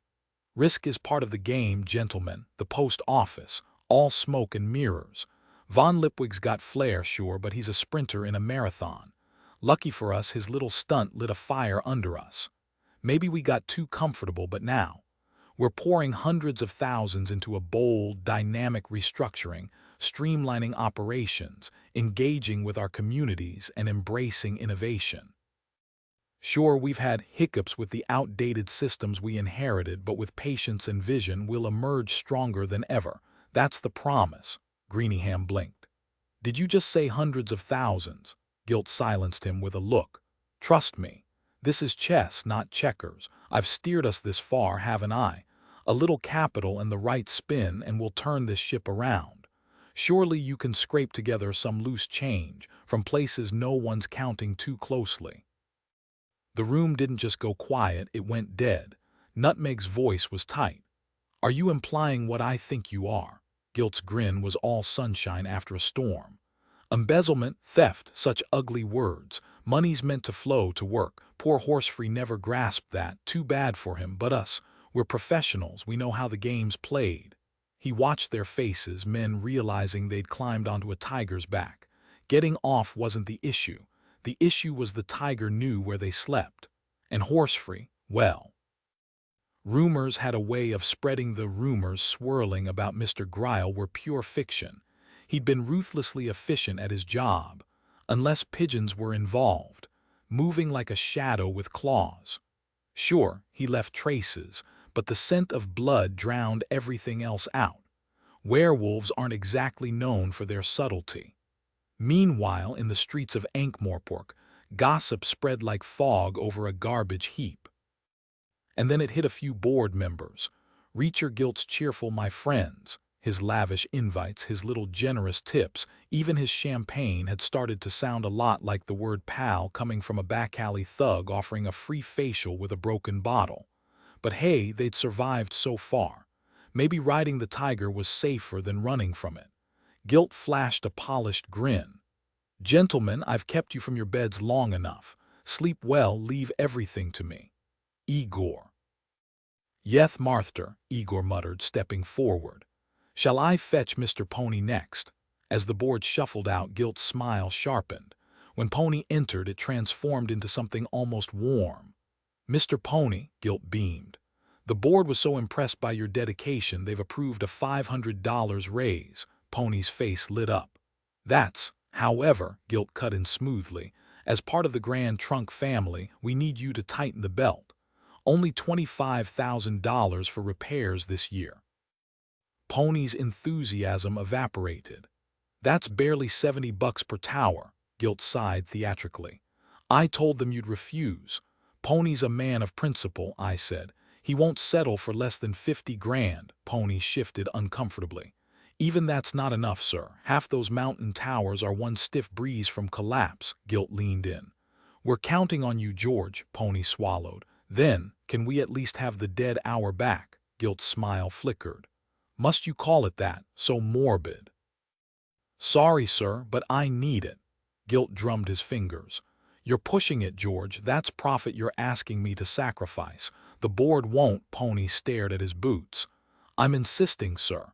Gilt's eyes gleamed. And what exactly will you deliver? That's what the board will ask. New detail. Pony's hands trembled slightly, not from fear but exhaustion. He hadn't slept in days. Tone shift. Gilt's charm curdles into something predatory, his voice dripping with faux concern. The board will probably turn to me and say, Reacher, we're handing George everything he wants. What's in it for us? Never mind that it's barely a fraction of what he actually needs. Good old George would sigh and reply, well, we could patch things up, stabilize the worst of the failing towers, especially 99 and 201, but honestly the list never ends. Will it at least buy us a year without total collapse? Someone would ask. Mr. Pony wrestled with the engineer's eternal fear of making promises. If we keep enough staff and the winter isn't brutal. But you know how things go. Gilt snapped his fingers, cutting him off. Damn it, George, you've convinced me. I'll tell the board I'm backing you and they can take it or leave it. Pony blinked, caught off guard. That's generous, sir, but it's just a temporary fix. Without a full rebuild, we're just delaying disaster. Gilt clapped him on the back, grinning. In a year, you can pitch us any grand plan you want. Your brilliance will save this company. Now go work your magic, Mr. Pony. Dazed, Pony stumbled out, torn between pride and impending doom. The moment the door shut, Gilt muttered, Pathetic old fool, before crouching to rummage in his desk drawer. He pulled out a rusted bear trap, straining to set its jagged jaws. Positioning himself carefully, he called Igor. "Yeth, thir," came the reply from behind him. A sharp snap echoed through the room. "I think thith ith your thir," Igor said, handing back the sprung trap. Guilt frowned at Igor's unharmed legs. "How did you? We Igorth know a thing or two about. Curiouth employer thir," Igor sighed. "One of my former Marthdoth liked to stand with hith back to a piked pit. Oh, how we chuckled. And one day he forgot and fell in. Hilarity ensued thir." Guilt barked a laugh, delighted. "Igor, tell me honestly, am I insane?" Igor hesitated. Lying was against the Igor code, but so was bluntness. "I wouldn't say that, thir." "Then the world must be," Guilt mused. "I show them my tricks, I lay my cards face up, I tell them exactly what I am, and they still think they're the clever ones. They throw money at me like sheep to a wolf. And oh, the look on their faces when they think they've outsmarted me." "Indeed, thir," Igor muttered, mentally checking if that hospital job was still available. Guilt's cousin Igor had already landed a job at the place and raved about it. Endless nights, endless rubber gloves, and most importantly, respect. "It's genius," Guilt mused, leaning back in his chair. "You profit when it crumbles, profit again when you rebuild it, skim a little off the top while it limps along, then buy the wreckage from yourself when it finally collapses. The real gold, the leases." He tossed a glance toward the cage. "Feed Alphonse's treats, would you? 12.5%, 12.5%.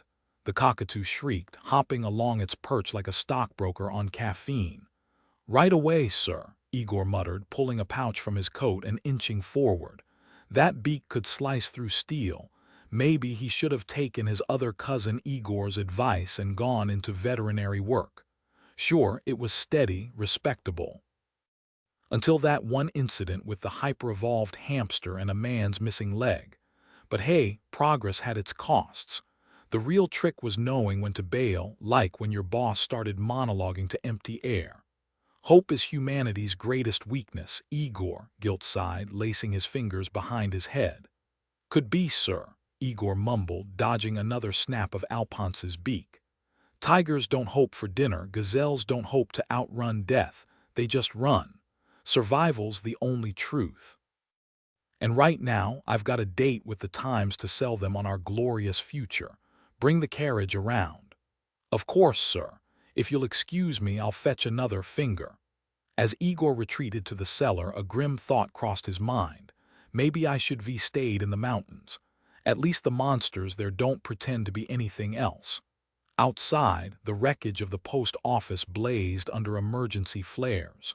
The golems didn't need the light, but the humans did, especially after Moist's latest stunt. Divine endorsement. That was the kind of PR money couldn't buy. Inside the makeshift workspace, the skeleton crew toiled through the night, not because there was much left to do, but because history was being written. You had to be there just to say you were. Moist knew he should have been asleep, but adrenaline kept him sharp. It was surreal. People actually listened to him, scrambling at his word like he wasn't just a conman in a gilded suit and a ridiculous winged hat. But the letters, those stung. Piles of them, all addressed to him. The city was buzzing. The papers had run the story. The gods hear him. They believed he could deliver miracles. And the worst part, he was starting to believe it too. The gods had chosen a con man as their messenger, and now his desk overflowed with desperate scribbles, smudged pencil pleas, ink-stained prayers, the raw cries of people clinging to hope like a lifeline. Miss Dearheart sat across from him, sorting through the heartbreaking stack with a smirk. "They think you're divine," she said, tossing another letter onto the growing pile. "Well, I'm not," Moist snapped. "But you talk and they listen," she shot back. "You found the treasure, that's practically a miracle, so how did you know where the money was?" Moist bristled. "You don't believe in gods, not when men like Reacher Guilt exist," she said flatly. "The world's just us. Now about that money, I can't tell you." She held up a letter, her grin fading. "Sick kids, dying wives. Some just want cash, Moist cut in as if greed softened the blow. She arched a brow. And whose fault is that, Slick? You're the guy who shakes heaven for a payout, Moist groaned. What am I supposed to do with these prayers? Deliver them, she said, slapping a stamp-covered envelope onto the desk. You sold them the stamps, you made the promise, and hope. That's the point, even if it's false. He scoffed, but she wasn't done. She lifted the charred remains of Ankh-Morpork's message. He carried words across centuries. You think you've got it hard. A voice echoed from below Grote, waving a fresh copy of the Times. Front pages all gilt, sir.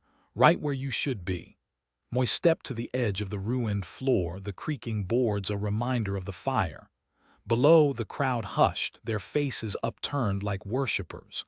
For a fleeting second, he imagined a grand window here someday, something worthy of the spectacle. If Moist had trained as a clown, he'd have studied the greats, the perfect arc of a pie, the chaos of a ladder and paint. But life had taught him a different kind of performance. And right now, the audience was waiting. The crowd around him gasped and murmured in shock as the news unfolded, but Moist von Lipwig barely noticed. His fingers scribbled furiously in his notebook, dissecting Reacher Gilt's latest masterpiece of corporate doublespeak. The freshly printed newspaper in his hands might as well have been a crime scene, every word twisted, every truth gutted and left for dead. Gilt's genius wasn't in lying outright. It was in making lies sound like poetry. Take synergistically, for example. That poor word never stood a chance. And of course, the Grand Trunk's catastrophic failures. Pure cosmic bad luck, nothing to do with greed or incompetence. Oh no, just well-intentioned judgments that, in hindsight, might have been slightly off the mark. And naturally, the real villains were the previous management, whose fundamental systemic errors had forced the current geniuses to step in and, oops, make things worse. No apologies, no accountability, just a symphony of corporate nonsense so polished it could make a used car salesman blush. The Times reporter had tried, bless their heart, but Gilt was a linguistic wrecking ball. The Grand Trunk was about people. What did that even mean? And then there was the mission statement, a word salad so bland it could put a coma patient to sleep. Safety was their foremost consideration. Moist's fingers twitched. The ink should have boiled off the page in protest. Then came the real kicker, Gilt's sickeningly sweet praise for the post office. Oh, how he loved it, how grateful he was for its help. Never mind that he just dismissed it as a relic, good only for delivering bills. The sheer audacity of it made Moist's vision swim red. Are you okay?" Miss Dearheart's voice cut through the haze. "Could you stop shouting?" Moist blinked. The entire room had gone silent, staring at him. Pens dripped ink. Stamps clung to half-licked tongues. "What?" he managed. "You were shouting," she said. And for the first time, Moist realized he might be the only one in the room who actually heard the lies Miss McAlariat shoved through the crowd with the unstoppable force of a freight train, her face set in a scowl. "Mr. Lipwig, I never want to hear that kind of language in this office again," she snapped. Miss Dearheart, surprisingly diplomatic for once, chimed in. He was just describing the chairman of the Grand Trunk Company. Miss McAlariat paused, reconsidered, then muttered, "Well, maybe tone it down a notch." "Of course, Miss McAlariat," Moist replied, all innocence, "and skip the K-word. Wouldn't dream of it. Also the L-word, T-word, both S-words, the V-word, and definitely not the Y-word. Consider them erased." She gave a sharp nod. "Murdering, conniving bastard of a weasel is still acceptable, though. Noted for future reference," Moist said with a grin. Satisfied, Miss McAlariat spun on her heel and marched off to terrorize someone else, probably over improper blotting paper usage. Moist turned back to Miss Dearheart and handed her the document.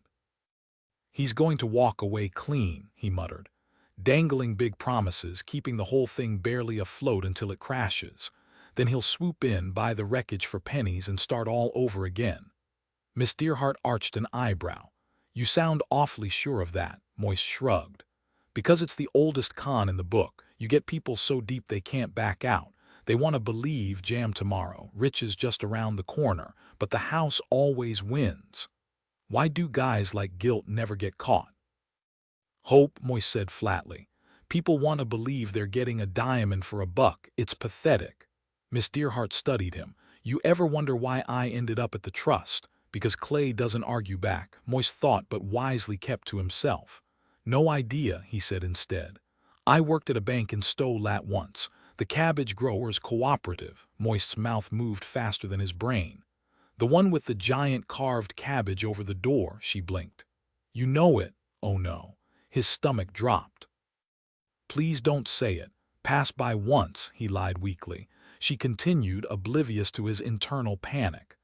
I got fired after letting 4 forged drafts slip through. Cost the bank $2,000. They needed a scapegoat, couldn't have customers losing faith. Her voice hardened. People like Guilt. They never pay, but folks like us, we always take the fall. Moise swallowed. You okay? He barely heard her. His mind was already 5 steps ahead, and none of them were good. Moise gave a weak smile as Miss Dearheart studied him with concern. You look a little under the weather, she remarked. Funny how quickly a perfectly decent day could unravel. Just hours ago, he'd been riding high, until Mr. Pump and his morbidly precise calculations had to go and ruin everything. Typical. Now here he was, locked in a battle of wits with Guilt, 2 con artists sizing each other up like gunslingers in a saloon. He tapped the newspaper in his hands. Country edition of the Times, he said. City press doesn't roll for another hour and a half, plenty of time for surprises. I can still knock that smug grin off his face. Miss Dearheart arched an eyebrow. And how, exactly? Moist adjusted the ridiculous winged hat perched on his head. By doing what no one thinks is possible. Chapter 12. The Woodpecker A Challenge issued Moving Mountains Cabbage's Many Talents Boardroom Battles Lipwig's Desperate Plea. The smoking news strikes the woodpecker's way. Morning light stabbed through the office window as something sharp poked Moist in the ribs. He blinked awake, finding himself Itwy with the polished silver skull atop Lord Vetinari's cane. The patrician loomed over him, impeccably dressed, while behind him, the golem smoldered in the corner like a forgotten cigar. Don't trouble yourself to rise, Vetinari said dryly. I imagine you've had a rather eventful evening, Moist groaned, forcing himself upright. His mouth tasted like something had died in it, probably his dignity. Behind Vetinari, Grote and Stanley hovered in the doorway, looking like they'd rather be anywhere else. Vetinari dusted ash off a chair before sitting. You've seen today's Times, I presume. I was there when they printed it, sir, Moist muttered, rubbing his stiff neck. Ankh-Morpork to Genua 2,000 miles, Vetinari mused. And you claim you can deliver a message faster than the clacks. You've made it a public challenge, most audacious. Moist stifled another yawn. Yes, sir. The fastest coach takes nearly 2 months, Vetinari continued. And I'm told the ride would shake a man's organs loose before he got halfway. Moist nodded. I'm aware, sir. And you do realize, Vetinari added, unfolding the paper, that using magic would be cheating. Another yawn. Obviously, Vetinari's gaze sharpened. Did you by chance consult the Arch-Chancellor before suggesting he devise the message for this little race? Moist caught the bold headline. The race is on. Flying Postman versus Grand Trunk. I may have implied the message should come from a figure of unimpeachable integrity, Moist said smoothly. Someone like the Arch-Chancellor. Vetinari's lips twitched. And now he can hardly refuse, can he? At least Guilt won't be bribing him. A thoughtful tap of the cane against the floor. Would it surprise you to know the city's already betting on you to win? The trunk's never been down for more than 7 days. Clack's messages reach Genua in hours. Yet somehow, Mr. Lipwig, folks believe you can pull this off. Isn't that something? Moist hesitated. But naturally you're the golden boy now, Vetinari said, his tone suddenly warm though his smile stayed sharp enough to cut glass. The chosen messenger. Tell me, you do have a plan, don't you? Faith moves mountains, my lord, Moist replied smoothly.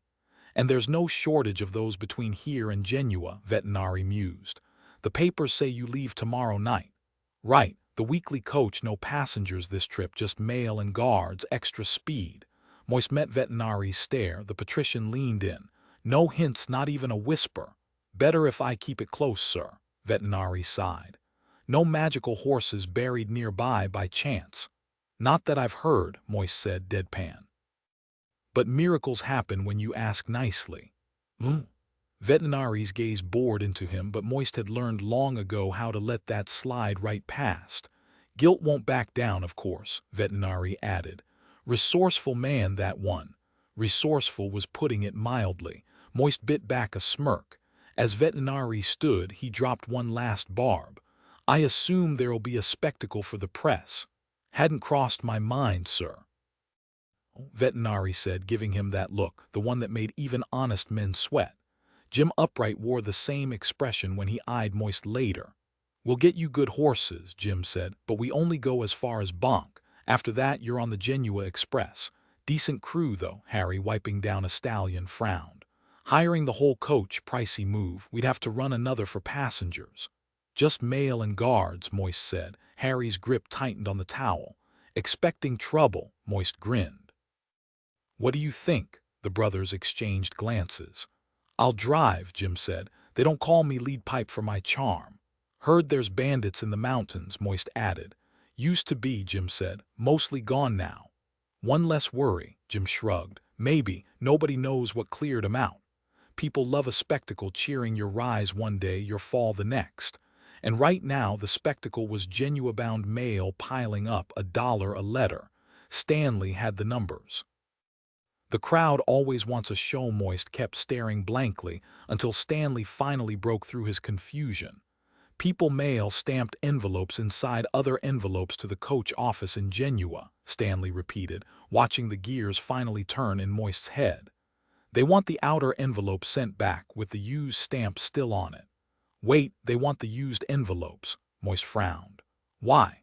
Because the stamps are more valuable after they've been mailed, sir. That makes 0 sense. Tell that to the collectors, Stanley said, practically vibrating with excitement. Remember those first edition 1-penny stamps we had to cut by hand? An envelope with one of those is selling for $2 now. Moist blinked. So a 1-penny stamp is worth 200 times its face value just because it's been licked and stuck. Exactly, sir. People mail letters to themselves just to get the postmark. Stanley beamed.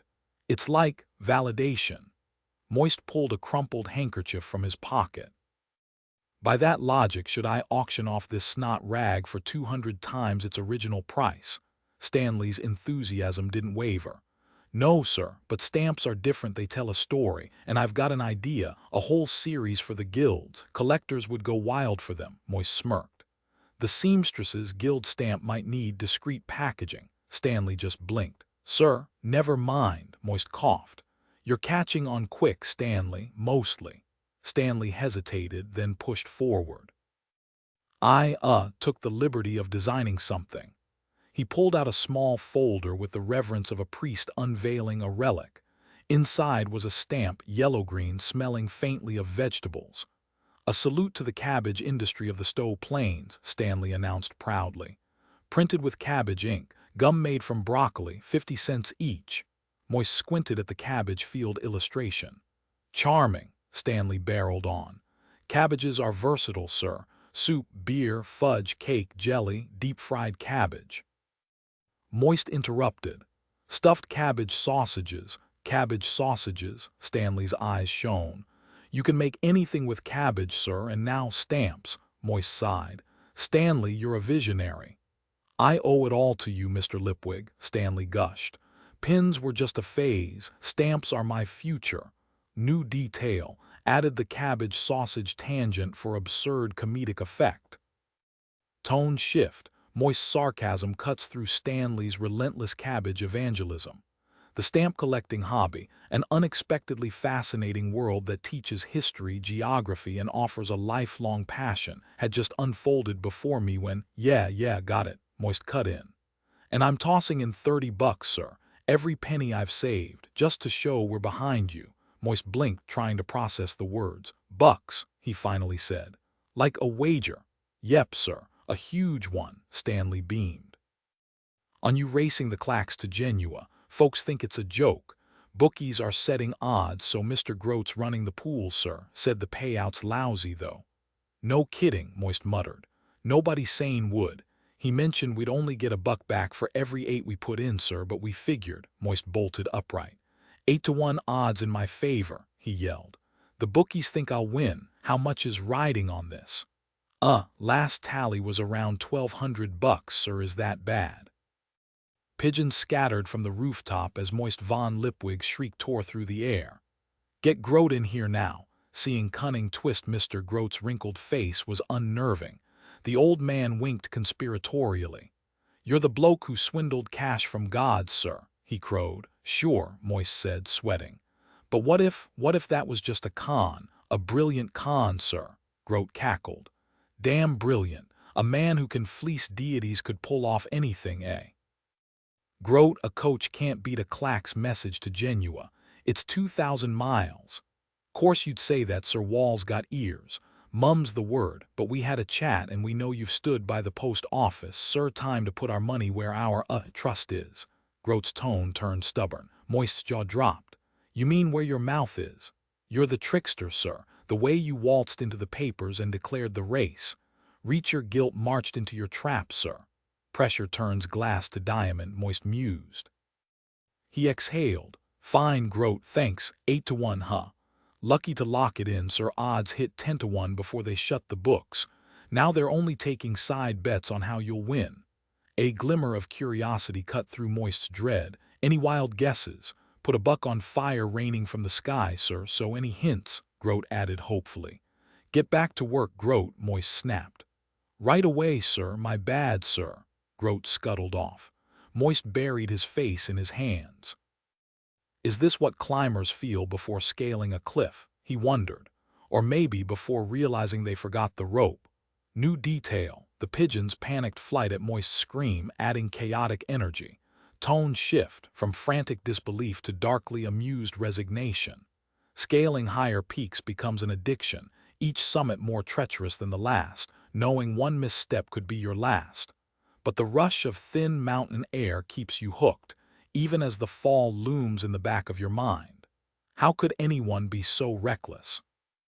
Yet people cling to ignorance like a security blanket, refusing to see the danger. Reacher Guilt leaned back in his office at the Tump Tower, the constant shudder of the semaphore lines vibrating through the walls. He hated the place, but appearances mattered. At least the view was unbeatable, the sprawling city stretched below, the palace gleaming in the distance. The trunk had cost a fortune, but the location alone justified the price. "A coach to Genua takes nearly 2 months," he mused, fingers drumming the windowsill. "Maybe he'll shave off a few days if he pushes hard. Meanwhile, the clacks delivers the same message in hours. So tell me, what exactly scares you about that?" Greeningham shifted in his seat. "What's his angle?" The other board members exchanged uneasy glances. Guilt smirked. "Who cares? But the gods favor him, Reacher," Nutmeg insisted. "Oh, let's unpack that," Guilt drawled. "Since when do the gods hand out shiny bags of cash? These days they deal in abstract nonsense, patience, inner peace, virtues you can't spend, profits not profits." He paused, savoring the wordplay. Stoley blinked. "Sorry, didn't quite catch that." "Profits," Guilt repeated slowly. "Not profits. Don't strain yourselves, it'll read better in the minutes." He leaned forward. "Lipwig's so-called divine gift, a chest of modern coins, some still in bank sacks. Doesn't that strike you as convenient?" "But the high priests, Lipwig's a showman," Guilt snapped. "You think the gods are running his mail service now? It's a publicity stunt, page 1 material, nothing more. He's banking on failing dramatically. No one actually expects him to succeed." "People are betting on him," someone muttered. "People love a good con if it's entertaining," Guilt said, grinning. "Know any bookies? I'll put $5,000 on his failure." The nervous chuckles were exactly what he wanted. "Gentlemen, let's be real. No divine intervention. No wizards bending the rules, just a desperate man chasing headlines." He lowered his voice, eyes glinting. But why leave it to chance? Certainty deserves a little insurance. The room brightened. This was the kind of talk they understood. Greeningham smirked. Mountains can be unpredictable. Gilt nodded. Exactly. Gilt leaned back in his chair, fingers steepled. I suppose that's accurate, he said, but my concern lies with the Grand Trunk. That's why I've asked Mr. Pony to walk us through the plan. Mr. Pony. The engineer fidgeted, dark circles under his eyes from a sleepless night.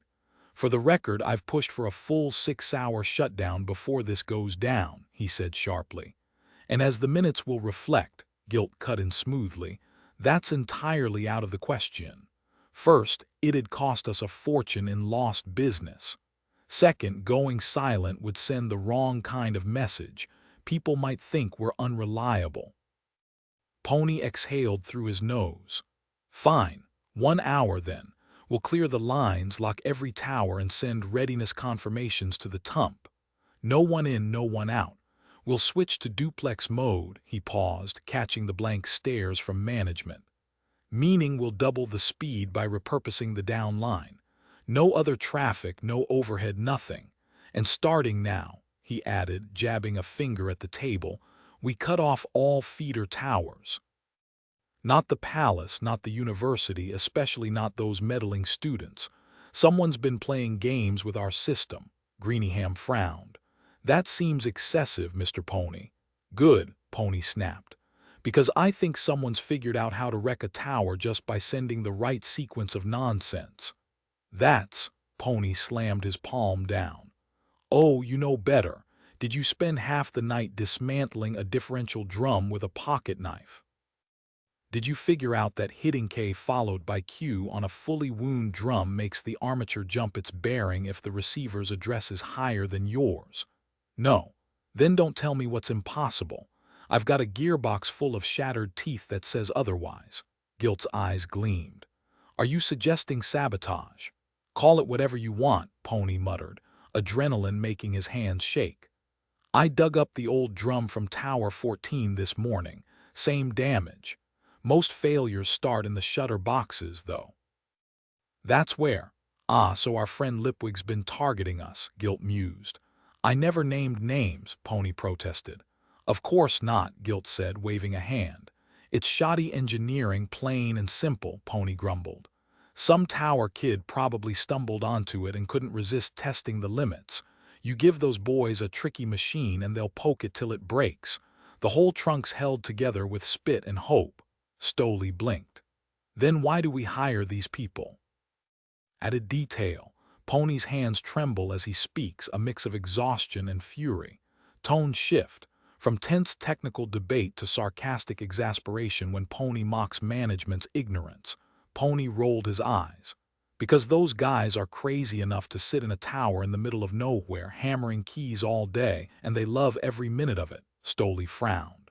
But someone in those towers has to be sending all these awful messages. Pony exhaled sharply. Nobody ever cared until it was too late.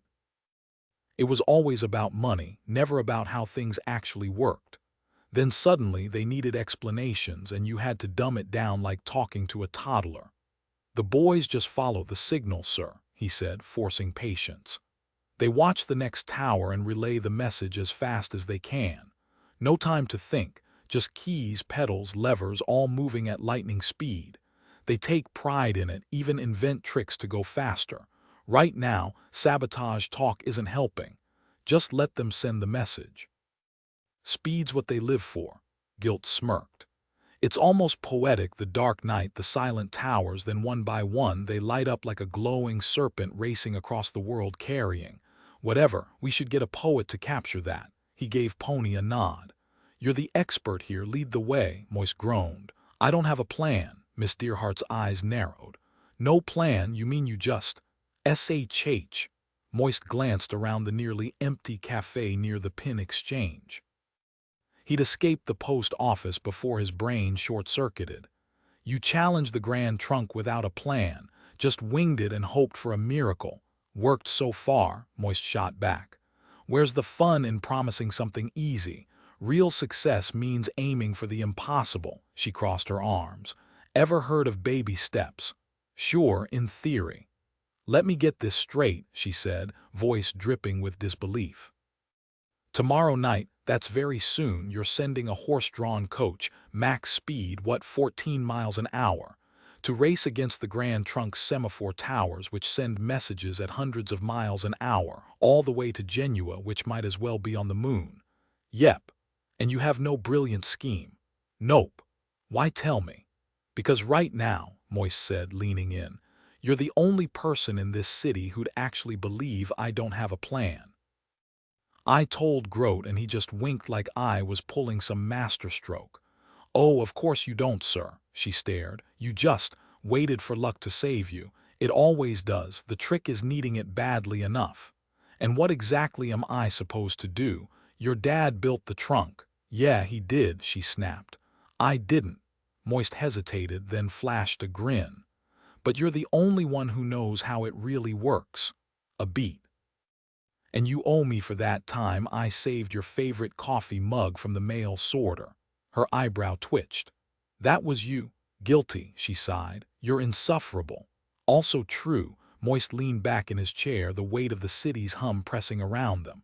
I've spent time up in those towers, he admitted. No grand revelations, just the constant hum of a system barely holding itself together. And honestly, everyone already knows that. Her lips curled slightly as she exhaled smoke. And yet people are throwing money at you like you're some kind of sure bet. The more you warn them, the more they double down. Doesn't that strike you as downright ridiculous? Miss Dearheart's tone was honeyed, but the edge beneath it was sharp enough to draw blood. Moist tapped the table, restless. Fine, he sighed.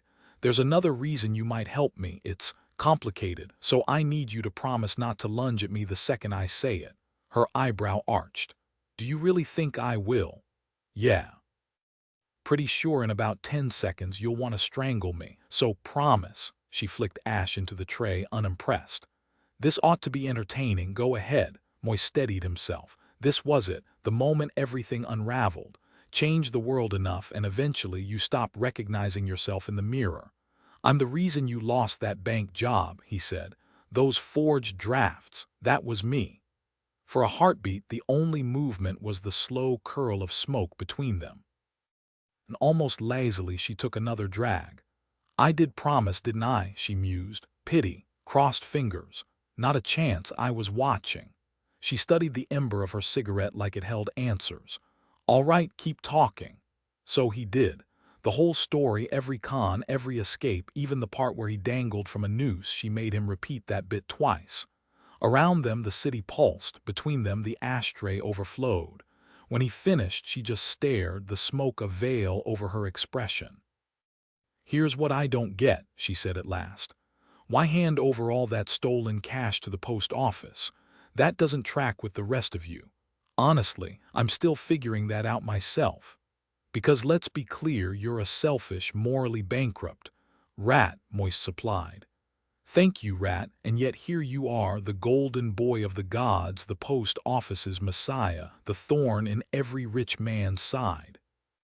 You ride in like some hero, save a couple of people, oh, and a cat, because obviously that's the headline, and suddenly you're everyone's darling. Who's the mark here, Lipwig? Yourself. He rubbed his temples. Maybe I keep telling myself I can walk away anytime, but I don't. And if I couldn't walk away, I'd hate myself enough to stop. There's one more thing, though, which is, I'm not Reacher guilt. That matters. Some might say we're cut from the same cloth, but from where I'm standing, the difference is real. It's like comparing a golem to a sledgehammer. He leaned forward. So how do I take down the Grand Trunk? Miss Dearheart's gaze drilled through him, leaving him feeling like a sheet of paper under a letterpress. Finally she spoke, her voice distant as if weighing an old memory. Tell me, Lipwig, how well do you really know the post office? Moist hesitated, staring at the charred remains of the building. You mean the roof? Miss Dearheart crushed her cigarette underfoot, her smirk sharp as a paper cut. Exactly. Go up there tonight, Lipwig, get a taste of the sky. Then drop to your knees and beg, you remember how, right? Hands together, eyes shut tight, and just wish real hard.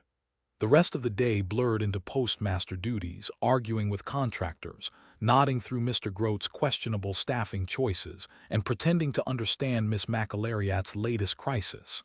She barged into his office like a storm cloud, clutching a clipboard like a shield. "Do we embrace divertingly?" she demanded. Moist blinked. "Not unless we're at a very strange party." "Why?" "A job applicant insists it's policy at the Grand Trunk," he snorted. "Ah, she means diversity, but we don't do corporate buzzwords here. If you can read, walk, and lift a sack of mail, you're hired. Vampires, fine if they swear off blood. Trolls, welcome if they don't track mud. Werewolves," he grinned. "Imagine the overtime during full moons." Miss McAlariat's lips pursed. "It's the dwarf's postmaster." "They refuse to specify their arrangements," Moist sighed. "Let me guess, this is about the bathrooms again." "Moral decency," she corrected, nostrils flaring. "I won't be laughed at." "Perish the thought," he lied smoothly. "You'll oversee the new lavatory designs personally. Until then, rally the troops. Management's counting on you." The word worked like magic. She straightened, glasses gleaming with newfound authority. "Naturally, postmaster." As she marched out, Moist rubbed his temples. The roof awaited, and with it, whatever cosmic joke the universe had lined up next. Moist's role wasn't about grand gestures. It was simply about presence. The once proud building now stood half-ruined, its charred skeleton barely holding together.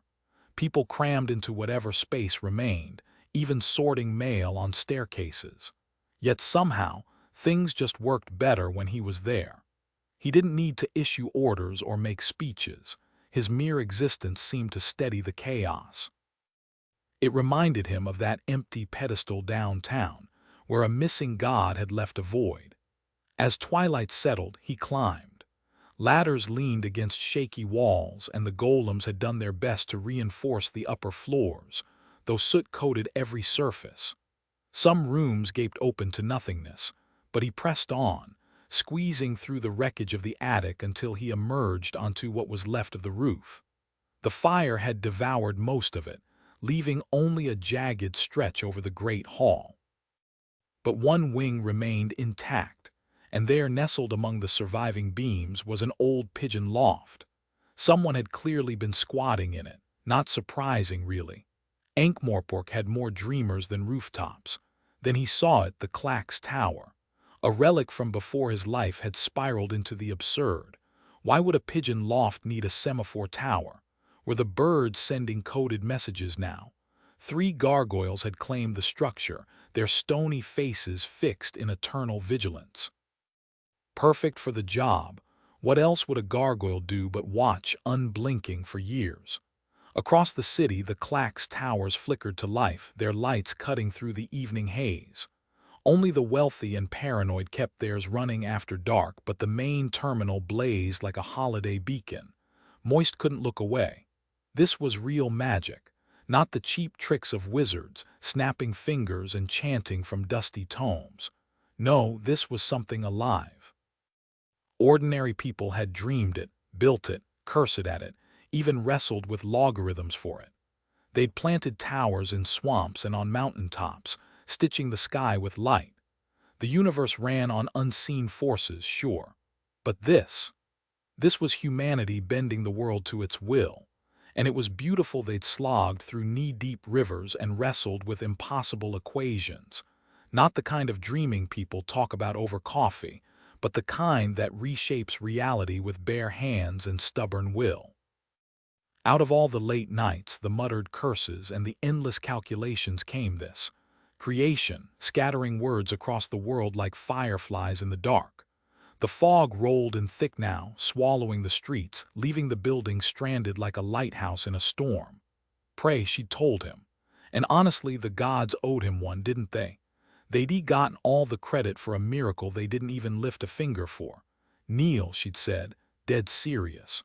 So he did, pressing his palms together. To whichever god might be listening.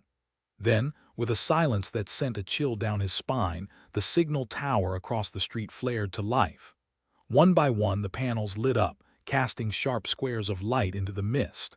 For a split second, Moist caught the silhouette of the lamplighter before he vanished into the dark. The tower pulsed rhythmically, painting the post office roof in flickering light. 3 figures stood at the far end, watching him. Their shadows stretched and twisted with every shift of the glow. Human, close enough, and they were walking toward him. Gods could look human. Gods could also be pissed off if you wasted their time. Moist swallowed hard. Glad you could make it," he managed, voice cracking. "Are you Moist?" the first figure asked. Before he could answer, the second chimed in. "She said you'd be on your knees, T." Moist stood slowly. This was not how divine encounters were supposed to go.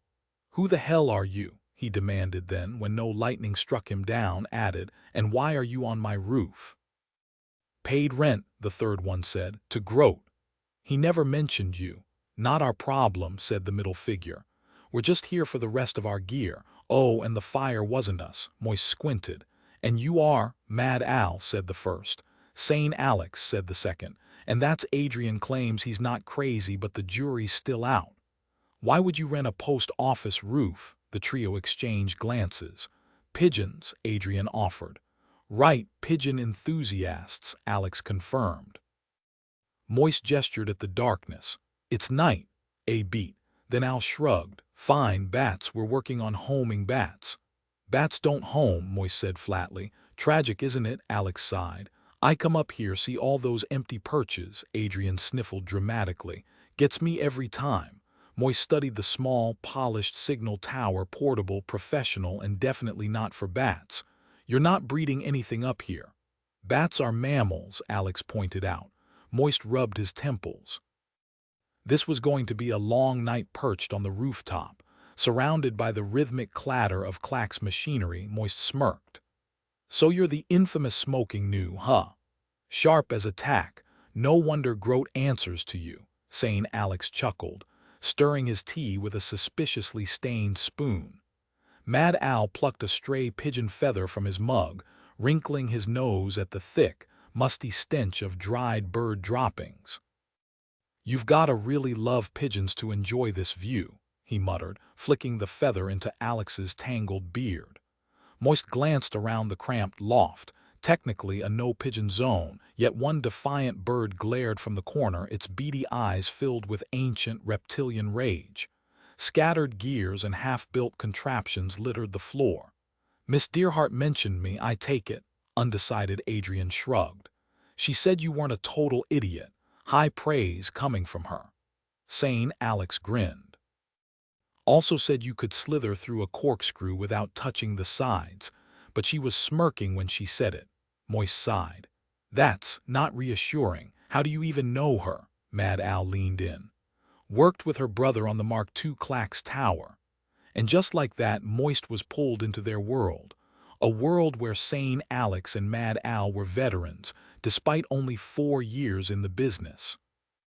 The Grand Trunk had tossed them out for speaking their minds, while undecided Adrian had been fired from the Alchemists Guild for, well, not moving fast enough when an experiment bubbled over. They'd poured their savings into the second trunk, a sleeker, faster system, until John Dearhart's tragic fall ended it all. Now they lurked in the shadows, tapping into the Grand Trunk's network like digital highwaymen. Was it stealing? Technically. But when the system itself was built on theft, did it even count? And hey, if all property is theft, then their theft was just balancing the scales. Right. The Clack's towers blinked above them, whispering secrets, and Moist. He was starting to like the view. Moist raised an eyebrow. "So let me get this straight, you guys call yourselves crackers because you can break into the system." "Exactly," Mad Al grinned, twirling a small lantern between his fingers like some kind of outlaw magician.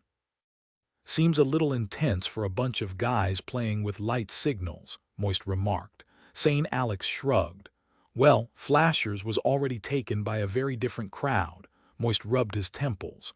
"All right, but why Smoking New? Sounds like a bad band name." "It's slang for blasting a message through the system at lightning speed," Sane Alex said, puffing his chest out like he'd just invented fire. Moist smirked. "Of course. Because if I were part of a trio where all our names started with the same letter, I'd definitely pick something that cryptic. The real trick, they explained, was how the semaphore towers vanished at night. Only their blinking lights gave them away. Unless you knew the codes, you were lost. And these guys, they knew all the codes. You mean you can send messages for free? Moist leaned in. And no one catches on. 3 identical smug grins answered him. Mad Al tapped his temple. Easy when you've got the right know-how. Moist narrowed his eyes. And that tower that went down earlier, that wasn't an accident, was it? Sane Alex crossed his arms. Nope. We sabotaged the differential drum. Takes hours to fix because the operators have to. Moist's brain checked out as a flood of technical jargon washed over him.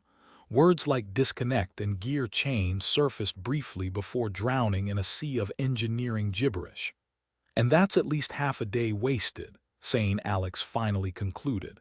Moist blinked. So, in plain English, Mad Al smirked. Send the right message and you can wreck the whole system. The entire trunk. In theory, Sane Alex said, launching into another lecture about execute codes and termination signals. Moist let the words blur into background noise, his attention drifting to a nearby pigeon pecking at crumbs. He'd learned long ago that when engineers started talking shop, the best move was to nod and wait for them to circle back to human speech. Finally, silence fell. Mad Al looked deflated. So, you can't do it, Moist said, his hopes sinking. Not anymore, Sane Alex admitted. Old man Pony's been updating the codes all day. Now every signaler gets a personal cipher. Gilt's locked it down tight. He's scared you'll actually pull this off. Moist barked a laugh. Ha, undecided. Adrian clapped him on the shoulder. Don't worry, we'll figure out another way. Give us a week or two. Moist sighed. Great. Just great. Moist exhaled sharply, rubbing his temples. Can't this wait a little longer? Not really, came the flat reply. Undecided. Adrian shrugged, fiddling with a strange glass tube that flickered between red and yellow as he tilted it. Moist squinted at the device. What's that thing supposed to be? Just a prototype, Adrian muttered. Could have made the trunk run 3 times faster at night, uses perpendicular molecules. But the higher-ups don't like innovation. Sane Alex snorted. Probably because it explodes when you sneeze on it. Not every time, Adrian shot back. Moist suddenly felt the walls closing in. I need air. They stepped outside where the city sprawled beneath a sky dotted with distant signal lights. Moist pointed toward a flickering tower. What's that one? Thieves' Guild, Adrian said. Some kind of coded message. No idea what it means. And that cluster over there, isn't that the old route to Stolat? Nah, that's the watch station near Hubbard's Gate. They're signaling Pseudopolis Yard. Moist frowned. Looks miles away. Trick of the light. They use compact shutter boxes. You can't even see Tower 2 from here. The university blocks the view. Mesmerized, Moist studied the glowing dots. Why didn't they use that old wizard tower when they built the trunk? It's perfectly placed. Adrian shook his head. Robert Dearheart tried. Walls are unstable, and the magic soaked into the stone drives people insane after a day. A heavy silence settled before Moist finally asked, voice tight, if you could access the Grand Trunk tomorrow, could you sabotage it? Adrian hesitated. Technically, yes, but we can't. Hypothetically, Moist pressed. Mad Al perked up. We've got an idea, it's messy. Moist's eyes gleamed. Would it take down a tower? Sane Alex groaned. Why are we telling him this? Adrian smirked. Ever heard killer praise anyone else? Turning back to Moist, he added, in theory, it could knock out all of them. Alex threw his hands up. You're insane, he's government. Moist barely blinked. Every tower, Mad Al nodded. All at once, like I said, messy. Moist repeated slowly, every tower. Well, maybe not all, Al admitted, as if partial destruction was a personal failure. But enough to cripple the system, even if they try to relay it manually. We call it the woodpecker. Moist echoed, the woodpecker. No, you gotta pause for drama. The woodpecker. Moist mirrored the cadence. The woodpecker. Perfect, Al grinned. Too bad we can't deploy it, they're watching us. Moist's gaze locked onto the distant lights. What if I got it onto the trunk? Adrian scoffed. What do you know about Clack's codes? Moist smiled thinly. I make a point of knowing as little as possible. Moist leaned back, arms crossed, watching the group debate. You're all tangled up in ciphers and algorithms, he said with a smirk. Meanwhile, I'm over here thinking about what people actually notice, or don't. The smoking new exchanged glances before breaking into another round of heated discussion, scribbling equations in the air like they were casting spells.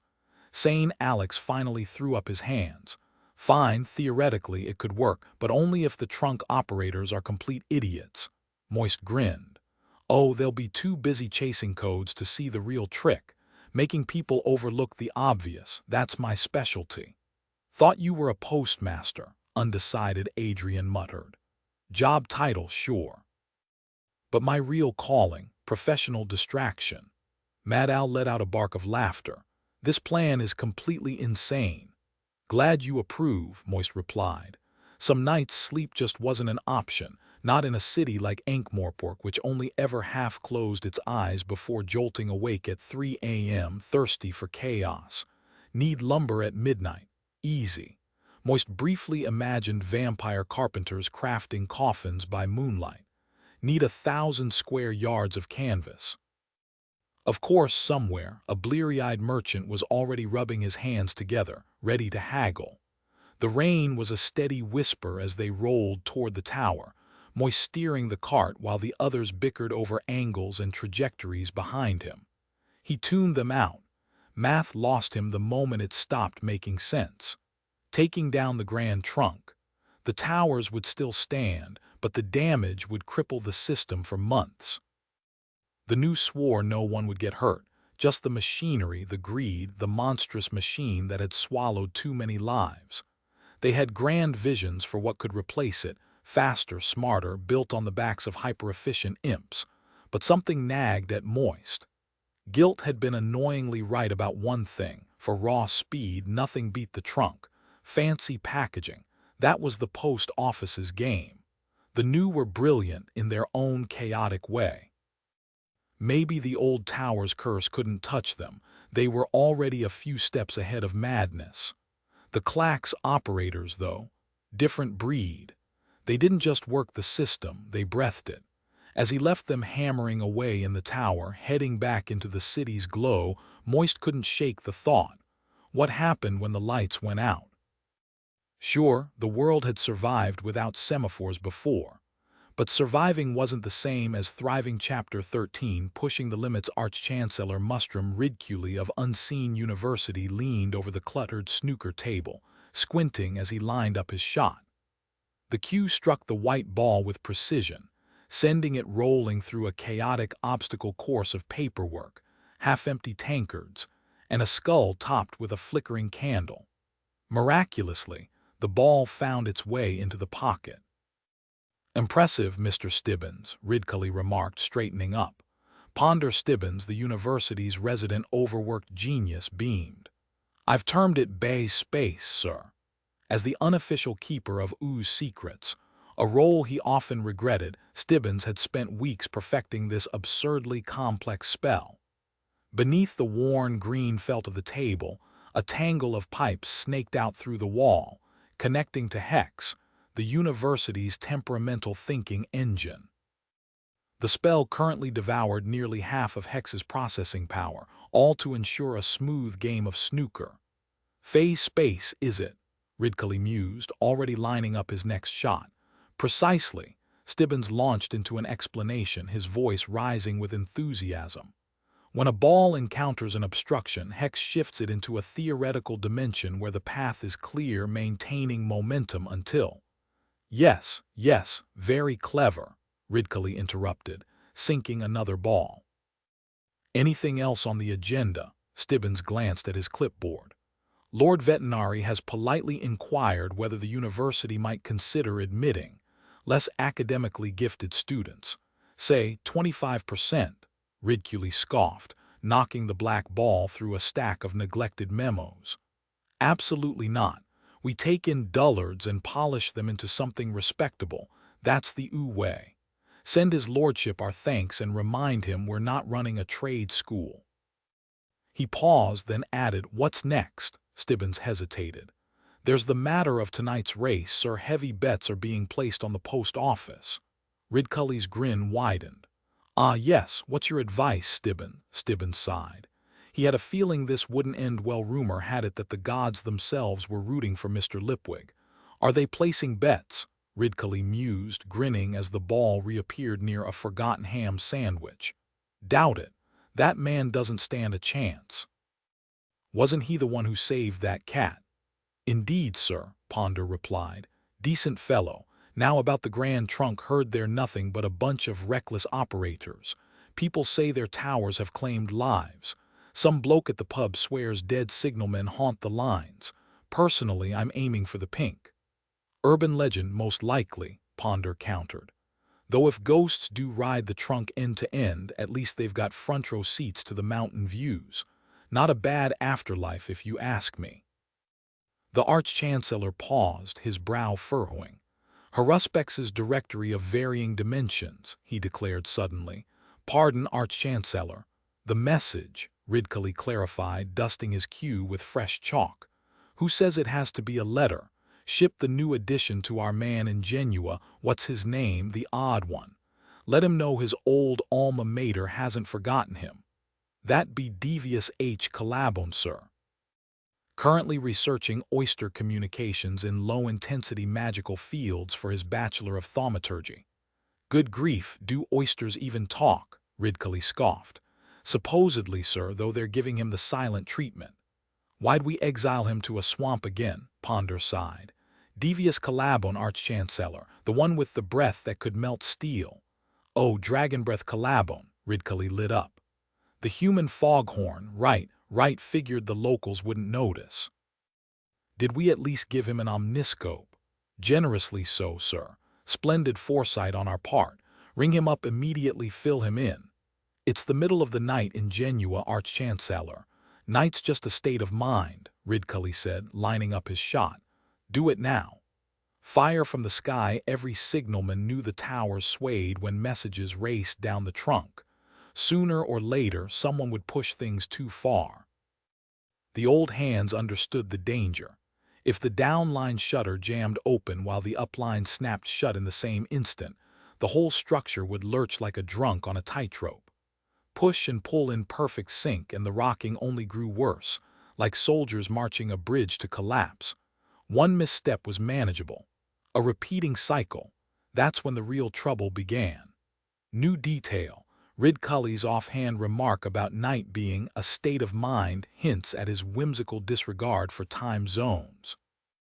Added twist. The ghostly signalman's scenic afterlife contrasts sharply with the looming tower disaster, shifting tone from dark humor to impending chaos. The woodpecker struck like clockwork every single time it reached your tower. It preyed on the weak, the disorganized, the ones who couldn't fight back. The old trunk would have laughed it off, packed with seasoned captains who'd snuff out rogue messages in seconds, backed by bosses who actually understood the system. But now you just followed orders or lost your paycheck. If things blew up, blame the moron who approved the message in the first place. Nobody listened. Nobody cared. Headquarters even rolled out that pathetic Employee of the Month nonsense like a gold star could fix anything. Today's directive: move code at lightning speed. No delays. So you hammered keys like a frantic drummer, eyes glued to the next tower until they burned. One by one, they went up in flames. Shutter boxes shattered, oil spilled, and 60 feet in the air fighting fire was a joke. You grabbed the escape line, hit the ground running, and joined the crowd gawking at the inferno. 14 towers burned before someone finally stopped typing. And then, silence. Orders were clear, no interruptions, no backup messages, just the killer code racing down the line. Moist jolted awake, the trunk's destruction seared into his thoughts. The smoking knew had a plan: sabotage, chaos, pick up the scraps. But it wouldn't work. Some stubborn engineer would risk his neck to send a warning: slow it down, it's lethal. Guilt would slither free, screaming tampering, and he'd be right. There had to be another way. Moist blinked, his desk, a pillow under his head. When was the last time he'd slept in a real bed? Oh yeah, the night Pump caught him. 2 glorious hours on a mattress that didn't try to murder him. Bliss. His recent disasters flashed before his eyes. He groaned. "Good morning, Mr. Lipwig," Pump said from the shadows. Moist winced as the sunlight hit his eyes. The golem's deep voice rumbled beside him. "Your razor is sharp, the kettle's boiling, and I'm sure tea is coming." "What time is it?" Moist groaned, rubbing his temples. "Noon, Mr. Lipwig. You didn't crawl in until sunrise," the golem replied, disapproval thick in its tone. 6 hours until the race. 6 hours before the consequences came crashing down like a flock of pigeons darkening the sky. "There's quite the buzz out there," the golem continued as Moist scraped the razor across his jaw. "They've decided the starting line will be in Satyr Square." Moist barely heard him, staring at his own reflection. He never played it safe. Why bother with the possible when the impossible had a better ring to it? Sometimes, if you twisted things just right, the impossible bent. And if it didn't, well, at least you'd aimed high. But this time, he'd overshot. Sure, no one expected a coach to hit 1,000 miles an hour, but guilt would milk that failure dry. The post office would shrink back into irrelevance, just a quaint relic while guilt kept squeezing the Grand Trunk for every penny, cutting corners, leaving bodies in his wake. "You all right, Mr. Lipwig?" The golem's voice cut through his thoughts. Moist blinked at the blood on his chin. "You nicked yourself." Shame it wasn't deeper, he thought, but the real darkness wasn't in the cut, it was in the plan unfurling in his mind. The kind of plan that slithered up from the abyss, whispering promises. Simple, brutal, effective. The kind of plan only a man with no scruples could love. Lucky me. Guilt wouldn't just lose, he'd be gutted, his money, his reputation, every last shred of respect stripped away. Moist would wrap him in lies so tight he'd suffocate in them. He wiped the last traces of shaving foam and blood from his face. "I need a solid breakfast, Mr. Pump, and after that, fetch me a broomstick, a proper birch one. Oh, and paint some stars on it." Downstairs, the post office buzzed with activity. The moment Moist stepped in, the room erupted in cheers. Envelopes thrust toward him, pens waved in the air. He scribbled signatures, nodding absently. "Genua's mail is through the roof, sir," Grote crowed, shoving through the crowd. "Never seen anything like it." "Fantastic," Moist muttered. "And the divine mail, sky high. Marvelous, Mr. Grote." His smile didn't reach his eyes. He had bigger things to burn down today. Stanley burst into the room, triumphantly waving sheets of the new Stolat stamps. "Sir, these early prints are full of printing errors. Collectors will go crazy for them." Moist barely glanced up. "That's great, Stanley, but I've got bigger problems right now." Grote elbowed his way through the crowd, clearing a path with exaggerated urgency. "Make way for the postmaster, folks. Official business." Moist barely escaped the swarm of well-wishers, some wanting him to kiss babies, others trying to snatch a piece of his jacket for luck. He ducked into an alley, craving a moment of peace. Hunger gnawed at him, so he stopped at a diner for a greasy breakfast platter, double sausage, bacon, eggs, and a fried slice of bread, hoping the calories would keep him awake. The city was already buzzing with preparations for the big celebration. Bunting hung between buildings, vendors set up stalls in Satyr Square, and the usual chaotic flow of Ankh-Morpork streets would soon condense into a single, eager mob ready to spend money. Steeling himself, Moist headed to the Golem Trust, only to find it locked up. Fresh graffiti adorned the boarded-up window, this time in childish scrawl.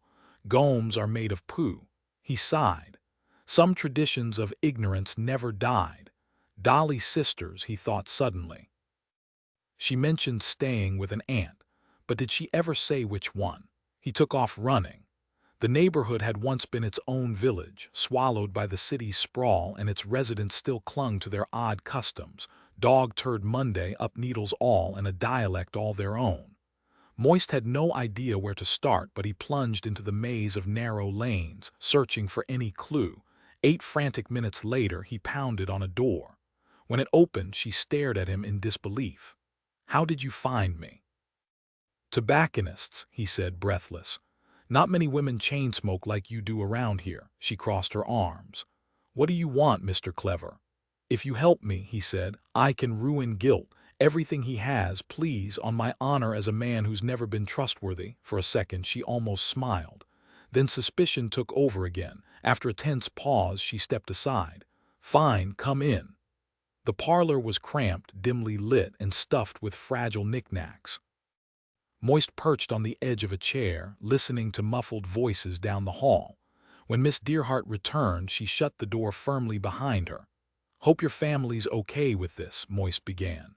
"I told them we're courting," she said drily. "That's what parlors are for. You should have seen my mother practically weeping with joy at the thought of me finally settling down." Moist leaned against the doorframe, arms crossed. "All right, let's cut to the chase. What's the deal with your father?" "I need the full story on how the Grand Trunk got snatched up.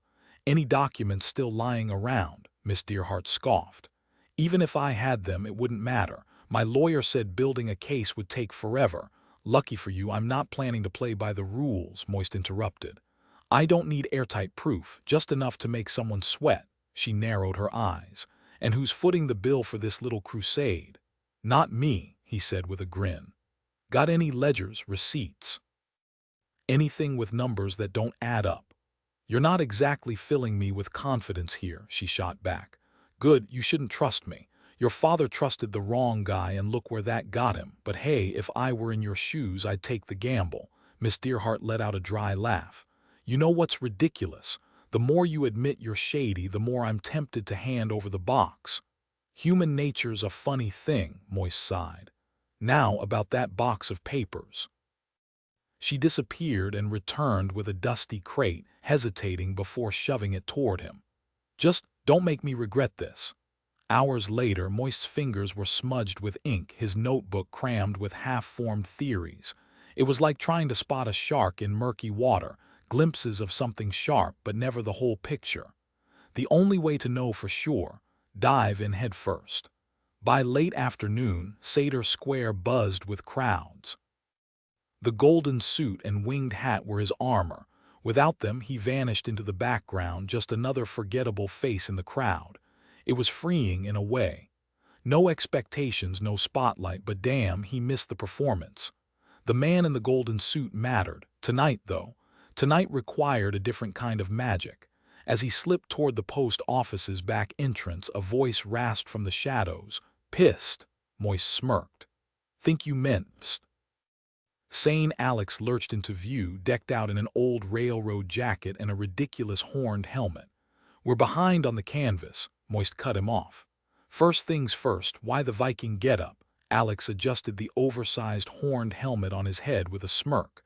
"Perfect disguise, right? The more ridiculous it looks, the less anyone will suspect I'm actually trying to blend in." Moist raised an eyebrow. "Only a genius would come up with that logic. What's the holdup now?" "We need more time," Alex muttered, glancing at the darkening sky. "The race starts at 6, but it won't be dark enough until at least 6:30. If we move too soon, someone on the road will spot us climbing the tower." Moist groaned. He'd completely forgotten about the road. One careless witness could ruin everything. "Fine," he snapped. "Get back up there, but don't start until I give the signal. And for once, just trust me." As Alex hurried off, Moist sighed. "I really need to stop saying that." He headed to his office, slipping into the gaudy golden suit hanging by the door. The paperwork on his desk was a mess. Letters from builders, architects, even a desperate plea from someone convinced he could cure warts. He rubbed his temples. "Glad I'm not actually a miracle worker." At 5:30, the floorboards groaned under Mr. Pump's weight as he dragged a broomstick into the room. "The race approaches, Mr. Lipwig," he announced. Moist barely looked up. "Give me 5 more minutes. Someone's got to deal with this mountain of nonsense." Meanwhile, in Reacher Gilt's kitchen, Igor meticulously penned a farewell note. He wasn't the type to vanish without proper etiquette: dishes washed, pantry stocked, and only the exact amount owed taken from petty cash. A shame, really. The job had been decent, and terrorizing the staff had been a perk. "Mrs. Glowberry, the cook, sniffled into her handkerchief. "We'll miss you, Mr. Igor. You kept things lively." Igor gave a solemn nod. "Your THT and kidney pie will be dearly missed, MRTHTH Glowberry, a woman who can turn leftovers into art ith a rare gem." Her cheeks flushed as she handed him a small bundle. "I made this for you, thought it might help with the cold." Unwrapping it, Igor found a red and white striped balaclava. For a moment he hesitated. Igors weren't supposed to get sentimental, but Mrs. Glowberry had always respected his knives. Breaking protocol, he leaned in. "Tell me, doth your thither and quirm still need a reliable hand?" "Exactly, Mr. Igor." Igor crossed his arms, his voice firm. "You should go see her right now. Don't ask why. Farewell, dear Mrs. Glowberry. Your liver will always hold a special place in my heart." The clock ticked closer to 6. "Depart now, Mr. Lipwig, and you will arrive just before the race begins," the golem rumbled from the shadows. Moist barely glanced up from the stack of letters in his hands. "Civic duty comes first, Mr. Pump. I'm demonstrating responsibility and dedication." "Understood, Mr. Lipwig." He deliberately waited another 10 minutes, just enough time for a leisurely stroll to the square. The golem trudged beside him, its heavy steps the opposite of casual. As they approached, the crowd split apart, cheers and laughter erupting at the sight of the broomstick slung over his shoulder. Glittering stars painted on it. Must be magic. People believed anything if it sparkled. Find the lady. Now there was an art. Sure, stacking 3 cards just right was part of it, but Moist had always found sleight of hand too predictable. The real trick was psychology, misdirection, irritation. Angry people made reckless choices, and reckless choices meant easy wins. In the center of the square, Lead Pipe Jim perched proudly atop the polished stagecoach, its brass fittings gleaming under the torchlight. The small gathering around it, however, lacked the same shine. A mix of trunk employees, wizards, and Otto Creek with his ever-present camera. Their expressions ranged from relief to outright distrust as Moist sauntered up. "We were this close to disqualifying you," Ridcully said sternly. Moist handed the broom to Mr. Pump with a flourish. "My deepest apologies, Arch-Chancellor. Got caught up reviewing stamp designs, lost track of time. Ah, Professor Pelk, always a pleasure." The professor of morbid bibliomancy grinned, shaking a jar in greeting. And Professor Goiter, the old fellow, wanted to witness the spectacle firsthand. Ridcully gestured to a nervous engineer. "This is Mr. Pony from the Grand Trunk." Moist shook his hand, smirking. "No Mr. Gilt tonight, shame." "He's, observing from his carriage," Pony muttered, avoiding Moist's gaze. "Since you're both here," Ridcully continued, "Mr. Stibbins will provide your instructions." Moist unwrapped his package and burst out laughing. "It's a book," Pony sputtered. "This'll take hours to encode, and there are diagrams. Time to play."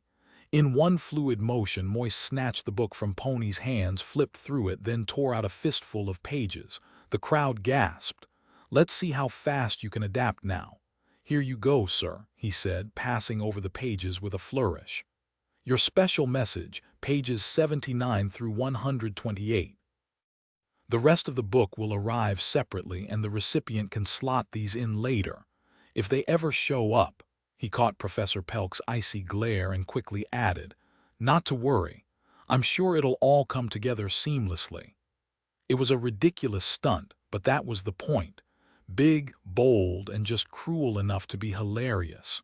Moist knew exactly how to work a crowd, and if he didn't, he might as well hang up his hat right then. Mr. Pony stumbled back, clutching the torn chapter like it was a wounded bird. "I didn't mean," he stammered, but Moist cut him off with a grin. "Come now, we've got a whole coach for such a tiny book. Seems excessive, doesn't it?" "But the illustrations take ages to encode," Pony protested, flustered. Machines didn't argue back. This wasn't in his job description. Moist feigned sympathy, shaking his head. "That does sound unfair, doesn't it?" He turned to ponder Stibbins, raising an eyebrow. "Wouldn't you agree, Mr. Stibbins?" The wizard blinked, baffled. Once they've coded it, it'll only take a few hours to reach Genua. Still, Moist said, holding up a hand like a benevolent referee, we can't have an unfair advantage. Jim, he called up to the coachman, hold the horses, let's give the clacks a sporting head start. He turned back to Pony and Stibbins, all wide-eyed innocence. An hour sound fair, gentlemen, the crowd erupted. Gods, I'm unstoppable, Moist thought, savoring the chaos. This is where I belong, riding the wave, bending the world to my whim. Mr. Lipwig, a familiar voice cut through the noise. Moist spotted Saccharissa, notebook in hand, pencil poised as always. Are you seriously delaying your own delivery just to mock the Grand Trunk? She asked, half laughing. Absolutely, Moist declared, smoothing his gleaming lapels. The post office believes in fair play. Speaking of which, have you heard about our new green cabbage stamp? The gum's cabbage flavored, revolutionary really. You're pushing it, Lipwig. All the way to Genua, my dear, and beyond. He was flying now, drunk on the thrill of the game, the rush of turning skeptics into believers, of spinning straw into gold with nothing but charm and sheer audacity. This was his element, the high-wire act where every word was a gamble and every grin a calculated risk. Then, like a shadow slipping through the crowd, Reacher Gilt appeared. His expression was unreadable as he turned to Pony. Gentlemen, is there an issue? Time's wasting. A hush fell, broken only by scattered snickers. Pony floundered, trying to explain the mess. Gilt's gaze flicked to Moist. Amusing yourself at our expense, Mr. Lipwig. By all means, don't let us keep you. The road awaits. I suppose we can give you a couple hours, right? Gilt said with a forced smile. Oh, absolutely, Moist replied smoothly, if it puts your mind at ease. Indeed it does, Gilt said, his voice dripping with false sincerity. His eyes were cold as steel, and there was an unmistakable edge in his words, like a knife being sharpened just out of sight. Then with a smirk he added, how is old Groat doing, by the way? Shame about that little accident. Accident, Moist kept his tone light. Just some bad luck with a loose beam. That little question just sealed your fate, he thought. No mercy now. Ah, my mistake, Gilt said, feigning ignorance. I should know better than to trust gossip. I'll be sure to pass along your concern, Moist said dryly. Gilt tipped his hat. Good luck on your little adventure, Lipwig. The roads can be unpredictable. Moist mirrored the gesture. Oh, I plan to leave all the unpredictability far behind me. Perfect, he thought. To the press, they probably looked like two businessmen exchanging pleasantries, just a polite rivalry. Time to ruin the illusion. Ladies and gentlemen, Moist announced cheerfully, Mr. Pump, toss that broom in the coach, would you? Gilt's head snapped up. Broom, that specific broom, the one with the stars, his voice cracked slightly. You're taking a broomstick, of course, Moist said innocently. Never know when you'll need a backup plan if the wheels fall off. Gilt spun toward the Arch-Chancellor, panic creeping into his voice. He's planning to fly to Genua. Outrageous accusation. Moist gasped, clutching his chest in mock offense. Is this why you're so smug? Gilt snarled, and there it was, the first real crack in his polished facade. A broomstick could outpace anything if the rider was reckless enough. With the Clacks towers prone to breakdowns, a direct flight might just beat the system.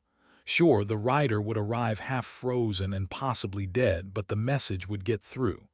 Gilt's face twisted into something between fury and triumph. Now he knew, or thought he did. That was the beauty of any good con, keep them guessing, or better yet, let them guess wrong. I demand that broomstick be confiscated. Gilt barked at the Arch-Chancellor, a fatal mistake. Wizards didn't take orders. If Mr. Lipwig lacks faith in his own coach, Gilt pressed, he should forfeit now, Moist shrugged. Dangerous roads call for creative solutions. Ridcully sighed, looking like he'd bitten into something sour. Regrettably, I must side with this gentleman. The air crackled with tension. The game was on Moist's side dramatically, shaking his head. It just wouldn't be proper, sir. The optics would be all wrong. Gilt's face darkened as Moist continued, his tone dripping with mock sincerity. But if we're being fair here, why are there horses stationed at every Clacks tower today? That's not standard procedure unless we're suddenly operating in the middle of nowhere. He paused, letting the implication hang in the air. Seems to me someone's setting up a Pony Express to beat our coach without even needing code. You can't be serious, Gilt snapped, his composure cracking. You expect us to deliver messages on horseback like some backwoods courier service, Moist smirked. Funny, I recall you suggesting I'd fly. If your equipment's so unreliable, maybe you should just admit defeat now. And there it was, the shift in Gilt's expression, the barely contained fury simmering beneath the surface. Moist pressed on, his voice smooth. Let's make this simple, Stagecoach versus Clack's Tower. If ours breaks down, we fix it. If yours fails, you fix yours. Seems fair, doesn't it? Arch-Chancellor Ridcully nodded, stroking his beard. I'll allow it, but first, he pulled Moist aside, lowering his voice conspiratorially. Just so we're clear, slapping stars on a broomstick doesn't magically make it fly, unless you've got some secret wizardry up your sleeve, Moist feigned shock. Wait, it doesn't. That's news to me, Ridcully chuckled, clapping him on the back. Best not to tempt fate, my boy. When they returned, Gilt's smile was razor-thin. Moist couldn't resist. How about a friendly wager, Mr. Gilt, just to spice things up? Gilt's laugh was brittle. Gambling, Mr. Lipwig, what would the heavens say? Moist grinned. Life's one big gamble, let's say, 100 grand. The room went still. Gilt's eye twitched.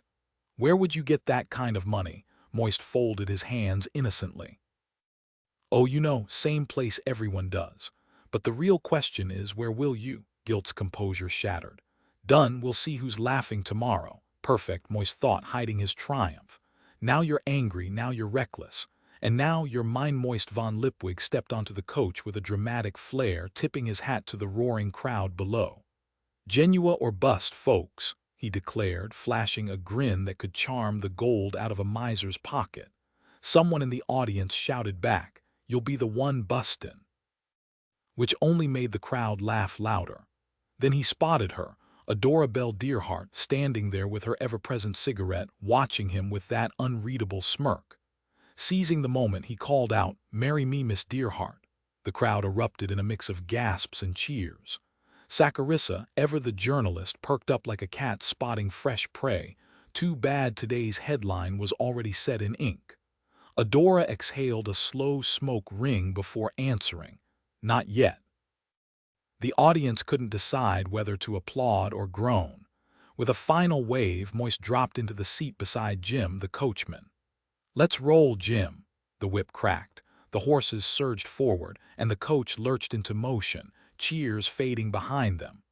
Moist caught a glimpse of Mr. Pony elbowing his way toward the Tump Tower before the city swallowed him from view. As the coach rumbled through the streets, the flickering lamplight painted everything in gold. Or maybe that was just the adrenaline. Moist flexed his fingers, half expecting sparks to trail behind them. He still felt untouchable, riding high on his own audacity. Jim, tell me honestly, do I look like a man who's about to pull off the impossible? Jim squinted in the dim light. Hard to say, sir, but you've got that glow about you, like a man who's either brilliant or about to get real familiar with the ground. Moist chuckled. Fair enough. Now, why do you think I handed those fools just the middle pages? Because it makes you look generous while they look petty, Jim guessed. Exactly. Plus, those pages have all the fancy color prints. Takes forever to engrave those, you know. Jim let out a bark of laughter. Sharp as a razor, Mr. Lipwig. You'll slice yourself one of these days. Drive like hell, Jim. Oh, I'll give 'em a show, sir. The whip snapped again, hooves pounding as they raced up Broadway. 6 horses. Moist raised an eyebrow. Jim grinned. Figured I might as well make a name for myself, too. Slow down near the old wizard tower, that's my stop. You got the guards. 4 of 'em, Jim confirmed. Good lads, Nosher Harry, Skullbreaker Tap, Grievous Bodily Harmsworth, and Joe No-Nose Tozer. They're treating this like a vacation. A gruff voice from inside the coach muttered, Yeah, buckets and spades at the ready. Moist smirked. Better than a dozen watchmen. The coach rattled on, leaving the city behind as the road turned rough. The steel springs kept the ride smooth, though, bouncing along like a drunkard's dance. "Ease up after you drop me off, Jim," Moist said after a while. "No need to rush." Jim's face glowed with mischief in the lamplight. "Your plan, sir?" "Brilliant, isn't it?" Moist replied. "And let's hope it fails spectacularly." The coach vanished into the night, leaving Moist alone in the cold dark. The hazy glow of Ankh-Morpork smog stretched across the horizon, swallowing the stars in a thick, mushroom-shaped haze. Cabbages perfumed the air as unseen creatures rustled through the underbrush. Moist blinked, waiting for his eyes to adjust to the darkness until the tower emerged, a solid black pillar against the sky. Now all he had to do was navigate the tangled mess of roots and thorns ahead. He tried signaling with an owl call, or at least his best attempt. "Woo-woo," he whispered. The woods erupted. These weren't ordinary owls. No, these were the kind that nested in an abandoned wizard's tower, the kind that could drive a man insane in hours. The birds seemed unaffected, except their calls were creative. Elephant trumpets, hyena cackles, and something that sounded suspiciously like a squeaky mattress filled the night. When the chaos finally settled, a hushed voice cut through the dark. "Over here, Mr. Lipwig. It's Adrian. Grab my hand. Let's move before the others start bickering again." Bickering? About what? Everything. You'd think they were raised in a toolbox. "Feel this rope. Good. Follow it." We cleared a path. They darted through the trees, the tower's eerie glow barely visible until they were right at its base. Adrian had lined the crumbling interior with his signature cold lights, casting just enough illumination to see the shifting stones underfoot. Moist barely noticed, sprinting up the spiral stairs so fast he nearly spun right off the top landing. Mad Al caught him with a grin. "Relax, we've got 10 whole minutes," he said like that was plenty of time. "Would have been ready sooner if someone hadn't misplaced the hammer," Sane Alex grumbled, fiddling with a wire. "I put it in the spanner drawer," Mad Al protested. "Who does that? People who enjoy a little adventure in their tool organization." The owls kicked off another symphony of chaos below. Moist cut in. "Guys, focus. The tower's not going to climb itself." Sane Alex brandished a wrench. "This man is certifiable." "Oh, like organizing screws by size in jam jars is normal," Mad Al shot back. "That's called efficiency." Before the debate could escalate, Adrian interrupted. "Done." Moist looked up. The news clack's machine towered above them, its silhouette sharp against the night. Beyond it, near the city, an H-shaped structure loomed even higher, its guy wires humming faintly in the wind. "Someone's not happy with you," Adrian said as the other two finally quieted. "Got a message from Guilt himself 20 minutes ago." The tension in the air was thick as the group huddled near the towering frame. "The main signal's going through the duplex," one of them muttered, "and Guilt made it crystal clear. No tampering, no other traffic until we get the restart command. He'll fire every last person in any tower that doesn't follow orders to the letter." Moist smirked, shaking his head. "Ah, the Grand Trunk, truly a company that values its people." Nearby, undecided Adrian and Mad Alex were already loosening ropes from the cleats, their movements sharp with urgency. Moist took a deep breath. This was it, time to pivot. "Change of plans," he announced. "We're not sending the woodpecker." Adrian froze, rope slipping from his fingers. "What? That was the plan." "It'll wreck the whole trunk," Moist countered. Al scoffed. "Yeah, that's the point. Guilt's practically begging for it. The system's crumbling on its own anyway. It was a gamble from the start." "We can rebuild it stronger," Moist shot back. "With what money? I'm not just trying to burn it all down. I want to give the towers back to the Dearhearts and their partners. The only way to build something better is to keep the old one standing. The trunk has to earn its keep." Al's face twisted in disgust. "You sound just like Guilt."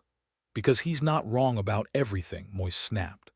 "Alex, back me up here. Keep the system running, replace one tower at a time. No dropped signals." "The people out there, they take pride in their work even if the company grinds them into the dirt. They live for moving code." Adrian tugged at a stubborn rope. The canvas is stuck," he called out, frowning. Must have snagged when we rolled it up, Moist pressed on. The woodpecker might work, it might even take down enough towers, but Gilt will weasel his way out. He'll scream sabotage and spin the whole thing. Mad Al rolled his eyes. So what? We'll be long gone before anyone figures it out. Adrian shook the canvas again. I'll climb up and free it. No, Moist cut in. This isn't about brute force, it's about words. We'll expose what really happened to the trunk. Alex narrowed his eyes. You've been chatting with Killer about this. Yeah, Moist admitted. But there's no proof, Alex argued. Everything was legal. Moist grinned. Doesn't matter, proof is overrated. This is about storytelling, how you shape the truth in people's minds until they see it your way. And we're about to send our own message. You know what's funny? He paused, letting the weight of his words sink in. Gilt's the one who taught me how. New detail added, Moist's realization that Gilt's own tactics can be turned against him, adding a layer of irony. Tone shift, from heated argument to strategic confidence. The men in the signal towers would be eager to transmit it. Once they heard the message, they'd want to believe it because who wouldn't prefer a world where those words were true? This was Moist's words against Gilt's, and Moist had the sharper tongue. A single sentence from him could bring Gilt crashing down without a single tower falling, and the best part, no one would ever trace it back to him. A sudden rustle of fabric cut through the night as canvas unfurled behind them with a sharp snap. Trust me on this, Moist insisted. Mad Al's voice was urgent. We won't get another shot like this. Exactly, Moist shot back. You realize, Mad Al added grimly, that for every 3 towers still standing, 1 man has died. Moist didn't hesitate. They're not really gone as long as the trunk lives. It was a gamble, but he felt the words land. He pressed on, voice rising. The system keeps running, the code keeps shifting, they're always going home. You think you can stop that? You can't. I won't, but I can stop Gilt. Just trust me. The massive canvas sheet billowed like a ship's sail, as if the tower itself might take flight. 80 feet high and 30 feet wide, it swayed slightly in the wind. Moist frowned. Where's Adrian? They turned toward the sail, then rushed to the tower's edge, peering into the darkness below. Adrian, Mad Al called, hesitant. A voice floated up from the void. Yeah, what are you doing down there? Just hanging out. Also, there's an owl on my head now. A small ripping sound beside Moist made him turn, saying Alex had sliced a hole in the canvas. Here it comes, Alex announced, stepping back. The message. Tower 2 is transmitting. Look. Moist squinted through the slit toward the distant city. A tower flickered in the night. Mad Al seized the controls of their makeshift signal array. All right, Lipwig, let's hear this grand plan of yours. Alex, help me out. Adrian, just stay where you are. It's shoving a dead mouse into my ear, Adrian complained from below. Moist closed his eyes, gathering the thoughts that had been racing through his mind for hours. Then he started talking. Behind him, the vast canvas blocked the line of sight between the distant towers. In front, their smaller rig was perfectly positioned to mimic a far-off tower in the dark. The shutters clattered as the message began its journey across the sky. It wasn't long, just a few hundred words. When Moist finished, the last letters clicked into place and silence fell. Moist exhaled. Will they pass it along? Mad Al's voice was hollow. Oh, they'll send it. You're up in some remote tower, you get a signal like that. You'd fire it off as fast as you could. Sane, Alex glared at Moist. Not sure if we should shake your hand or toss you off this tower. That was brutal. New detail added, the owl landing on Adrian's head and the dead mouse bit for comedic effect. Tone shift from intense to darkly humorous in the middle section. Who in the world would even think of something like that? Someone muttered in disbelief. Me. Now let's get Adrian out of there, yeah. Moist cut in, eager to shift focus. And then I should probably head back to the city before things get even weirder. An omniscope is one of those magical marvels that sounds incredible until you actually try to use it. Sure, it can see everything, but that's the problem. Finding anything specific in the endless sea of possibilities is like trying to spot a single grain of sand in a desert. Before Hex streamlined the process with its thaumarrhythmic controls, wizards would have spent lifetimes sifting through cosmic static just to catch a glimpse of something useful. Most of the time, these things just showed pure, undisturbed darkness, which, as it turns out, is what most of the universe actually is. Plenty of wizards found it relaxing, honestly. A nice black void to contemplate while trimming their beards, no judgment here. Steerable omniscopes, rare as hen's teeth. Expensive, delicate, and frankly, the wizards weren't keen on mass-producing them. They preferred being the ones doing the looking, not the ones being looked at. And let's be real, they weren't about to make life easier for just anyone. But today was different. The university had rolled out the red carpet for Ankh-Morpork's elite, or at least the ones who bathed regularly. A lavish spread was laid out for second tea.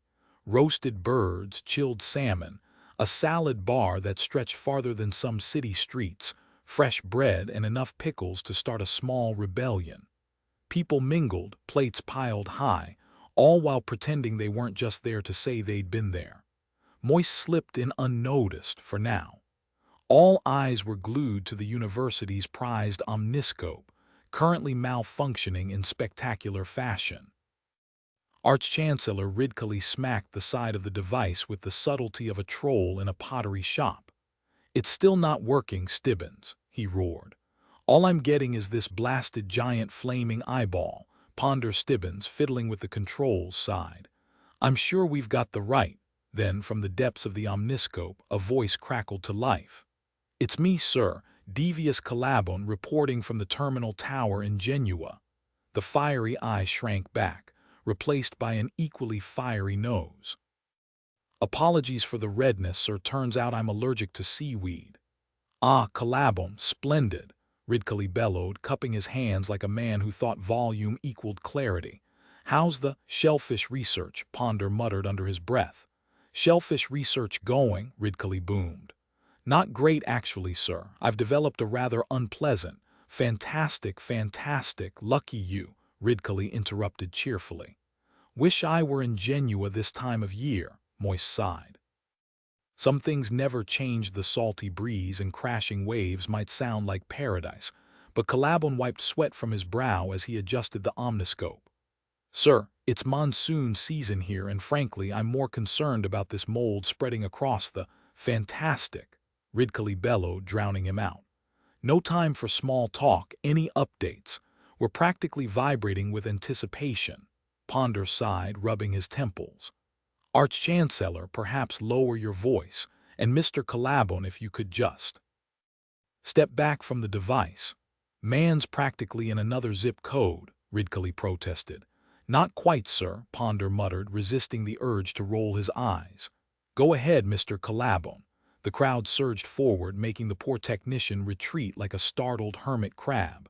After years of chatting with clams, this was not the social interaction he'd signed up for. We did get a Clax transmission, but—" "Nothing from the Postal Service," Ridcully cut in. "Afraid not, sir." The room erupted cheers, groans, someone dramatically fake sobbing. From the shadows, Moist spotted Vetinari lurking near Ridcully, his expression unreadable. Then his gaze locked onto Reacher Gilt, standing apart, his usual smirk absent. Oh ho, the man wasn't just unsure, he was sweating uncertainty. Moist smirked. "Welcome to the party, pal. Fears just hope wearing a horror mask. You keep telling yourself it'll be fine, until it isn't." Calabon squeaked like a stepped-on rubber duck. "Thing is, this message, it claims it's not from the Arch-Chancellor." Ridcully blinked. "You mean it's outdated? More like supernatural?" Calabon's hand shook. "It says it's from, well, the deceased." "Then read it, man, unless you're auditioning for a mime troupe." Clearing his throat, Calabon squinted at the glass disc. "Who hears the voices of the dead? We who perished for the Clax demand reckoning. The Grand Trunk's crimes, theft, fraud, betrayal, and blood on their balance sheets." Chapter 14, Reckoning. Vetinari silences the chaos. Lipwig takes the stage, pumps final march. Self-deception. Served cold, a feathered omen. The concludium convenes, choosing your own doom. The great hall was bedlam. Most wizards had migrated to the Pictover buffet, where the lecturer in recent runes was engineering a salad skyscraper, celery scaffolding, cabbage ramparts, a moat of ranch dressing. "Anyone actually know why we're here?" he yelled over the noise, sprinkling bacon like confetti. "Or are we just celebrating the death of personal space?" Nearby, a junior wizard stared mournfully at the coleslaw tub. "It's coleslaw," someone snapped. "Not an archaeological dig, take a scoop and move." The tension in the room was thick enough to cut with a knife. "This whole clack's mess is stirring up trouble," muttered the chair of recent runes, shaking his head. "Never liked the thing. Poor Collabon, decent fellow really. Knows his way around a mollusk. But now he's caught in the middle of this disaster." And what a disaster it was. On the other side of the glass, devious Collabon flapped his mouth open and shut like a goldfish forgotten on the counter. Meanwhile, Mustrum Ridcully's face turned the shade of a ripe tomato, his usual reaction to anything remotely inconvenient. "Sir, I'm just reading what they gave me," Collabon stammered. "It's endless. You're telling me the Clack's operators handed you this?" the Arch-Chancellor bellowed. "You're absolutely certain?" "Yes, sir." "They gave me weird looks, but this is it. Why would I lie? I live in a tank, for pity's sake. A dull, lonely, endless tank." "Not another syllable," Greenyham shrieked, practically foaming at the mouth. Beside him, Mr. Nutmeg choked on his drink, spraying horrified guests. Ridcully whirled on Greenyham, eyes blazing. "You forbid, you—" "I run this university, sir. If anyone's doing the forbidding around here, it's me. Carry on, Collabon." Collabon looked like he'd rather be swallowed by the floor. Yes, there was no safety, no pride, just money. Money became everything, and everything became money. It turned us into things, and we died." "This is slander," Stoley howled. "Some kind of trick." "By whom?" Ridcully roared. "Are you accusing Collabon, a wizard of impeccable character doing groundbreaking work with shellfish, mostly whelks," Ponder Stibbins muttered, "of playing some joke outrageous?" "Keep reading," Collabon gulped. Aye, that's an order, Dr. Collabon." "Blood oils the Grand Trunk's gears as loyal workers pay with their lives for the board's reckless greed." The room erupted again. Moist caught Lord Vetinari's piercing gaze sweeping the crowd, too late to dodge. That stare cut right through him, dissecting secrets. A single raised eyebrow demanded answers. Moist looked away, scanning for guilt. Gone. In the omniscope, Collabon's nose had gone bright red, his hands trembling as pages slipped from his grip. But he plowed on with the stubborn focus of a man who could watch paint dry for hours. "Nothing but a smear campaign against us," Stoley ranted. "They sat in comfort, counting profits while we died by the numbers. What can we say of these men?" "I'll sue this university into the ground," Greenyham screeched, hurling a chair straight at the omniscope. The glass shattered, but the words kept coming, louder than ever as the object neared the glass. It suddenly burst into a flurry of startled doves, wings flapping wildly as they scattered toward the ceiling. "Go ahead, sue the university," Ridcully roared, his voice booming across the room. "We've got an entire pond of folks who tried that, just ask the toads." Vetinari's voice cut through the chaos like a blade. Silence. Though barely above a whisper, the words spread like ink in water, smothering every sound in the room. Most fell quiet immediately, except for Stoley, who was too wrapped up in his own outrage to notice. "And furthermore," he ranted, oblivious to the sudden hush, "it's obvious that—" "I will have silence," Vetinari repeated, his tone sharper this time. Stoley froze mid-sentence, glancing around as if waking from a dream. The room fell deathly still.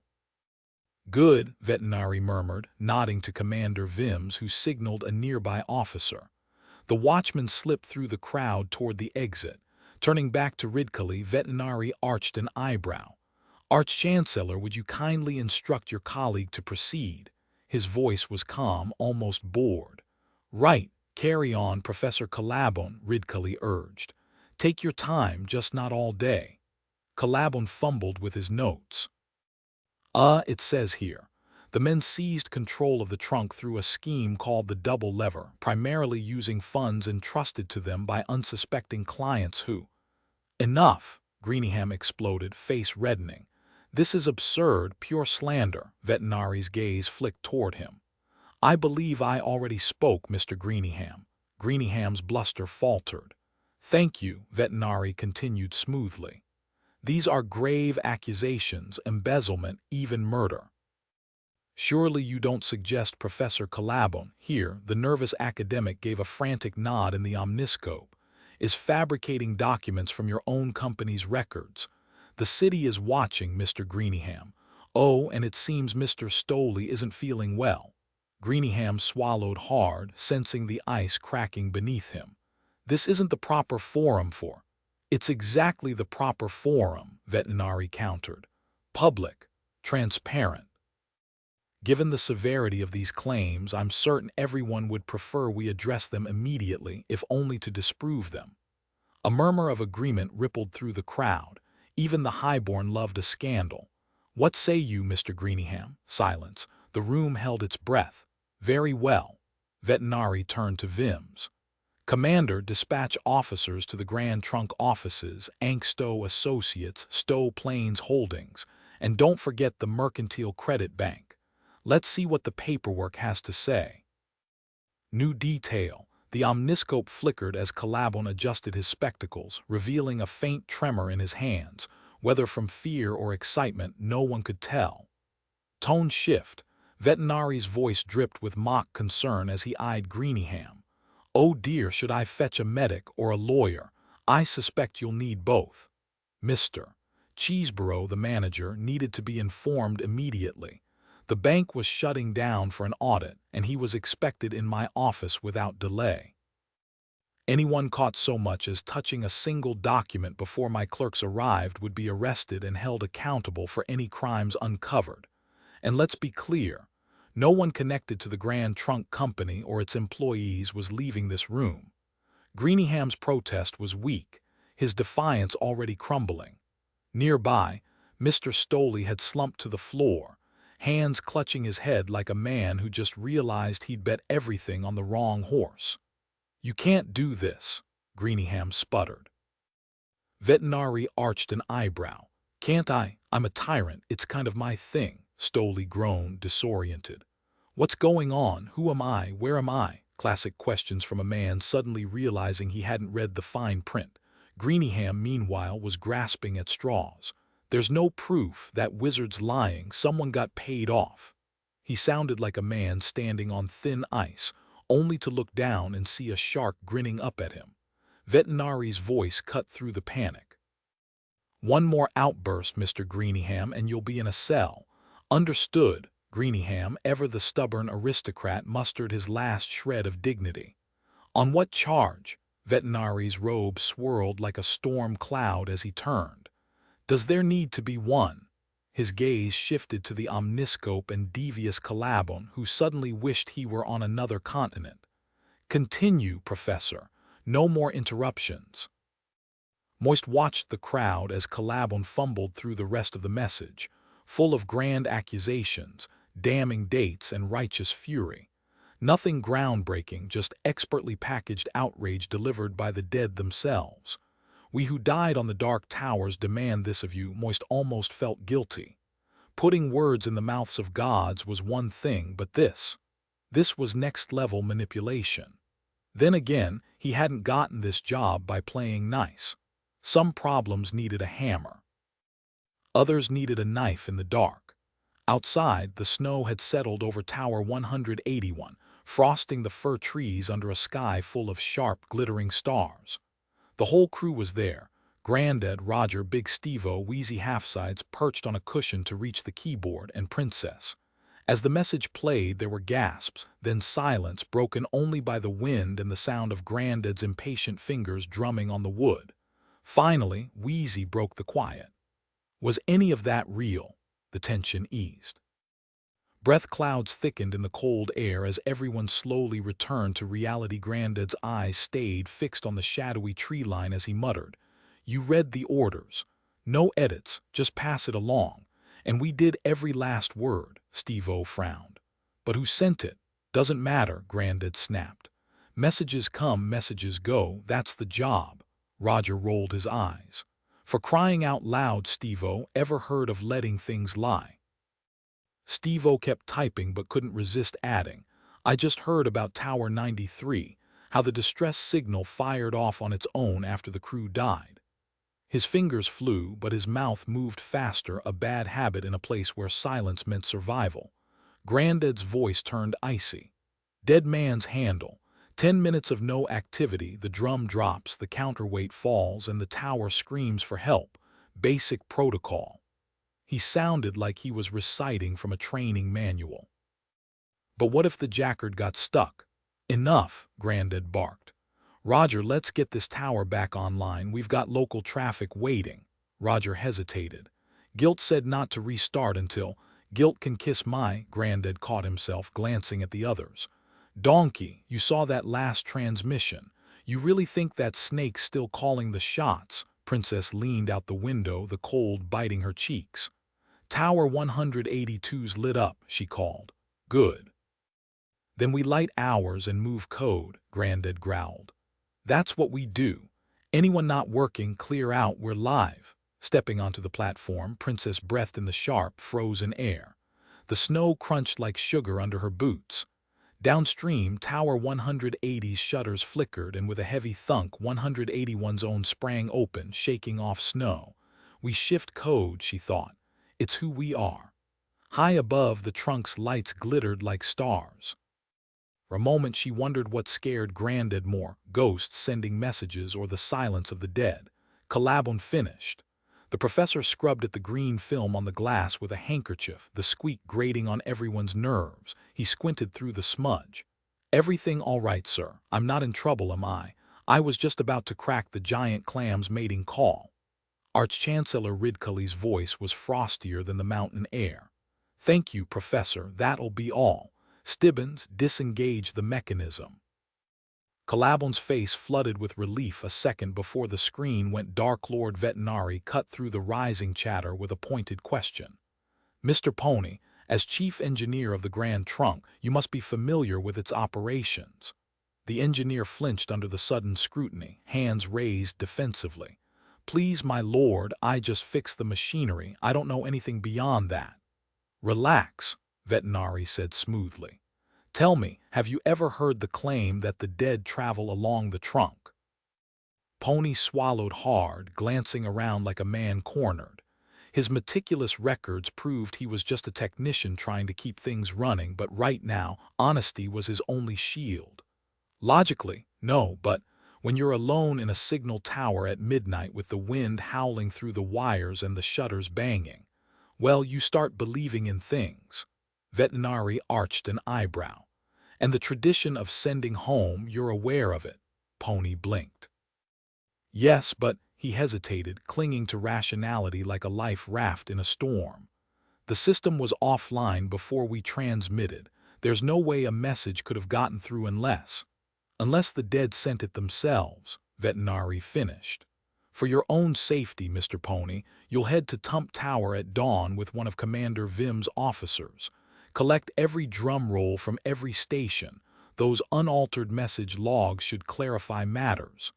That could take months, Pony protested. Then you'd best start early, Vetinari replied, unfazed.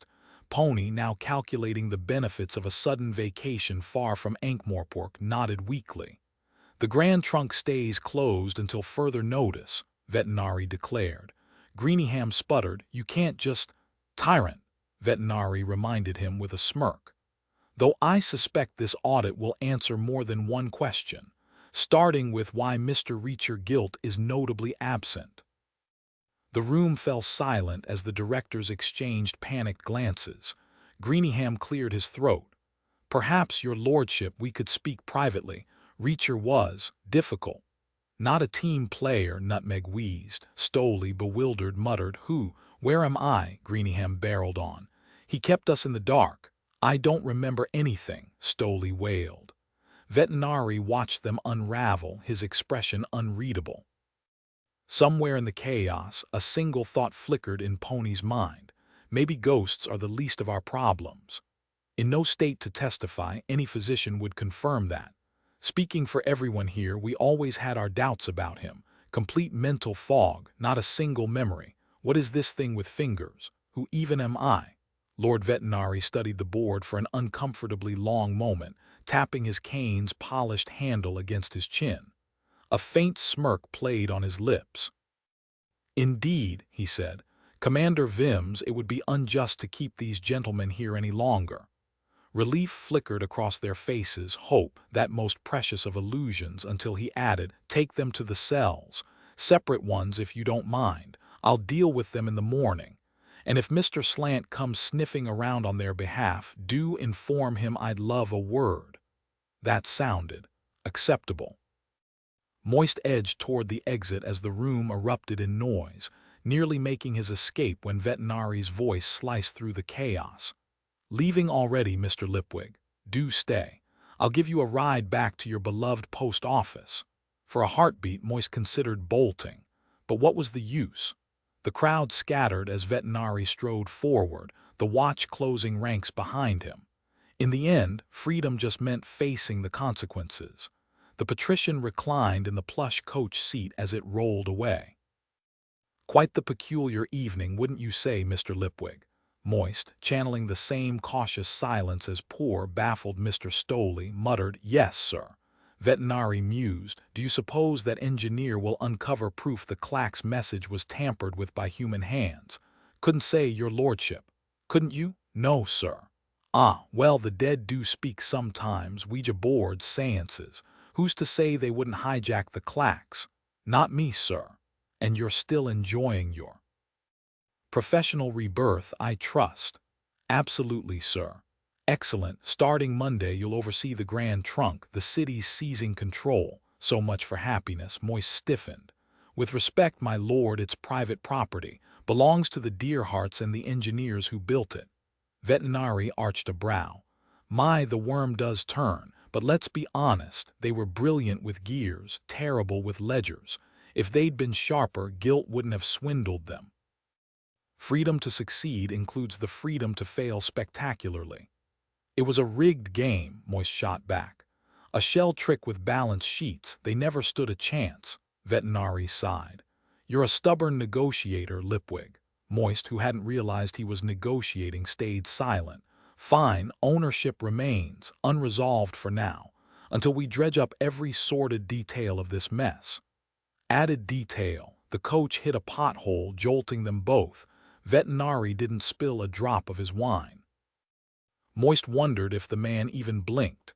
The real issue, Moist realized, was how many livelihoods depended on the Grand Trunk. Out of basic human decency, they couldn't just abandon it. "We have to fix this, Postmaster," Vetinari said smoothly. Moist groaned. "I've already got the post office eating up all my time." "Exactly," Vetinari replied with that infuriating calm. "Busy people get things done, that's why you're perfect." Moist sighed. "Fine, I'll keep the trunk running. Call it a tribute to the fallen." Vetinari gave him a knowing look. "If you insist, your stop." As the carriage door swung open, Vetinari leaned in, voice dropping to a murmur. "One more thing, swing by the old wizard's tower before sunrise. Make sure it's empty." Moist kept his face blank.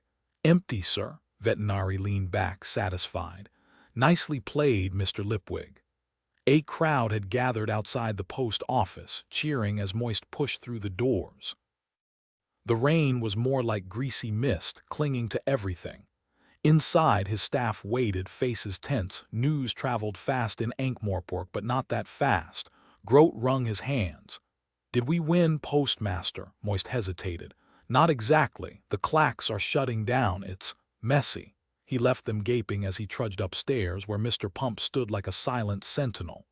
"Good evening, Mr. Lipwig," the golem rumbled. Moist slumped into his chair, head in his hands. Victory. More like a disaster. Leadpipe's bet was a gray area now. Maybe the gnomes would refund everyone. But the trunk, people needed it. It was a bloated, inefficient beast, but cutting it loose felt like amputating a limb. There had to be a better way. Slimmer, faster, cheaper.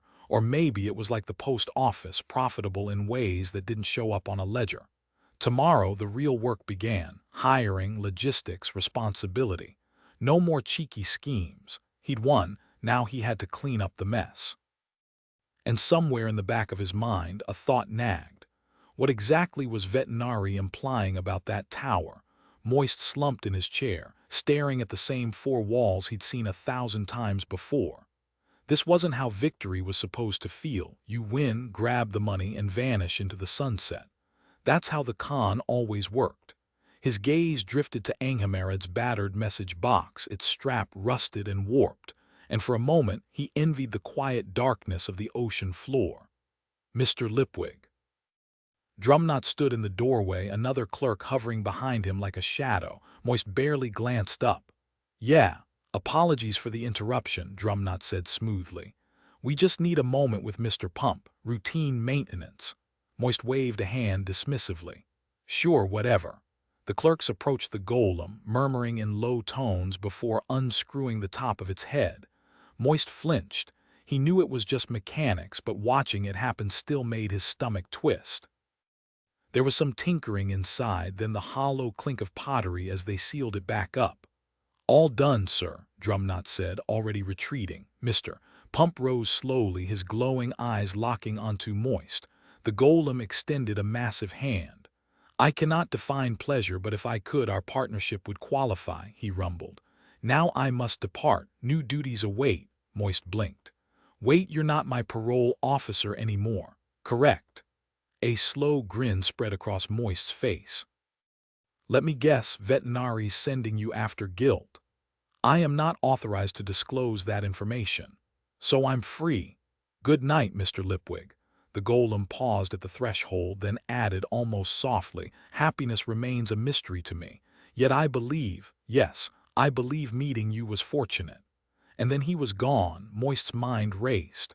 Just the werewolf left now, he thought, and they're useless on boats. It's chaos out there, watchmen scrambling, the city in an uproar. "I've got cash, a diamond ring, a deck of cards. I could disappear tonight. Who'd even notice?" But the thought rang hollow. That wasn't him thinking, just old instincts, muscle memory from a life of running. There was nowhere left to run to.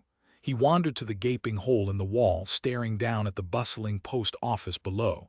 No one seemed to sleep here. Even now, clerks hurried about, stacking letters, sealing packages. Miss McAlariat stood on a chair, hammering some new notice to the wall. "Tea, Mr. Lipwig," Stanley piped up behind him. Moist didn't turn. "Thanks, Stanley." Downstairs, someone cheered. "They're saying we won, sir," Stanley added eagerly. "Clax is shut down, the directors are locked up." Moist exhaled. "Won." The word tasted strange. He wasn't sure what winning was supposed to feel like anymore. But for the first time, it didn't feel like losing. Everyone keeps saying Mr. Upright just needs to show up. But according to Mr. Grote, the odds aren't looking good for anyone collecting on that bet. Meanwhile, the King of Lancre wants custom stamps, which, let's be honest, is a bit of a luxury when they barely send 10 letters a year up there. Still, we pulled it off, didn't we? The post office is officially back in business. Moist barely registered Stanley's chatter, his attention snagged by something else. "It's some kind of sign," he muttered under his breath. "Sorry, Mr. Lipwig," Stanley blinked. "Nothing, just thinking out loud." Moist forced a smile. "Glad to see you so upright these days," Stanley beamed. "Feels like a fresh start, sir. Better get back, sorting won't do itself." The banner was rough, hastily painted, but the message was clear. "Thank you, Mr. Lipwig." The weight of it settled over Moist like a fog. Winning always left him hollow, but this was worse. For days he'd been riding high, electric with purpose. Now, numb, they'd put up a thank you sign for a con artist, him, a liar, a thief, and they were grateful for it. A voice cut through the quiet from behind him. "Mad Al and the crew filled me in on your little stunt." Moist didn't turn. He could practically hear the flick of her lighter. "Not exactly noble of you," Adora Bell Dearheart continued, her tone flat. "Noble wouldn't have worked," Moist shot back. "You going to claim my brother's ghost whispered the idea in your ear?" "No, that one was all me." Good, lie about that and you'd be walking funny for life, Moist exhaled. It was just a story people wanted to believe, a way to save the post office gut guilt's grip on the Grand Trunk. You'll get it back, you and everyone else he cheated. I'll help, but I don't want thanks. She stepped closer. It wasn't a lie, it's what should have been true. My parents. It made them happy. Do they actually believe it? They don't want to doubt it. Nobody does. Moist's chest tightened. Look, I know who I am. I'm not the hero they're painting. I just needed to prove I wasn't guilt. More than a hammer, you get it, but I'm still a fraud. I thought you knew that. I can sell sincerity so well I almost buy it myself. I play people. The only one you're fooling is you, she said, reaching for his hand. Moist jerked away and bolted out the door, out of the city, back to the old hustle. But the magic was gone. The thrill had dried up. Even the cards turned cold. Broke and freezing in some dingy inn, he stared at the peeling wallpaper and then an angel. What was that? Adora Bell's voice snapped him back. Moist let the old golden glow rise. Maybe he did get 2 chances after all. Just a stray thought, he said, smiling. He'd fooled everyone, even her, the best part. He could keep doing this forever if he wanted, no need to stop.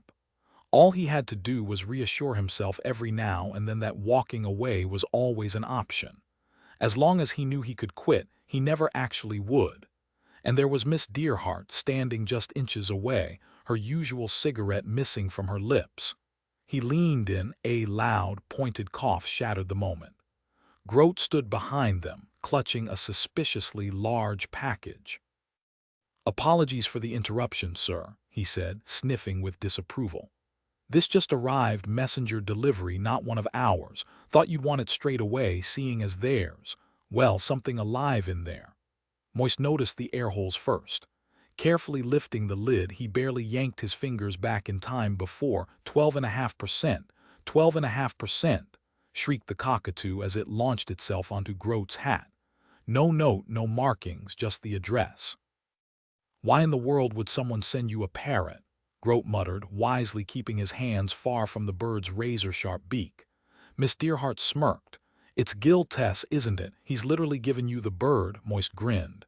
"Seems that way, pieces of 8, 12.5%, the bird squawked again.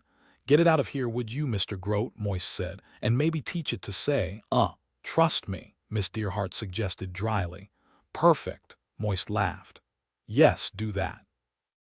As Grote shuffled off, the cockatoo now perched cheerfully on his shoulder, Moist turned back to her.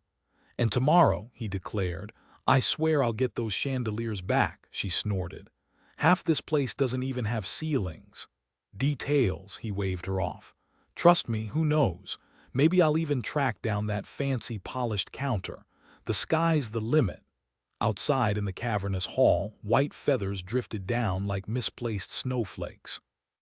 They could have been angel feathers, but more likely they came from the unfortunate pigeon currently being turned into lunch by a hawk perched on a beam. Still, feathers were feathers. Style mattered. Sometimes the truth isn't found in facts but in the gaps between them. Lord Vetinari stood at the top of the grand staircase, surveying the organized chaos below. The great hall had been transformed into a sprawling concludium, chalk outlines marking sacred zones where towers of ledgers and papers stood like monuments. Clerks moved like silent monks, ferrying documents as if they held divine secrets. Watchmen delivered fresh stacks, each pile growing taller, more precarious. The air hummed with the rhythmic clicking of abacuses, the occasional huddle of clerks whispering in hushed reverence. Truth, it seemed, was a numbers game. The night stretched on as the clerks worked with relentless precision, their chalk outlines sprawling across the floor like some arcane battlefield. Papers piled high, shifted, vanished, then reappeared in new configurations, each number scrutinized, each discrepancy hunted down with the quiet ruthlessness of accountants at war. Moist watched, first in awe, then in dull exhaustion, as the clerks dissected the truth layer by layer, stripping away deception until nothing remained but cold, undeniable facts. By 3 a.m. Mr. Cheeseborough burst in, his face streaked with tears, his hastily assembled team of clerks stumbling behind him in half-buttoned shirts and sleep-mussed hair. They joined the fray, fingers flying over ledgers, desperate to rewrite reality with fresh calculations. But numbers, once exposed, refused to lie. Then came the watch, delivering a small red ledger that shifted the entire puzzle. Suddenly, the patterns realigned, the truth snapping into place like a lock clicking open. As dawn approached, a different kind of men arrived, wealthy, unassuming, their tailored suits whispering power rather than shouting it. These were the true architects of the city's wealth, men who moved fortunes with a nod and settled crises with a handshake. They spoke softly to Cheeseborough, their words laced with the solemnity of a funeral, then turned to their notebooks, gold pencils flashing as they spun numbers into compliance. A quiet agreement was struck, hands clasped, no contracts needed among those who understood the weight of a promise. The crisis was averted. The bank would open, debts would be paid, and the city would breathe again. It wasn't gold that saved them, but the unshakable belief in its existence, the collective delusion that kept the machine running. Finance, after all, was just another kind of magic. On his way home, one financier made a brief detour to the Guild of Assassins, exchanging pleasantries with Lord Downey, the conversation carefully skirting the night's events. As for Reacher Guilt, wherever he'd fled, he'd just become the worst investment in history. The Guardians of the Rainbow don't take kindly to anyone blocking the sunlight. Epilogue. Sometime later, the man slumped in the chair didn't sport long hair or an eye patch. His face was rough with stubble, not by choice but because he hadn't touched a razor in days. A low groan escaped him as he shifted uncomfortably. "Ah, Mr. Guilt," Lord Vetinari said without glancing up from his game board. "Glad to see you're conscious. Apologies for the rough delivery, but certain influential individuals would prefer you dead. I thought it best we chat before they got their way." "You've got the wrong man," the figure muttered.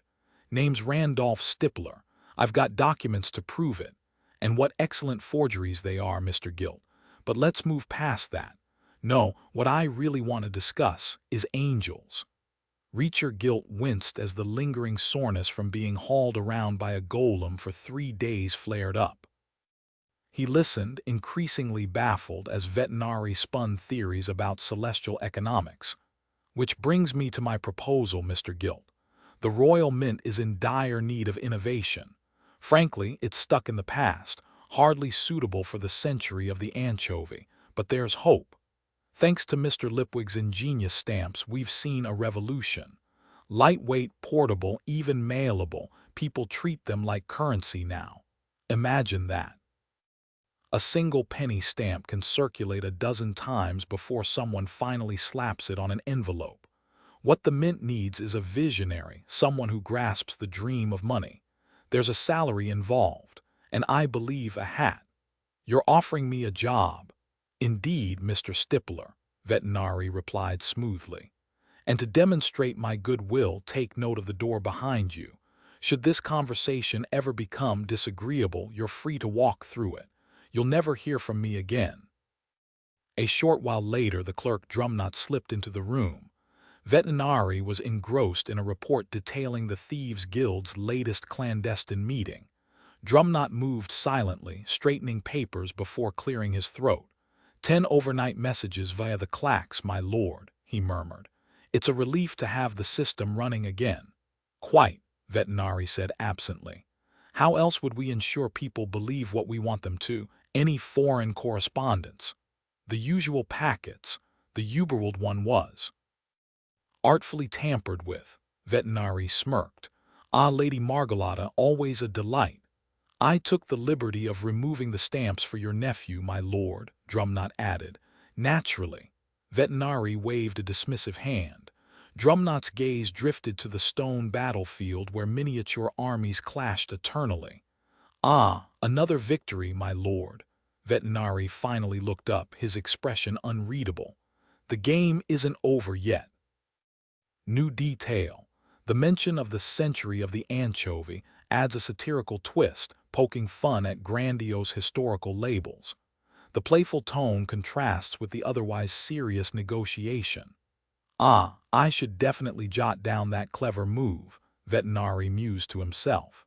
His sharp eyes scanned the room, lingering on the conspicuously empty space where Mr. Gilt should have been. With a dry chuckle, he remarked, "You've got to respect a man who takes freedom of choice so literally." His gaze drifted toward the open door, a faint smirk playing on his lips. Pity he didn't have the same faith in guardian angels. Terry Pratchett, the mastermind behind this razor-sharp wit, has enchanted readers worldwide with his unparalleled storytelling. With over 35 million copies sold, give or take a few, his books have become a global phenomenon. Though he called England home, his humor and imagination knew no borders. Critics and fans alike have hailed Going Postal as one of Pratchett's finest works, a brilliant blend of satire, heart, and sheer absurdity. The Denver Post praised him as a top-notch satirist, while the Washington Post drew unexpected but fitting comparisons to Chaucer. The San Francisco Chronicle noted how effortlessly Pratchett balances comedy with depth, proving he's more than just a quick-witted jokester. From the New York Times to the Reno Gazette-Journal, reviewers couldn't resist highlighting the novel's quirky charm, golems with unwavering dedication, impossible geometry-defying contraptions, and a goddess of misplaced kitchen utensils. The San Diego Union Tribune summed it up perfectly. Pratchett's humor is infectious, but his ideas, anything but trivial. And let's not forget the Daily Mail's glowing endorsement, calling it a first-class delivery from an old master. Whether reuniting with beloved Ankh-Morpork regulars or introducing fresh faces and absurd predicaments, Going Postal delivers laughter, wit, and a surprising dose of humanity. Because in Pratchett's world, even the most ridiculous situations reveal something undeniably real. Step right into the delightfully warped universe of Going Postal, where Terry Pratchett serves up fresh, razor-sharp humor with every page. The Discworld has never felt more alive, or hilariously relatable, as it pokes fun at bureaucracy, human nature, and yes, even the chaos of mail delivery. Critics can't get enough. The Wilkes-Barre Times leader calls it a riot of twisted wit, while the Fort Myers News Press notes how eerily close Pratchett's madcap world mirrors our own. The Times of London raves about the sheer joy of the writing, where clever wordplay and absurdity take center stage over plot. And Publishers Weekly, with a starred review no less, predicts this 29th Discworld adventure might just win over even more American fans, and rightly so. A.S. Byatt perfectly sums it up. Pratchett doesn't just make you laugh, he makes you think while you're at it. His genius lies in crafting a world where darkness and hilarity collide, letting us face life's absurdities with a grin. So grab a copy, buckle up, and prepare for a wild ride through Ankh-Morpork's most dysfunctional postal service. Just don't forget to bring your brain, you'll need it to keep up with the brilliance.